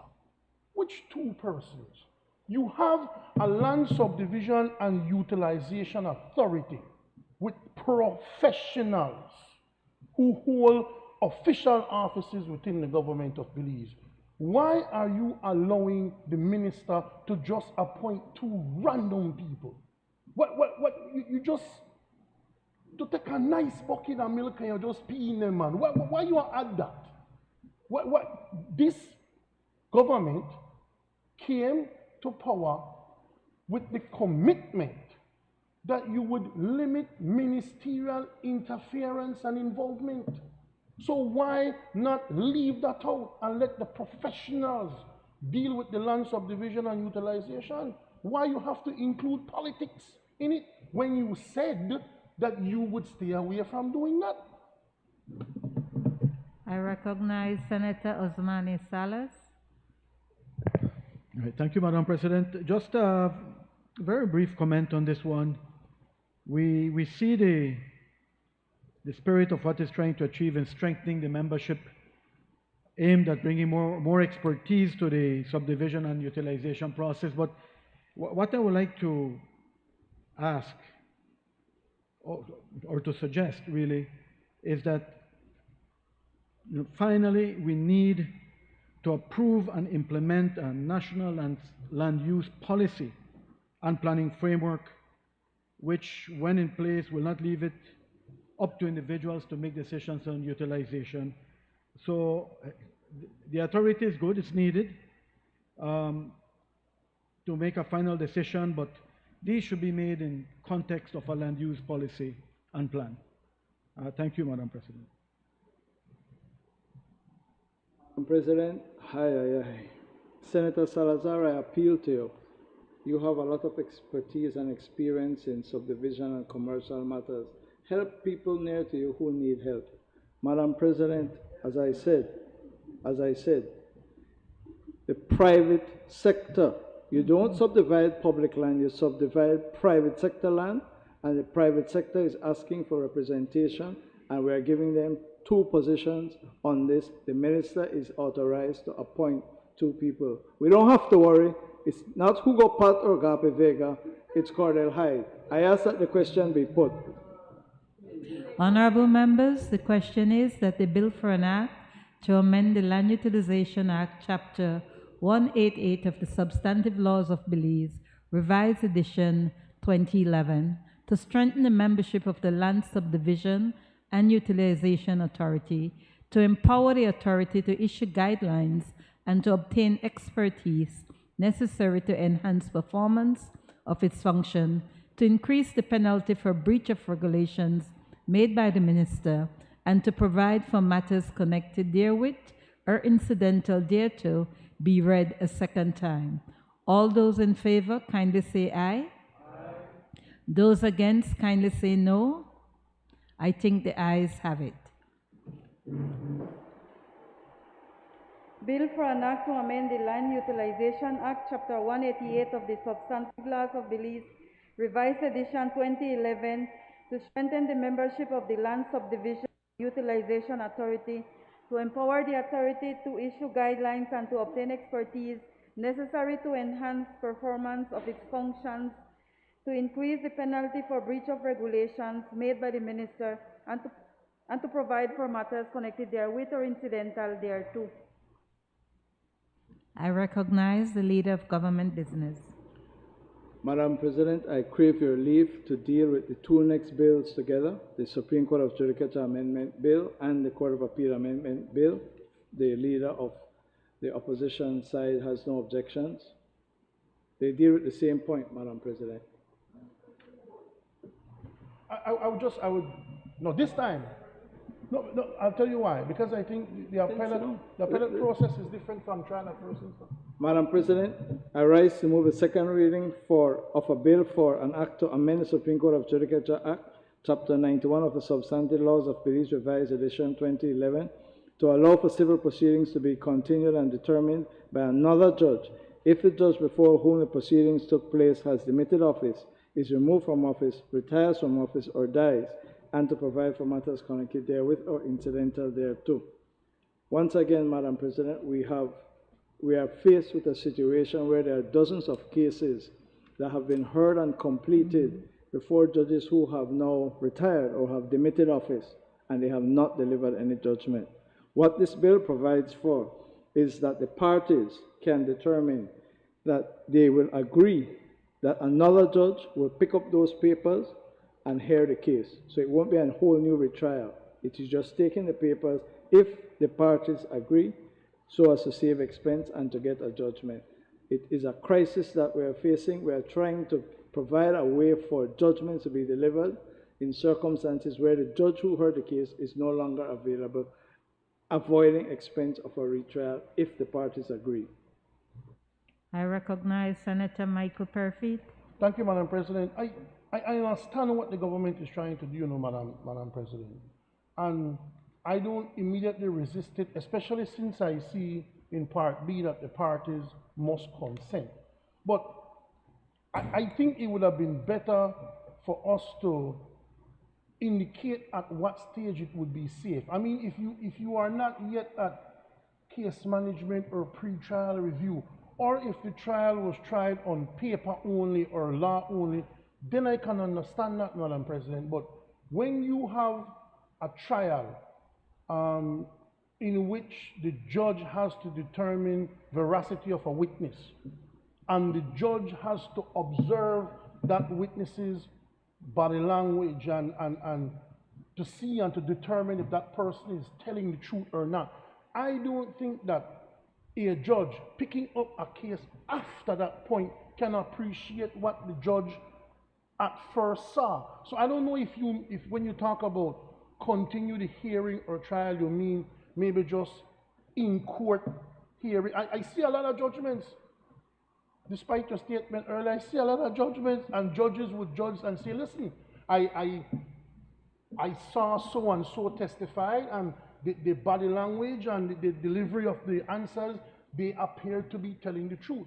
When a judge takes up a case and that part of the case has already passed, how can he or she appreciate what that first judge saw and felt about that witness? So I just think it would have been better, Madam President, if you're telling me that hearings haven't started yet and we have reached the point of pre-trial review, then I can completely understand how a different judge can take it over. But it's very difficult for me to appreciate a situation where the judge who has witnessed that evidence, that viva voce evidence, that live in-person evidence, how can another judge assess that for veracity? And that's my only difficulty I have. However, I think the saving grace in this legislation is that the parties must consent. So if they must consent, then I don't see why anybody would consent to that. But if they consent, then fine.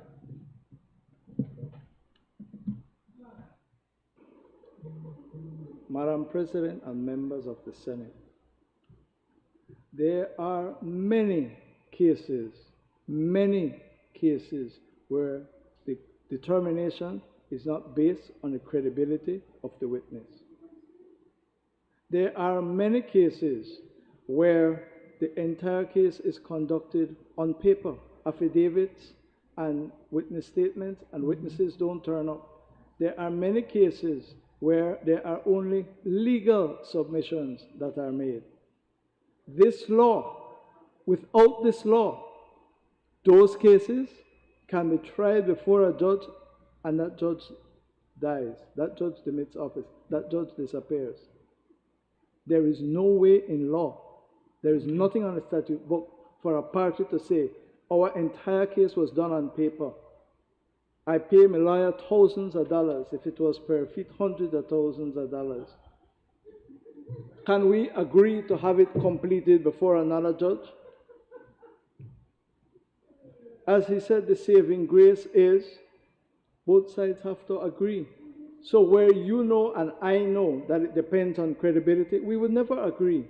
But for all the other cases, Madam President, this law saves the day for litigants, and I again commend it to the Senate. And I ask that the question be put. Honorable members, the question is that the bill for an act to amend the Supreme Court of Judicature Act, Chapter 91 of the Substantive Laws of Belize, Revised Edition 2011, to allow for civil proceedings to be continued and determined by another judge if the judge before whom the proceedings took place had demitted office, is removed from office, retires from office, or dies, and to provide for matters connected therewith or incidental thereto to be read a second time. All those in favor, kindly say aye. Aye. Those against, kindly say no. I think the ayes have it.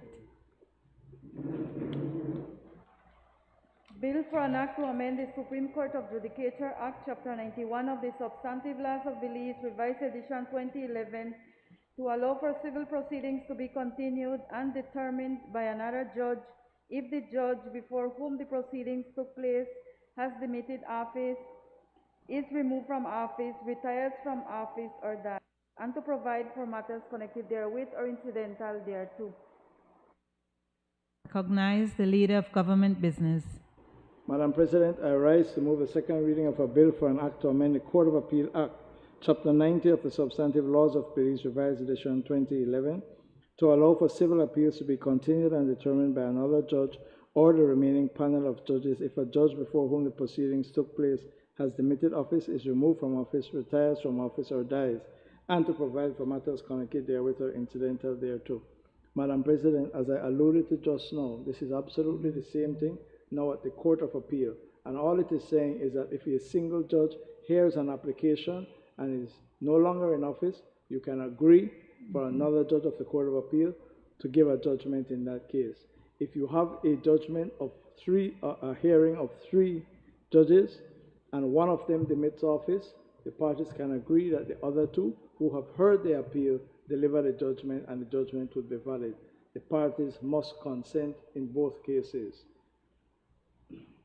I recognize Senator Michael Perfit. As I understand you, Leader of Government Business, because you gave introduction which essentially merges the two, the validation and the okay, you're just talking about the amendments for the Court of Appeal.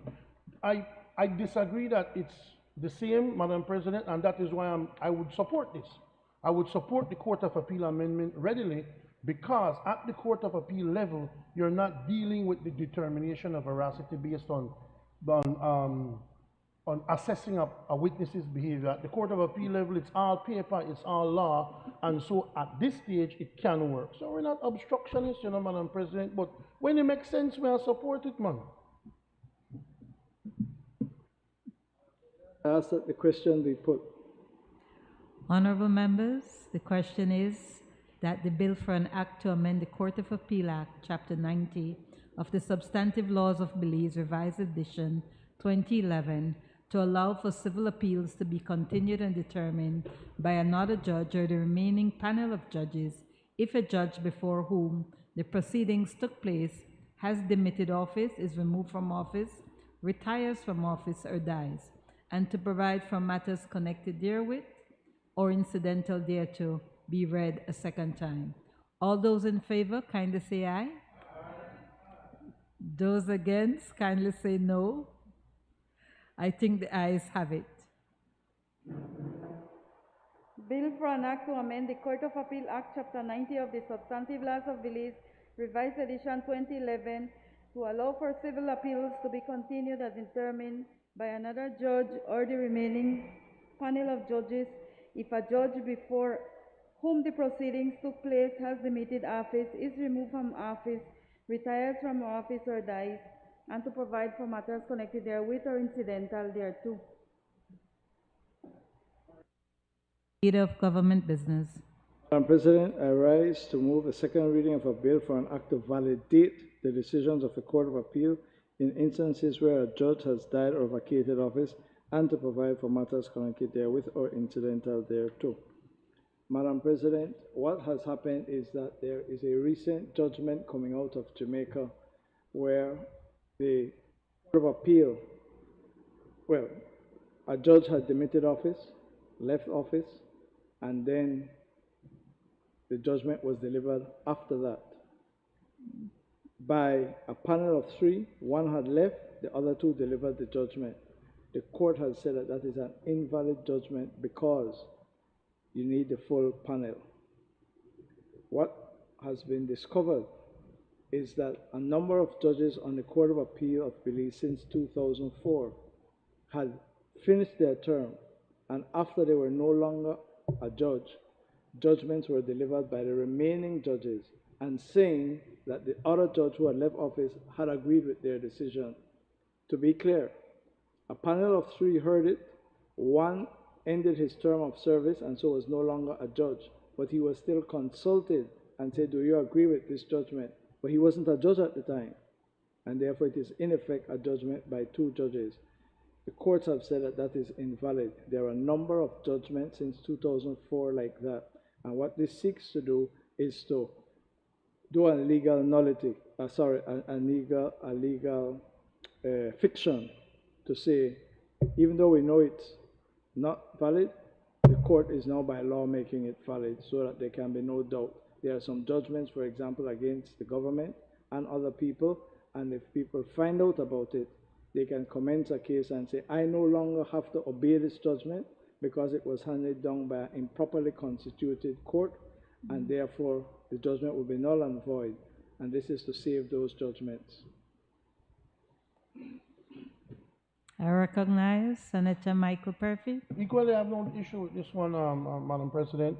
I think it makes sense that if that is the scenario, then you could have a situation where judgments are being delivered by the Court of Appeal. And the saving grace, of course, Madam President, is that if you have a judgment that has come out recently and they want to issue judgments now, but just two judges, then you still have the safety of another level of appeal. So in that case, then it's not the best situation, but there's nothing wrong with it as proposed here. So we support this as well.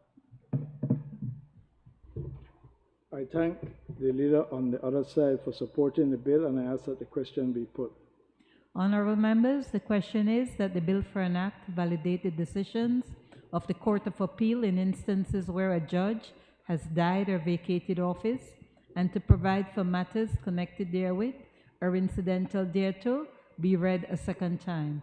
All those in favor, kindly say aye. Aye. Those against, kindly say no. I think the ayes have it.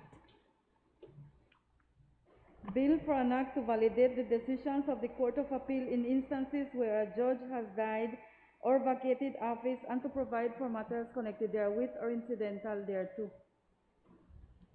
I recognize the Leader of Government Business. Madam President, I rise to move a second reading of a bill for an act to amend the Public Health Act, Chapter 40 of the Substantive Laws of Belize, Revised Edition 2011, provide for the control and regulation of vaccines, and to provide for matters connected therewith and incidental thereto. Madam President, again, this is a self-evident bill. It gives power to the Director of Health Services, with the approval of the Minister, to make regulations dealing with the importation of vaccines, evaluating vaccine safety and efficacy, authorizing only vaccines that are safe to be used, etc. And it goes on to provide a duty to report adverse effects of vaccines and a duty of vaccination centers to provide monthly reports to the Ministry on the uses of any vaccine administered to the public. This, of course, is driven by our recent experience and continuing experience with the COVID pandemic. I recognize Senator Michael Purphy. The last one are free, Madam President.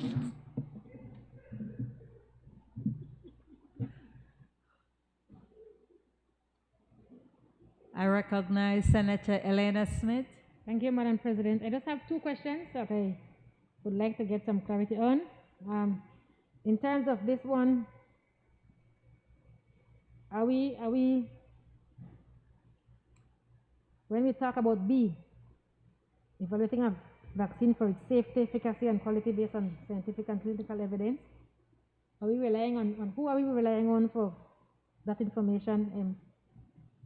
Either government business, CDC, who could you explain it for us? And the matter of the duty to report, the 24-hour time frame, do you think that that is an appropriate time frame?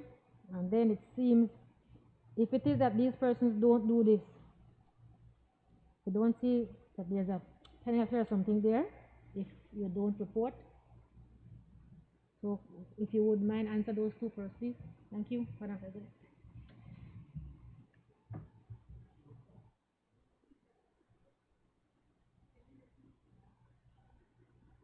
Just asking about the 24 hours, and then there's a time frame, no? So about why do we have that time frame? That found it 168A.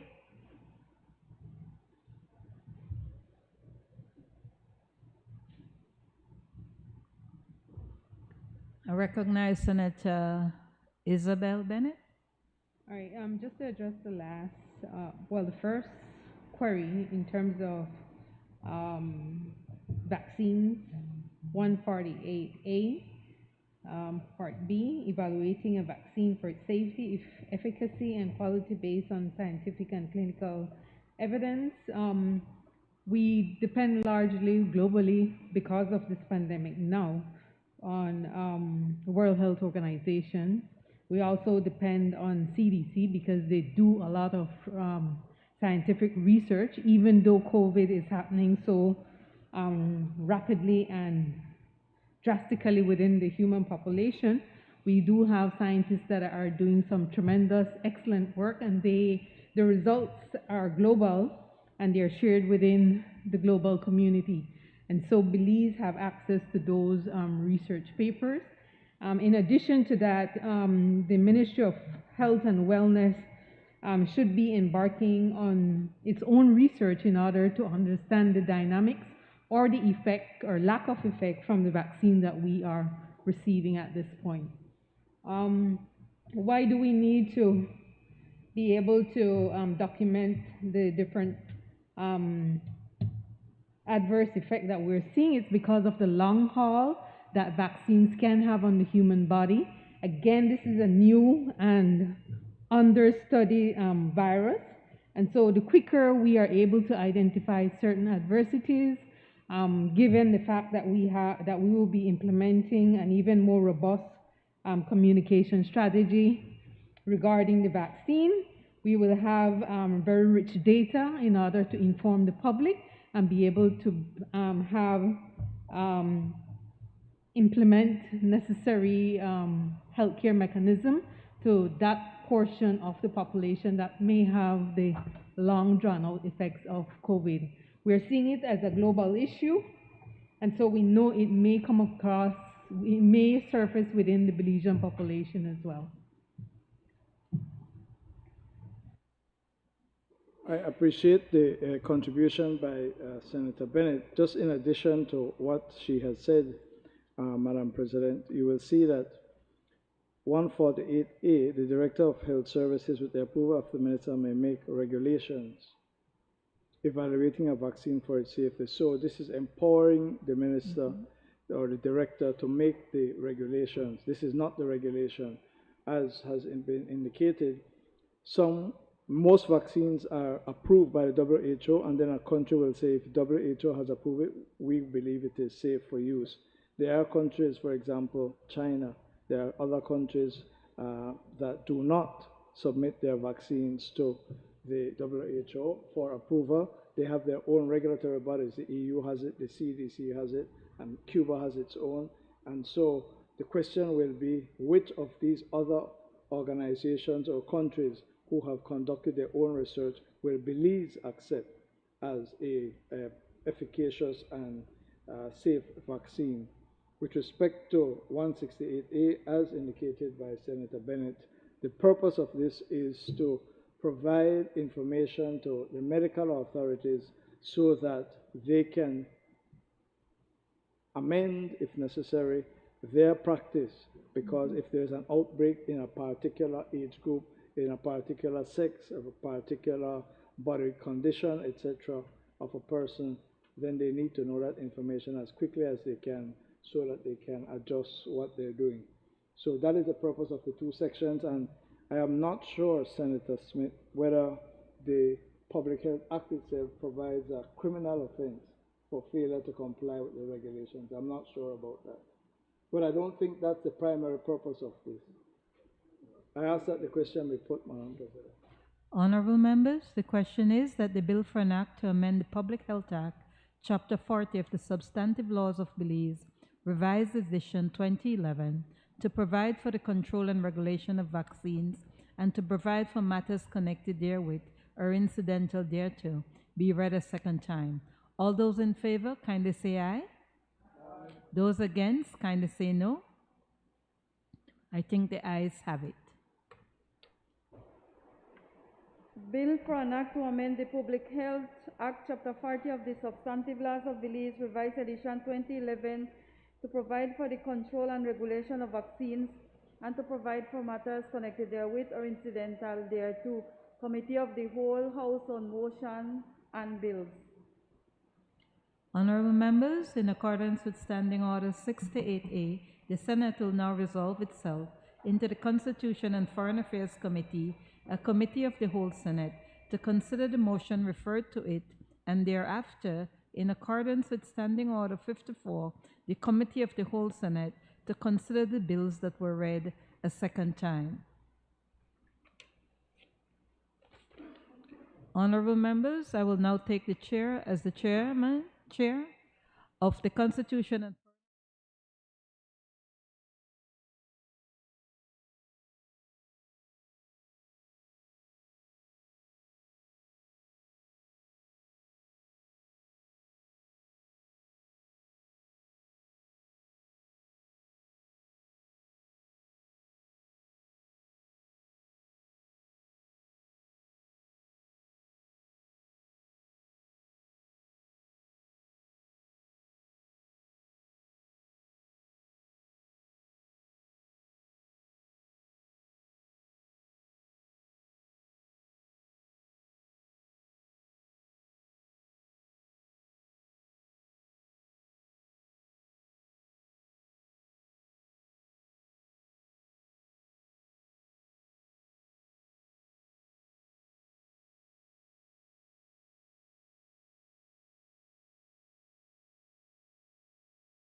Madam President, the Constitution and Foreign Affairs Committee has met and considered a motion to nominate members to the Joint Public Accounts Committee of the House of Representatives 2021 and has agreed that it be returned back to the Senate for adoption. I therefore move that the question be put.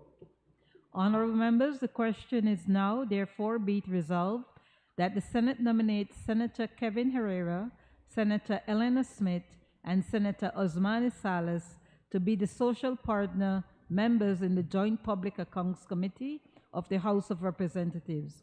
All those in favor, kindly say aye. Those against, kindly say no. I think the ayes have it. Reporting on third reading of bills. I recognize the Leader of Government Business. Madam President, I rise to report that the Committee of the Whole Senate has considered the General Revenue Appropriation 2021-2022 Bill 2021 and passed it without amendment. The committee has also considered, Madam President, the time limit for judicial decisions Bill 2021, the Belize Constitution 9th Amendment Bill 2021, the Land Utilization Amendment Bill 2021, Supreme Court of Judicature Amendment Bill 2021, the Court of Appeal Amendment Bill 2021, the Court of Appeal Decisions Validation Bill 2021, the Public Health Amendment Number 2 Bill 2021, and have passed them all without amendment. I now move that the bill be read, all these bills be read a third time. Honorable members, the question is that the General Revenue Appropriation Bill 2021, 2022, Bill 2021, the Time Limit for Judicial Decisions Bill 2021, the Belize Constitution 9th Amendment Bill 2021, the Land Utilization Amendment Bill 2021, the Supreme Court of Judicature Amendment Bill 2021, the Court of Appeal Amendment Bill 2021, the Court of Appeals Decisions Validation Bill 2021, the Public Health Amendment Number 2 Bill 2021,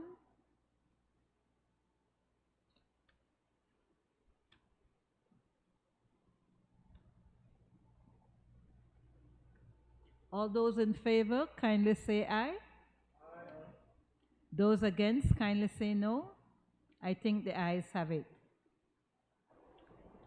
Bill read altogether. General Revenue Appropriation 2021-2022 Bill 2021. Time Limit for Judicial Decisions Bill 2021. Belize Constitution 9th Amendment Bill 2021. Land Utilization Amendment Bill 2021. Supreme Court of Judicature Amendment Bill 2021. Court of Appeal Amendment Bill 2021. Court of Appeal Decisions Validation Bill 2021. And Public Health Amendment Number 2 Bill 2021. I recognize the Leader of Government Business.